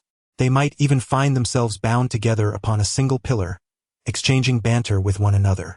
The imagery was too exquisite, sending a shiver down Baldash's spine, compelling him to cease his thoughts. Chapter 51. Come and show filial piety to your grandfather. Constantine is not to be killed. However, he can be left with just a breath of life. Moreover, his immunity to death does not extend to others. Baldassar's malicious gaze soon fell upon Wayne. Unbeknownst to him, Constantine was merely seeking to borrow the electric chair, and in his eyes, Wayne was but a newly recruited teammate, delicate in form and seemingly marinated in alcohol beforehand, making him an enticing target. Noticing Baldassar's intense stare, Wayne cleared his ears and sighed, saying, Do I really appear that weak? I am, after all, wielding a sword. Are you seeking trouble with Wayne? I suggest you act quickly. Otherwise, I shall be forced to collect your remains. Constantine spat the remnants of his cigar onto Baldassar's face, cheerfully urging him to make his move. Though he did not know much about Wayne, he was aware that, without the use of magic, Wayne's martial prowess could easily reduce everyone present to a state of humiliation. Coupled with his divine heritage, even a mere touch upon a weapon would render him a formidable warrior. Constantine, you meddle too much. Baldassar's pupils turned a deeper shade of red, and his left hand, once resting in his pocket, unconsciously transformed into a claw-like appendage with scales and spikes, the scent of sulfur intensifying around him. Unexpectedly, Constantine's eyes lit up. He stepped back a half-step and turned to Midnight, saying, Boss, look, the half-breed is about to make a move inside the establishment. If you don't intervene, he may very well demolish your place. Midnight's brow furrowed. The rare opportunity to extort a deal from Constantine had been thwarted by Baldassar, which irked him further. Witnessing the imminent confrontation, he slammed his hand upon the table. Bang! Within the confines of the office, the floor suddenly illuminated with a dark purple incantation, and an invisible pressure descended from the ceiling. Midnight declared sternly, "Baldassar, do you dare violate the sanctity of this bar? You are well aware of my principles and methods." Upon hearing this, Baldassar's arm returned to normal, though his countenance soured. "Midnight, are you truly siding with Constantine?" The Midnight Bar enjoyed the patronage of various extraordinary beings, not merely due to its neutrality but also owing to the formidable strength of its proprietor. Those who could freely choose their alliances were certainly not weaklings. In response to Baldassar's inquiry, Midnight pointed firmly toward the entrance, stating, "You broke the rules first. Either leave, or do not blame me for using your soul as kindling." "Humph!" Baldassar scoffed, his form shifting into a swarm of flies as he dispersed from the doorway. "Teish, what a coward!" Constantine sneered, disdainfully hissing. Had Baldassar dared to cause a ruckus, he might have earned some respect. Instead, he joined Midnight's side for what he deemed a righteous brawl. "You all need to leave." Midnight curtly issued an eviction order to Constantine. With the deal unfulfilled, he wished to avoid further complications. It was time to send the harbinger of trouble on his way. Constantine shrugged. Even if Midnight had not spoken, they would have departed. With Baldassar's appearance, the matter of borrowing the electric chair had become unnecessary. Chaz, having not entered the establishment, decided to remain in the car, whereupon his eyes suddenly glimmered with a golden light. Before him, swarms of insect shadows erupted from the bar, surging into the depths of the street. The pungent scent of sulfur wafted through the air. Were these manifestations of hellish demons? Shortly thereafter, Wayne and Constantine emerged from the bar, causing the golden light in Chaz's gaze to swiftly diminish, returning to a more human semblance. The two newcomers quickly opened the car doors, and Constantine gestured toward a direction, instructing Chaz to drive that way. Baldassar had deliberately left a trace of his demonic essence, clearly indicating his position. It was not conducive to confront him within the bar, but outside, the circumstances would be different. Wayne and his companion were well aware of this, yet they shared the same intent. Freedom to act would be more attainable in the open air. The vehicle traversed deeper into the shadowy street, where the atmosphere grew ominously quiet and desolate. Once they alighted, they detected the strongest scent of sulfur, indicating Baldassar's presence was near. Constantine shouted out, "Dear grandson, Grandfather John has arrived. Aren't you going to come out and pay your respects?" One must admit, Constantine had a certain toxic charm. His incessant chatter not only vexed Wayne but also incited the fury of the hellish fiends. Countless flies surged from the darkness, coalescing into the wrathful form of Baldassar, who now fully revealed his grotesque visage. Two twisted horns protruded from his forehead, his head resembling that of an insect adorned with a multitude of compound eyes, and delicate insect wings fluttered behind him. "Constantine, since you have willingly walked into the trap, I shall graciously oblige," Baldassar proclaimed with a sinister grin. He intended to incapacitate Constantine before imprisoning him, planning to banish this insufferable nuisance to hell once his scheme succeeded. He waved his hand, summoning a multitude of his bred monstrosities, commanding, "Kill everyone except Constantine." It seemed that even in the act of delivering heads, one must maintain secrecy. Evidently, the schemes of dear grandson's associates were grand indeed.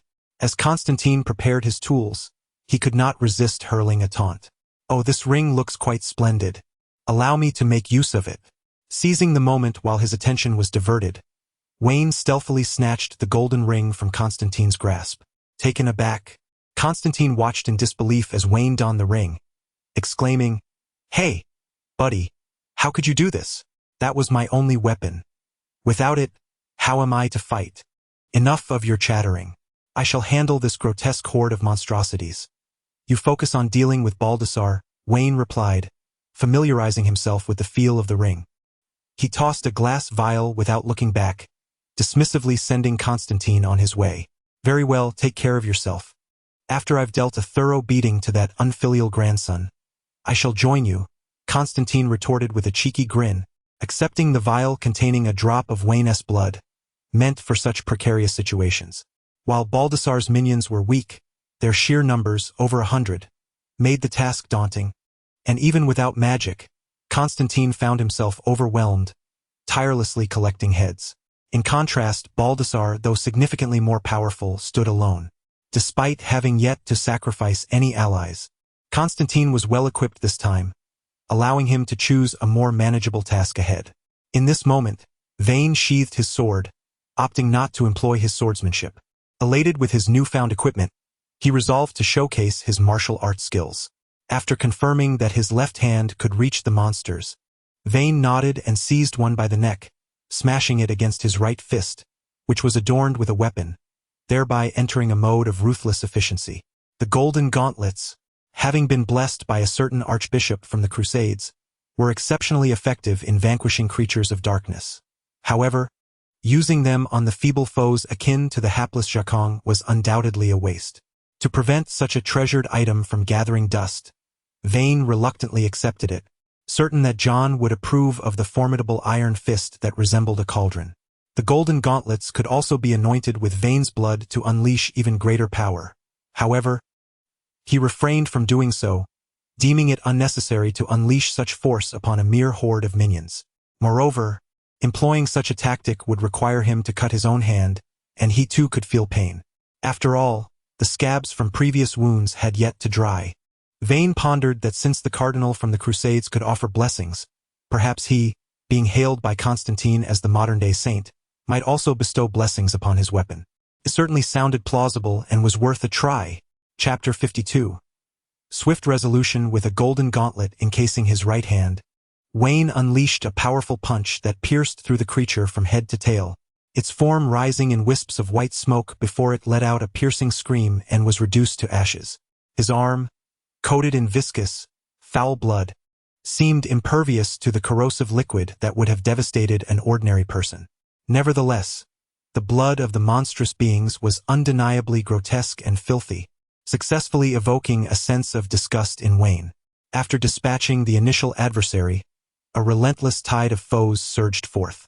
One creature, resembling a cockroach but endowed with lobster-like pincers, lunged at him, wielding its serrated limbs in an attempt to clash with him, relying on its hardened exoskeleton. At the moment their fists collided, the shell shattered like porcelain, splattering a yellow-green liquid mixed with a sulfur stench across 3 feet. Wayne flicked the mixture off his hand and assumed a stance reminiscent of flowing water and shattered rock, instantly becoming a blur. The striking motion, accentuated by the gaudy hue of his gauntlet, manifested as visible golden ripples in the air.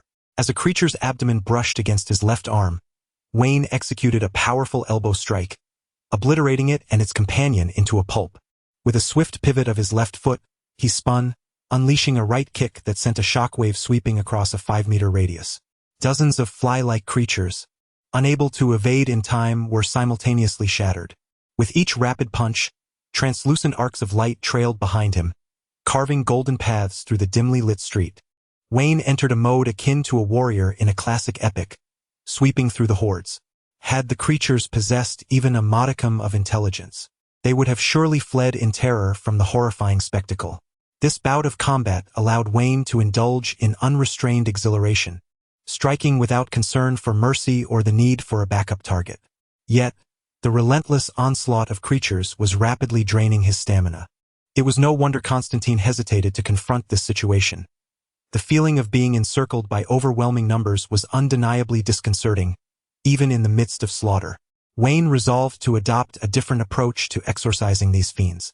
Seizing a particularly large creature, he shattered its jointed scales with a gust of his fist, then deftly retrieved a grenade, stuffing it inside before hurling it into the throng behind him. In an instant, flames erupted, and a multitude of monsters was transformed into a gruesome mlang. Boom! Boom! Boom! After dispatching a creature at the roadside with a kick, Wayne morphed into a demolition expert, retrieving grenade after grenade from his system's inventory, engaging in a guerrilla tactic of retreating while throwing explosives, careful to avoid the blast radius. As previously noted, the monsters were inferior creatures bred by Baldasha, even less formidable than the hybrid devils. They remained vulnerable to physical attacks, with firearms retaining significant lethality against them. When the last monster's neck was crushed beneath his grip, A mound of charred corpses accumulated at his feet, the acrid scent of sulfur diminishing while the air filled with the warmth of gunpowder. Having dealt with the minions, Wayne shifted his focus to the distant Constantine, who appeared to be enjoying himself immensely. He leisurely strolled over, having previously taken the opportunity to observe Wayne's prowess. Noticing that his comrade was formidable, he felt invigorated, realizing that the strength of one's allies directly influenced the latitude one had in addressing challenges. At that moment, swarms of flies, ants, and gnats surged forth from the darkness. Constantine, already on high alert, anticipated Baldassar's ambush route. He retrieved a sealed vial from his pocket, containing a creature known as the Screaming Beetle. In essence, its effect was akin to inserting an egg into the nether regions of demons, unleashing a scream that, like the press of a remote control, not only rendered them weak-kneed but also inflicted profound suffering from the depths of their souls.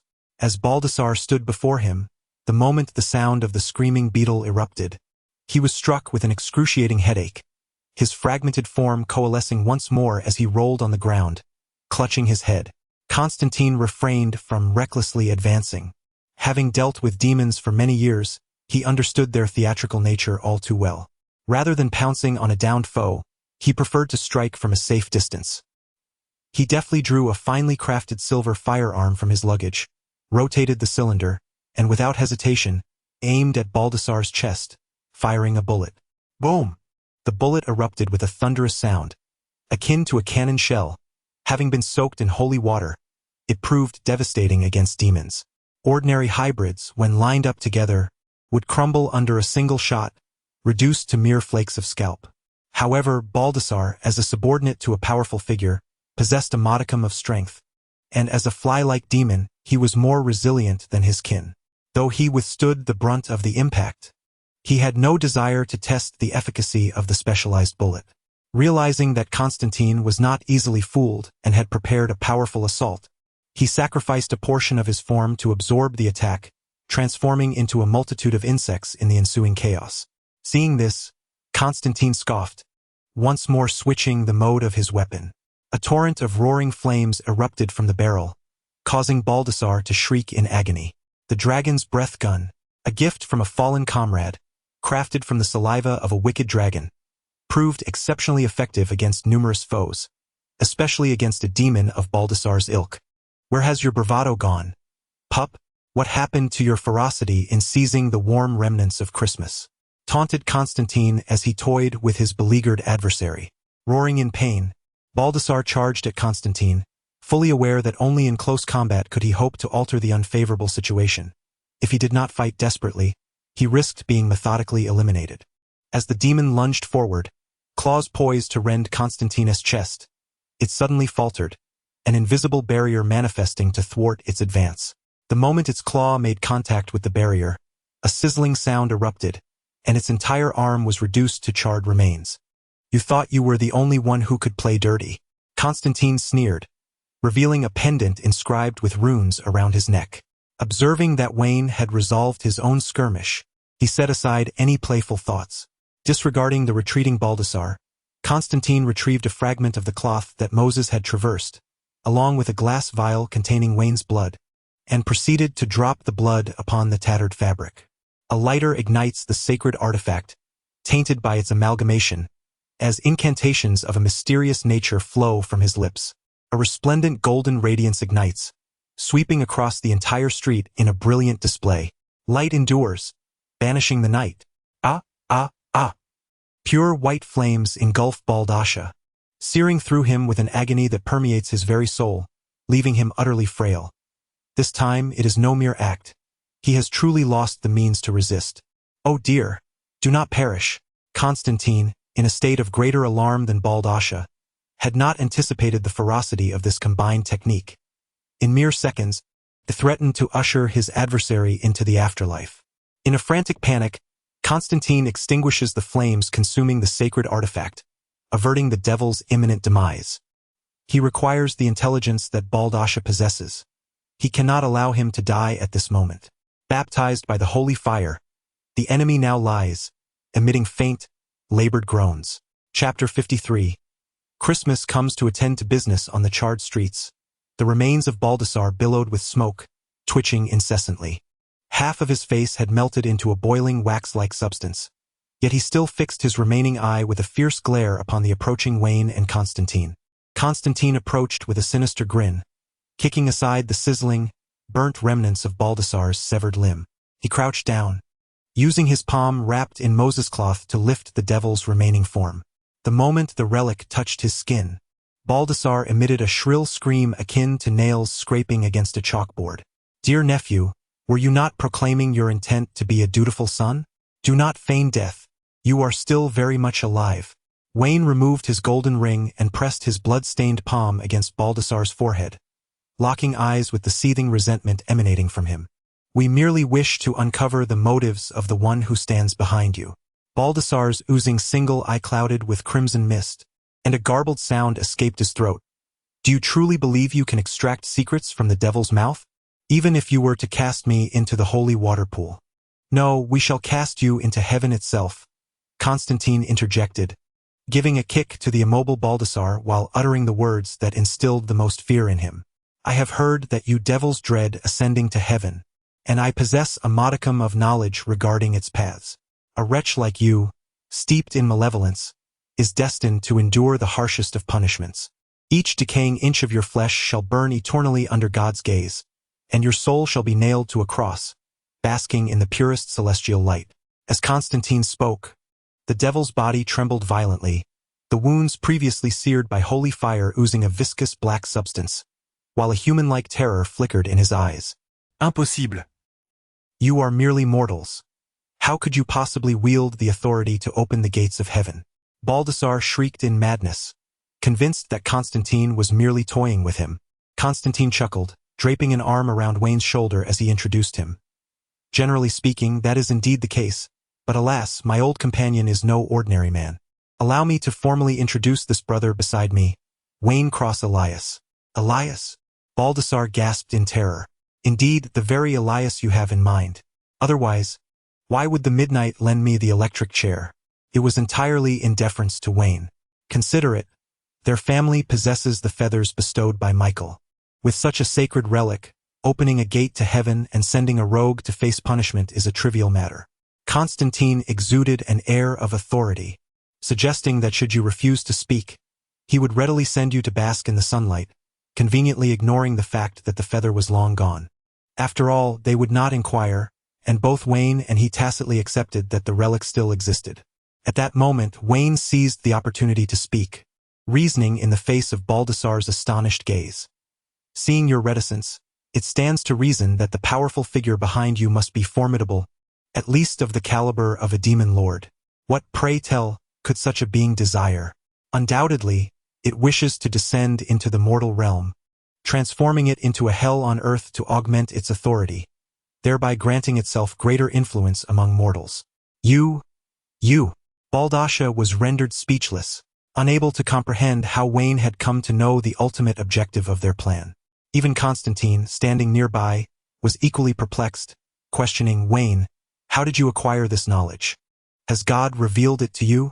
Wayne retrieved his mobile device, displaying an array of cinematic masterpieces, and nonchalantly remarked, "Isn't this how movies portray it?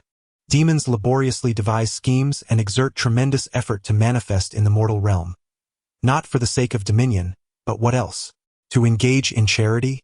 Constantine scratched his head, at a loss for words, yet upon reflection, he realized there was truth in Wayne's assertion. Countless infernal overlords he had encountered were, without exception, driven by the desire to invade Earth and claim it as their dominion, only coveting their own souls. A prolonged silence enveloped them until Baldassar suddenly raised his gaze and, in a hoarse voice, declared, "I can divulge the details, but you must guarantee in the name of the Elias family that I shall not ascend to heaven and will be under your protection. Hey mate, do you not grasp your predicament?" Constantine laughed in disbelief, poised to teach the wretch on the ground a lesson, only to be elbowed aside by Wayne. Wayne held up 4 fingers and promptly declared, "In the name of the Elias family, I assure you that as long as you reveal the truth, I guarantee your survival. Should you betray this, Constantine's head shall be the price." Considering the disparity in their physical prowess, Constantine decided to let this matter slide, reasoning that one more or one less adversary mattered little. The integrity of the Elias family had been profoundly redefined for Wayne today. Even the devil before him appeared to possess unwavering faith in their honor. After receiving Wayne's assurance, Baldasha took a deep breath and quickly spoke. "It is the son of hell, Mammon. The twin sisters we discovered are his means of manifestation." Baldasha, reassured by the protection of the Elias family, believed that as long as Mammon did not personally descend, he was safe, and thus he divulged the entirety of the clandestine scheme. Wayne listened attentively, confirming that the information aligned closely with his recollections of the narrative, reflecting on how even a demon could uphold their word better than Constantine. Baldasha continued, revealing another significant figure, one of the masterminds and Mammon's greatest ally. Just as he was about to finish his sentence, a radiant fissure suddenly tore through the sky. A vast portion of Los Angeles was illuminated by golden light, a grand spectacle designed to ensure that Wayne and his companions could not overlook it. Wayne felt a surge of apprehension, realizing that the true antagonist could no longer contain themselves and was poised to act. He swiftly retrieved the grass-cutting sword from his system space, ready to sever the throat of a teammate at a moment's notice. Constantine, unaware of the narrative, pieced together Baldasha's revelation and, linking it to the extraordinary display over Los Angeles, easily discerned the identity of the impending visitor. Meanwhile, he kept his right hand tucked in his pocket, grasping an ancient parchment, prepared to sacrifice a teammate's soul to forge a pact with another infernal overlord. The radiant light shattered the clouds above, as 6 pairs of luminous wings unfurled in a circular formation behind him. Within each feather flowed pure energy. Gabriel, with his left hand cradling the unconscious Angela and his right grasping a blazing sword of holy light, directed the blade towards the remnants of Baldasha. Like ice cream under the sun, the wretched form melted away, unable to utter a cry before it dissolved into a pool of blood. Vile creature, Gabriel's voice was icy. As soon as Baldasha's soul drifted from its corporeal form, it was ensnared by chains of holy light and ground to dust. A pitiful failure, daring to divulge my plans. Gabriela, were you not sent by the Almighty to safeguard the mortal realm? Constantine's voice trembled slightly, yet he maintained his characteristic sardonic smile. What is this? The Archangel has chosen to serve under Mammon, this purveyor of vice? You should have mentioned it sooner. As an old acquaintance, I would certainly bring a sizable entourage to visit during Christmas, and naturally I would be the first. Chapter 54. The Day of Judgment. Constantine, poor Constantine. Gabriel loomed above, the radiant wings fluttering as the tempest they stirred sliced through the air like a blade, creating several craters at Constantine's feet without inflicting harm, deliberately toying with him like a cat with a mouse. Constantine staggered backward, a bead of cold sweat trickling down his temple. Yet he stepped forward again, convinced that Gabriel would not dare to take his life. These displays were mere warnings meant to intimidate. Suspended in the air, Gabriel cast a scrutinizing gaze upon the scoundrel exuding the stench of nicotine, a cold smile curling at the corners of his lips. Pitiful insect, the cancer cells in your lungs are presently gnawing at your pleura, reminiscent of the absurd sight of you clinging to my ankle, wailing, "Please let me into heaven. Fear not, I have not taken your earlier disrespect to heart.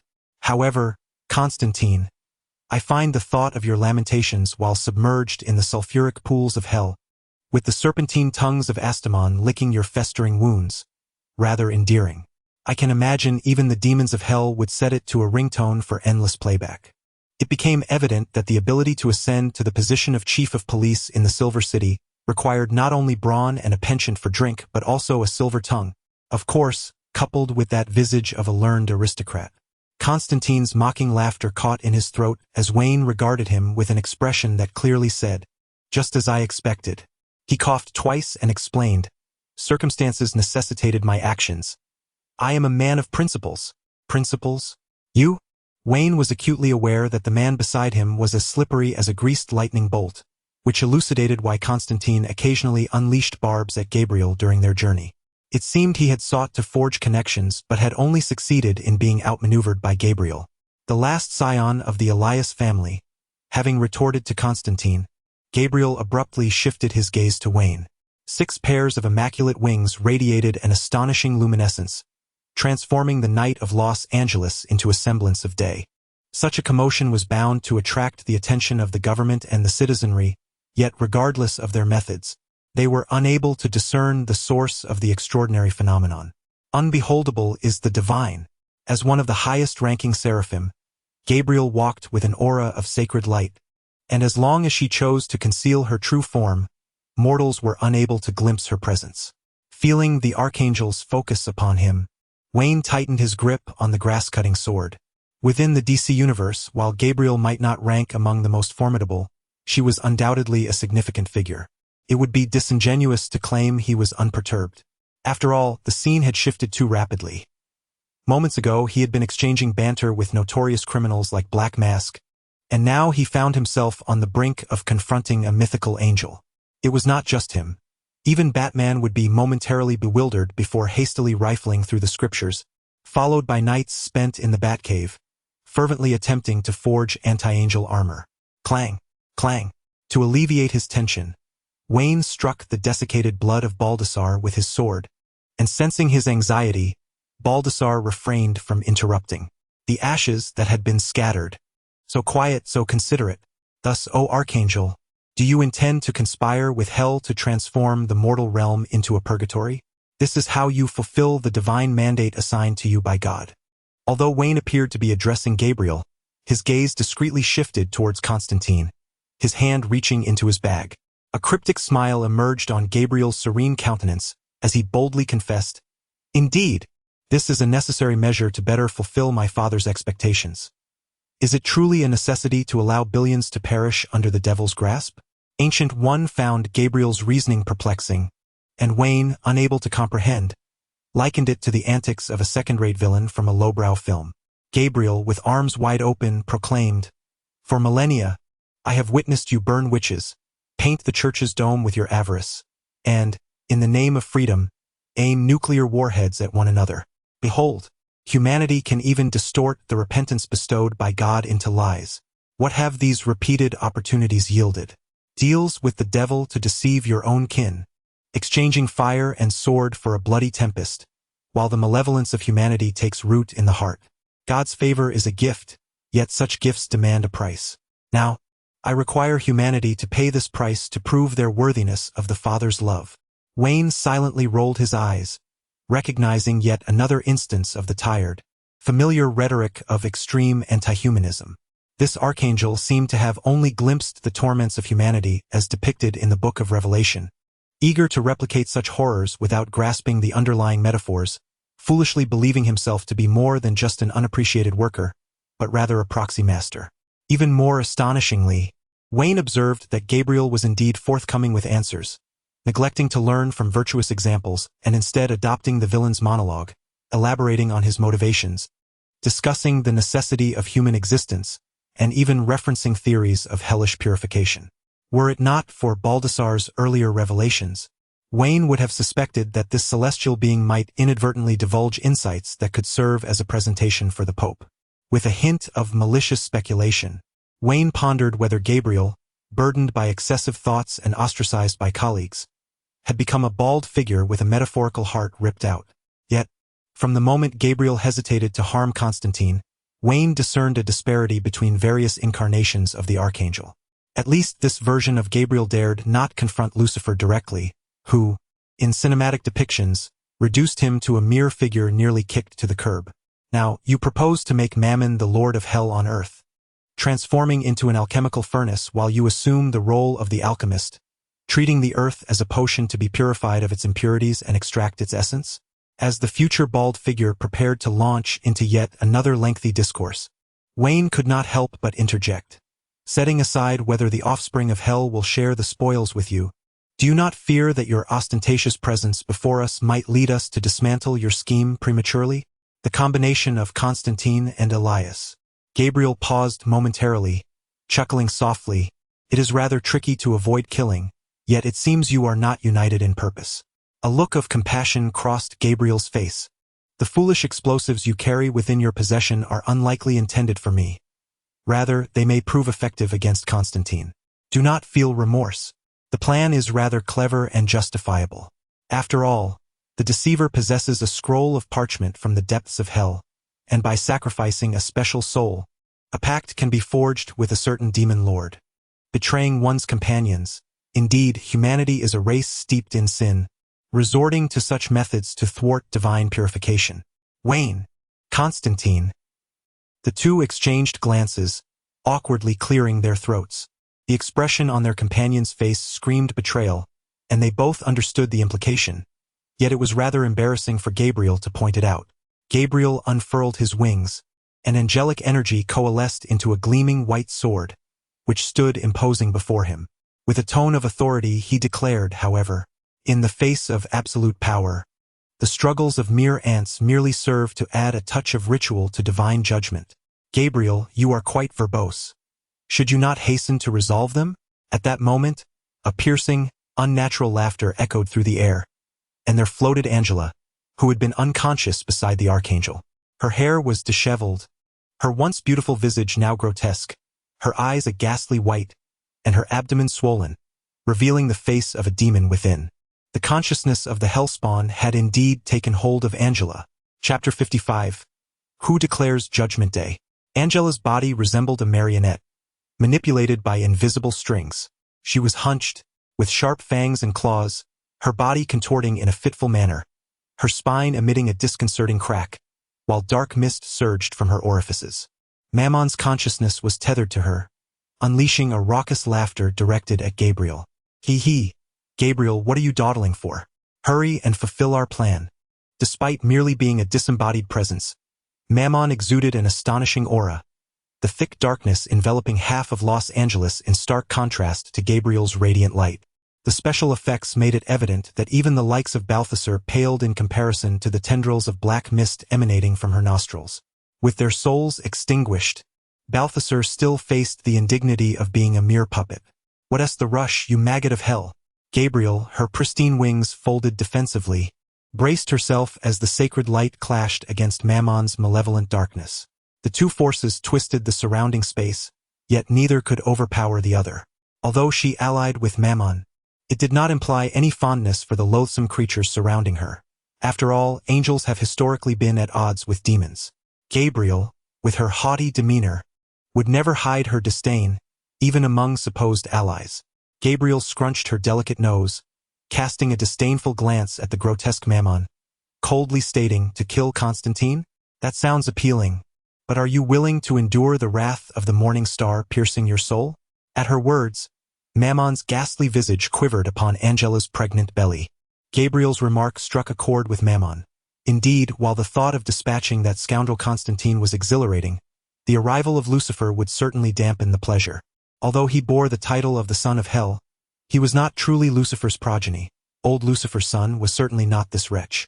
In essence, he belonged to the realm of hellish overlords, an initial fallen one whose greatest title was merely that of someone else's offspring.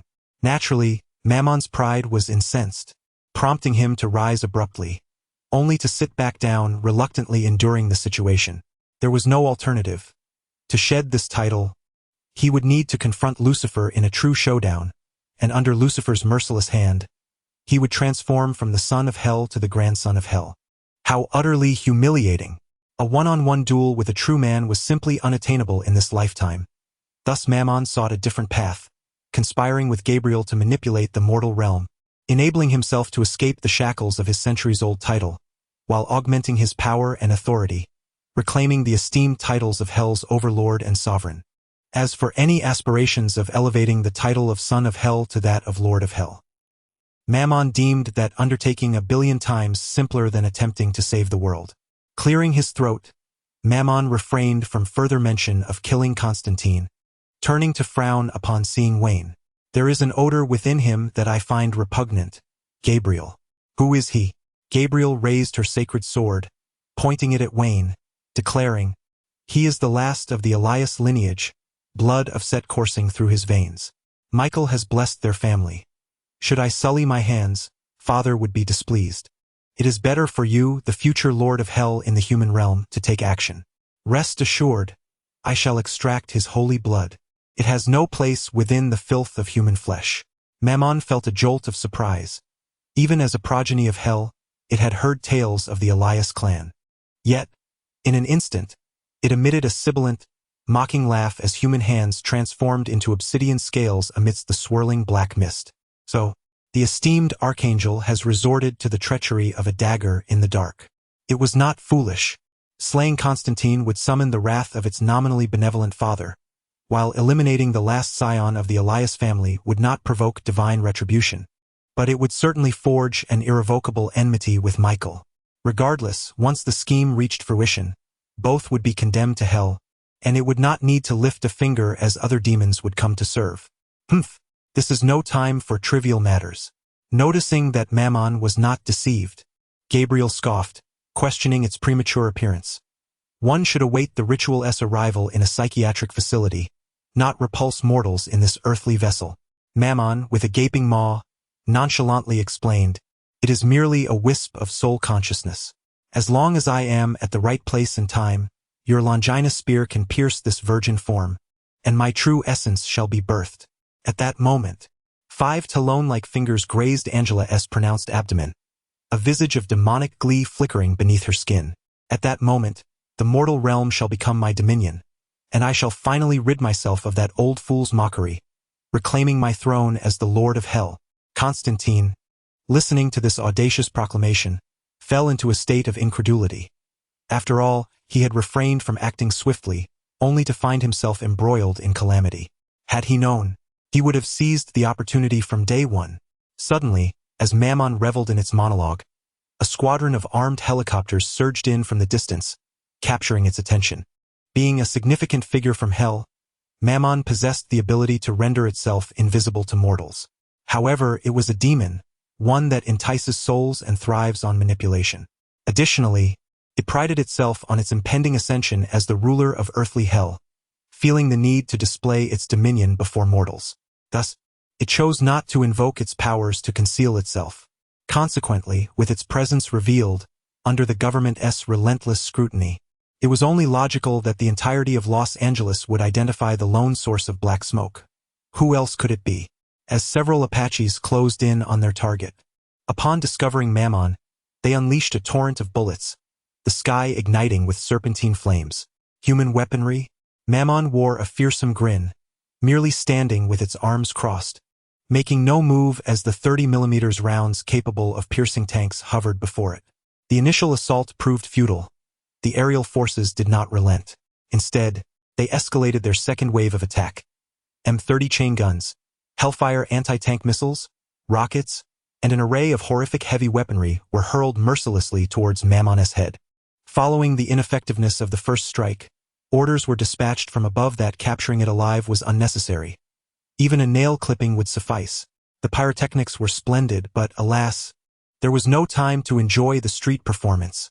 Mammon narrowed his eyes slightly, as a tendril of the surrounding black mist detached itself and drifted away. Upon separating from Mammon, this fragment of darkness suddenly transformed into an ominous cloud that engulfed the sky. In the blink of an eye, the aerial forces, along with half of Los Angeles, vanished without a trace. To Mammon, Constantine and Wayne were unique. The rest of humanity was but insignificant ants. At that moment, the two unaffected individuals exchanged glances, one subtly beckoning towards the sheepskin scroll hidden within his trench coat, whispering inaudibly, while the other silently extended his long sword, oblivious to the grenades scattered about their feet. Wayne and Constantine locked eyes again, silently communicating a sentiment akin to, "How about you sacrifice yourself?" However, Gabriel would undoubtedly thwart their intentions. Prepared for their moves, she raised her right hand, and chains of holy light coiled around her, restraining any actions from the two. "Wayne, Constantine." They exchanged yet another glance, conveying a silent reproach. "It's your fault for not sacrificing yourself sooner. I say, John, you do have more than one trick up your sleeve, don't you?" Gabriel did not inhibit their conversation. Wayne gazed skyward, specifically at the ravaged remnants of Los Angeles, and sighed. "If all else fails, you could sacrifice yourself, use a self-destruct spell to lure Lucifer out. Worst case, I'll just burn extra paper this Christmas." Constantine, feeling equally helpless, indeed had a method of mutual destruction, but Gabriel's chains possessed a magic suppression effect, rendering him unable to utter even a spell. Ding, ding, ding. The crisp sound of a telephone rang out, the sort that is commonplace and unremarkable, yet it left both the angel and the demon momentarily stunned. The ringing emanated from Mamon's attire. While a phone was not unusual, what was astonishing was that it could connect at such a moment, and moreover, it was answered in Mamon's hand. Before the denizens of hell could comprehend, the phone flew from Angela and automatically connected before everyone. A deep, magnetic chuckle resonated from the device, reminiscent of a dapper gentleman with a keen sense of humor. Mammon, didn't your father teach you not to answer calls from strangers? Chapter 56. The Lord of Hell appears rather unruly. Constantine's lips quivered as he stealthily edged closer to Wayne, recognizing the familiar voice of an even more familiar figure, Lucifer Morningstar. The old friend who occupied both his thoughts and his soul, the ultimate boss of hell, warranted a unique line reserved solely for him, or indeed 2 lines. The greatest creditor had arrived, and Constantine felt a panic surpassing the peril he had just escaped. The rationale behind his trepidation was simple. Previously, misfortune had been a communal affair, a shared journey on the road to the underworld, not a solitary one, which seemed quite acceptable. However, the arrival of Lucifer changed everything. This being, who claimed the title of the Lord of Hell, adhered strictly to his principles. Should he discover the scandalous antics of Mammon and Gabriel, his intervention would be inevitable, signaling that he had taken charge of the matter. While the world was not currently facing the threat of destruction, Constantine sensed that his own peril had not yet dissipated. The fear lingered that should Lucifer deem his visit necessary, he might well take Constantine along without regard for decorum, leaving him bereft of even a place to mourn his fate. "Ah, dear John, if I am not mistaken, is that your old friend Lucifer?" Wayne mused. Strangely, despite having never heard Lucifer's voice before, the name surfaced in his mind upon hearing it. While Constantine was consumed by fear, Wayne remained unfazed. He had neither signed a pact with the Lord of Hell nor had he ever toyed with Lucifer. Furthermore, based on his knowledge from comics, Lucifer, the Morningstar, was not as frightful as the world imagined. On the contrary, he possessed a certain humor. Were it not for his inherent nature, Wayne felt that Lucifer resembled more of an anti-hero. As for those grand events, well, they were rather absurd, mere comedic blunders. Who could have predicted that the dandruff from his own scalp would trigger the PTSD of a certain deranged individual, leading to such chaos? In the sky, Mammon's previous malevolent laughter had vanished. Upon hearing the voice that to him resembled that of a malevolent spirit, his expression soured as though he had ingested a fly from a restroom. Gabriel, with 6 wings thrumming fiercely, transformed into a shooting star, soaring skyward. It was prudent to retreat to heaven for the time being. "You come to play with my son, yet fail to notify me in advance?"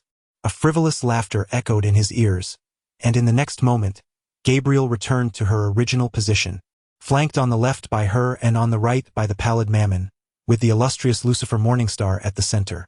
Lucifer leaned against the void, his tailored black suit impeccably straightened, a paragon of elegance, as he twirled an ancient coin between his fingers. He winked at Gabriel, greeting her with, "Dearest Gabriel, my brother. No, in this universe, I shall refer to you as sister, even though angels are devoid of gender. By the way, I am aware that you seek to conduct a purification ceremony. I inadvertently overheard the reasoning. Rather tedious, I must say. I much prefer the version of you that charges in wielding the sword of flame. Lucifer, you ought not to interfere. The Father will be wrathful." Gabriel's face stiffened in response to her old friend's jests. Attempting to assert dominance, she resorted to invoking the name of God. The seraphim multiply endlessly, facilitating the oversight of the entire omnipotent DC universe, each embody, understood as a manifestation, possessing its own independent consciousness. Take Gabriel before us as an example. His demeanor is rather foolish. "Ha! Do not threaten me with the wrath of God. I fear I may unwittingly utter, is the spirit of vengeance truly so inept?" Lucifer's expression of incompetence is captured in a JPG. "How is it that this universe's version of you incessantly mentions that old man, and of course, I have no desire to interfere." Suddenly, Lucifer materializes between Wayne and Constantine, adopting a comradely posture as he drapes an arm over their shoulders. With a casual pat on their backs, the chains of holy light that constrain their bodies disintegrate. Lucifer then picks up his phone and remarks, however, "Your ruckus has been rather excessive. Not only have the pigeons of Los Angeles begun reciting the revelation, but you've also kidnapped a detective's girlfriend. I must say, your choice of sacrifice leaves much to be desired. Just 2 weeks ago, she was intoxicated in my bar with Chloe, shattering 3 glasses, and now she owes me $90. Until that debt is settled, none shall dare to dissect her." With a snap of his fingers, the ravaged Los Angeles reverts to its former glory. The city of angels remains radiant.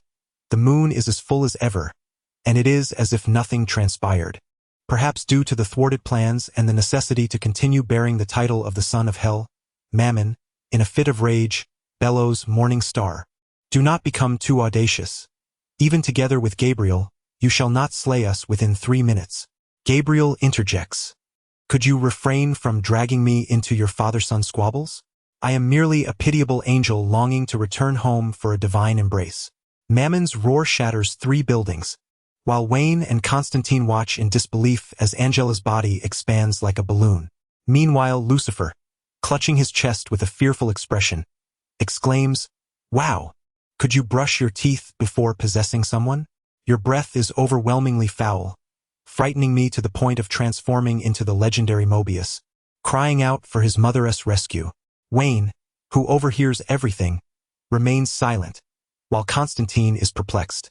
However, Wayne comprehends Lucifer's wit, internally lamenting that his premature spoilers of future plots are truly insufferable. These are predetermined events, destined to unfold. Offering a slight glimpse into future versions enhances anticipation. Does it not? Lucifer's voice suddenly resonates within Wayne, startling him. He notices the other man offering a mysterious smile before redirecting his focus back to Mammon. With another snap of his fingers, the buildings ravaged by Mammon are restored. Lucifer, smiling brightly, retrieves his phone, glancing at the screen displaying 23 unread messages from Chloe, and claps his hands, saying, "Now, I suggest you either return to hell for a party or head to heaven for afternoon tea, or let me bellow you back." No sooner had he spoken than the night sky over Los Angeles tore asunder. Lucifer inhaled deeply, preparing to deliver an unaltered high-note performance. Thunderous sounds erupted. Perhaps it is due to the lowly stature of Wayne in the present era, or perhaps the simplicity of Lucifer Avenue is to blame. In any case, the situation in his eyes unfolded as Old Road let out a thunderous roar, dispersing the dark mist enveloping Mammon, causing the grotesque visage to vanish and revealing Angela's exquisite countenance once more. Old Road even graciously accepted Angela, allowing her to recline beside him as if suspended in midair. Wayne was unclear about Mammon's predicament, yet Gabriel's situation was starkly evident. At the incantation of Old Road's lion and tiger's shattering golden verse, the archangel transformed into a blazing fireball, plummeting from the heavens with a harrowing shriek. Upon crashing to the ground, the flames dissipated, revealing a pitiful sight. The once pristine 6 pairs of wings had been singed to mere charred remnants, and his lustrous golden locks had vanished, exposing a stark bald head. He lay on the earth, his limbs contorted, unconscious, reduced to a mortal. This old man meddles in affairs that do not concern him. After all, he is merely a vessel of a split essence. Lucifer cast a glance at the sky, shook his head, and dismissed the fallen Gabriel from his thoughts. "Very well. My 2 friends, you owe me 2 shots of tequila. Thus I shall temporarily take custody of you." Chapter 57. The sardonic Lucifer. Just 3 minutes ago, the night air of Los Angeles was permeated with a pungent scent of sulfur, the sky painted in hues reminiscent of an impending apocalypse. Now, it has reverted to the illuminated yet corrupt visage of this city of angels, the atmosphere still thick with the acrid odors of drugs, gunpowder, and the stench of sanguine sin. The familiar sight of angels and demons has dissipated. Lucifer's spinning coin vanished, his hand resting on Constantine's rigid shoulder, his fingers brushing over the protruding ribs beneath the latter's coat. "John, it has been quite some time since we last met. Your lungs, ravaged by nicotine, appear worse than when we last gambled in Las Vegas," he remarked with a smirk. "What's the matter? Are you not pleased to see me? After all, I have come all this way to assist you in securing a VIP reservation in hell, complete with an exclusive designation from the Morning Star." Constantine inhaled sharply, a grimace twisting his lips into a smile more pitiful than tears. Lucifer, you jest. I believe I can still fight this. Are you referring to the notion of enlisting a hellish overlord to cure your lung cancer? Lucifer's left hand flipped over, revealing the parchment of Constantine's contract resting in his palm. Ah, look at this. It appears to be from Beelzebub himself. Quite impressive. Always managing to procure intriguing items. Truly one of our DC's most resilient souls. Lucifer commended Constantine, then tucked the parchment away, chiding, an admirable idea, indeed. If you were to succeed, it might resolve this predicament. However, casually sacrificing your comrades is an undesirable habit. Lightning bolts exempted. In summary, to preserve your reputation, I shall confiscate this perilous item. Constantine could only stare in disbelief. After all the effort to acquire such a treasure, he attempted to protest. Lucifer, you misunderstand. Misunderstand? Speaking of misunderstandings, I recall we have quite a few. Remember the last time I tricked you into that infernal toilet? We cleared that up when you tossed me into the sea to feed the sharks.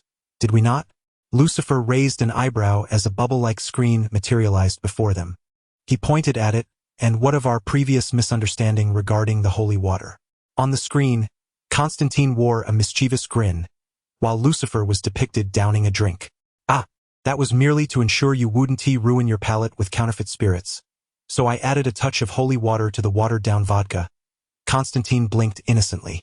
I cannot speak to whether your palate was affected, but that vodka and holy water concoction certainly upset my stomach. I had to take out my frustrations on you when I visited the Sandman. Lucifer maintained a genial expression. Just as John thought his fate was sealed, Lucifer's tone shifted. However, considering the intriguing nature of the new friend you have brought me this time, I shall, for this occasion, let bygones be bygones. Constantine let out a sigh of relief. If he could not retrieve the parchment contract, then so be it. As long as he was alive, there would always be a way. However, with Lucifer present, he could not shake off his unease and hastily diverted the conversation. Speaking of which, let us disregard Mammon's unworthy progeny. But are you not concerned that after you have roasted Gabriel like a Thanksgiving turkey, God will come knocking on your door with grievances? If I were you, Lucifer, I would hasten back to hell and resume my reign as the king of the underworld. Enough! Lucifer interjected, raising his hand to silence Constantine. The bubble screen once again showcased a bar named Lux. Advertising. I've had my fill of that foolish dog. I am now settled in Los Angeles, opening a raucous bar where the champagne of the earthly realm is 10 times more delectable than the lava of hell. What? You've resigned? Constantine gaped in disbelief. The news of the hell's most formidable sovereign stepping down was indeed hard to digest. Without Lucifer's formidable presence, the delicate balance between hell and heaven would undoubtedly be disrupted, unleashing a pandemonium of demons into the mortal realm. Rest assured, I have entrusted the greatest powers of hell to Maggie. She will manage it well. The equilibrium of the cosmos will not falter on my account. I have discovered many intriguing pursuits on Earth. How could I simply return? Lucifer shook his phone, revealing a lock screen image of Chloe, tipsily holding a margarita in a selfie. Who said the king of hell was solely a tormentor of souls, devoid of an appreciation for life? Moreover, our new friend from the Elias family understands that the universe will not reset due to such trivial plot twists. Right? Lucifer's eyes sparkled with the brilliance of the morning star. In his gaze, no secrets existed, only the will to pursue or to refrain. Wayne felt a shiver under Lucifer's penetrating gaze. Even a fool could grasp that Lucifer's words, coupled with his earlier seemingly jesting remarks, were a clear indication that there was no need to play coy. Wayne slapped his face and decided to lay his cards on the table, expressing his frustration. I remember you in your Lucifer V1 V3 publication were not one to indulge in such whimsical antics. Lucifer stroked his chin, nodding in agreement. Indeed, but that was due to the overwhelming chaos. I had to deal with Elaine's affairs and confront that pirated villain. Thus, I bore a countenance of grave intensity daily. However, people inevitably change, just as my appearance has transformed repeatedly throughout my journey in this world. In that publication, I sported blonde hair with scars on my face, but now I embody the suave, dark-haired version from the series Lucifer. I must say, The show is an excellent blend of humor and supernatural elements. Particularly, the appearance of that elderly gentleman resembling a certain stereotype had me in stitches. And what is your take on the reboot of DC movies? Wayne mused. Engaging in conversation with the old devil was indeed quite entertaining. Being indifferent, he felt no pressure or discomfort in sharing his thoughts. Warner's classic maneuver has become a familiar routine, with netizens referring to it as Marvel. The 20th Avengers, DC, Superman Batman Nth New Origin. Here, the constant reboots have become a traditional craft. Indeed, they relentlessly seize upon the Flash, a mere puppet of the writers, a tool to overturn the table when creativity runs dry. Poor Barry Allen. To clarify, most of the reboots instigated by the Flash occur within the realm of television and film, while the comic book reboots primarily stem from Flashpoint, which is undoubtedly the most renowned. Lucifer, having turned off his phone, allowed the coin to spin once more at his fingertips and inquired, "What are your thoughts on my portrayal in Heaven Descending? Does the golden armor paired with the scepter not exude more elegance than my current suit?" "Not at all," Wayne retorted, ruthlessly shattering Lucifer's illusions, continuing to critique, "Wait a moment. Where is your role in Heaven Descending? Isn't the only divine figure from your biblical pantheon Michael who was sent down?" Engaging in discussions about the plot with characters from the original comics feels utterly bizarre, as if I were transforming into a creature of critique myself. Constantine, observing the fervent exchange between Wayne and the other, merely raised an eyebrow, indicating that he had been unable to comprehend their cryptic banter from the outset. "Gentlemen, if I have no further business here, I shall take Angela and leave. I just recalled that I forgot to turn off the gas at home." Chapter 58. Skills acquired from a young age. Constantine seized Angela and dashed towards the alley. Yet predictably, after only a few meters, he found himself back in front of Lucifer. The old demon scoffed, "John, did you truly believe that such a trick as slipping away would work against me? Let me clarify. I have curtailed my powers for the sake of experience, but since I am the embodiment of my essence, I can still accomplish numerous feats." As the conversation turned to Constantine, it prompted Lucifer to recall something, and he turned to Wayne to share. "The film Hellblazer had me deceived. I never anticipated the protagonist would be such a good-natured fellow, utterly inconsistent with the original character. The true John Constantine would be the type to hand over a poisoned cigar with a grin while leading his allies to their doom." Wayne nodded in agreement, but at that moment Constantine interjected, all right, I see you two are getting along famously. However, since you are unwilling to release me, could we perhaps discuss a topic to which I might contribute? Lucifer, your peculiar musings are not only incomprehensible to me but even entirely beyond my grasp." Constantine's remark left Wayne taken aback. It was one thing not to understand his dialogue with Lucifer, but to be unable to comprehend spoken English was quite perplexing. His gaze shifted to the old demon, clearly indicating that it was a tactic employed by the latter. Lucifer explained, "You see, John is not merely an ordinary scoundrel. He is a highly intelligent, super-scurrilous individual. While I am indifferent, there are certain matters best left unknown to him, so let us change the subject." Wayne nodded in understanding and concurred with Lucifer's approach. If Constantine were to glean any insights, it would undoubtedly spell bad news for this universe. "I am pleased, Lucifer, that you have heeded my counsel. If we are merely reminiscing, I happen to know of a place ahead called the House of Mystery where we can indulge ourselves to our heart's content." Constantine then appeared to be gesturing for the esteemed presence of the esteemed gentleman, eagerly anticipating the expression of disbelief at the notion of him leading the villains into the fray. "John, if this is the kind of debauchery you have in mind, a Three's Company affair, I must decline. I have my standards. Wayne here is rather one-dimensional and is not interested in you," Lucifer said, pinching his nose in evident disdain as he waved dismissively at Constantine. "All right then, I suppose I am now a man rejected by Satan. Does that imply my soul has also been forsaken by hell?" Constantine retorted. "Ha, what do you think?" Lucifer replied with a chuckle. "Let us not dwell on that. So, esteemed detective of Los Angeles, since you are not sending us to hell, does this mean there is something you require our assistance with?" Wayne interjected, aware that nothing comes without a price. Lucifer's help in resolving matters with Mammon and Gabriel would certainly demand a corresponding cost. Do not assume that omnipotence can simply wave away tasks. Why would one seek assistance otherwise? This is comic book logic. How else would the plot progress? Indeed, I do have a matter for you. A pair of wings that I had secured in hell has been pilfered by a certain demon, and I require your aid to retrieve them. Lucifer gestured towards the desolate space that once housed the wings, now barren above the sulfuric magma. A chuckle escaped Constantine's lips. Which fool of a demon dared to pilfer the morning star's belongings? It wasn't me, he retorted. Why are you staring at me like that?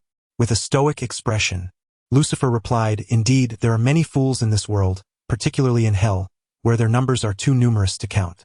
And the reason a demon could successfully steal the wings primarily lies in the mischief you orchestrated. What? Lucy, one can indulge recklessly, but I cannot be falsely accused. I distinctly recall that your grand scheme did not involve this, Constantine argued, maintaining his innocence. It certainly aligns with John's character, he continued, to deceive someone and then promptly forget it. Wayne wholeheartedly agreed. He had not forgotten Constantine's intention to sacrifice his soul to Beelzebub. This rascal, Constantine, possessed a certain charm that compelled anyone conversing with him to wish to silence his incessant prattling.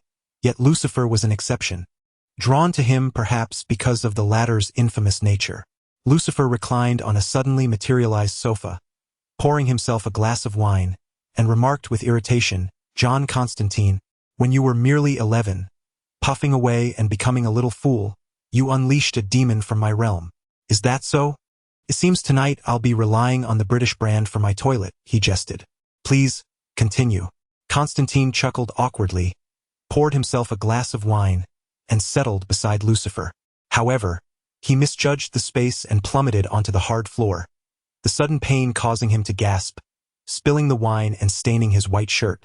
Like a tracks like, John, sitting on the ground suits you well, Wayne observed, enjoying a more favorable treatment, complete with a separate sofa and a perfect glass of wine.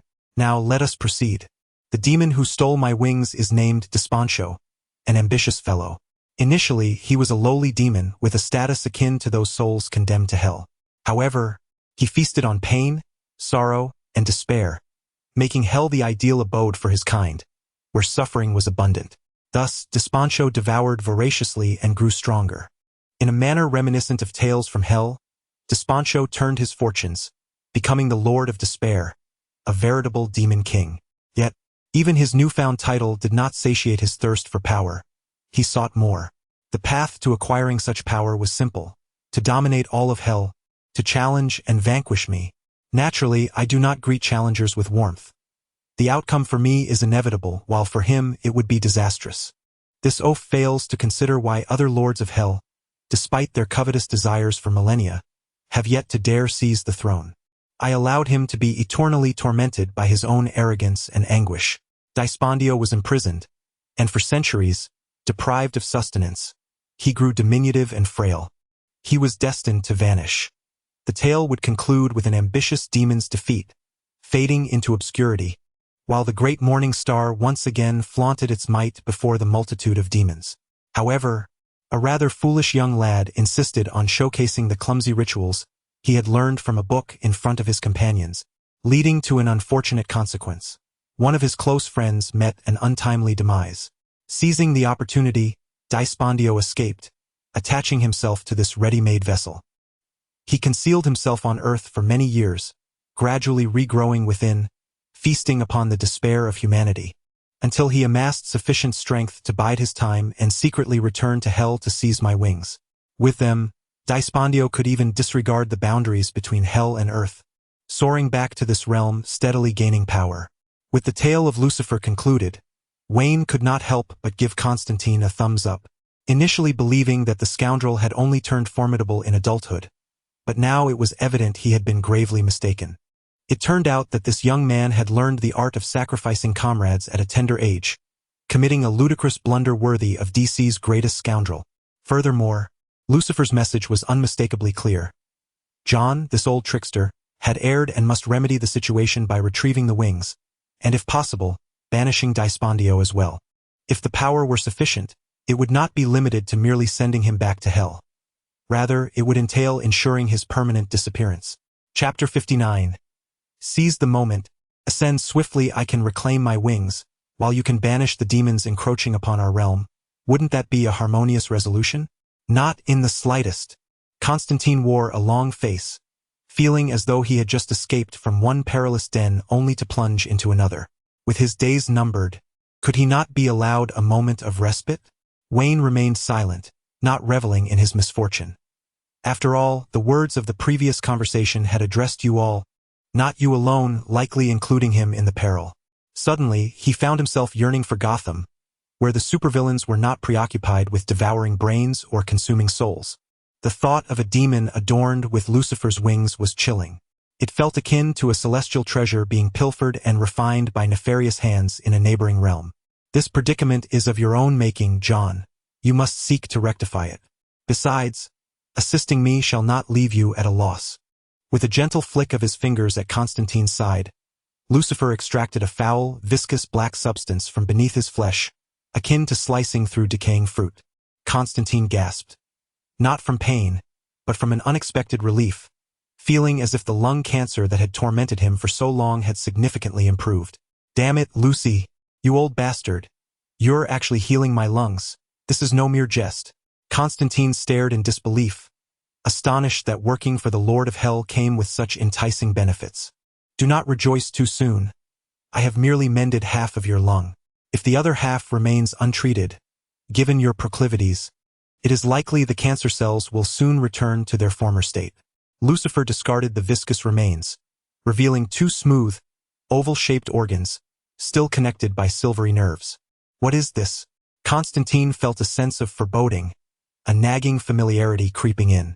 Wayne dispelled his uncertainty, stating, I wager 50 cents that they are your lively kidneys. Kidneys? You mean to say those are my kidneys? Constantine was taken aback. With his intellect, he quickly grasped Lucifer's implication. The boss, wary of him slacking off, had not only reduced his wages but had also withheld his bonuses. Engaging in a deal with the devil necessitates trust, and those two kidneys serve as tokens of good faith. Lucifer flicked the writhing kidneys in his palm, remarking, Once Desponcho's head adorns the gates of hell, I shall return your cleansed lungs along with your kidneys. Constantine felt petrified. With the lung cancer still unresolved and now his control over his own body stripped away, devoid of any respite, he was once again thrust into the fray against demons. What meaning did his life hold? Yet, the kidneys bore no relation to the functioning of his body. As a doctor, Wayne's professional instincts kicked in, and he could not help but interject. In fact, the kidneys are part of the urinary system, primarily responsible for filtering blood, excreting metabolic waste, and regulating water and electrolyte balance as well as blood pressure. Their function has no direct correlation with that particular organ of yours. Constantine perked up. Was there still room for maneuver? That may be the doctrine of Western medicine. But here, we adhere to the principles of traditional Chinese medicine.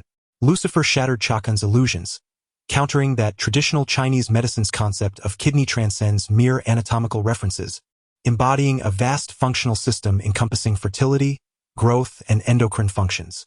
He asserted that the kidneys govern storage and reproduction, thus deficiencies in kidney yin yang, or qi could adversely affect bodily vitality. Naturally, to preclude any notions of exchanging them, I extracted these elements, simultaneously discarding the sordid notions associated with John, rendering his 2 ounces of flesh a mere ornament. Constantine interjected. So after all your lofty discourses on the integration of Eastern and Western medicine, the conclusion is that I am destined for castration. Wayne, under the impression that Lucifer was earnestly engaging in a medical discourse, was taken aback to realize that the elder had merely extracted the broad concepts regarding the kidneys from Chakan's very being. All right, esteemed one, your word is law. Wayne wisely sealed his lips, reasoning that it was not his own kidneys at stake. Why engage in a dispute over medical philosophies with the Lord of Hell? Ultimately, the victory would rest with the old ways. Fear not, John. Your beloved companion Wayne will accompany you. Can I opt out? Wayne sighed, reminiscing about the first day he encountered Batman's stoic visage. If the turmoil were solely John's doing, it would be of little concern. Regrettably, there was a share of blame attributable to him as well. Wayne's expression soured, for even without considering his own experiences post-transmigration, the original soul had never interacted with Constantine. Furthermore, having been under parental supervision in his childhood, He had never been foolish enough to experiment with summoning demons to ascertain its efficacy. The bubble-like screen shifted again, revealing a stone tablet that Lucifer brought close to Wayne. Does this look familiar? Before Wayne could respond, Constantine recognized it first, exclaiming in astonishment, "That is one of the tablets from the 10 Commandments." Despancho had rapidly regained his strength. Not only did he feed on human despair and fear, but he also devoured other demons who had crossed over, evading pursuit from other infernal lords, all thanks to that tablet inscribed with "Thou shalt not commit adultery." Wayne felt a cold sweat break out, awkwardly stating, "Wasn't that stone supposed to be discarded in a landfill for a drink? How could it end up in Despancho's possession?" "Perhaps those who collect refuse possess greater discernment than you," Lucifer remarked, admiring Wayne's extravagant tendencies. However, this iteration of Elias was notably more amusing than previous incarnations. Lucifer harbored no disdain for Wayne's prodigality, as he himself was a spendthrift. He continued, after the collector obtained the tablet and recognized its extraordinary nature, he chose to sell it to an antiquities dealer, who subsequently placed it at auction, eventually selling it to Despancho. If Moses were to learn that the stone tablets were being used by demons to wreak havoc through hot pot, he might just rise from the depths of the Jordan River to slap you. Resigned, Wayne conceded that he must tidy up his own mess, considering it a reclamation of inheritance. "So, gentlemen, it is time to make amends with society." With a snap of his fingers, Lucifer summoned a coin that materialized in Wayne's hand, instructing, "The matter of the wings is entrusted to you. Once accomplished, I shall personally serenade you with a rendition of Hotel California. How does that sound?" Before the two could voice their objections, Lucifer's figure dissolved into countless motes of light. As Wayne pondered their next steps, Constantine furtively surveyed his surroundings. Satisfied that no one was in sight, Constantine erupted into a fit of cackling laughter, stumbling forward. Escape was an impossibility. The treasures of the nefarious Constantine remained in the hands of old Lou, a vital element for him to revel in the mortal realm. He could not relinquish them so easily. Wayne glanced in the direction Constantine was rushing toward, the spot where Gabriel lay unconscious. Although old Lou had confiscated the tools of their trade, Wayne, considering Constantine's dubious character, hurried ahead, intent on preserving the last semblance of dignity for Gabriel's aristocratic visage. The mere thought of Keanu Reeves bringing the supreme sorceress, Ancient One, to a disastrous downfall was enough to unsettle Wayne. "John, if you intend to take advantage of this moment, I regret to inform you that I shall thwart your plans. Enough of your peculiar musings. Come and assist me in gathering these chicken wings." Chapter 60. A psychiatric hospital? Someone claims to be Gabriel. Going mad, Constantine knelt beside Gabriel, his fingers probing beneath the unconscious angel's armpit, emitting a series of lewd chuckles. The indecent scene made Wayne feel utterly uncomfortable, prompting him to deliver a swift kick, forcing the pervert to kiss the fragrant concrete below. "John, I know you have a penchant for the grotesque, but this is rather abstract, wouldn't you say?" After delivering the kick, Wayne felt a surge of elation, suddenly free from any aches in his back or legs, as if he could ascend 10 flights of stairs without breaking a sweat. "Good grief, if you can't recognize a mountain when you see one, at least don't disturb me while I'm scavenging for wings." Constantine grimaced as he stood up, holding a bone that shimmered with a pearlescent sheen. "What? I can't shake the feeling that you're merely using the guise of scavenging bones to malign Gabriel? Come on. Can you please refrain from interpreting my actions with the utmost malice?" Constantine retorted, exasperated. He gestured toward his own state. "Just look at me. That bastard has even robbed me of the notion of doing squats, and I find myself in a sage-like state. I feel as though I could rename myself Saint Constantine. If you ever achieve sainthood, I dare say God must have been inebriated." Wayne scoffed, dismissing Constantine's sarcasm as he resumed his search among the charred fragments strewn about. "By the way, this wing bone is shattered into 3 pieces. Well, I suppose it can still serve its purpose." Intrigued, Wayne leaned closer, finally grasping what Constantine meant by chicken wings. Raising an eyebrow, he inquired, "So what exactly do you intend to do with the remnants of Gabriel's wing bones? Are you still not catching on, my friend?" Constantine grinned, picking up a bone about the length of a knuckle. "This is a remarkable find.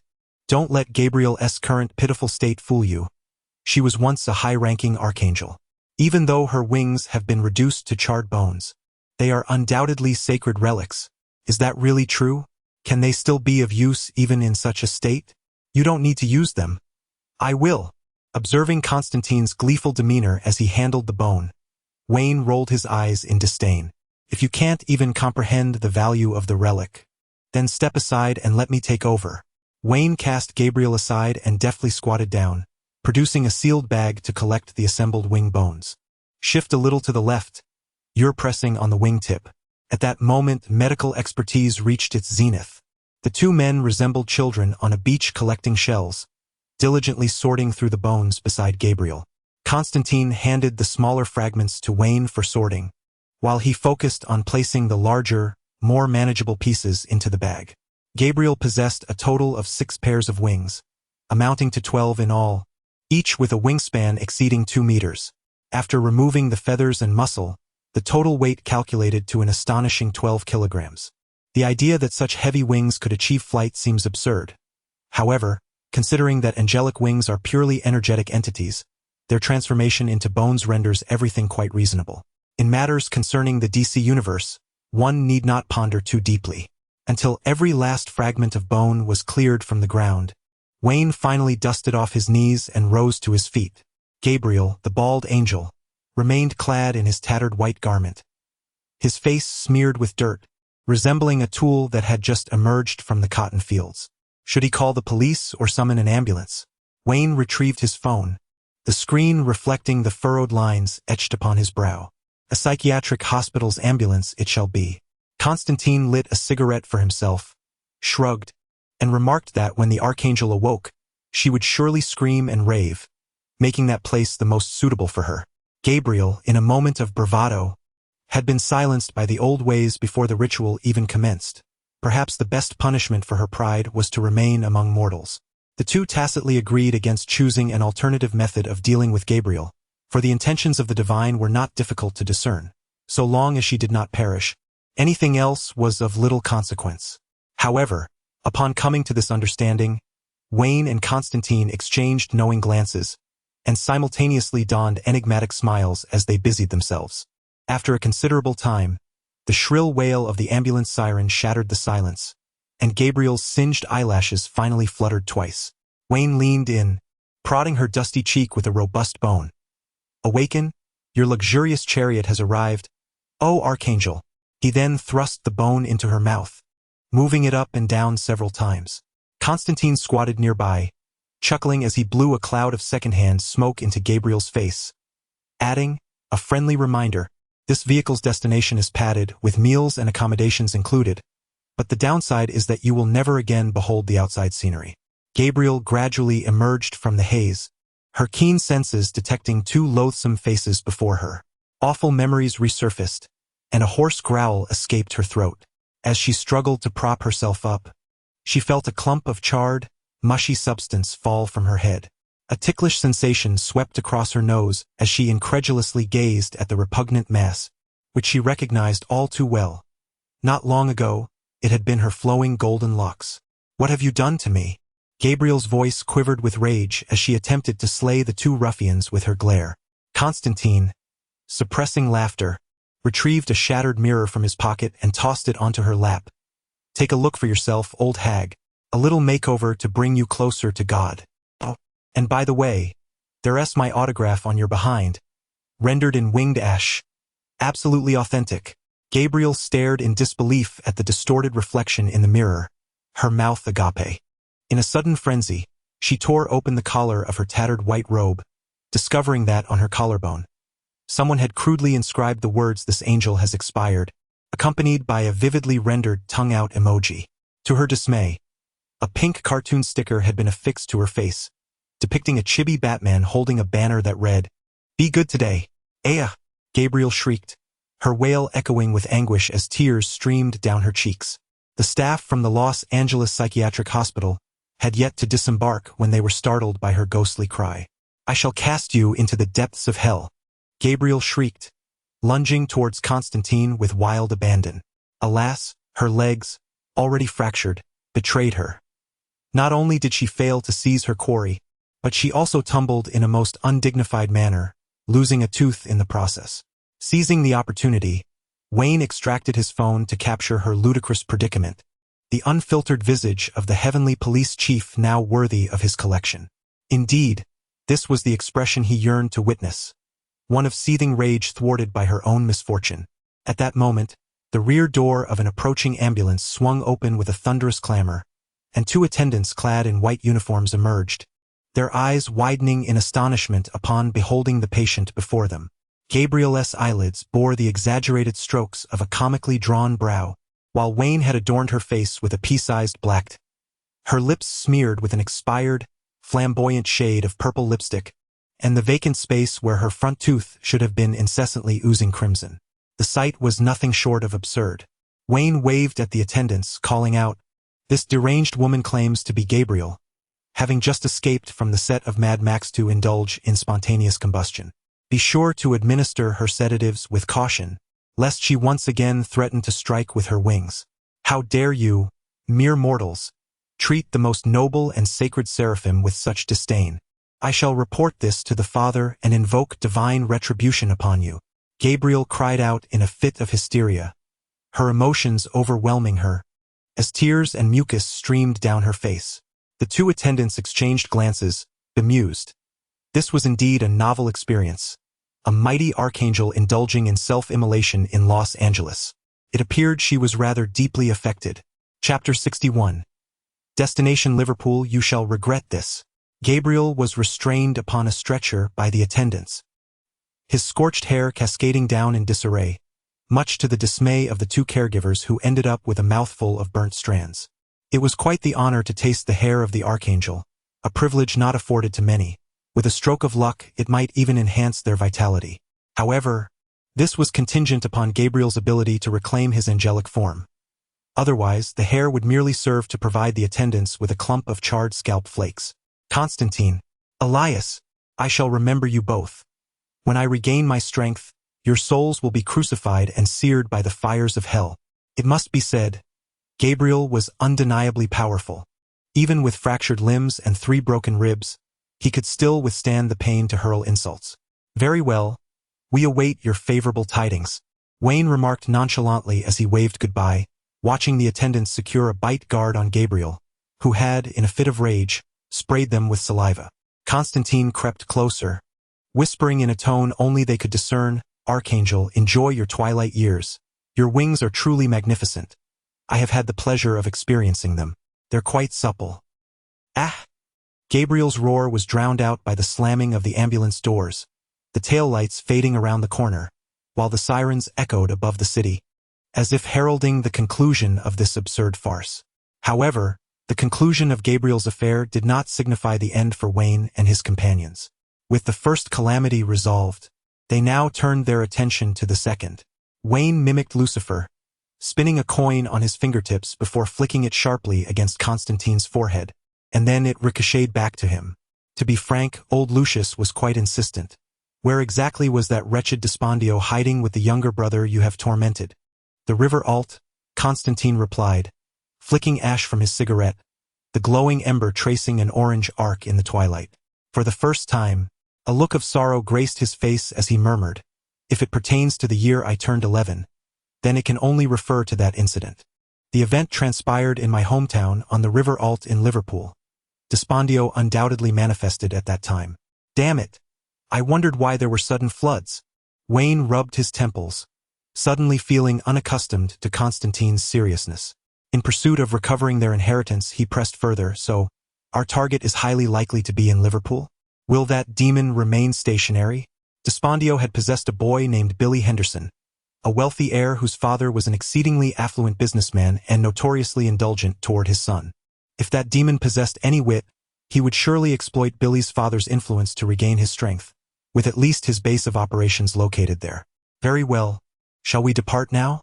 Wayne pulled out his phone to check flight information.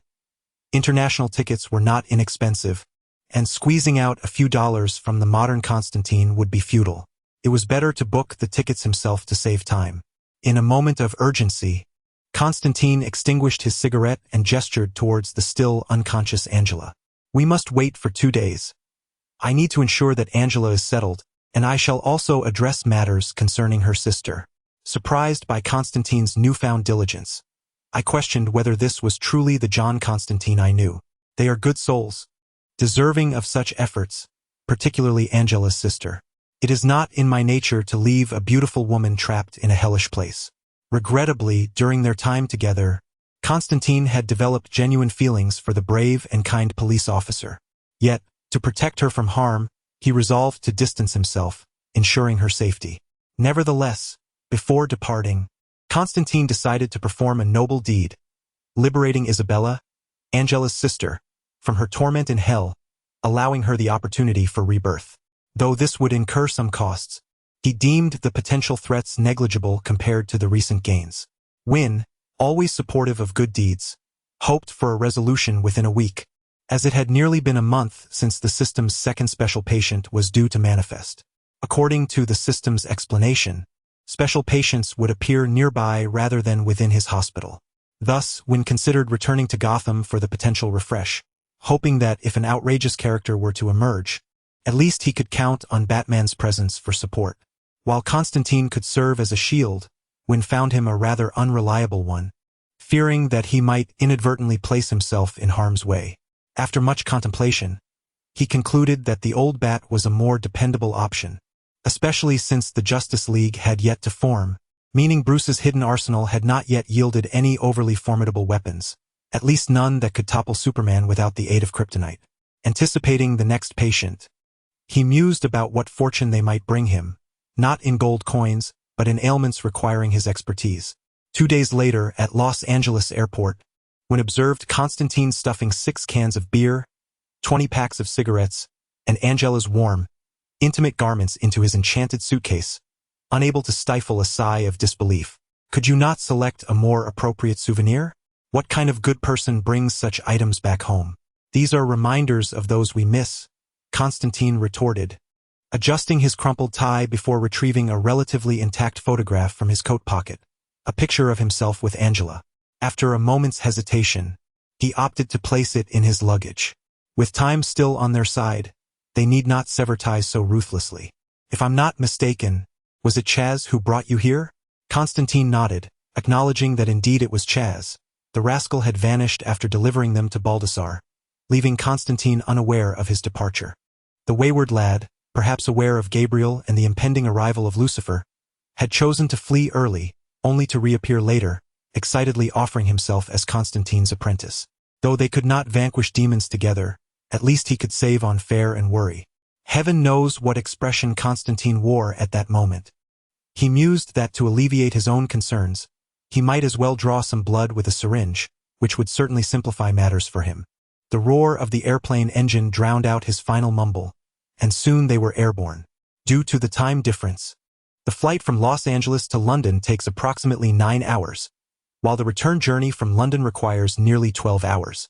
As there are no direct flights from Los Angeles to Liverpool, they had to make a connection, consuming an additional hour. In total, they endured a 10-hour flight. During this time, an all too familiar and exasperating occurrence unfolded for Wayne. He realized that Constantine was indeed a creature of seduction, a veritable succubus, as yet another devil came knocking in the airplane restroom. With the same golden waves of hair, the same long legs, the same seductive rhetoric, and the same sultry glances exchanged in the restroom, he ultimately found himself once again pinned against the toilet. The only distinction was that the species had shifted from lizard-like demons to serpentine ones. After being thrust into the toilet, Constantine was once more coaxed by Wayne into the restroom.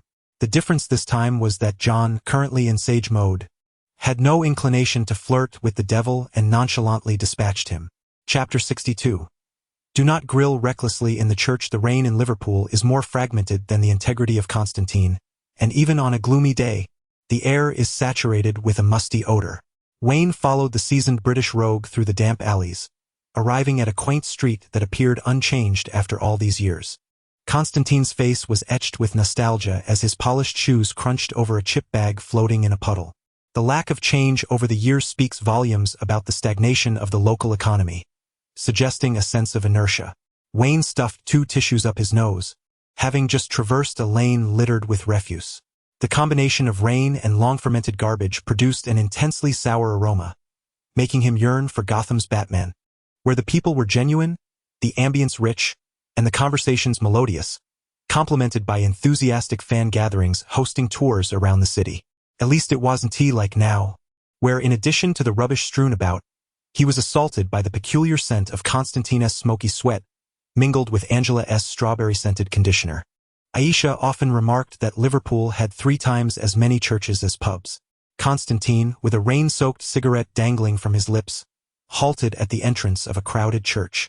It appeared that not only did the churches outnumber the pubs, but they also attracted considerably more visitors. Aisha, Constantine's childhood friend and one of the few women untouched by John's notorious exploits, stood among the trio present at the time. Although she herself had never fallen victim to John's advances, her former boyfriend had been politely borrowed by Constantine years ago, relegating him to the status of ex. As Wayne followed the gazes of the Liverpool citizens upwards, he noted that it was evening and not a Sunday, suggesting that something was amiss. "Hey John, I believe I've uncovered the reason for the church's popularity. The lightning rod atop your church doubles as a barbecue rack, enabling a divine grill service.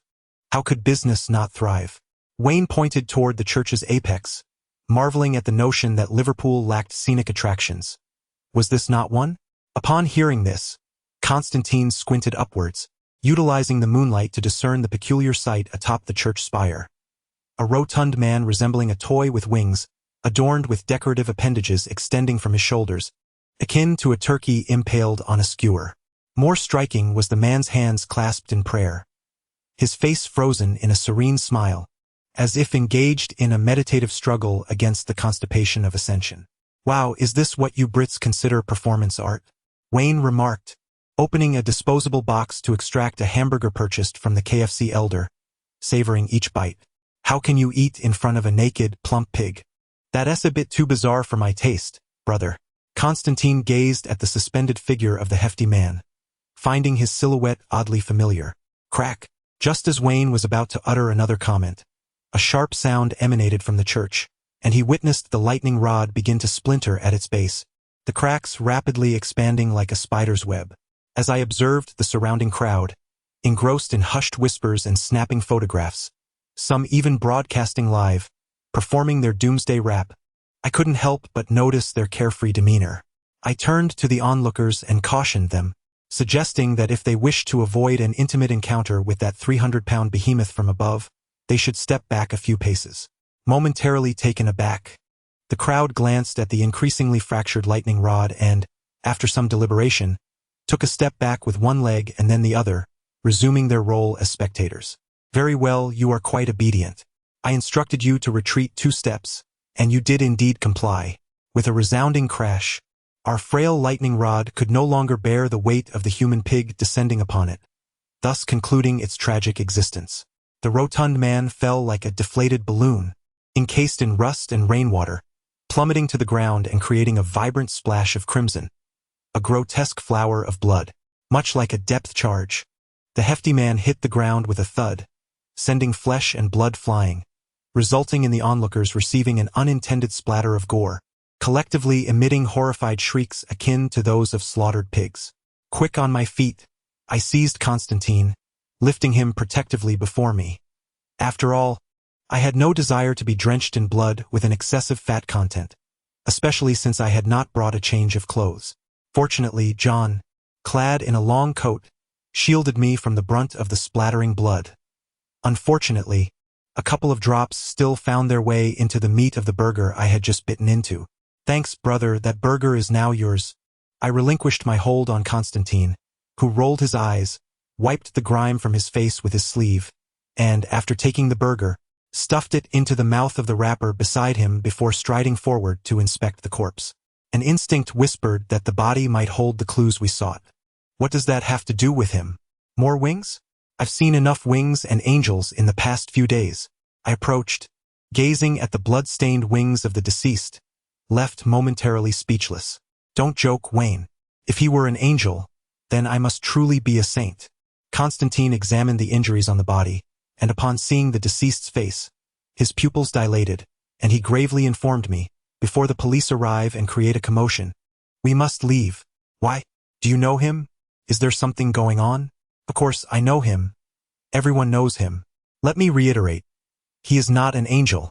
He is one of the primary culprits behind the self-destruction of the British government. Sounds like a significant figure in your circles. Indeed, quite substantial.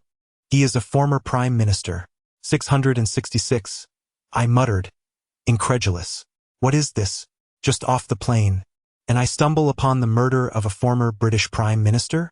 Are they attempting to shift from a magical set to a detective thriller? Beep, beep, beep.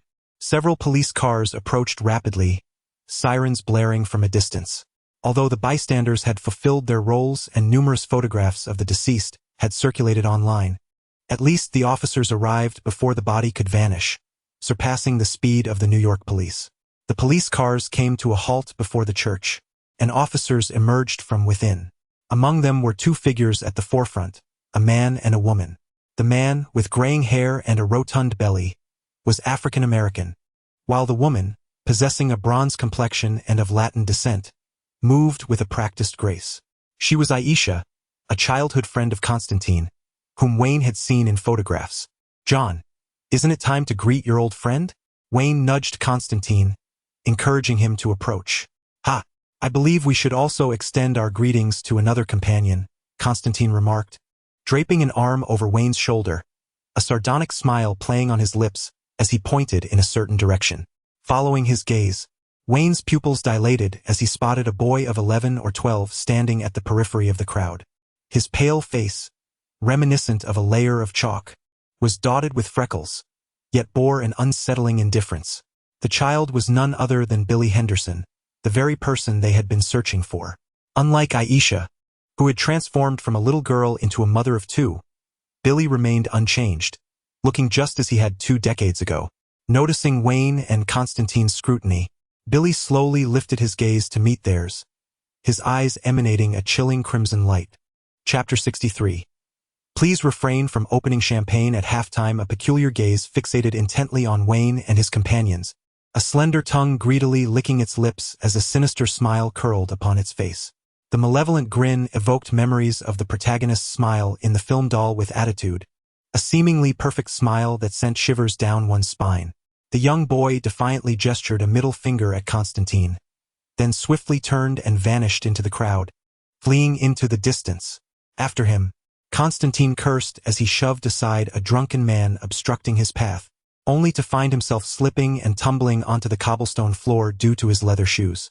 John, can you be a bit more reliable at critical moments? Wayne pulled Constantine up, admiring his uncanny ability to create a scene in such instances. If I were truly reliable, you wouldn't be pleased anyway, Constantine muttered to himself, contemplating that his moments of reliability were seldom welcomed. Clearing his throat awkwardly, he shouted at the fleeing Billy, "We continue the chase. This little rascal dares to create chaos on my turf. I'll make him behave with Gabriel's wings." The duo maneuvered through the congested crowd, sprinting after Billy. However, their proximity to the corpse and their sudden flight upon seeing the police car aroused suspicion among the officers. Aisha shouted the 2 individuals ahead, "Halt your steps and cooperate with the investigation." However, her command fell on deaf ears as Wayne and Constantine followed Billy into a narrow alley, vanishing from sight, entirely disregarding the police firearm in Aisha's grasp. Aisha's lips twitched in frustration as she turned to her black companion, saying, "Gary, leave 2 to maintain order at the scene. The rest of us will block their escape routes. We must pursue." Wayne and Constantine raced down a street beside an abandoned canal, during which they split up. Constantine, claiming familiarity with the area, took a shortcut ahead to prepare, instructing Wayne to follow Billy. Eventually, Wayne found himself alone, unfamiliar with the streets, and lost track of Billy at an intersection after several minutes. In his moment of despair, Constantine appeared from behind a wall, exuberantly declaring that he had successfully cornered the demon in a dead end. "Honestly, do you have a plan? Confronting a Lord of Hell head-on seems rather uncharacteristic of you," Wayne remarked, wiping rainwater from his face. "Or did you manage to acquire some ultimate weapon from Old Road? Fear not. The situation is not as dire as you envision. My plan requires neither the sacrifice of allies nor the acquisition of any grand weapon from Lucifer, who would never part with such treasures anyway. Constantine exhaled a plume of smoke, revealing Moses' sacred garments, which were wrapped around several bones. He explained to Wayne, aside from Lucifer, demons forcibly entering the human realm will be suppressed, their power diminished to a mere fraction. Even those formidable demon lords will be significantly weaker than during their prime. Dispondio, despite his wings allowing him to breach the barriers between realms, would still be affected. Moreover, his strength has yet to be fully restored. I shall soon draw a magical array to harness Gabriel's wings to expel the demon dwelling within Billy. In the meantime, you should strike the demon's forehead twice with the bones of your wings, imbued with your sacred blood, as if granting him a purifying spa treatment.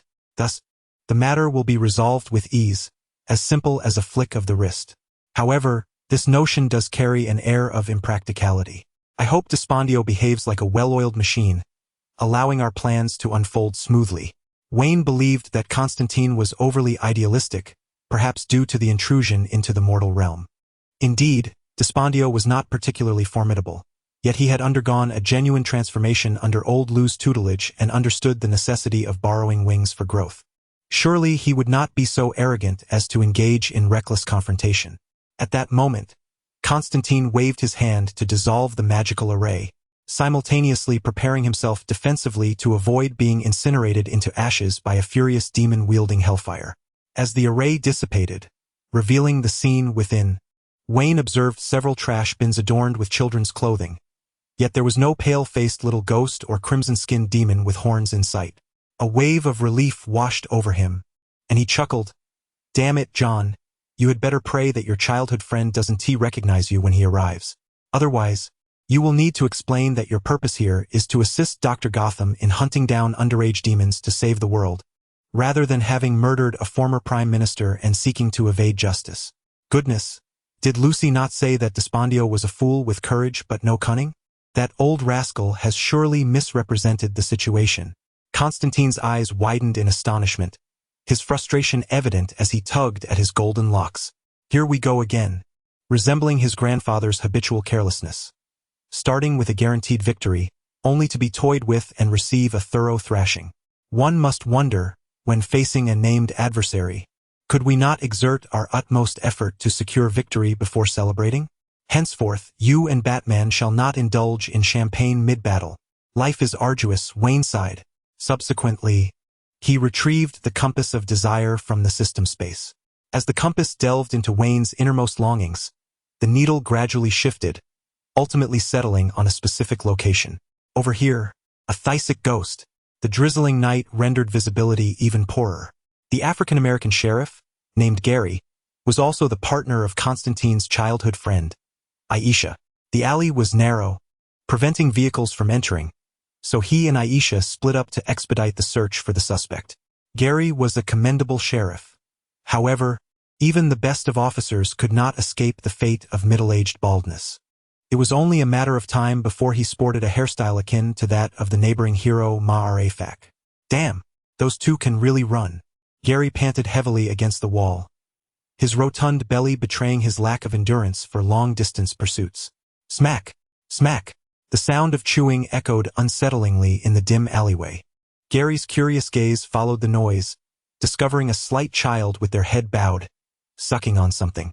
The streetlights, long overdue for replacement, offered scant visibility in this weather, and Gary could not discern what the child was consuming. However, based on experience, he suspected it was anything but a healthy delicacy, likely yet another harmful substance of mind-altering nature. In the pursuit of his duty and in a bid to rescue a wayward youth, Gary hastily approached and exclaimed, "Hey, young man!" The pale-faced boy halted his actions, slightly turning his face, and nervously implored, "Please don't hurt me. I am already deeply wounded." Upon hearing this, Gary immediately softened his tone. "It's all right, child. I am a police officer, and I merely wish to converse with you. What shall we talk about, Gary?" The boy straightened his posture, his voice peculiar. "What?" Gary was taken aback. Incredulity etched across his face. "How do you know my name?" Indeed, it was a soul, tormented by solitude and anguish, who informed me. "Her name is Sarah." The boy gradually advanced towards Gary, a strange smile playing on his lips. Little Sarah misses her parents dearly and often weeps in secret during the night. Step back. At the mention of that name, fear gripped Gary. He intended to command the boy to retreat but found himself stumbling backward until he accidentally toppled a trash can, coming to a halt. Oh, I meant to convey an artistic effect. You see, the issue lies in my considerable strength. The boy's eyes shimmered with an eerie crimson light, and with his appearance, a robust arm vanished. Sweet blood trickled onto the boy's lips, which he savored as he licked it in delight. Ah! Chapter 64. How did you little scoundrel, end up here? Crack.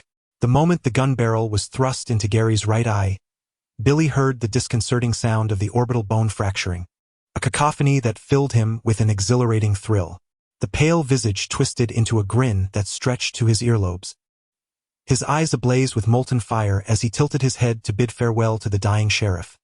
Sahara mentioned she feels quite lonely in hell. I shall escort you to keep her company. Bang!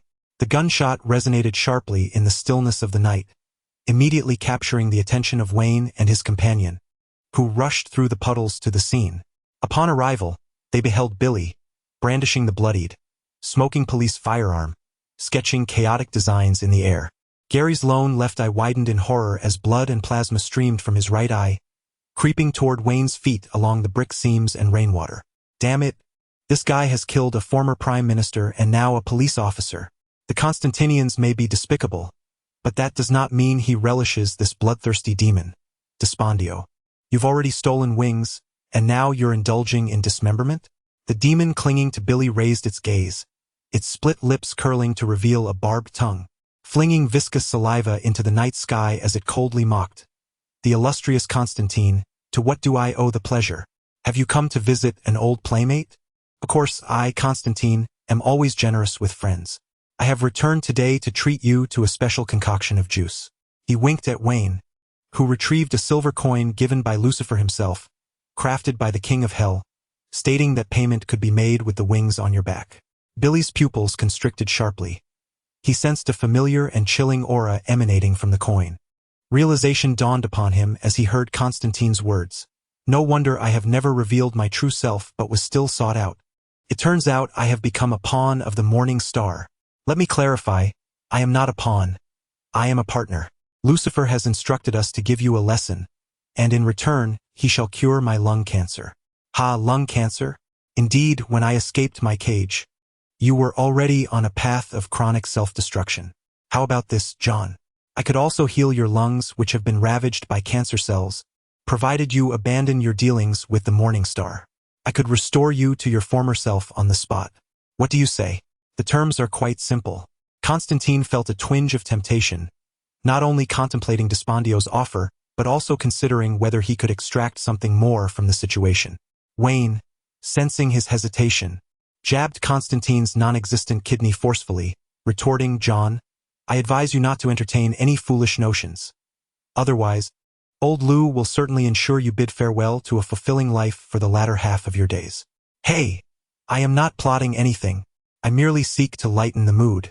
Constantine donned a sheepish smile before turning back to Billy with a serious demeanor. Cunning demon, I have seen through your scheme. Betrayal of a partner is beyond me. In that case, there is nothing more to discuss. The wings fit me better, and as for you, accept my parting gift. Suddenly, the demon erupted with a shrill roar, and a pair of pristine white wings burst forth from its back. In an instant, it ascended into the air, generating a powerful gust that shattered the stone walls and scattered countless debris. A garbage bin hurtled towards Constantine, who deftly sidestepped, narrowly avoiding it. However, the putrid soup that spilled from within drenched him, the nauseating stench prompting an immediate outburst. Which fool thought to concoct ramen broth with canned herring? No sooner had he spoken than a crimson light illuminated the sky. Looking up, he beheld a colossal fireball erupting from Billy's gaping maw, nearly the size of a truck. What is this, a game of deceit? Constantine cursed as he hid behind Wayne, simultaneously retrieving a handful of bones from his wholesale stash, muttering incantations under his breath. This is intriguing. I wonder how this compares to the reeds of a name. At that moment, Wayne stepped forward with keen interest, drawing his blade across his palm to coat it in his own blood. He bent his knees, gathering strength, and bellowed, Constantine, shield your precious lungs, lest you succumb to the smoke. The essence of the dragon flash lay in the principle of moving like thunder, akin to mountains. At this moment, his gaze was fixated solely on the flickering flames within the fireball, and the very space around him seemed to be drawn into the blade, the tangible sword energy condensing, rendering the air remarkably sharp. Taken aback by Wayne's demeanor, Constantine briefly hesitated before altering his incantation to cast several simple protective spells on Wayne, ensuring that he wouldn't be incinerated by the fireball's searing heat before he could unleash his strike. Wayne, show this demon a true spectacle. Victory leads to feasting, while defeat leads to banquets. Go for it. With that, Constantine swiftly retreated to a safe distance. The rain was suddenly vaporized into white mist by the intense heat. Just a second before the fireball struck his crown, Wayne stomped his right foot, shattering the ground beneath him, twisting his torso and spinning around. The rain clung to his burgeoning sword intent, coalescing into a translucent water blade that, infused with sacred blood, sliced through the searing flames. Boom! The fireball detonated, the sound echoing like muffled tears rolling through the chest. Utilizing the recoil, Wayne leaped into the air, the Kusanagi sword tracing a perfect circle, deflecting the splintering sparks and directing them towards the rain, transforming them into a fleeting, resplendent display of fireworks in the night sky. Wayne accepted the greeting gift graciously, yet the giver, Despondio, seized the opportunity to flee. He feared the wrath of the Morning Star and chose not to linger, intent on continuing his clandestine plans elsewhere. Swift on your feet, aren't you, you scoundrel? Constantine kicked aside a burning soda can, spitting defiantly at the retreating shadow. Next time, remember to wash your wings before returning. Lucifer is a particular fellow, and he cannot abide the stench from your armpits. With a swift kick to Constantine's backside, Wayne inquired, are we still pursuing him? I could try using the Kusanagi sword as a sniper rifle and see if I can bring him down. Pursue what, exactly? Constantine wiped the fish canning broth from his face with his damp sleeve. Now that it was confirmed Billy was here, with your compass in hand, his whereabouts were no longer a mystery. The primary concern now was how to ensure he was subdued while experiencing his discomfort. Before he could finish speaking, hurried footsteps echoed from the ruined alleyway. Wayne turned to see a dark-haired Latina police officer rushing towards them, gun drawn, her flashlight illuminating the two men before sweeping downward to reveal the lifeless body of Gary. Gary had encountered misfortune, having been hurled into the air by Despondio's piercing voice, only to plummet back down, rendering his already tragic corpse even more grotesque. The newcomer was Aisha, a childhood friend of Constantine's. Given the commotion, it was nearly impossible to avoid drawing attention, and without regard for danger, she rushed over. It must be noted that Aisha had sharp instincts. Despite Gary's altered state, she still recognized him. Upon seeing her partner's body, she instinctively covered her mouth to stifle a gasp and raised her service weapon, declaring, "Don't move. Drop to the ground with your hands on your head." Aisha's gun oscillated between the two men when suddenly, a familiar voice broke through the tension. "Is this how you greet an old friend, Aisha?" Constantine turned, a mischievous grin plastered on his face, greeting her cheerfully. "John Constantine?" Aisha nearly dropped her weapon in shock. "What on earth are you doing here, you little rascal?" Chapter 65. His magic lies and alcohol and wealth raindrops pattered against the iron bars of the police station like a rhythmic beat, while Constantine lounged in the interrogation chair, his leg crossed casually. As a suspect, his cigarettes, wallet, lighter, and other personal belongings had been confiscated. While he could tolerate the absence of most items, the deprivation of nicotine was intolerable. Fortunately, he had prepared for this eventuality. Constantine scratched his head and extracted a cigarette from his makeshift stash, igniting it with a flicker of flame from his fingertips, relishing the moment as he lit up. "Hey, are we really going to drag this out until dawn?" Wayne inquired impatiently, tossing a coin in the air. "Rest assured we shall be free shortly. Our escapade cannot proceed without the assistance of the police." Constantine replied with a grin, only to be seized by a fit of violent coughing. This was no mere act. Let us not forget that his lung cancer, while merely postponed, had not been cured, and his physical condition remained dire. Stumbling forward, he narrowly avoided a fall by clutching the railing, his fist pounding against his chest as he spat a mouthful of blood onto the floor before regaining his composure. Honestly, I yearn to conclude this matter even more than you do. Just imagine retrieving a pair of brand new, healthy lungs from Lucifer. The pleasure of having them filter air is of utmost importance. As fate would have it, 10 minutes later, the door to the interrogation room swung open, and they were released due to the lack of evidence and motive. On one hand, most of the police force had been dispatched to investigate the death of the former prime minister, rendering the death of a mere sheriff considerably less significant. On the other hand, it was not without the application of Constantine's unique little tricks that they had been freed so swiftly. Emerging from the police station, Wayne and his companions encountered Aisha, who had been waiting at the entrance for quite some time. With her partner murdered and her childhood friend now a suspect, she was laden with questions that demanded answers. "John, it seems you have not changed one bit, aside from your appearance," Aisha remarked, her demeanor towards Constantine surprisingly amiable, at least among those Wayne had encountered. Not counting Lucifer, of course. He was not human. "All right, Aisha, let us set aside trivial matters for now. I returned to Liverpool because he has returned." "Who has returned?" "A dead man. One who should have turned to dust over a decade ago.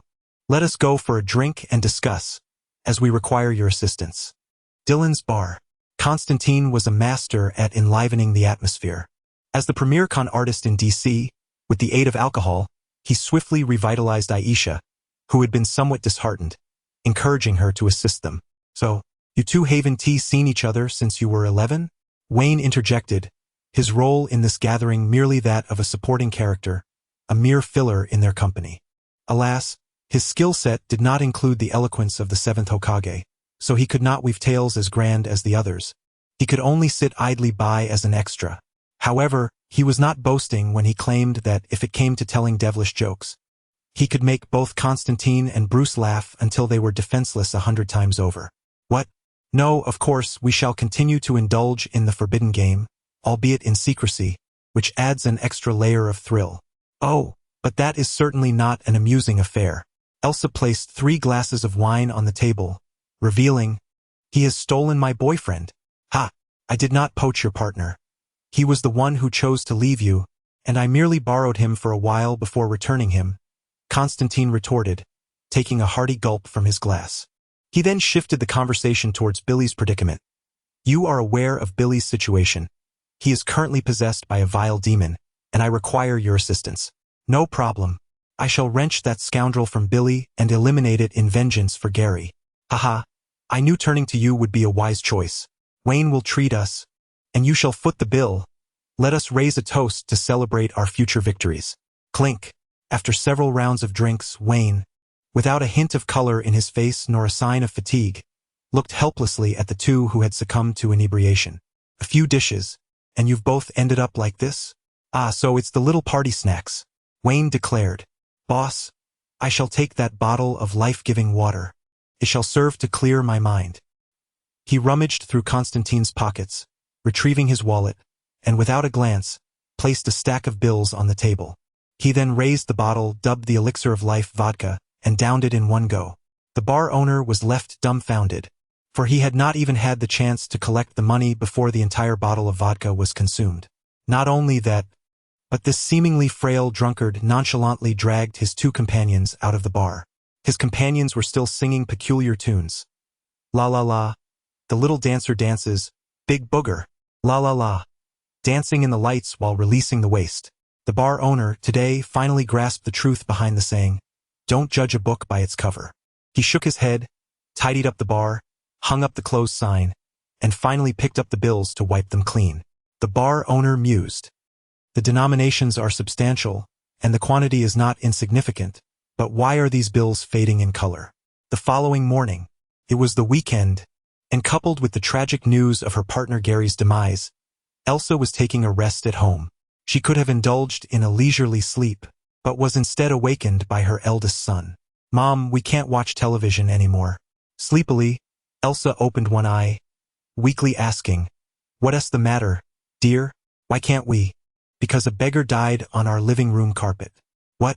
Jamie, her husband, who had been sleeping beside Elsa, immediately sat up in bewilderment, exclaiming, What on earth is going on? He dashed out to investigate, and after a short while, shouted, Elsa, come quickly. There's a beggar reeking of alcohol about to perish on our carpet. Coming. Elsa quickly donned a robe and rushed outside. There she found Constantine, sprawled out like a lifeless dog. I believe I can explain. After some time, Constantine was at her table, enjoying breakfast, sharing laughter with Jamie, and engaging with the children, who affectionately called him Uncle John. Aisha. After a while, Constantine shook hands with her husband at the entrance. Jamie, warmly bidding farewell, grasped Constantine's hand and exclaimed, John, you are always welcome here. Please do refrain from sleeping on the floor next time. My sofa is yours. Jamie, you truly are a prince. Farewell, Uncle John. The lovely children, reluctant to part, embraced Constantine, tears welling in their eyes. Aisha, stunned, she hastily inquired of John, what have you done to my family? Captivating them with dark magic? The smoky figure, beginning to shorten his own lifespan, explained, no magic was necessary. This morning, I transformed their breakfast from milk and buttered bread into sweet, decadent chocolate. Dear Jamie and I merely resonated on the same wavelength. He is quite the charming gentleman. Maddie, you cannot borrow him away. Fear not, I absolutely will not, at least for now I am a man of integrity. At that moment, a BYD car had long been waiting in front of them. Its shiny body reflecting the light indicated it was new. How did a taxi come to be here? It's Wayne. Our investigation does indeed require a means of transportation. Is he also a wizard? Can his magic conjure a vehicle for us? He has money. Chapter 66. You might as well let me take over. Wayne's skill set destined him to diverge from the path of Batman. His eclectic array of abilities foreshadowed a future marked by unpredictability. Consequently, his yearning for wealth was not particularly pronounced. However, a lack of emphasis does not imply an inability to wield financial power. Much like this BYD vehicle, which had a purchase price of $88,000, Wayne did not even bother to negotiate. He simply swiped his card upon laying eyes on it. Subsequent minor complications arose, yet they were swiftly resolved amidst the flurry of transactions. Although Wayne's financial prowess paled in comparison to Batman's, acquiring an even finer automobile would be a trivial endeavor for him. Nonetheless, he sensed that this car would soon meet its fate. As Constantine and Aisha entered the vehicle, the latter curiously inquired, where are we headed now? The demon-possessing Billy would surely be concealed within the confines of James Henderson's estate. Without an arrest warrant, it would be unwise to apprehend a wealthy businessman. Without turning his gaze, Wayne tossed a coin to Aisha and, while observing the navigation, remarked, are you familiar with Judge Brooks? Of course, he is a complete scoundrel, leveraging his influence to render countless morally reprehensible judgments.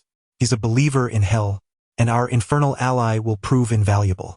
John mentioned that the coin acts as a conduit, allowing this esteemed judge to behold his idol. I trust that securing the arrest warrant will be rather effortless. Are you certain such a person would honor his commitments? There exists that possibility, but I believe that should he betray his idol, even if merely a phantom, he would easily be devoured. Your words lead me to believe that Brooks stands a greater chance of losing his head. That one tea happen. Our boss has been dieting lately, and with cholesterol levels soaring, he is not kind to those of advancing age. Wayne and his companions split into two factions. Aisha proceeded to the courthouse to seek the arrest warrant, while Wayne and Constantine set about making other preparations. John, where are we headed now? To a place worse than hell, Constantine replied somberly. Yet, in pursuit of reclaiming his health, he reluctantly continued, my father's house, or rather, the home of my past. John Constantine, what on earth do you intend to do? With graying hair, a scruffy visage, spectacles perched upon his nose, and clad in a wrinkled shirt, this was none other than John's father, Thomas Constantine. Constantine's father was a retired, unemployed dockworker, and his portrayal has varied across different comic iterations. In one version, Thomas was a cripple, ultimately falling victim to a serial killer. In another, he suffered from a grave illness, narrowly escaping death, only to recover with Constantine's assistance. As for the cause of his ailment, it was merely a spell cast by Constantine, hardly worth mentioning. Constantine's abilities were inherited from his mother, And this iteration of Thomas was comparatively fortunate, unharmed, unscathed by a killer, and unburdened by curses from his devoted son, much more favorable than his predecessors. I truly wish it were Cheryl I were seeing, rather than you little wretch. Thomas stood half-hidden by the door, revealing no hint of warmth towards Constantine. I found myself wishing she were not present, for her presence implied she would be spared the torment of the grotesque demon. Constantine had long grown accustomed to Thomas's disdain. Cheryl, Constantine's elder sister, was one of the few who genuinely cared for the wretched John, the very source of his infamous reputation. Cheryl's own daughter, Constantine's niece, Gemma, had been robbed by a demon released from the depths of hell.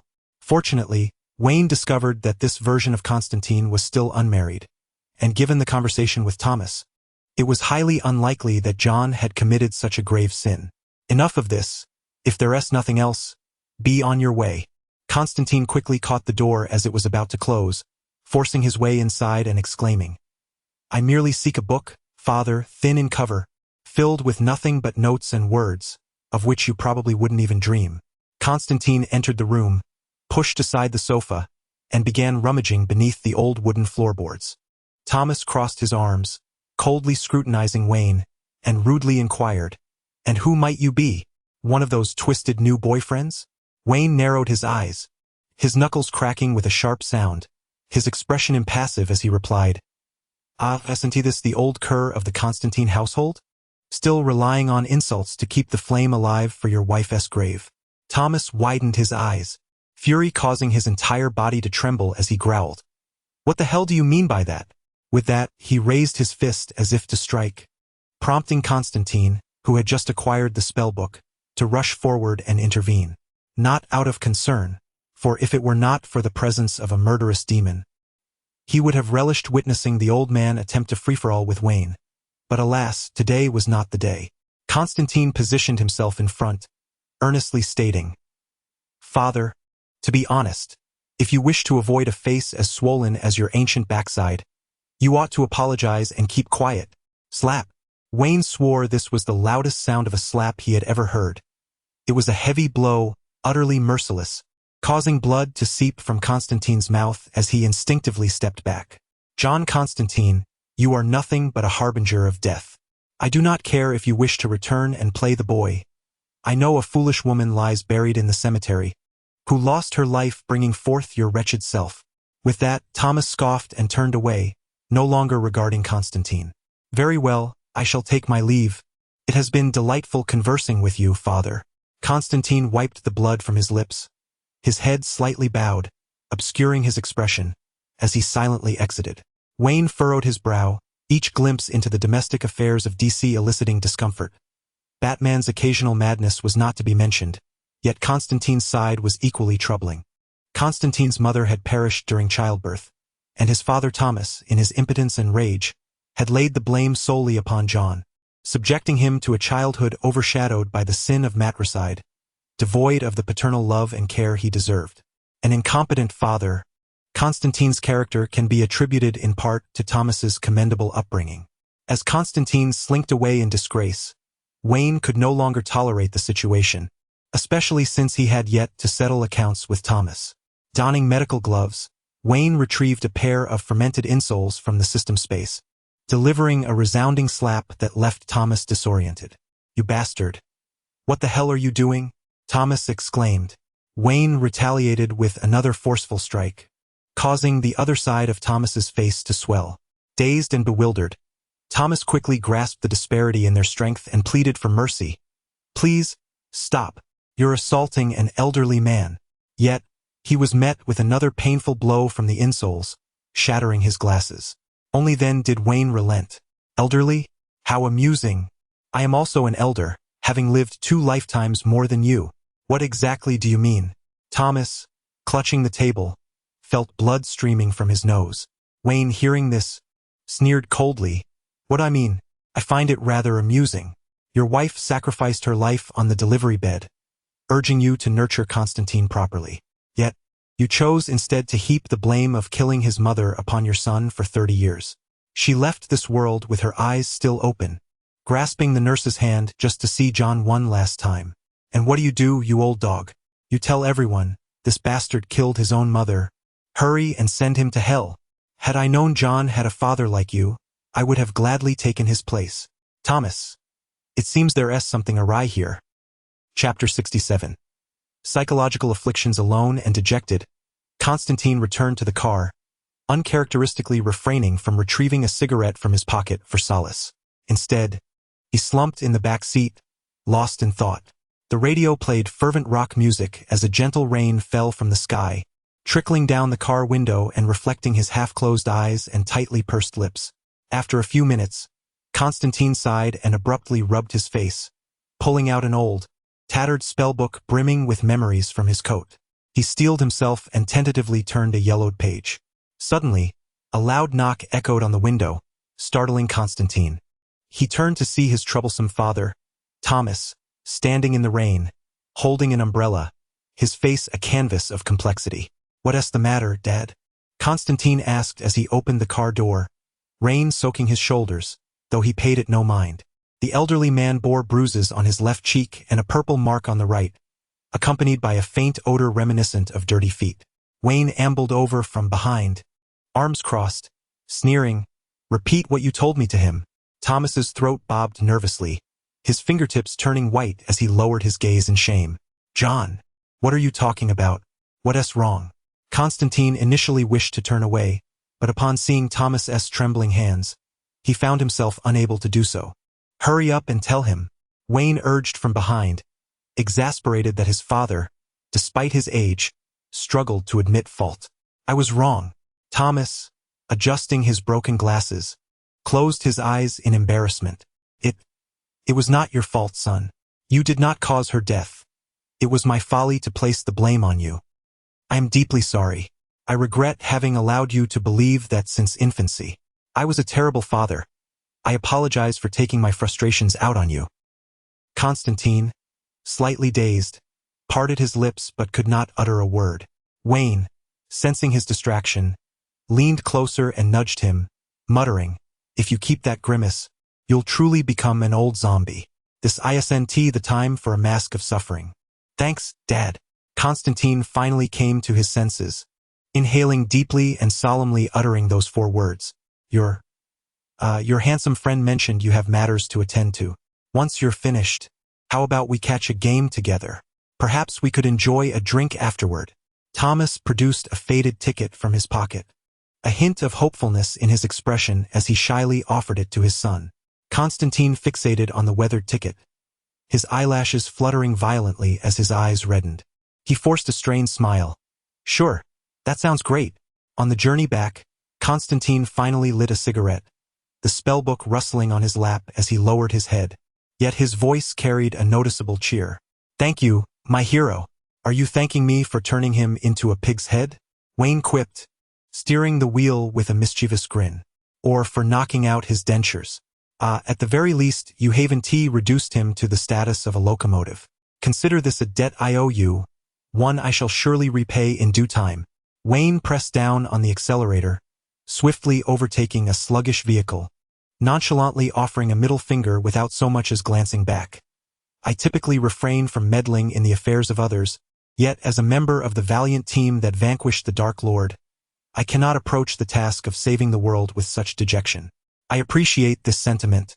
Confronting the Lord of Despair necessitates love, justice, and joy to utterly triumph over him." Constantine rummaged through spells while softly humming along to the radio's music. Wayne, brimming with delight, gazed ahead. This was the most joyful moment since he and Constantine had joined forces. Master of magic, proficient in curses, sorcery, illusions, Jewish mysticism, runic magic, quantum magic, temporal magic, dark arts. Note: the cost of magic usage is exorbitant. Exercise caution unless you wish to face dire consequences from a rodent's bite. Barehanded combat, a level that can be easily toppled by a street thug wielding a beer bottle. Master of artifacts, each magical item in your possession can transform decay into wonder. Sacrifice, randomly sacrifice a teammate to overcome obstacles. Scoundreless essence, Cheryl, Gary. May hell forever harbor Constantine. God of deception, to deceive Lucifer, the Fallen, the Sandman, the Three Kingdoms demon, Dark Side, and other deities while in a mortal form. Note: without a fortitude akin to Constantine's, selection is ill-advised. Blue bubbles appeared around them. After all, a troubled heart is still a malady, is it not? In the police station's interrogation room, Aisha was massaging her temples while listening to James Henderson's dinosaur-like roar. The privileges of the wealthy prevented her from employing special methods to obtain the desired information. Successfully apprehending him with an arrest warrant was already quite commendable. "Do you even know who I am?" James bellowed, pounding the table with a wild boar's ferocity. "I don't care how you acquired that warrant, but by dawn tomorrow, I will have my son, possessed by a demon, slay everyone to rescue you." Wayne entered the room, followed closely by Constantine. The former greeted, "Save your breath, Mr. Henderson. Regarding your son and the demon within him, I believe we can offer assistance." James's complexion turned ashen. While he did not recognize Wayne, he vividly remembered Constantine, the man responsible for his son's current predicament. "Are you aware of everything?"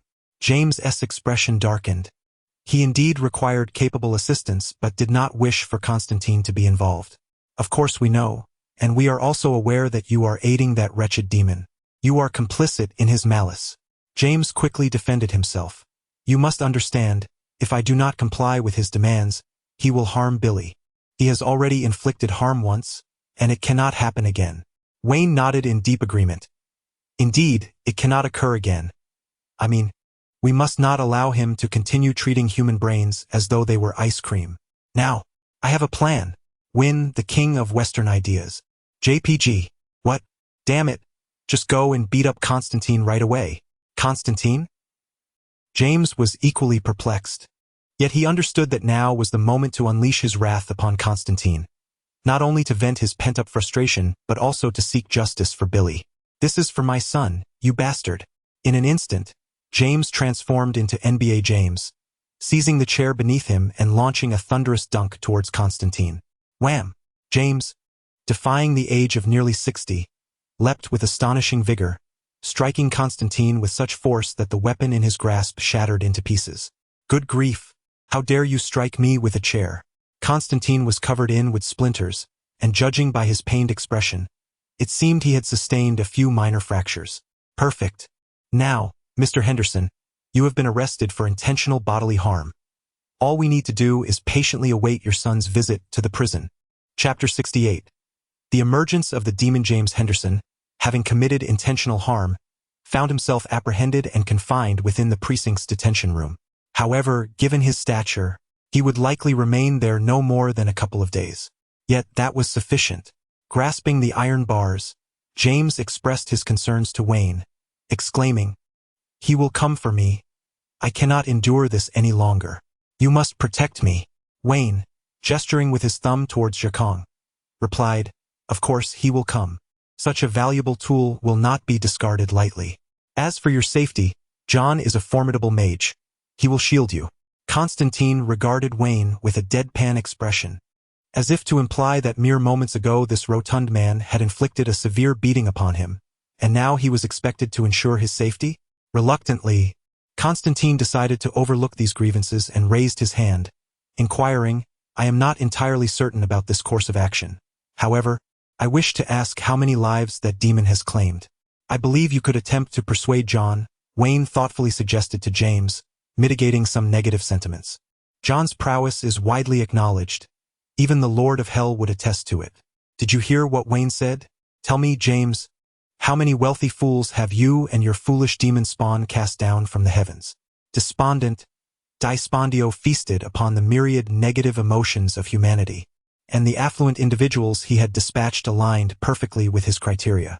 Upon their demise, with the devil's assistance, James seized the assets of this unfortunate cadre. The pivotal element was not the lives lost, but the colossal, unfathomable wealth amassed. Desperate to free his son from the demon's manipulation, James reluctantly placed his hopes in the two before him, confessing, "Over the past decade, we have slain 32 millionaires and 17 billionaires across the globe. It isn't a significant loss. The crucial question is, where has their gold gone? We purchased several islands and a few tax havens. Please, you must save me and Billy. I can swiftly retrieve funds from my office. I can offer you anything you desire." Given just one day, I can transfer 50 billion into a secure account. Wayne, who was sipping water at the time, nearly choked upon hearing this, coughing, 50 billion. James, anxious, thought he had understated the amount and hurriedly added, is that insufficient? It is indeed a little short, but give me more time, and I can provide you with even more. The revelation of an even more staggering figure left Wayne incredulous. Muttering, goodness, if it weren't for that dark figure preoccupied with domestic affairs, I would truly suspect you were a masquerading bat. Honestly, I cannot fathom anything worse than possessing such ill-gotten wealth. You must not fear the restless spirits seeking retribution. Beside me is a demon who delights in performing cesarean sections. I can scarcely imagine a fate graver than that. Constantine shook his head and turned away. You have made a pact with the devil, serving him and inflicting harm upon others for your own gain. You have even turned against me. Why not let the judge hold you accountable? James widened his eyes, attempting to invoke moral coercion. You cannot say that. It was the demon possessing Billy who did this. You owe us. Constantine's lips twitched. Damn. James had successfully ensnared him with this moral argument. There was no doubt he bore responsibility for what happened to Billy. Had he not sought to showcase his prowess before his friends all those years ago, this unfortunate child would not have been overtaken by the demon, wreaking havoc and slaughtering innocents. Undoubtedly, the blame lay squarely on his shoulders. Zzz. The lights in the corridor flickered ominously, and Wayne and the others caught a whiff of sulfur, the stench of hell. A diminutive boy materialized at the end of the hallway. Well, Wayne, to be honest, I have only half of the plan figured out. I need some time to contemplate the next steps and the venue for execution. Wayne genuinely wished to strangle Constantine. The target was right before them, yet he turned to tell him he hadn't secured a location for the implementation of the plan. Could he not be a bit more reliable, for heaven's sake? Dad. Billy's voice grated like rusted gears, the lights flickering as he appeared before James, grinning wickedly. James recoiled in terror, trembling. Billy, you should not be here. A sinister glint ignited in Billy's eyes as his pallid face uttered chilling words. Of course, I must come, Dad. I intend to kill this entire group, and then we shall flee together. After all, you are quite the useful tool, are you not? Enough. I have had it. The glint of fury shone in James's eyes as he pulled out a handgun, aiming it at Billy. You are nothing but a counterfeit. I will kill you and have another child, continuing my life of wealth and comfort, rather than enduring this torment. Where did he get that gun? Wayne was puzzled as he watched James retrieve a firearm from behind him. Was it not said that all possessions of those detained would be confiscated? Could it be that James had mistakenly procured a four-dimensional pocket from Doryman instead? Constantine addressed Wayne's confusion. While you were getting water, I secretly passed it to him. The bullets, soaked in holy water, possess unique properties. I told him that if he found himself at a dead end, perhaps he could try physical exorcism. Bullets to slay a hellish demon. Was this not from DC? How had it come to this, as if they were filming next door in a ninja series? All right, in 3 seconds I will blow your brains out. James roared at Despondio, releasing years of pent-up fury inflicted by the demon from hell. Bang! Constantine, you son of a dog spawned by Baal. Despondio sneered, effortlessly catching the bullet between his fingers. As the Lord of Despair, the holy water bullet posed minimal threat to one of his stature, and considering this body was still fundamentally human, the bullet's impact was negligible at best. To his utter astonishment, under the malevolent influence of Constantine, James had the audacity to betray him. Oh, how exasperating! Billy gaped in disbelief as a crimson demon erupted from his mouth, surging directly into James's body. James still possessed his worth. Despondio intended to take this fool along. The gunfire alerted the remaining officers within the precinct, and the police, led by Aisha, rushed in, only to find James brandishing a weapon. Observing this, Wayne promptly shouted, "He is about to fire at us. Someone stop him." Aisha, with her hands raised, warned loudly, "Lower the gun from the child, the scum, and the drunkard, or we will take you down without hesitation." Constantine. Wayne. Billy. Who am I? Where am I? What am I doing? Bang, bang, bang. Perhaps it was the efficiency of the Liverpool officers, Or perhaps the sight of James's flushed face and glowing eyes was too terrifying. In any case, scarcely had Aisha's words left her mouth when the other officers swiftly emptied their magazines, transforming the criminal into a crimson, cartoonish figure. Bullets do not slay a demon, but they can annihilate the corporeal vessel, depriving Despandio of its host. A furious roar erupted from James's abdomen, which then swelled ominously. In the next moment, the demon burst forth, revealing its true form in the human realm. Ah, damn it! This is infuriating, Constantine. Regardless of whether Morningstar is present or not, I shall dismember you insufferable fools. Chapter 69. Leave of absence. Esteemed readers, as the May Day holiday concludes, I, once again, must shoulder my burdens and return to school. Consequently, I find myself bereft of time to pen my thoughts. However, fear not, for I shall make amends in the coming days. Rest assured, the narrative shall not falter. Should it ever come to that, I would willingly face the penalty of dining upon the exquisite delicacies of the esteemed Yu Jie from northeast China. Chapter 70. The demon unleashed in the instant when Despandio was eviscerated. The hallway of the police station reverberated as if struck by a colossal hammer, cracks spreading like a spider's web, its grotesque visage glaring fiercely at Constantine. This demon, hailing from the depths of hell, stood a towering 3 meters tall, his skin a deep crimson, exuding the acrid scent of molten lava. Twisted horns adorned his head, draped with a macabre remnant of flesh, James's gutted remains. His split jaw hung low, dripping foul saliva that sizzled upon contact with the ground, and Despandio pointed a clawed finger at the onlookers, bellowing, "Constantine, do you truly believe yourself a savior, you wretched cur?" The demon's roar rumbled through the ceiling, sending dust cascading down, as his serpent-like tongue slithered over his fangs. "Are you ready to face me now?" Despandio lifted a spiked hoof and trampled James's body into a gruesome pulp, rendering the iron bars before him utterly insignificant, which splintered apart with a mere flick of his finger. "Step back." Wayne interposed himself before the others, his sword slick with blood, its blade piercing the demon's outstretched hand, viscous liquid oozing from his palm like magma. "Children, come here. We must retreat." Constantine urgently tugged the dazed Billy backward, signaling for Aisha and the others to evacuate the police station to avoid collateral damage. Observing the wound on his palm, Despandio's gaze shifted to Wayne, a sinister grin spreading across his face. "I know you, fool of the Elias family. I never imagined you would associate with Constantine to thwart my plans. If you are aware of this, do you not fear Michael seeking retribution?" Wayne braced himself to buy time. Despite Despandio's appearance as a stock villain, the aura of intimidation he exuded was undeniable, though his audacity was largely unwarranted. As a demon bold enough to challenge Lucifer, his strength was indisputable. Otherwise, he would not be deemed a lord of hell. "Michael? Ha! Spare me your bluster. If you could truly summon Michael, would you still be here exchanging empty words with me?" Having resided on Earth for over a decade, Despandio possessed a keen intellect.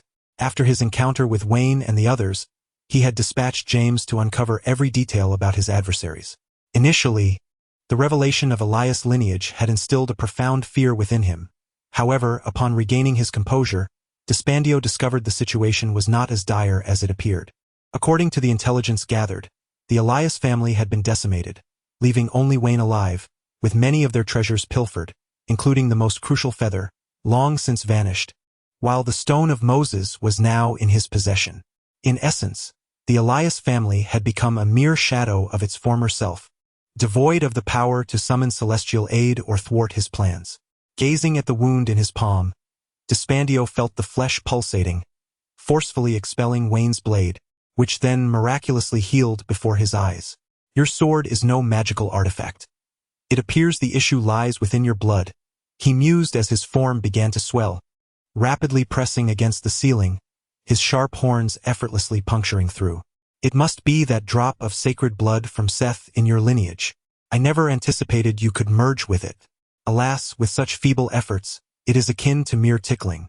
Despandio, grinning menacingly, pounded his chest, unleashing hellfire that erupted from his 7 orifices, transforming the entire police station into a furnace, the conflagration consuming Wayne in an instant. The demon's form swelled dramatically, soon reaching a height equivalent to 20 stories. He bellowed towards the heavens, unfurling his wings like a primordial behemoth. As a monstrous creature, Dispondio appeared even more grotesque and terrifying. Just as he lowered his gaze to seek out Wayne, he suddenly froze. There, at his feet, lay a charred and motionless figure on the ground, unmistakably resembling a lifeless body. Upon further inspection, Dispondio confirmed this grim reality, discovering that not only had Wayne's corporeal form perished, but his very soul had also dissipated into oblivion. Dispondio was momentarily taken aback. To him, Wayne was indeed an insignificant insect, yet a larger insect nonetheless. He had not anticipated such frailty, having been incinerated by the very hellfire he had unleashed. The demon halted, towering over Wayne's lifeless body, puzzled by the absence of a soul. Where is it? Reduced to nothing amidst the purging flames of hellfire? He prodded Wayne's shoulder with a fingertip, sending the body tumbling into the rubble like a rag. Standing upright, Dispondio shook his head, muttering, A soulless hunk of flesh is mere refuse, even less palatable than meat doused in holy water. With that, he took to the skies, descending upon the city to unleash his wrath. His height surged once more, reaching several hundred meters. The concrete skyscrapers stood tall, yet in Dispondio's grasp, they crumbled like potato chips. The sightseeing boats along the banks of the Mersey were reduced to splinters by his sweeping tail, while the panicked masses were consumed like ants, not merely swallowed but torn apart into a mist of crimson by his razor-sharp teeth. Flames reached high into the sky, limbs and bodies strewn about, and the anguished cries of the dying became the fuel for the inferno that danced upon his form, staining the entire expanse of Liverpool's sky a deep crimson. Such a cacophony of chaos could not go unnoticed by the authorities. Yet time was too short. No one had anticipated the sudden emergence of a fire-breathing demon, sharp of fang and fierce in countenance. Do not question why he is perceived as a demon. With Dispondio's very visage, it is difficult to argue otherwise. The terrifying demon ravaged the city, prompting the authorities to dispatch local forces to buy time for reinforcements to arrive. A missile soared through the sky just as Dispondio crushed a church beneath his foot. Glancing back at the sound of the approaching projectile, he could not be bothered to turn around, for the hellish lava splattered upon him turned the missile into molten metal. Humans never learn. Dispondio grasped a fighter jet attempting to skim low over him with his bare hands, snapping it in two as easily as one would break a matchstick. The pilot was engulfed in flames before even escaping the cockpit. The ground reverberated with the sounds of advancing tanks, as over 20 Challenger 2 main battle tanks formed a line at the dock. The rain of armor-piercing rounds struck the demon's knees, eliciting only a few scattered sparks. Dispondio bent down to grasp one of the tanks, lifting it to his eye level as if it were a mere toy. Inside the barrel, a terrified soldier met his gaze through the sight. Dispondio tapped on the tank's armor, gazing into those eyes. What exquisite terror! From within came a cacophony of cries, and Dispondio reveled in the delightful wails, a sinister smile spreading across his face. Their pleas for mercy were truly enchanting. Then, with a sudden fierce grip, the metal emitted a dying groan in his palm, and in the next instant, the entire tank was crushed into a crumpled mass of scrap. Oil mingled with blood dripped through his fingers, which he savored as a delectable morsel. I am the Lord of Despair, the Demon King Dispondio. Wretched humans, your steel is far too soft, barely qualifying as a mere chewy candy. Chapter 71. Constantine. A demon claims my altruism amidst the billowing smoke of the ruins. Wayne's fingers suddenly twitched, the charred remnants clinging to him cracking open to reveal a stomach devoid of the coveted 8-pack abs.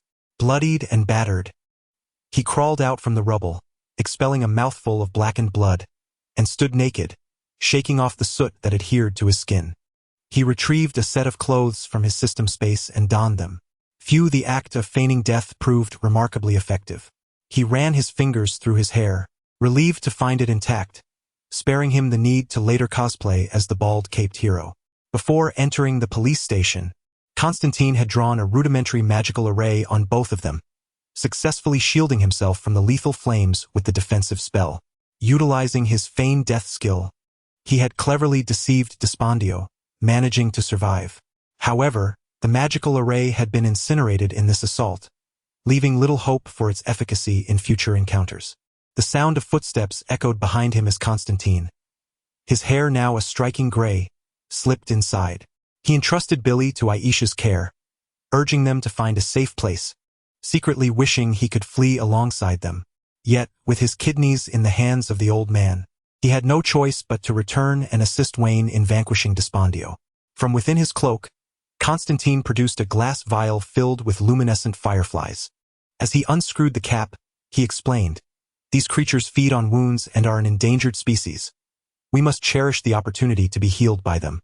He continued, "Honestly, I'm grateful you weren't charred into a barbecue, or else I would have had to sell your soul to Beelzebub, shedding tears while achieving a divine transformation. Enough of that, let's focus on the mad dog." Wayne accepted the magical firefly's healing, his injuries mending rapidly. Through the crevices of the ruins, he glimpsed the demon dismantling the stadium in the distance. That creature has turned red-hot, demolishing the city as if it were mere building blocks. How do we stop it before it ravages London?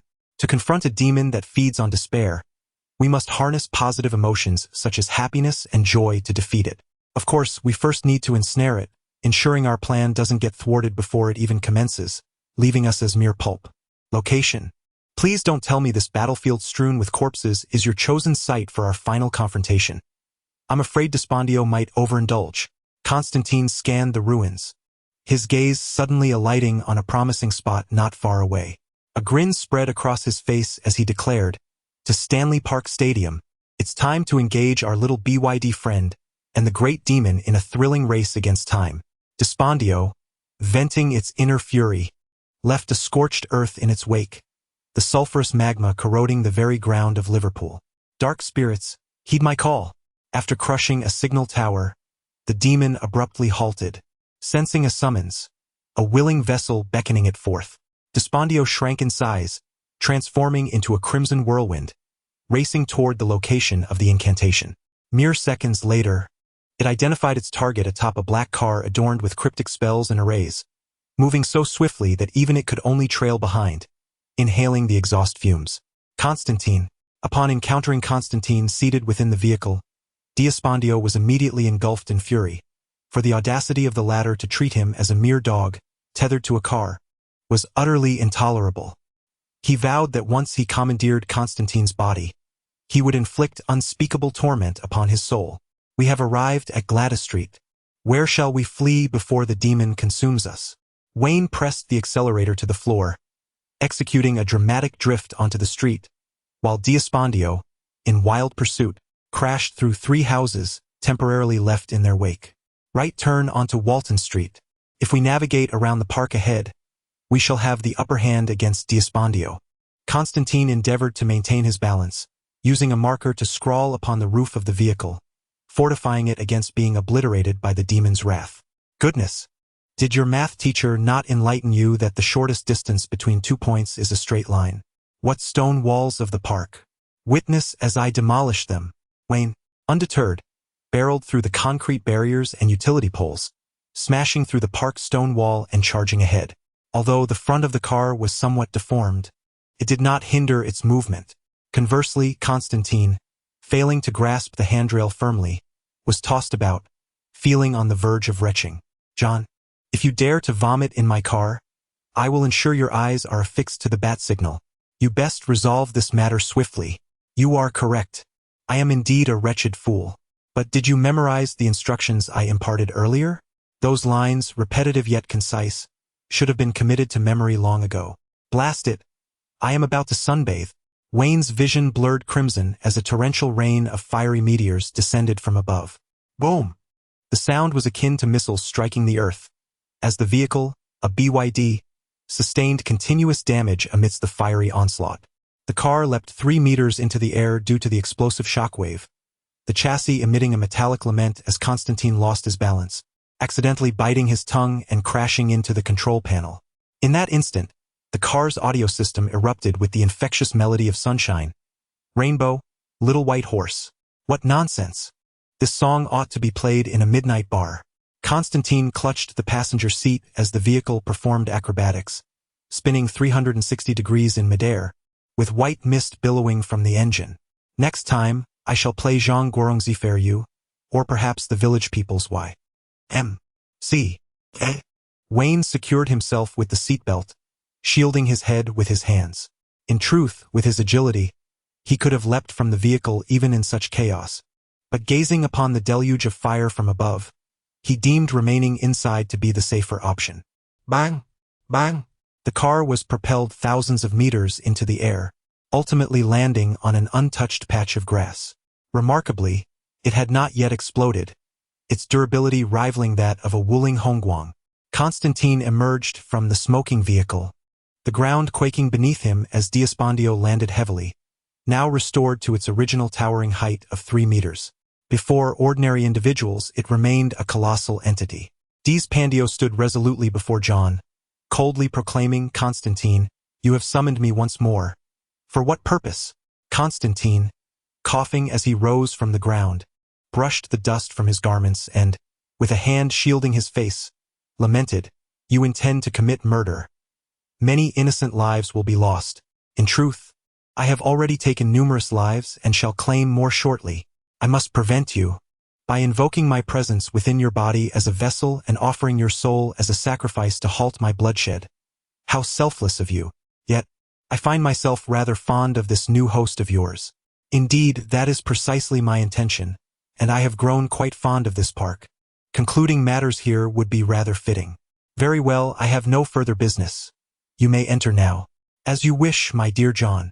Diospandio bellowed with a wicked laugh, as his towering 3-meter muscular form was entirely absorbed into Constantine's body, filling him to the brim. The Lord of Despair was thoroughly pleased with this transaction. Possessing a more perfect vessel, coupled with the wings of the morning star, it was only a matter of time before the mortal realm fell under his dominion. This was far superior to slaying insignificant mortals. Whoosh! The demon vanished, leaving Constantine standing motionless. At that moment, not far away, Vane seized the opportunity to emerge from the shadows. He had remained conscious, fearing the loss of his lines, and decided to rehearse twice within before reappearing. "John?" Vane approached and gently tapped his shoulder. "He is not here." Constantine turned, his eyes glinting with an eerie red light. "Oh, well, how splendid."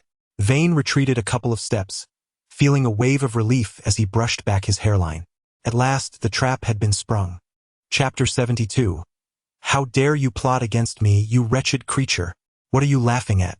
Dispandio's face was a canvas of confusion, unable to comprehend why a mere human would exhibit such joy upon encountering the Lord of Hell. I recalled moments of elation. What joy could that possibly be? "You shall soon find yourself in dire straits. Human, do you dare to insult the great Lord of Despair? Wait a moment. I recognize you. You are Elias. I had confirmed the demise of your soul, so why do you still draw breath?" Dispandio's previously sullen expression shifted abruptly, as a sense of unease washed over it. "Celum redi restitutum est et spiritus malis dissipator." Suddenly, a shiver coursed through Diospandio, its eyes glazing over as it stood there, frozen in place. Seizing the opportunity after the incantation was uttered, Wayne leisurely extracted a burlap sack from the ethereal system and began to encircle Constantine with it. The world turned upside down. Diospandio felt as though it had been tossed into a washing machine, spiraling into a vast expanse of white. "I believe you have encountered the effortfully Latin-speaking Elias before. Now, welcome to my soul KTV, esteemed VIP, Lord of Despair." As Diospandio regained its senses, it beheld Constantine before it, teeth bared in a fierce snarl, causing the very fabric of space to tremble. "Constantine, your soul is mine, and I hold it in the palm of my hand. You desire my soul? Then take it." Constantine spread his palms open. Radiant particles of light danced within, coalescing into a football-shaped orb, its brilliance blinding, flowing like molten moonlight. Diospandio shielded its face with a hand, retreating a step as it caught a whiff of a certain essence. Not fear, nor the familiar despair, but a sickly sweetness that churned its stomach, reminiscent of a human overindulging in cream cakes. As the pristine, spherical soul drew near, smoke began to emanate from its skin, and when those minuscule particles made contact, the scales that were once harder than steel began to melt away as if they were ice placed in an oven. "Ah, What have you done? Despondio howled in agony, its body igniting with infernal flames to protect itself, which provided some relief. Allow me to introduce sympathetic magic, one of my most proficient arts. Constantine raised the glowing orb high, grinning widely. Alas, this is a realm of souls, and smoke cannot penetrate here. Look around, demon. Wayne's voice echoed from the outside. The soul realm was invisible to the naked eye, yet through Constantine's magic, he could hear the conversations within. We are at Stanley Park Stadium. Stanley Park Stadium? The demon exclaimed in disbelief, recognizing the name yet puzzled by its significance. This is an extraordinarily special location, nestled between Goodison Park and Anfield, where Everton and Liverpool have faced off in fierce rivalry. In the vast, white expanse, countless indistinct figures emerged, waving scarves, caps, fan gear, beer cans, and undergarments, their stomping resonating like a thunderous symphony within the realm of souls. For a century, each week, thousands of fervent supporters have gathered in these two grand football clubs, cheering, screaming, embracing, and celebrating every goal scored. Constantine infused these joyous moments into the essence of his being through sympathetic magic, concocting a bespoke cocktail to combat despair. Stanley Park Stadium, a place of enchantment, possessed such potency that it could allow a negligent father to momentarily forget the loathing he harbored for his son over the next hour and a half. At the heart of this fervent arena stood a demon, a nexus of energy, and Constantine was harnessing it, filling his soul with centuries of elation. Otherwise, why would the essence and origin of Constantine's soul be so pristine and unblemished? If you desire my soul, take it, you foolish wretch, he declared, leaping into the air, a crow on a flight, smashing the orb of light he held against Desponcho's face. A cacophony of choking sounds escaped Desponcho's throat. Smoke began to billow from his skin, and the flames upon him crackled as the radiant light approached, akin to droplets of water cast into a pot of boiling oil. As the brilliance drew near, the fire gradually diminished. Once more, the voice of Wayne echoed. Every blade of grass in this stadium has been soaked with the tears and beer of fans.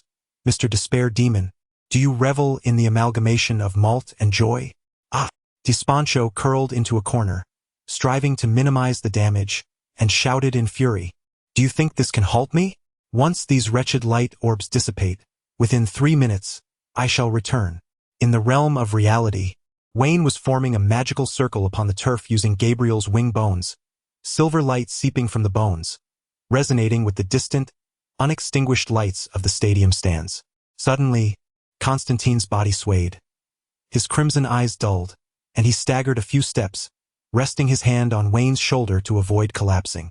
Wayne felt a warmth radiating from his chest, a sensation not of injury but akin to having consumed an excess of whiskey, his temples throbbing as he could not suppress a laugh. You're not thinking of taking advantage of that demoness weakness to kiss him, are you? Too grotesque for my liking. I would prefer to summon Lucifer instead. Constantine's voice carried an oddly buoyant tone, entirely incongruous with the presence of a demon within him.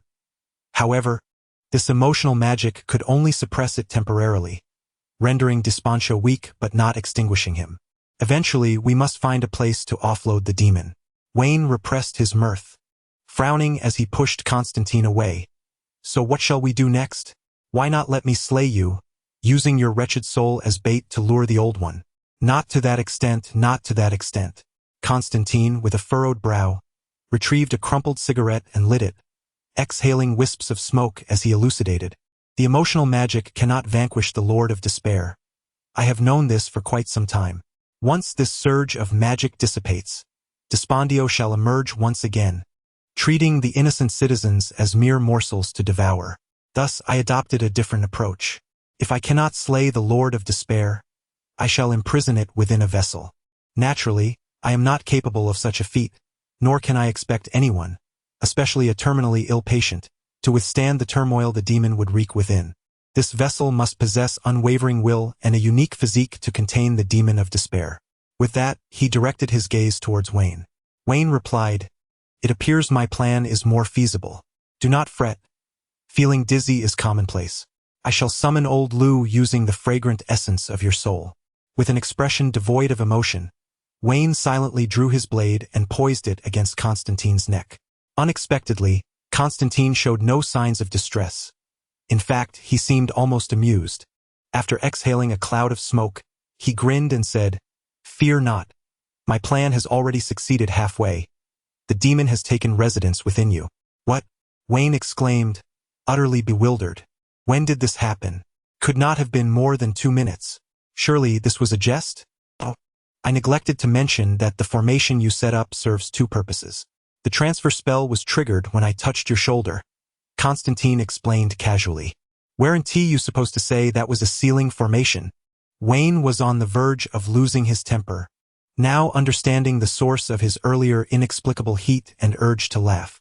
Constantine blinked innocently. "Indeed, it is sealed within you. Wayne, you crafty scoundrel, you have deceived me." Chapter 73. The mad demon Vane's molars clicked ominously as dark vapors visibly emanated from above. "You had better pray that the incantation can contain that creature, or else." Constantine, rising from the lawn with dark circles under his eyes, revealed a gap in his front teeth and gave a thumbs up to the hero. "Conserve your strength. It will surely work. Just remember to roll your tongue when you recite the incantation. Mispronouncing Latin would be quite embarrassing." The wing bones on the ground thrummed under the incantation, and in an instant, a brilliant silver light surged forth, tracing a hexagram on the lawn. Constantine stepped back, gesturing for Vane to proceed. Gritting his teeth, Vane approached the center of the magical array and sat cross-legged. Following the earlier instructions, he formed a specific hand gesture and began to chant the obscure Latin incantation. As the first syllable escaped his throat, he felt an unsettling sensation throughout his body, akin to ants crawling, converging into a warm current within his abdomen.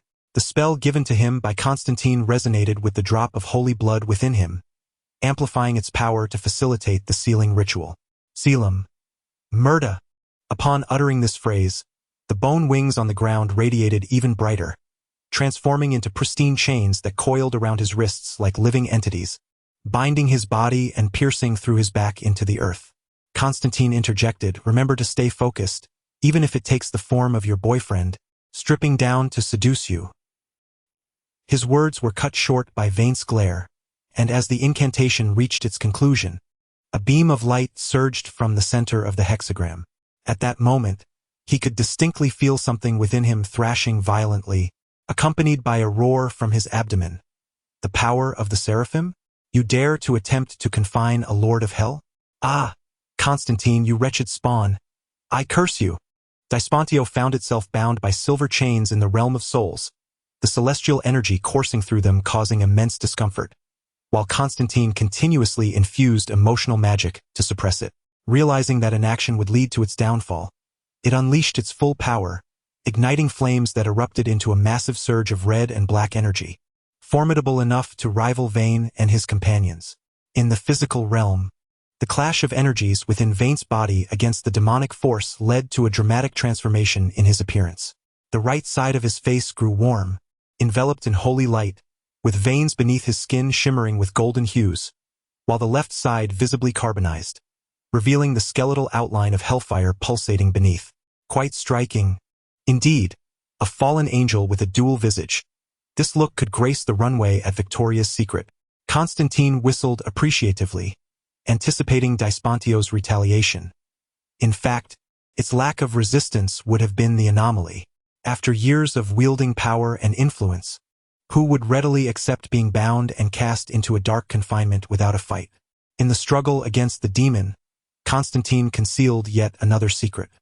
With a sweeping motion of his hand, he cast a circle of powder around Wayne. An icy blue flame erupted fiercely, and from within Wayne, the demon Despontius shrieked, "What sorcery is this? How can mere salt sear my soul? This is holy fire, my dear sir, brought from Jerusalem, kept in my pocket as a flickering flame, awaiting the right moment for its use." Despontius was utterly astounded. He could endure the holy blood of Set, the emotional magic, and the artifacts imbued with angelic power, but now, this cursed Constantine produced yet another weapon, the holy fire of Jerusalem. How many secrets could this wretched Constantine possibly harbor? One could tolerate many things, but this was beyond the pale. Constantine was bracing himself for the wrath of the demon lord. "Humph, I've heard enough threats. If you seek trouble, please form an orderly queue behind me." A dismissive hiss escaped Constantine's lips. He was weary of such confrontations by now. Suddenly, the earth trembled violently, fissures splintering across the ground like a spider's web. Flames of demonic energy surged from Wayne, surpassing their previous intensity, even overpowering the holy fire. The demon, who should have been weakened, erupted into maniacal laughter. Constantine's pupils constricted. Not only was the ground shifting, but he also noticed the holy light chains embedded within Wayne's body slowly being tugged. The once rigid surface began to crack, the fissures widening with time. "Good heavens! Are you burning your very essence? Have you lost your mind?" Cold sweat dripped from Constantine, along with the cigarette from his mouth, onto the grass. This was no trivial matter, especially when a demon lord resorted to such desperate measures.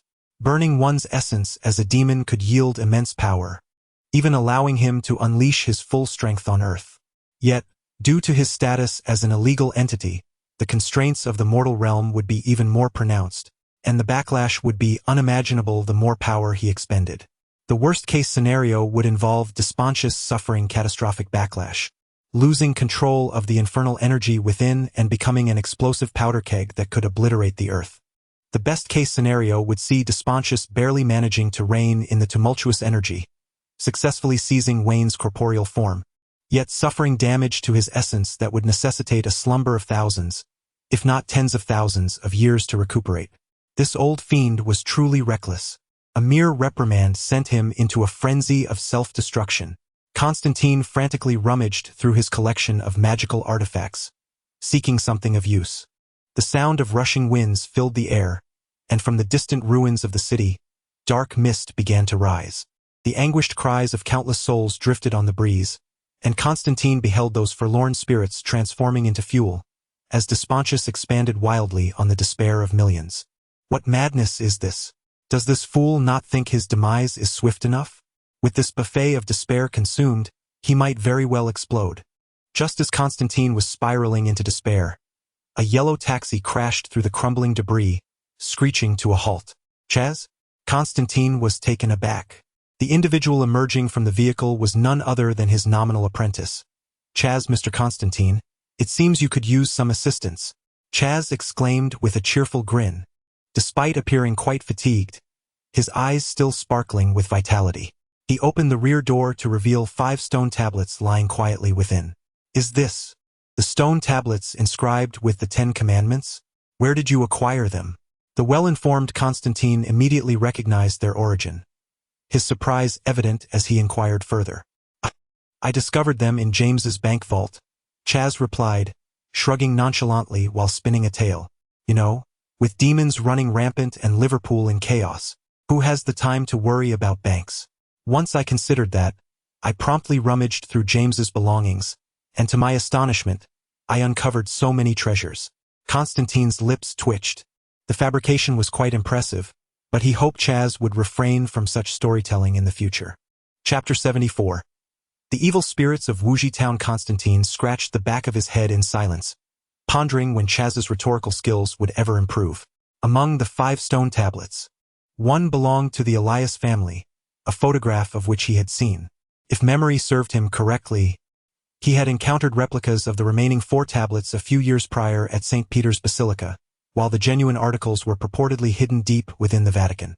Was it possible that James's bank vault was somehow connected to the Pope's lavatory?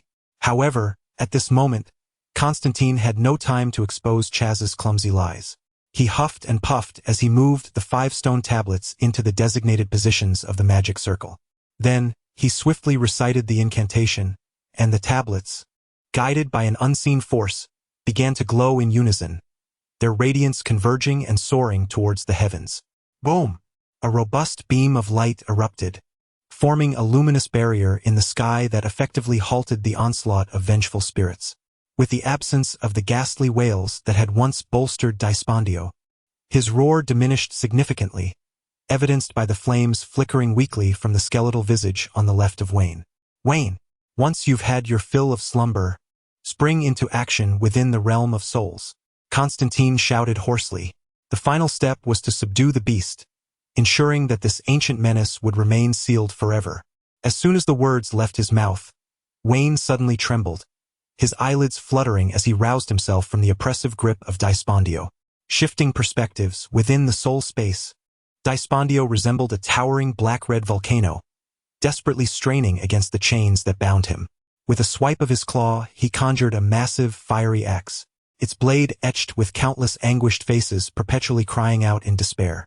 The moment Wayne opened his eyes in the soul space, he beheld the crimson axe hurtling towards him and swiftly summoned all his strength to evade it.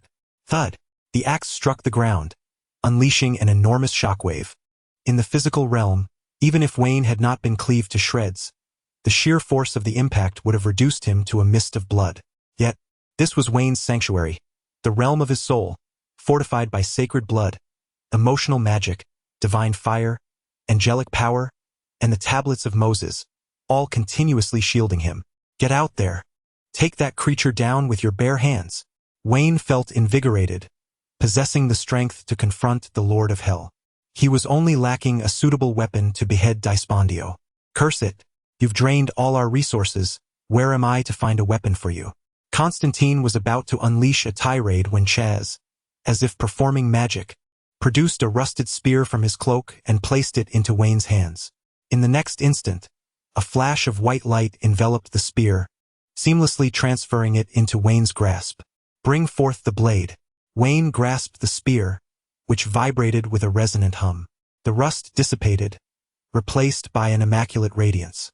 As the massive axe came crashing down once more, Wayne thrust the spear forward with the force of a tempest, shattering the colossal weapon in a single strike. Remarkable craftsmanship. Although it is not a sword, I shall wield this spear as the sword saint of the Minamoto. Wayne brandished his weapon, a sacred spear of immense power, which surged with pure energy, granting him a comprehensive enhancement. On the outside, Constantine speculated that if his eyes were not deceiving him, that spear must indeed be the lance of Longinus. It was the very weapon used by Mammon in his attempt to descend, and after that fiend was soundly defeated and banished back to hell, the holy lance had mysteriously vanished. Initially, he had presumed that Lucifer had concealed it, only to discover it was in the hands of Charles. Faced with Constantine's peculiar gaze, Charles maintained a foolish grin, saying, "James's safe has a hidden compartment, and I never anticipated it would harbor the legendary spear that pierced the Son of God." "Truly, what fortune?" Constantine replied. "Fine, say whatever you wish." The scene shifted back to the realm of souls. Wayne transformed into a beam of pure white light that pierced the heavens, his spear cleaving through the twisted horns of the demon.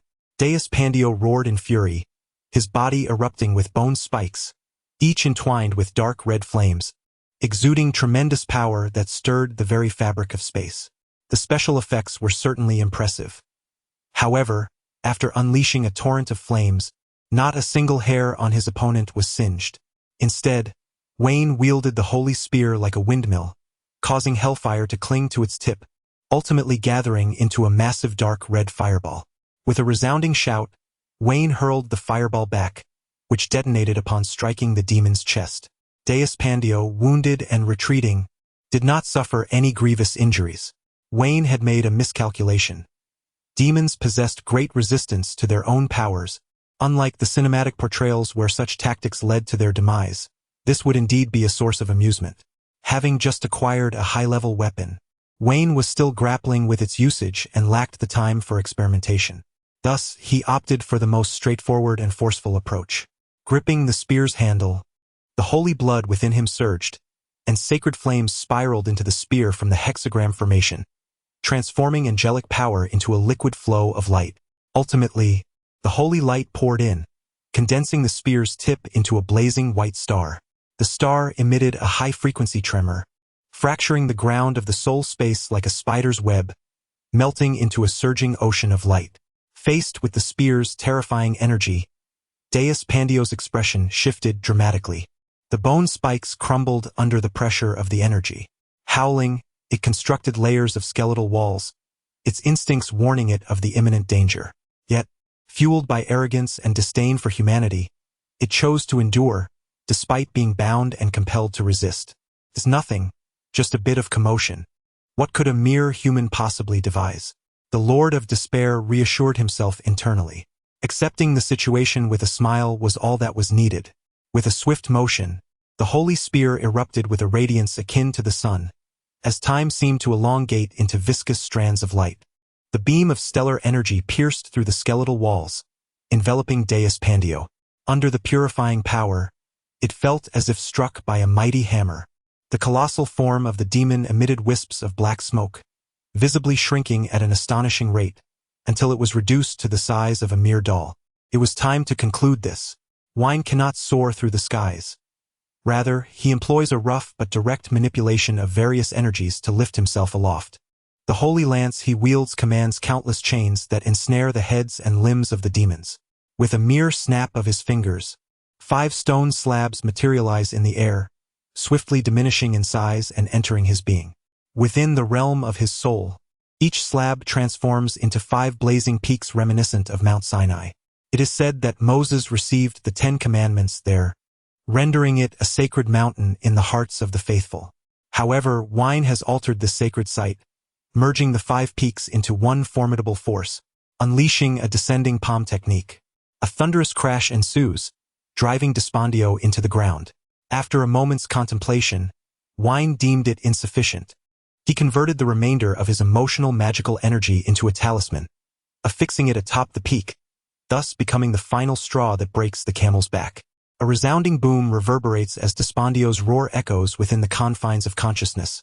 Yet it ultimately cannot withstand the weight of the 5-fingered holy mountain, sinking into the depths of the sea of souls, utterly subdued and sealed within. Chapter 75. Marriage may lead to a decline in birth rates in the real world. Wayne abruptly sprang from the ground, expelling a clump of black blood from his throat, and soon his complexion flushed with vitality. He felt remarkably rejuvenated. The body once ravaged by excessive drinking now appeared extraordinarily healthy. Without employing any martial techniques, he unleashed a chaotic flurry of strikes upon Constantine, knocking out a tooth and sending him flying 5 meters away, confirming that this was not a dream. Upon lifting his shirt, Wayne gasped in astonishment. The fires of hell had sculpted his abdomen into 8 distinct muscles. Instinctively, he pressed his hand against his chest, where golden veins pulsed with angelic power, forming chains that connected to his heart while simultaneously binding the essence of Desponcio. In other words, their lives were intertwined. If Wayne were to perish, so too would Desponcio. Should Wayne ever wish to end his life in a grand explosion, the Hell King would be compelled to beseech him to reconsider such folly. What would it feel like to coexist with the Lord of Despair for eternity?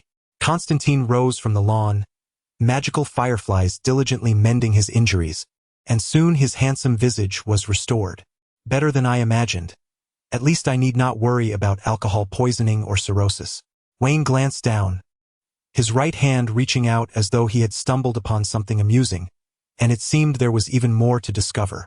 No sooner had he spoken than a surge of dark crimson energy erupted, enveloping his right hand like molten lava. His fingers spread, emitting sparks, and the energy continued to grow, lifting Constantine as though he were a chick. So, this infernal energy can be harnessed as a combat technique? Quite a remarkable skill. So, my friend, could you kindly set me down? I have a slight aversion to heights. Constantine, finding himself over 10 meters above the ground and still ascending, wore a smile that was more grotesque than tears. John, I believe you would be better suited as a kite soaring in the sky. Wayne swung Constantine about until the latter could no longer suppress his nausea, at which point he graciously set him down. Dizzy and disoriented, Constantine realized the situation was dire, yet he dared not express his frustration, for Wayne had just resolved his predicament. Truly a hero. This admiration for heroes was particularly strong in Constantine, especially considering their fists were larger than cooking pots. Oh well, let us just consider this a breath of fresh air. My tailed beast armor, or rather my demonic attire, is quite impressive, I senti it, and even more astonishing things await. Wayne's eyes glimmered with a scarlet light, his bones cracking audibly, reminiscent of burning driftwood fracturing and reassembling in a tempest. Dark red hellish energy surged forth from his pores, enveloping his skin. With a feral roar, Wayne lowered his head, the flames of hell igniting atop his head. As the intense heat scorched him, the first layer of skin peeled away, revealing not charred flesh but gleaming white bones beneath. Good heavens! Constantine staggered backward, narrowly escaping the infernal flames that nearly turned him into charred meat. His expression a mix of disbelief and concern. Wayne, tell me you haven't been possessed by Desponcho.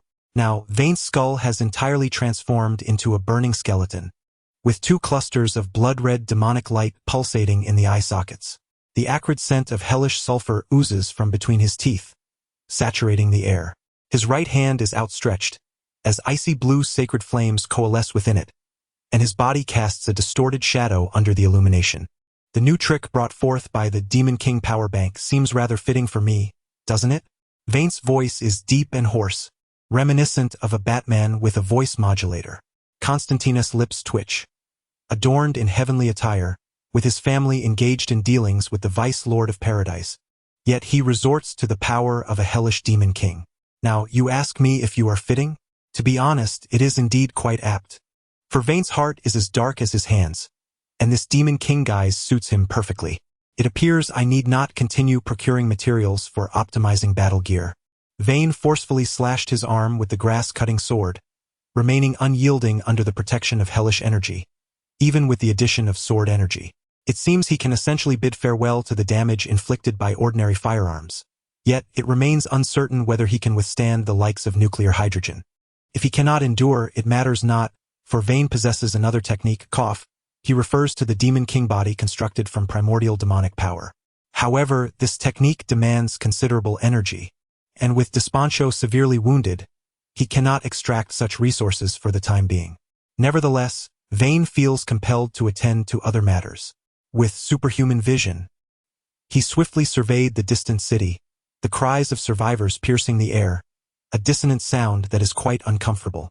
The lance of Longinus reappeared in his grasp, and Vane tilted his head toward Constantine, declaring, "It seems I can accomplish much more." What? Before Constantine could react, Vane raised the holy spear high.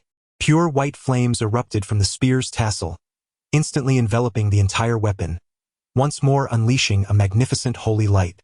Energy radiated as the spear shattered in mid-air, transforming into countless feathers soaring skyward, each feather entwined with ethereal shadowy souls, guiding them into the city. The lance of Longinus vanished. "What are you doing?"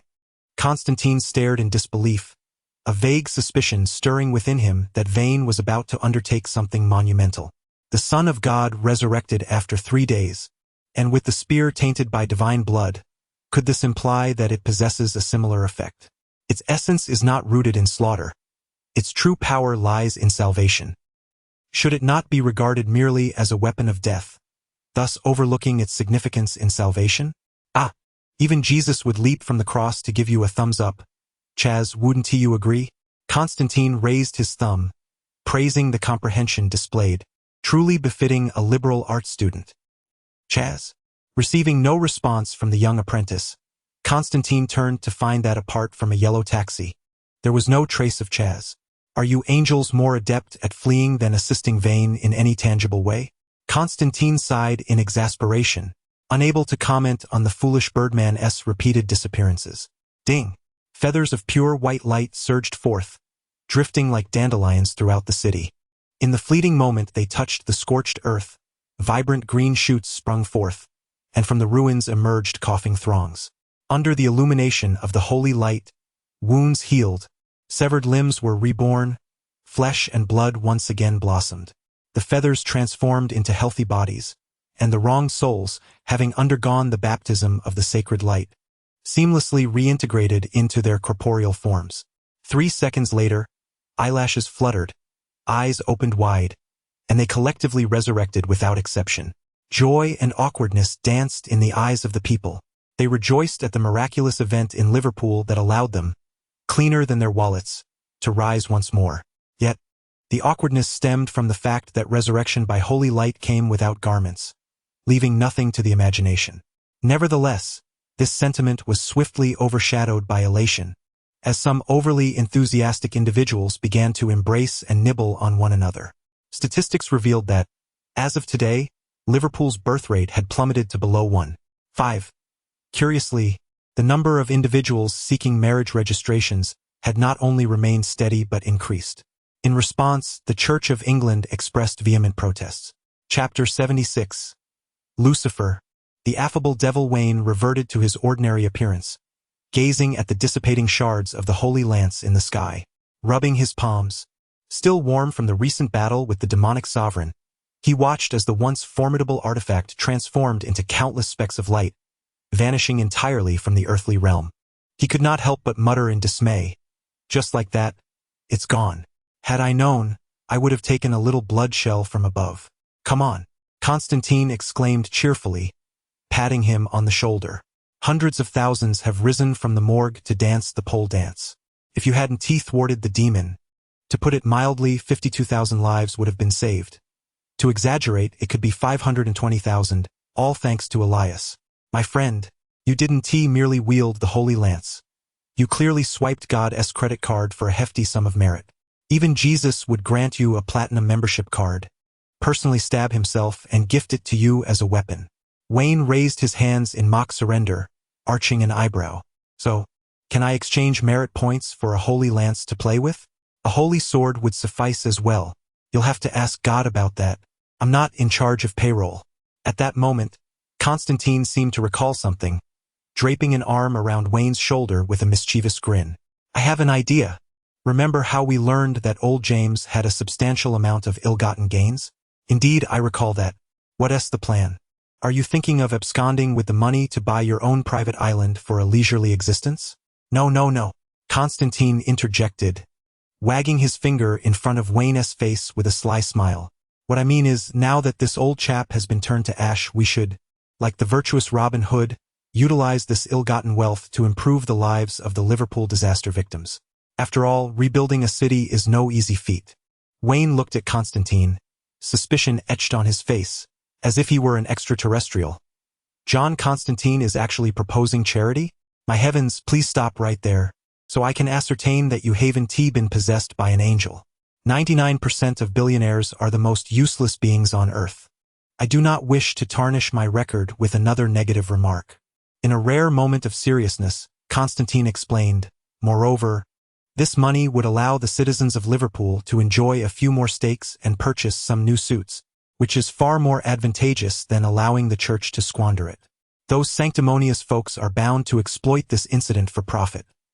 Thus, before they trace this dirty money, let us do some good with it, driving those old goats to fury, which would be just as thrilling as watching the Premier League finals."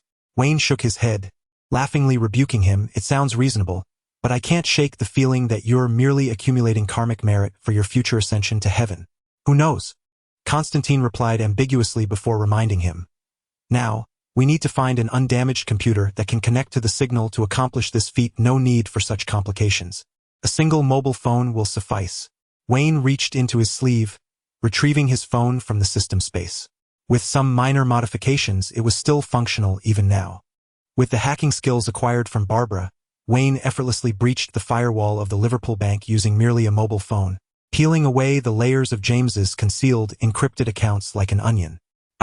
It appears that Dispondio has significantly enriched James.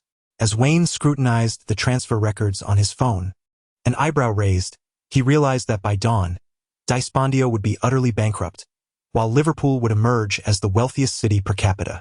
Tomorrow, a total of 520,000 individuals would find an additional 230 deposited into their accounts, heralding the city's new title of Wealthy Club.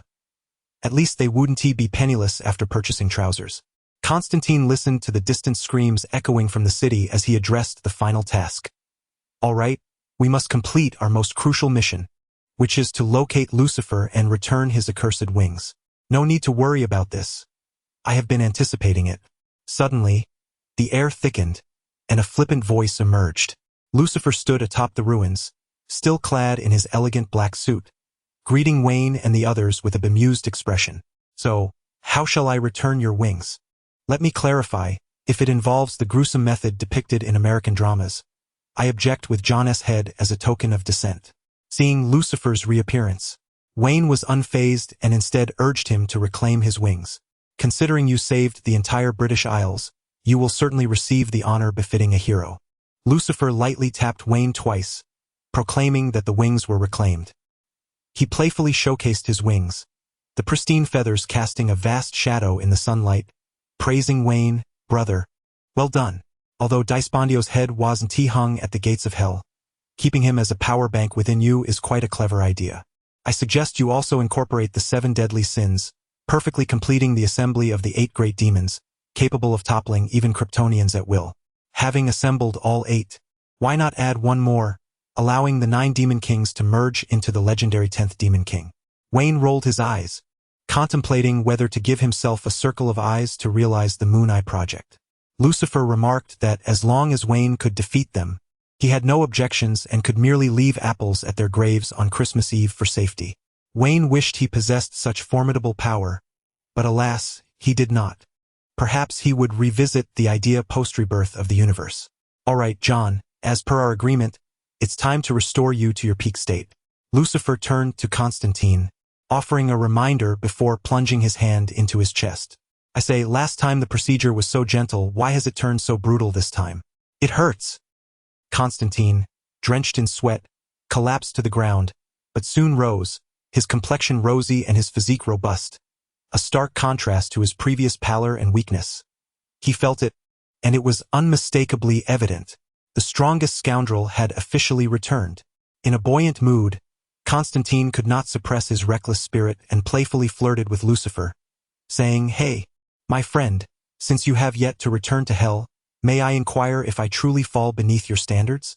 Lucifer shrugged in exasperation, beckoning with a finger. What can I say? Come here." Who else but him could engage in a verbal spar with the king of hell in Stanley Park? Not far away, Wayne, with his lifeless gaze, silently observed Constantine as he lay on the ground exchanging saliva with a Shar-Pei, busily snapping dozens of photographs with his phone. Who else but Constantine would indulge in such antics with a stray dog on the roadside? Standing beside him, Lucifer watched the impromptu performance with great amusement. He had declared himself not to be a man of frivolity. "You seem to be in high spirits. I thought you might be upset by our good deeds," Wayne remarked as he finished taking photos and began conversing with Lucifer. "Upset? How could that be?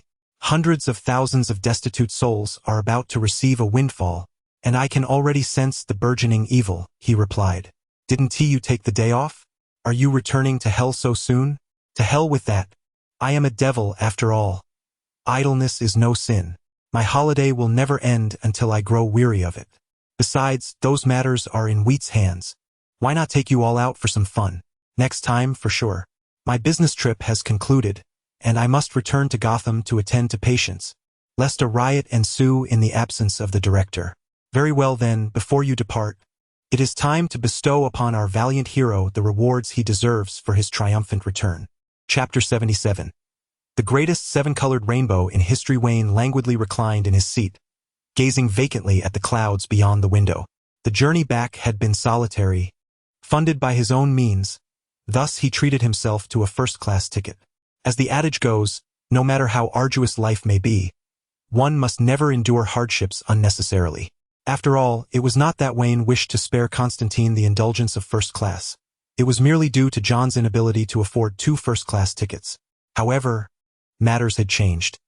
Wayne no longer needed to compromise his comfort, for Constantine was temporarily staying in Liverpool. After resolving Billy's affairs, he intended to attend a football match with his father. Indeed, even amidst the city's devastation, the clubs continued to host matches, with fans eager to watch. The universe's most troublesome pestilence would remain in Liverpool as a dutiful son, temporarily sparing the world from chaos. Wayne sincerely hoped such tranquil days would endure. Reaching for a glass of champagne, or rather a cola, he mused. It was not much, merely that cola brought him greater joy. The high sugar content swiftly elevated his blood sugar levels, stimulating his brain to release dopamine, thus providing a sense of immediate gratification. Coupled with the synergistic effects of caffeine and carbonation, especially when chilled, the experience was significantly enhanced. The initial burst of flavor justified cola's reputation as the happy drink for the couch potato.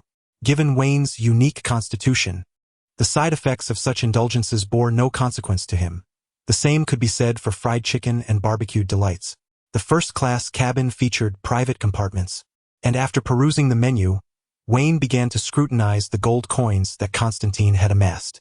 The most significant gain from this venture, aside from acquiring a tailed beast and transforming into a jinchuriki, was the array of skills bestowed upon him by the wretched Constantine. After surveying the options, he promptly dismissed the skills of sacrifice, basic combat, and scumbag essence, 3 perilous choices. Wayne wagered with the Green Lantern's green emblem that should he dare select any of those, he would undoubtedly face retribution from the Bat upon his return to Gotham. He had no desire to encounter a terrifying black mosaic while attending to nature's call, only to be ambushed by a bat-shaped projectile from the toilet. Shuddering at the thought, Wayne hastily discarded those options to contemplate the remaining 3 skills: Master of Magic, Master of Artifacts, and God of Deception. Ah, how enticing they were! Indeed, fame begets fortune. In Marvel, the most renowned sorcerer is undoubtedly the Supreme Sorcerer, while in DC, the most celebrated mage is none other than our legendary sacrifice king, John Constantine. Who could claim that Constantine was lacking? He was, in fact, remarkable. Wayne yearned to seize them all, but alas, those were mere fantasies. After a period of profound contemplation, he ultimately resolved to choose the skill of Master of Magic. While God of Deception was undeniably formidable, its implications left Wayne feeling uncertain. Successfully deceiving the fallen was one matter. Surviving the aftermath was quite another. In the comics, Constantine's prowess lay primarily in his unparalleled deception, with magic and artifacts serving as supplementary aids to achieve such extraordinary outcomes. Wayne lacks the audacity of Constantine. Moreover, even in the comic realm, the notorious Constantine has had his fair share of failures, which is why Wayne deemed him too erratic and discarded him.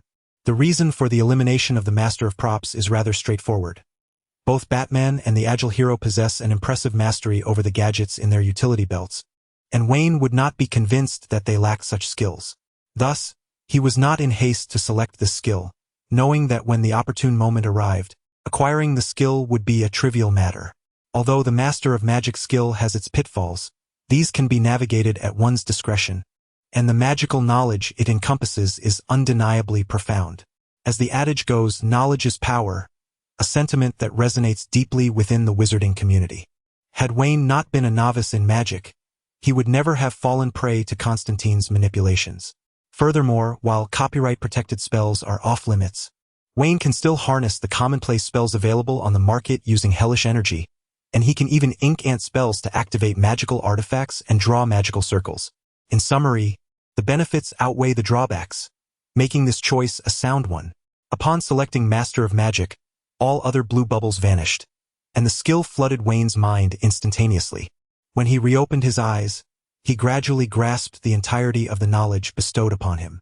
Admittedly, he acknowledged a degree of exaggeration, yet he undeniably possessed a remarkable trove of magical knowledge, which revealed to him the extent of Constantine's lackadaisical efforts and the extent to which he had held back. Had Constantine chosen a more straightforward approach, he could have devised over a dozen strategies to defeat Desponcho. What a farce! Did he consider himself a genius player akin to M, attempting a single-life run in games like Sekiro and Elden Ring? Upon returning to Metropolis, Wayne did not rush back to Gotham. Instead, he lingered for a few more days, cherishing the rare opportunity to explore other cities. Within the pages of the Daily Planet, he did not encounter the bespectacled boy from Smallville but rather the efficient reporter, Lois Lane, and Lex Luthor, who was seen making rounds with his company. Known colloquially as Lex the Bald, it was indeed true that in this universe's timeline, Luthor had acquired the Daily Planet, reminiscent of the N52 era. However, the most absurd aspect was that this Lex was not only younger but also had a full head of hair. His face appeared entirely different from that in the films, yet he managed to maintain his shoulder-length locks, truly baffling. Could it be that Superman had yet to make his appearance, preventing Luthor from reaching his breaking point, allowing his hair follicles to survive this long? Feeling as though he had consumed the bewildering fruit beneath the tree of confusion, Wayne resolved to employ alternative methods. Thus, he activated the traditional skill of account creation. Wayne infiltrated the Metropolis database, uncovering the information he sought. Clark Kent, also known as Superman, graduated from Smallville High School 3 years ago and is currently engaged in farming. Barry Allen, the Flash, recently graduated from university and has become a crime scene investigator, completing his internship just a year ago. Hal Jordan, the Green Lantern, was discharged from military service after delivering a punch to his superior. Subsequently, he took on a role as a ground maintenance worker at Ferris Aircraft. One day, he unexpectedly failed to report for work and has yet to return. Wayne, after witnessing this, transformed into a meme of a clapping panda, expressing his disbelief. How can someone of his age be so immature? The oldest Hal is even 3 years younger than himself, while the youngest, Clark, is merely 1 or 2 years older than Dick. And he is separated from Bruce by over a decade. Truly, life is full of surprises. But it's all right. Youth brings vitality and a remarkable capacity for growth. With the fully leveled Batman and Wonder Woman supporting them, being a bit inexperienced is not a disadvantage at all. Wayne reassured himself, noting that, from the information he gathered, someone had made their debut on Earth. That someone was Hal Jordan, whose face left Sinestro bewildered, with a penchant for verbosity ingrained in his very DNA. We have the greatest Green Lantern, Yellow Lantern, Blue Lantern, Orange Lantern, Red Lantern, White Lantern, and Black Lantern in history. Chapter 78. The obedient son of the Bat Hal Jordan, the Green Lantern, has made but a solitary appearance in Coast City, rescuing a downed aircraft before vanishing without a trace. Wayne, upon witnessing the clumsy movements in the footage, suspects that the Canadian has only recently acquired the Green Lantern ring. Following his mission, he was likely summoned back to OA for rookie training. Due to the resemblance of his visage, it is plausible that the narrative may unfold akin to that of a disastrous film. In other words, by the time Hal returns, he might need to confront the Parallax entity. This is far from favorable news, considering the scale of power involved. Should the Dark Lord personally blockade the entrance to the Novice Village, the illustrious title of the greatest Green Lantern would need to be relinquished to Parallax for Hal to don. This exchange of difficulty is tantamount to sending a fledgling Batman directly against the likes of the Joker or the Black Knight. Wayne hopes that fortune will not be so grim. Otherwise, he may have to ascertain whether the Lord of Despair or the Parallax could wreak more havoc upon the Earth. Setting aside the matters of the Green Lantern, Wayne has uncovered another noteworthy development. A heavyweight figure has returned to Star City, neighboring Coast City. "You have betrayed this city." A phrase originating from Star City has recently echoed with renewed significance, as it has welcomed back its central character. Oliver Queen, the billionaire playboy who was presumed dead after 5 years of absence, has been discovered alive, and the city has since gained a vigilante reminiscent of Batman, Green Arrow. Like Batman, Green Arrow possesses no superhuman abilities. His prowess lies in the exceptional archery skills honed through relentless training. However, there is a distinction. While Green Arrow primarily delivers criminals to justice, he does not hesitate to deliver lethal blows to those who are truly vicious. Oliver has also been a member of the Justice League, serving as the backup brain when Batman is unavailable, albeit rarely having the opportunity to showcase this role. Regarding the emergence of Green Arrow, Wayne can only remark on how he is indeed a steadfast companion of Hal Jordan. In the comics, these two friends have traversed the United States, and during Christmas, Oliver has been known to gift Hal a copy of Das Kapital. It appears there is a mutual attraction between the two shades of green.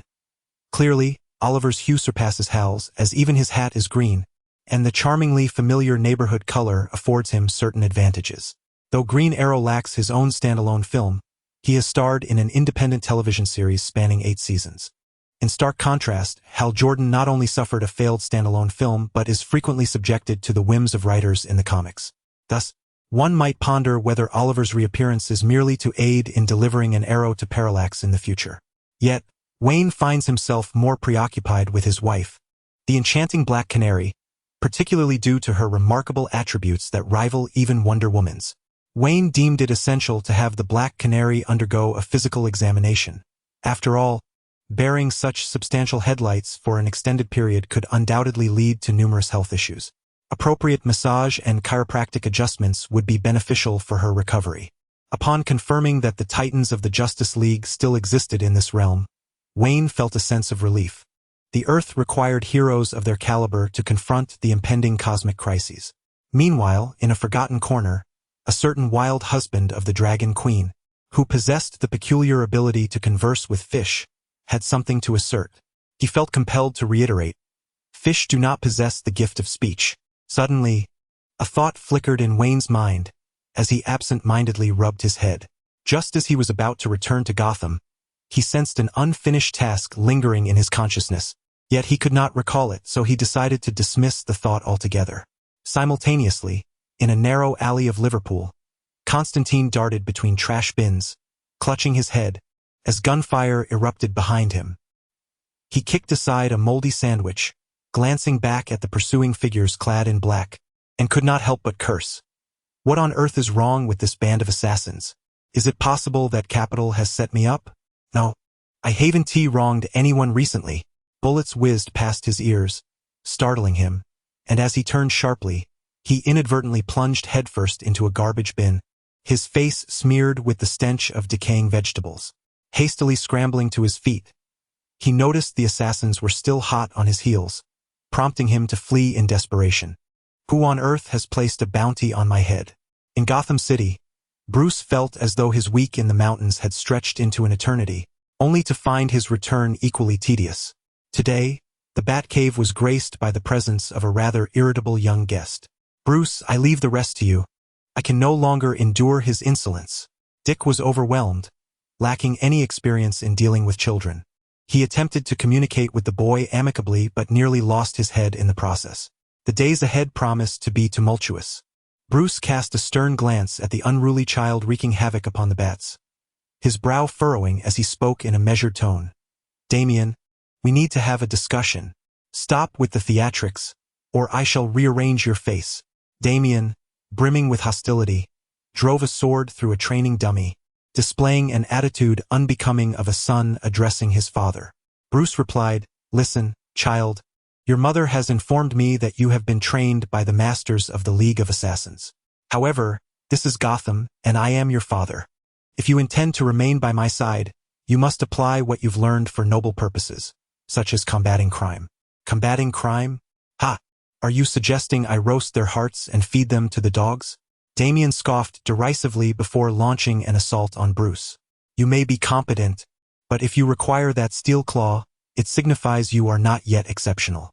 Bruce effortlessly parried Damien's attack, not yielding an inch. Damien expressed his intent and, with a swift kick, struck Batman in the abdomen. He executed a backflip to create distance, and immediately seized the food from the table, hurling it towards Batman's head. Ruining dinner is hardly a commendable habit. Bruce intercepted the flying plate and placed it on the nearest platform. Meanwhile, Dick's eyes lit up as he deftly flipped down, lifted the lid and began to indulge in the meal. Dinner? Is that what you call sustenance? Despite his tender age, Damien possessed a rather tempestuous temperament. It was perplexing to consider from whom he inherited such traits, given that both of his parents were notably composed individuals. To be candid, it was quite delectable, with chicken legs included.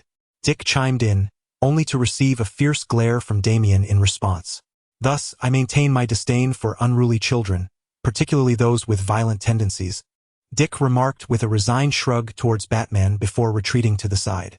I loathe this place, detest that servant, and abhor the fool beside you who fancies himself amusing. I apologize, but I brought you here from your mother to alter your circumstances.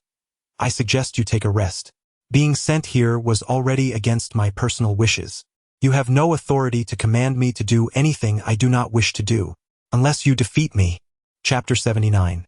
The moonlight knight takes charge. Bruce's face was taut, and the shoulders beneath his cloak quivered slightly as he spoke earnestly. Your martial prowess is exceptional, yet it is not a mere toy. The assassination techniques imparted by the League of Assassins can serve a greater purpose, such as safeguarding the innocent.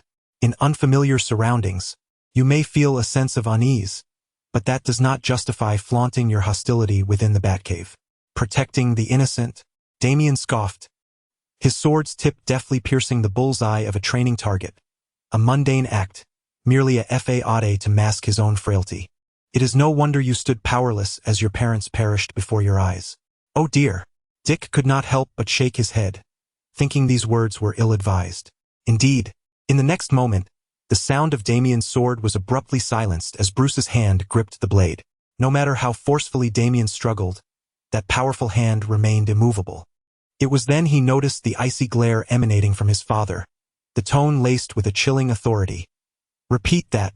Damien sought to resist, but found his once agile body now rigid, the arrogance that had previously surged within him extinguished in an instant. You think you understand me? Bruce's voice was ominously low. Your actions only serve to bring shame upon your former master. As for the events of the past. Bruce suddenly released his grip, and in a swift motion, his fist collided with the wall, embedding deeply into the limestone. A stark reminder that I must not become a monster like the murderer, whereas you. For the first time, Damien beheld this aspect of Bruce, not the coward he had just described, nor the father attempting to reason with him.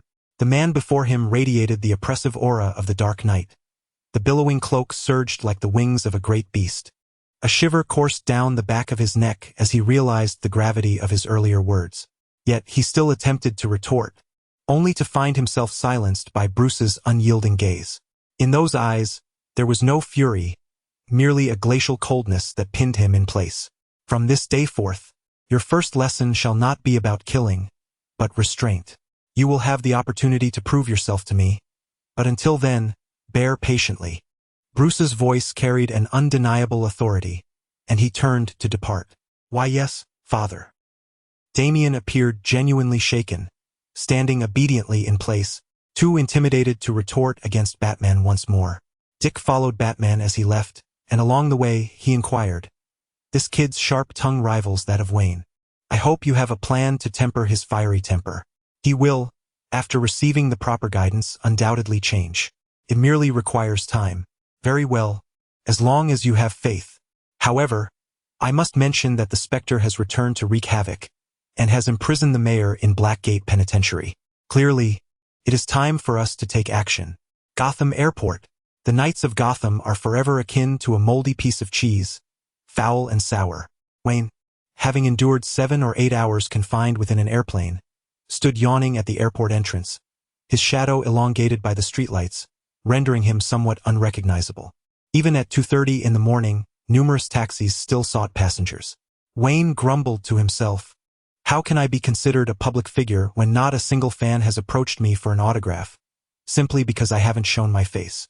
He felt indignant, glancing enviously at the likes of Desmond Pontio, whose devilish horns burst forth on live television, performing acts like setting a church ablaze, effortlessly trending worldwide. Even Hal, with his fleeting green light, managed to linger on the local news for 2 days, while here he was, the Moon Knight, supposedly in the same circle as Batman. Yet his name hadn't even been mentioned. How outrageous. He vowed to make an appearance on live television next time.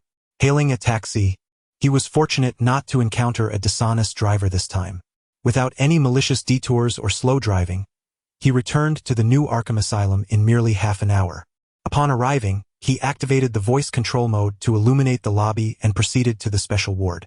Opening the door, he found his old acquaintance, Black Mask, still lying in bed, deeply immersed in a slumber reminiscent of an infant, with a needle in each hand. The needle in his right hand delivered nutrients to ensure he would not starve during the week of Wayne's absence, while the left administered enough anesthetic to daze an elephant, preventing any troublesome escapades in his absence. Such measures were necessary. Any dissent could lead to a visit from Roman's parents to voice their grievances to the director. After removing the intravenous tubes from Black Mask, Wayne exited the room, knowing that Roman would awaken once the anesthetic had sufficiently dissipated, which would take no longer than 2 to 3 weeks. Having attended to the asylum's sole patient, Wayne accessed the system panel to assess Gotham's current condition. Gotham's Hell Index? Still a screen full of question marks. Wayne was perplexed by this cryptocurrency system, which failed to display the Hell Index for other cities but focused solely on Gotham. This was bias, this was discrimination. Clearly, New York's crime rate surpassed that of Gotham. Why was Gotham labeled as hellish? He deemed it essential to conduct a thorough examination of his hometown to lower its index. Approaching the main entrance, he inhaled the night air of Gotham. Due to the demon residing within him, his body had inherited certain traits. For instance, just a whiff of the air allowed him to sense the abundance of negative emotions swirling around, including those ecstatic highs that bordered on negativity. He stroked his chin and remarked, "Look at that. Tonight the old comrades of Gotham are quite agitated. Have they mistakenly thought Christmas arrived early, or is that bat fellow still absent? Regardless, Tonight the Moon Knight would take the helm. Boom, boom, boom. The Harley motorcycle emerged from the ground, its exhaust spewing pale violet flames, a gift from the old road. Capable of soaring through the skies and plunging into the seas, it boasted a multitude of functions and formidable defenses. Even with the beastly cloak, Wayne could not leave a single mark upon it. However, he was quite displeased with this dramatic entrance, as it had shattered a significant portion of the hospital's tiled floor, the repair of which would cost millions of dollars. How unfortunate! Nevertheless, in light of its aesthetic appeal, he decided to forgive it this once. Wayne mounted the seat, his fingers tracing the unique engravings on the motorcycle's body, and exclaimed with excitement, "New companion, tonight let us experience the thrill of a ride through the skies." With a twist of the throttle, the motorcycle shot upwards like a bolt of black lightning. At a speed rivaling that of a fighter jet, he swiftly navigated through the skyscrapers, deliberately lowering his speed. The tires grazed against the glass curtain walls, creating orange-red arcs of electricity, while the thunderous roar of the engine captured the attention of countless citizens below. In Gotham, where such eccentricities occasionally surfaced, the populace had grown accustomed to them. However, an entrance this explosive without a bloodbath was indeed a rarity. With hearts full of courage, the onlookers, reassured that they were not under fire from the searing 7.62, took out their phones to capture the moment. "Buddy, engage autopilot while I change into my battle attire." Chapter 80. Politeness in dealing with others. As Wayne traversed a street, he chanced upon 3 masked assailants attempting to violate a young girl in a narrow alley. Given the proximity of a jewelry store with a ringing bell, it was evident they had just emerged from a recent heist. "Good sirs," Wayne exclaimed as he descended from the air, his tires striking one of the thugs squarely on the chin, transforming him into a headless knight. There was no need for further words. "I never grant opportunities for heinous acts." With that, he drew his Desert Eagle and fired 2 shots, swiftly ending the nefarious lives of the remaining villains. "Moonlight Knight, do relay this to the authorities. If there are any uncertainties, let Gordon consult Batman. Alas, I am not available for a ride tonight. Otherwise, I would gladly escort you home." Wayne turned back to the astonished girl, offering a few reassuring words before he rode away once more. Regaining her composure, the girl gazed at the departing Wayne, uncertain of the specifics, but aware that a figure resembling a counterfeit Batman had suddenly descended and dealt with her assailants, thus granting her salvation.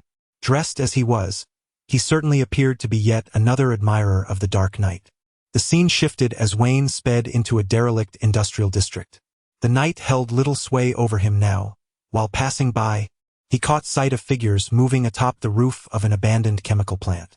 Upon closer inspection, he counted 27 gang members gathered around an oil drum, the familiar sight of AKs piled high beside them, while a bloodied individual dangled from an iron framework nearby. He resembled a plucked turkey, a fitting metaphor for both the current predicament and a grim commentary on his physical state. Upon hearing the roar of a Harley, the thugs cursed and seized their weapons, pursuing the sound with fervor, seemingly eager to employ every means at their disposal. "Let us see just how capable you are. Do not disappoint me." Wayne pressed a button on his fuel tank, unleashing a primal roar from the motorcycle. The exhaust pipes retracted, and a 6-barrel Gatling gun unfolded, its barrels beginning to rotate, emitting a molten red glow. As previously mentioned, this Harley, modified in a unique manner, possessed numerous functionalities, capable of soaring like an aircraft or gliding like a speedboat. Wayne expertly maneuvered the bike into the factory courtyard with one hand while grasping the bound individual with the other. He then activated the scope and pulled the trigger on the throttle. In an instant, 12 7mm bullets tore through the air, creating a cacophonous wail that instilled terror in all present.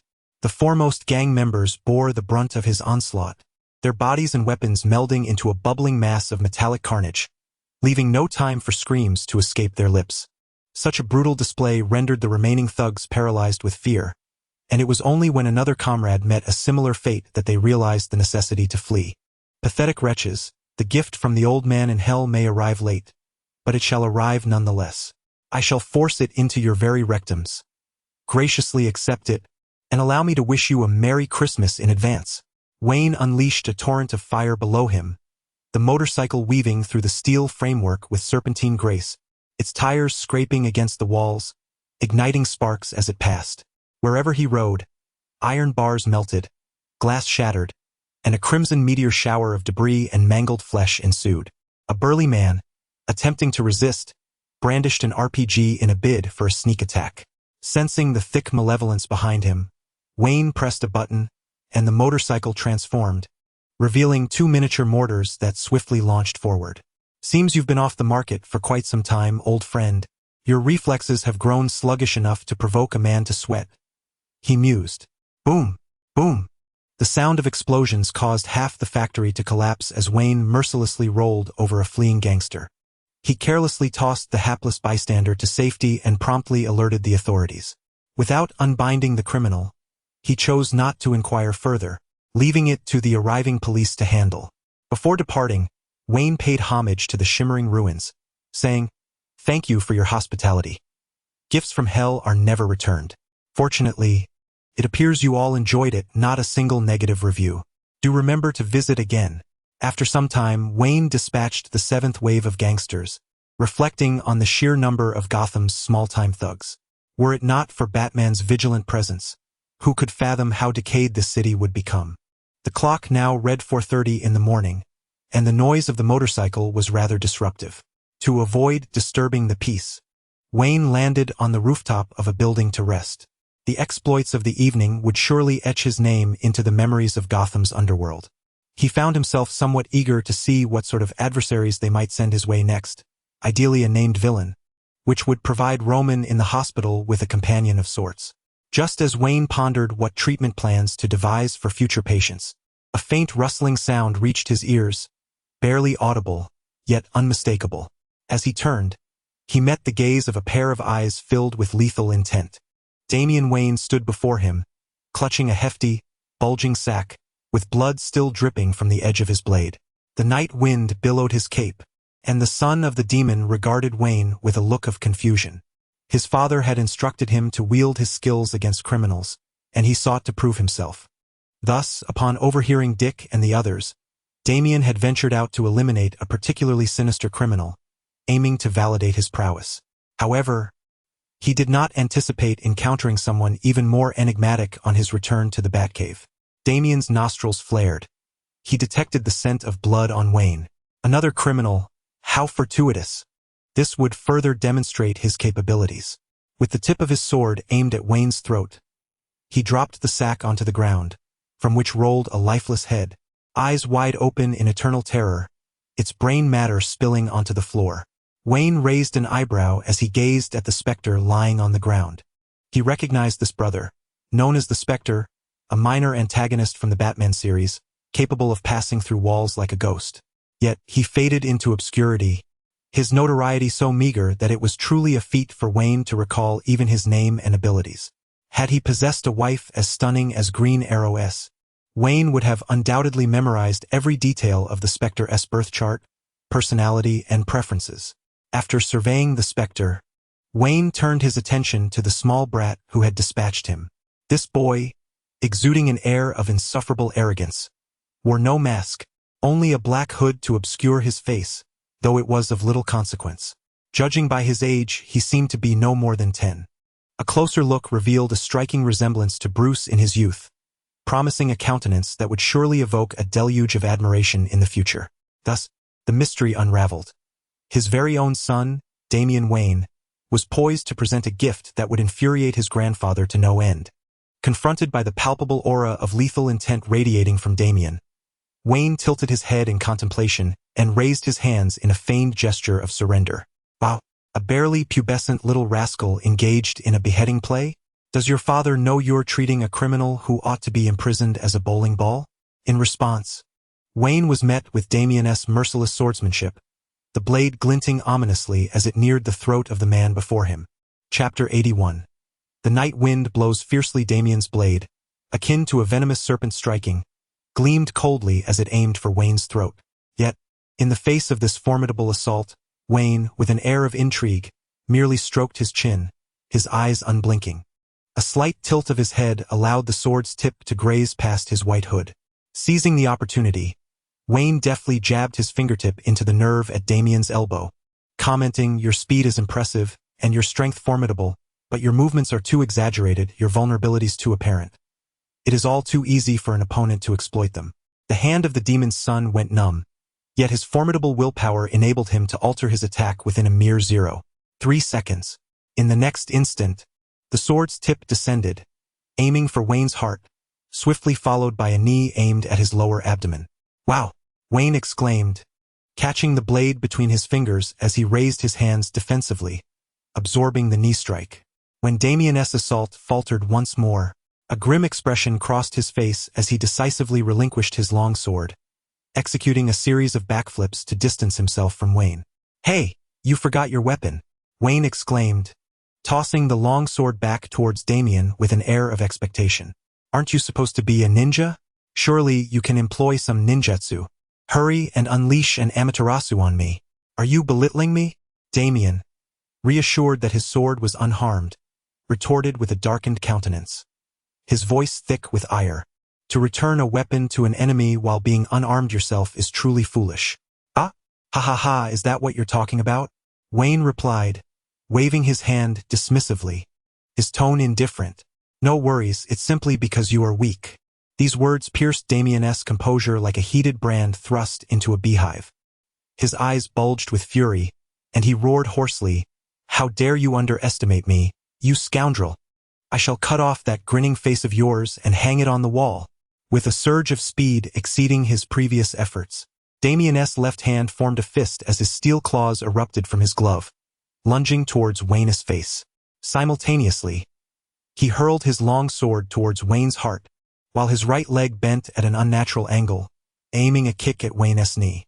Wayne leaned back, his nose nearly brushing against the steel claws as he deftly supported himself with his palms, executing a flip to evade the long sword, which he then stomped down upon, taunting, "Your joint techniques resemble a novice struggling with chopsticks.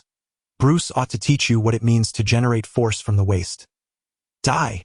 Damien retreated a step, 3 bat shurikens sliding from his sleeve into his palm, which he launched without a second thought. "You little brat, still playing with the Batman's bat pulse bombs? Go away." As Wayne heard the ominous beeping of the bat shurikens, he understood they were no mere toys. With a swift motion, he seized Damien by the nape, flinging him towards a distant ventilation shaft just before the explosion erupted. Boom! The expanding fireball ignited the night sky, casting a crimson hue over the rooftop while simultaneously fracturing the ground beneath in a spiderweb of cracks. These specialized bat shurikens were crafted by Bruce to combat superhuman criminals and were rarely employed against ordinary foes. However, Damien held a different perspective. In his education, the mantra was clear: any means necessary to eliminate an enemy. Is it resolved? What a fool, showing mercy to an adversary. Damien emerged from behind the ventilation duct, displaying no gratitude for the kindness extended towards him.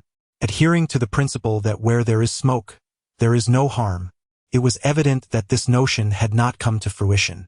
Overthinking it, the hellish magma was far more scalding than this, especially considering that Old D had a fiery demonic essence. Amidst the smoke, a mocking voice echoed, as Wayne was enshrouded in dark crimson energy, a flash of fire materializing before dissipating into an afterimage. No sooner had Damien turned around than he was seized once more, akin to a mere chick being lifted, his long sword having been snatched away without his awareness. A sharp pain struck the nape of his neck, rendering him devoid of strength. "Fear not, I shan't harm the child." Wayne hoisted Damien toward the Phantom War Chariot, delighting in the game, yet clearly dissatisfied with Damien's attitude. As an elder, he felt compelled to impart some lessons on behalf of your father, conveniently taking him to a splendid place, allowing Gotham's little birds to witness the new visage of the future Robin.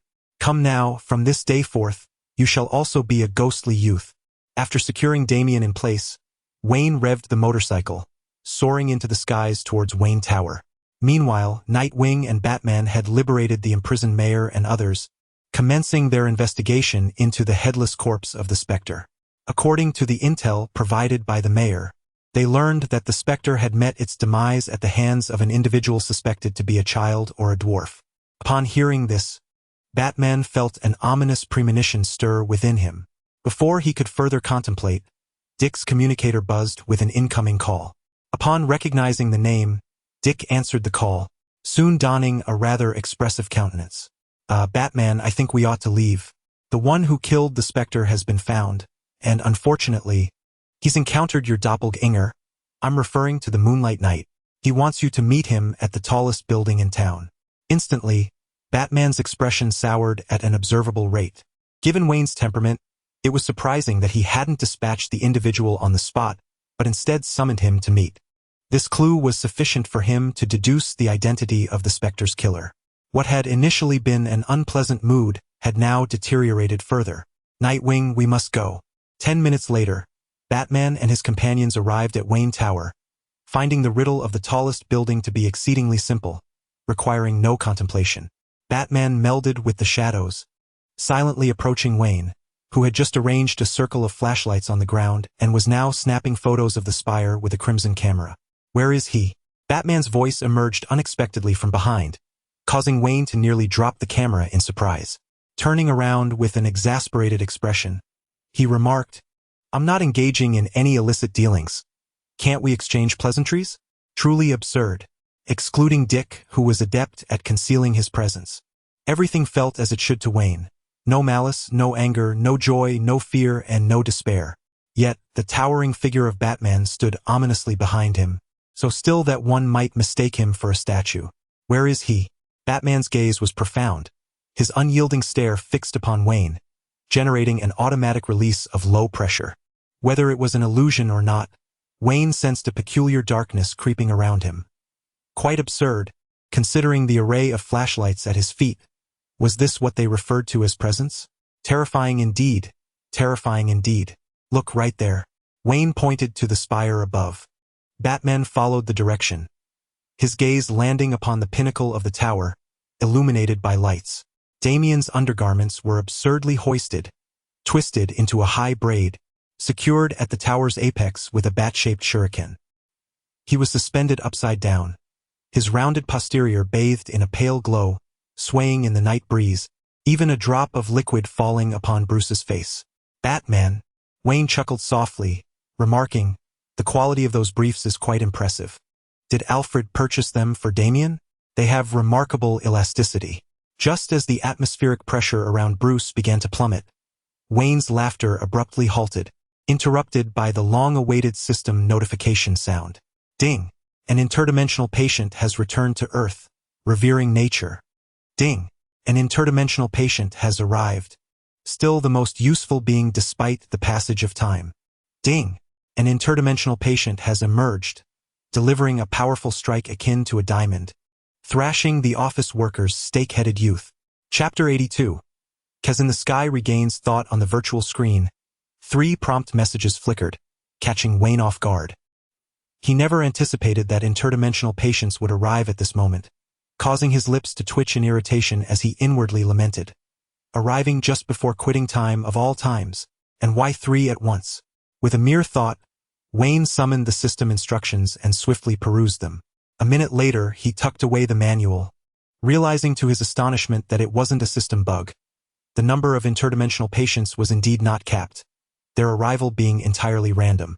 As for the prefixes, they seemed to be mere embellishments added by the system out of boredom.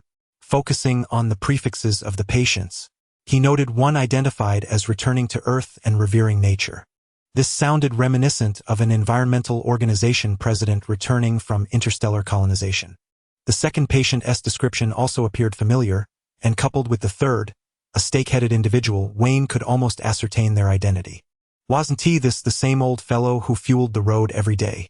It seemed even the system enjoyed a good joke. As Wayne silently critiqued the air, Batman's demeanor shifted, and at nearly the same instant, Dick's communicator buzzed with a message. Alfred's anxious voice pierced through. Master Bruce, Master Dick, radar satellites have detected a super-small meteorite suddenly appearing, descending towards Gotham on an unusual trajectory. Calculations indicate its landing point is Arkham. Batman furrowed his brow and promptly instructed, Alfred, activate the aerial defense system and intercept the meteorite. It's too late, sir.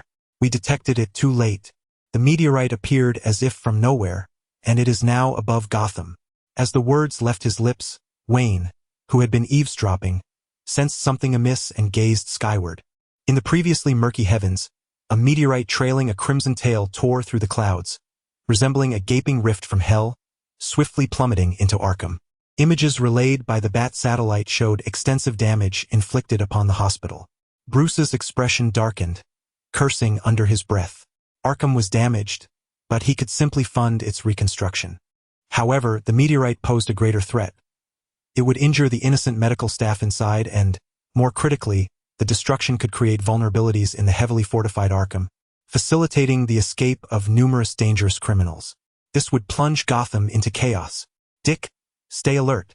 We must prevent Arkham from spiraling into complete chaos. Batman warned gravely, reminding Dick to proceed with caution. It appeared that this night was destined to be sleepless. What about Damian, though? Would they leave him up there in the wind? Dick, equally serious, glanced at Damian, who was still perched atop the spire, and couldn't help but inquire of Bruce. Fortunately, Wayne did not simply stand idly by. He stepped forward, confidently stating, "Leave Damian to me. It seems rather lively up there, and an extra complication is unnecessary. I will return him to Wayne Manor shortly." Bruce remained silent for a few seconds before nodding in agreement. Without further delay, he activated the gliding mode of his suit and leaped from Wayne Tower, skillfully gliding down to land in the Batmobile. Damian, being a newcomer with a fiery temper and lacking coordination with them, could potentially hinder their mission. Thus, it seemed prudent to entrust him to Wayne's care, which would certainly alleviate some of their concerns.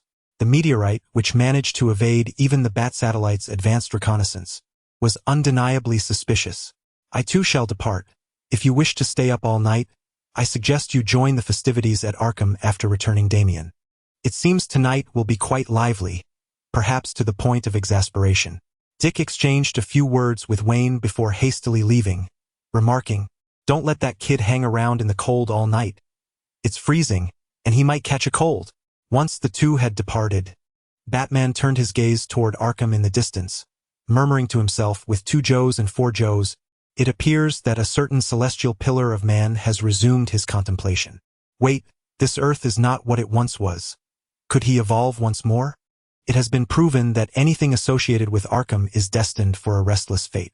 This is true for Arkham in Gotham, as well as for the Arkham located in Essex County, Massachusetts. The fiery meteorite crashed through the wards for ordinary patients, special treatments, and enhanced care, ultimately landing in the intensive care unit. Upon impact, a wave of force erupted from the ground, shattering the glass of Arkham Hospital and reflecting the bizarre meteorite engulfed in flames within the broken shards. The meteorite's unprovoked assault sent the unprepared guards into disarray, allowing numerous inmates and criminals to seize the opportunity to escape, exacerbating the situation like adding fuel to the fire. Among them, Batman's old adversaries such as Silence, Killer Croc, Scarecrow, Riddler, Mr. Freeze, Professor PYG, Mad Hatter, and Ventriloquist would not miss this chance. Oh, the Joker and Two-Face remained confined. The former had recently become rather emo, lying in his room, sucking his fingers and mumbling incomprehensibly, indifferent to the happenings outside. The latter, embodying the persona of Prosecutor Harvey, voluntarily entered Arkham for atonement. Thus he did not attempt to escape during the upheaval. In truth, rather than seeking an escape, he was contemplating how to delay the actions of the inmates, allowing Batman to arrive in time. The supervillains, like Riddler, were initially strangers to one another, but repeated captures by Batman had fostered an unspoken familiarity among them. Nevertheless, a hierarchy existed even among supercriminals. High-intelligence villains like Silence, Scarecrow, Riddler, and Mr. Freeze were well acquainted and could converse with one another. Professor Pig, a man immersed in his perfect artistry, rarely conversed with the quartet. Upon emerging from his confinement, he seized an ailing medical staff member, seemingly intent on dragging them to the operating room to transform them into a human doll. The Mad Hatter's advanced technological device had been confiscated by Batman, leaving him with diminished confidence, and he had long since fled the scene. The ventriloquist babbled away with his sock puppet, Mr. Sock, the content of their exchange unknown, yet he too made a hasty retreat. As for Killer Croc, there is little to elaborate. This brutish creature, lacking in intellect, could not partake in their discourse, having already embarked on a rampage. Did a meteorite truly wreak havoc upon Arkham? One might ponder whether we are merely fortunate or... Scarecrow gazed at the smoking meteorite, clearly skeptical of the notion that fortune could fall from the heavens. Roman had been absent for some time, and astonishingly, Batman had yet to return him. It appeared that during our absence, Gotham had witnessed quite a few unusual events. Silence regarded the vacant cell of Black Mask, harboring suspicions within. Perhaps it would be prudent to direct our attention towards that peculiar object ahead. Despite being a cryogenic scientist, I understand that a typical meteorite could not rise like a living being. The speaker was Victor, who, due to his physical condition, was required to don a specialized cryogenic apparatus to survive, and the intense heat emanating from the meteorite rendered him quite uncomfortable.